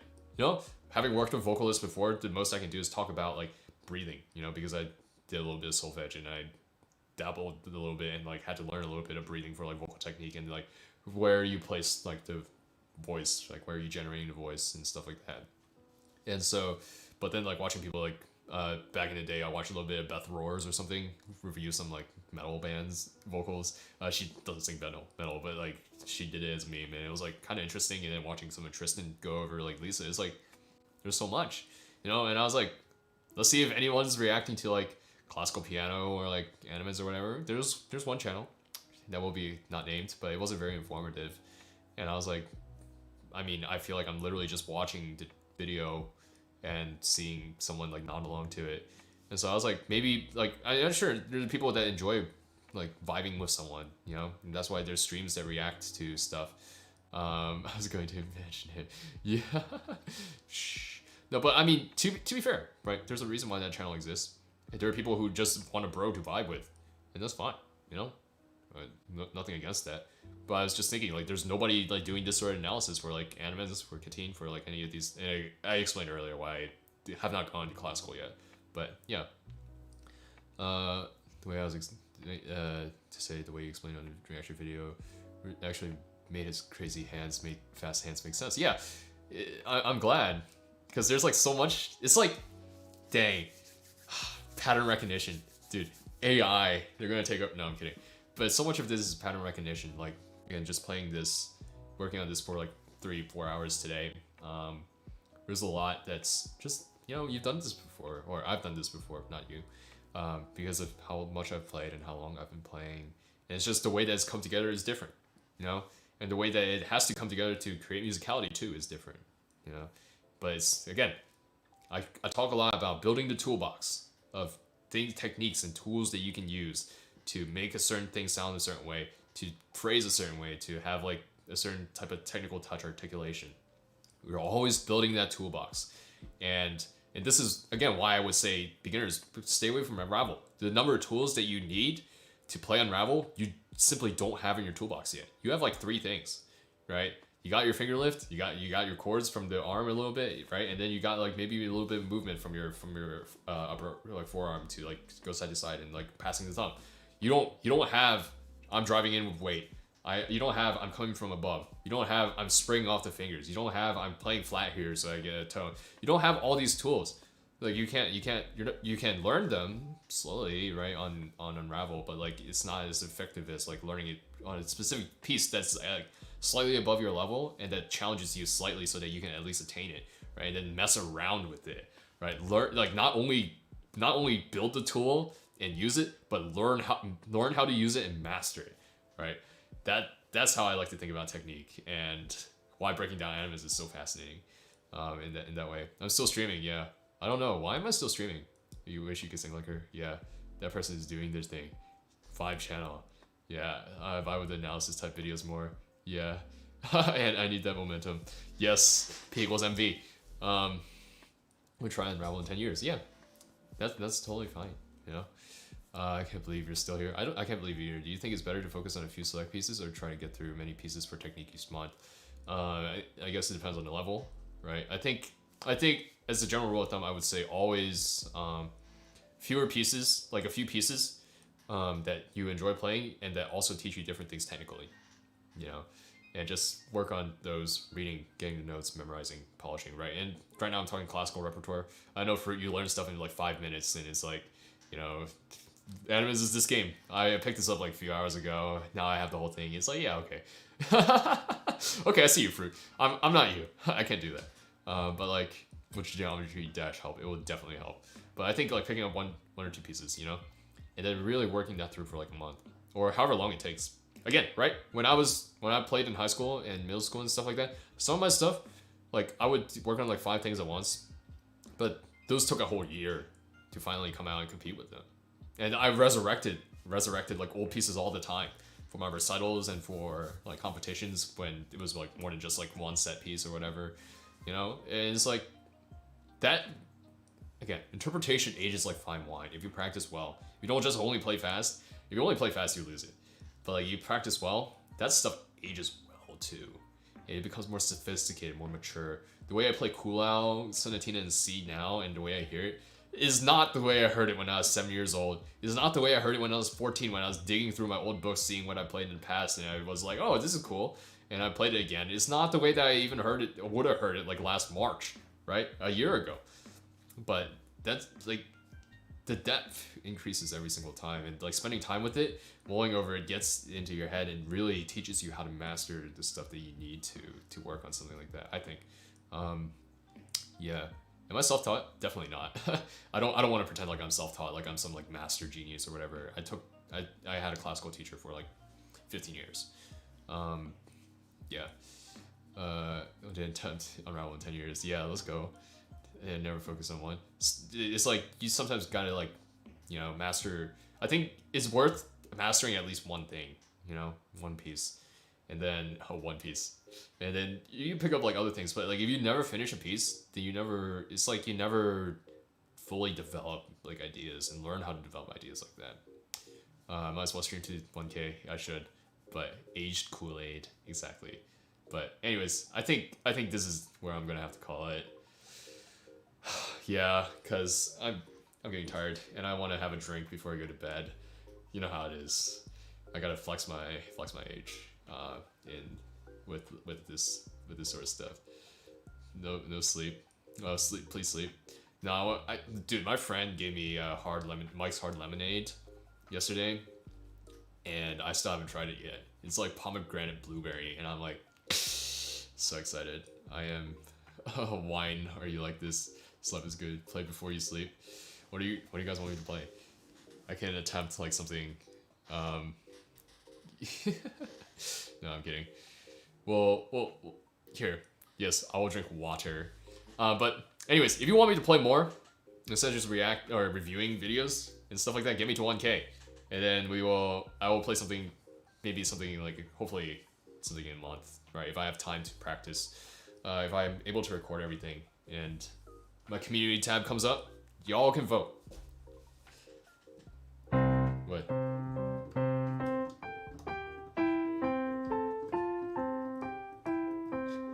Oh gosh, my voice leading is so bad. And classically, you never only have the first and the fifth. You always need the third. Yeah, anyways, I can't even play by ear right now. I'm like kind of tired. Plays off. Play keyboard cat. Get me to 1K, bro. You're literally going to hit it before you wake up tomorrow. Well, I'll play this game since I really like this game. I'll play this game until I mess up. How's it sound, everybody? Until I mess up and I have to stop.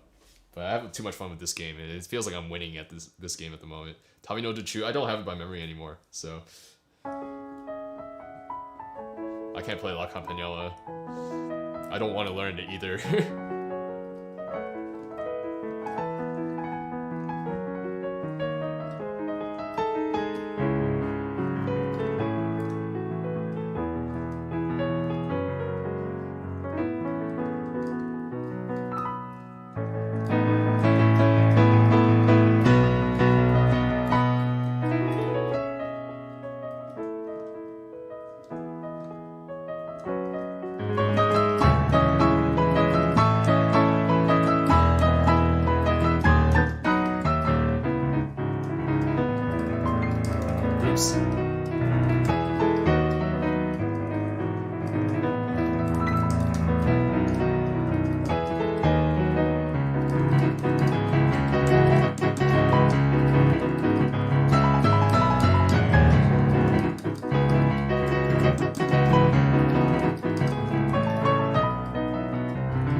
Oops.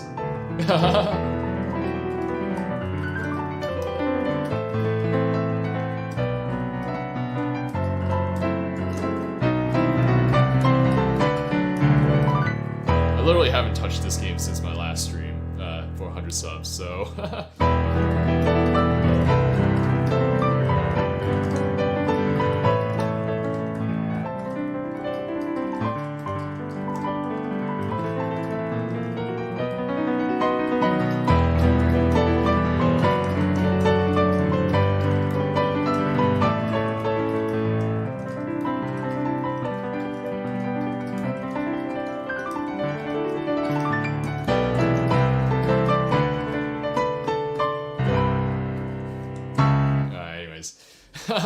I'm gonna stop making a fool of myself because it's pretty bad, but that's okay. Today I was 0 mistakes and all the notes are, yeah.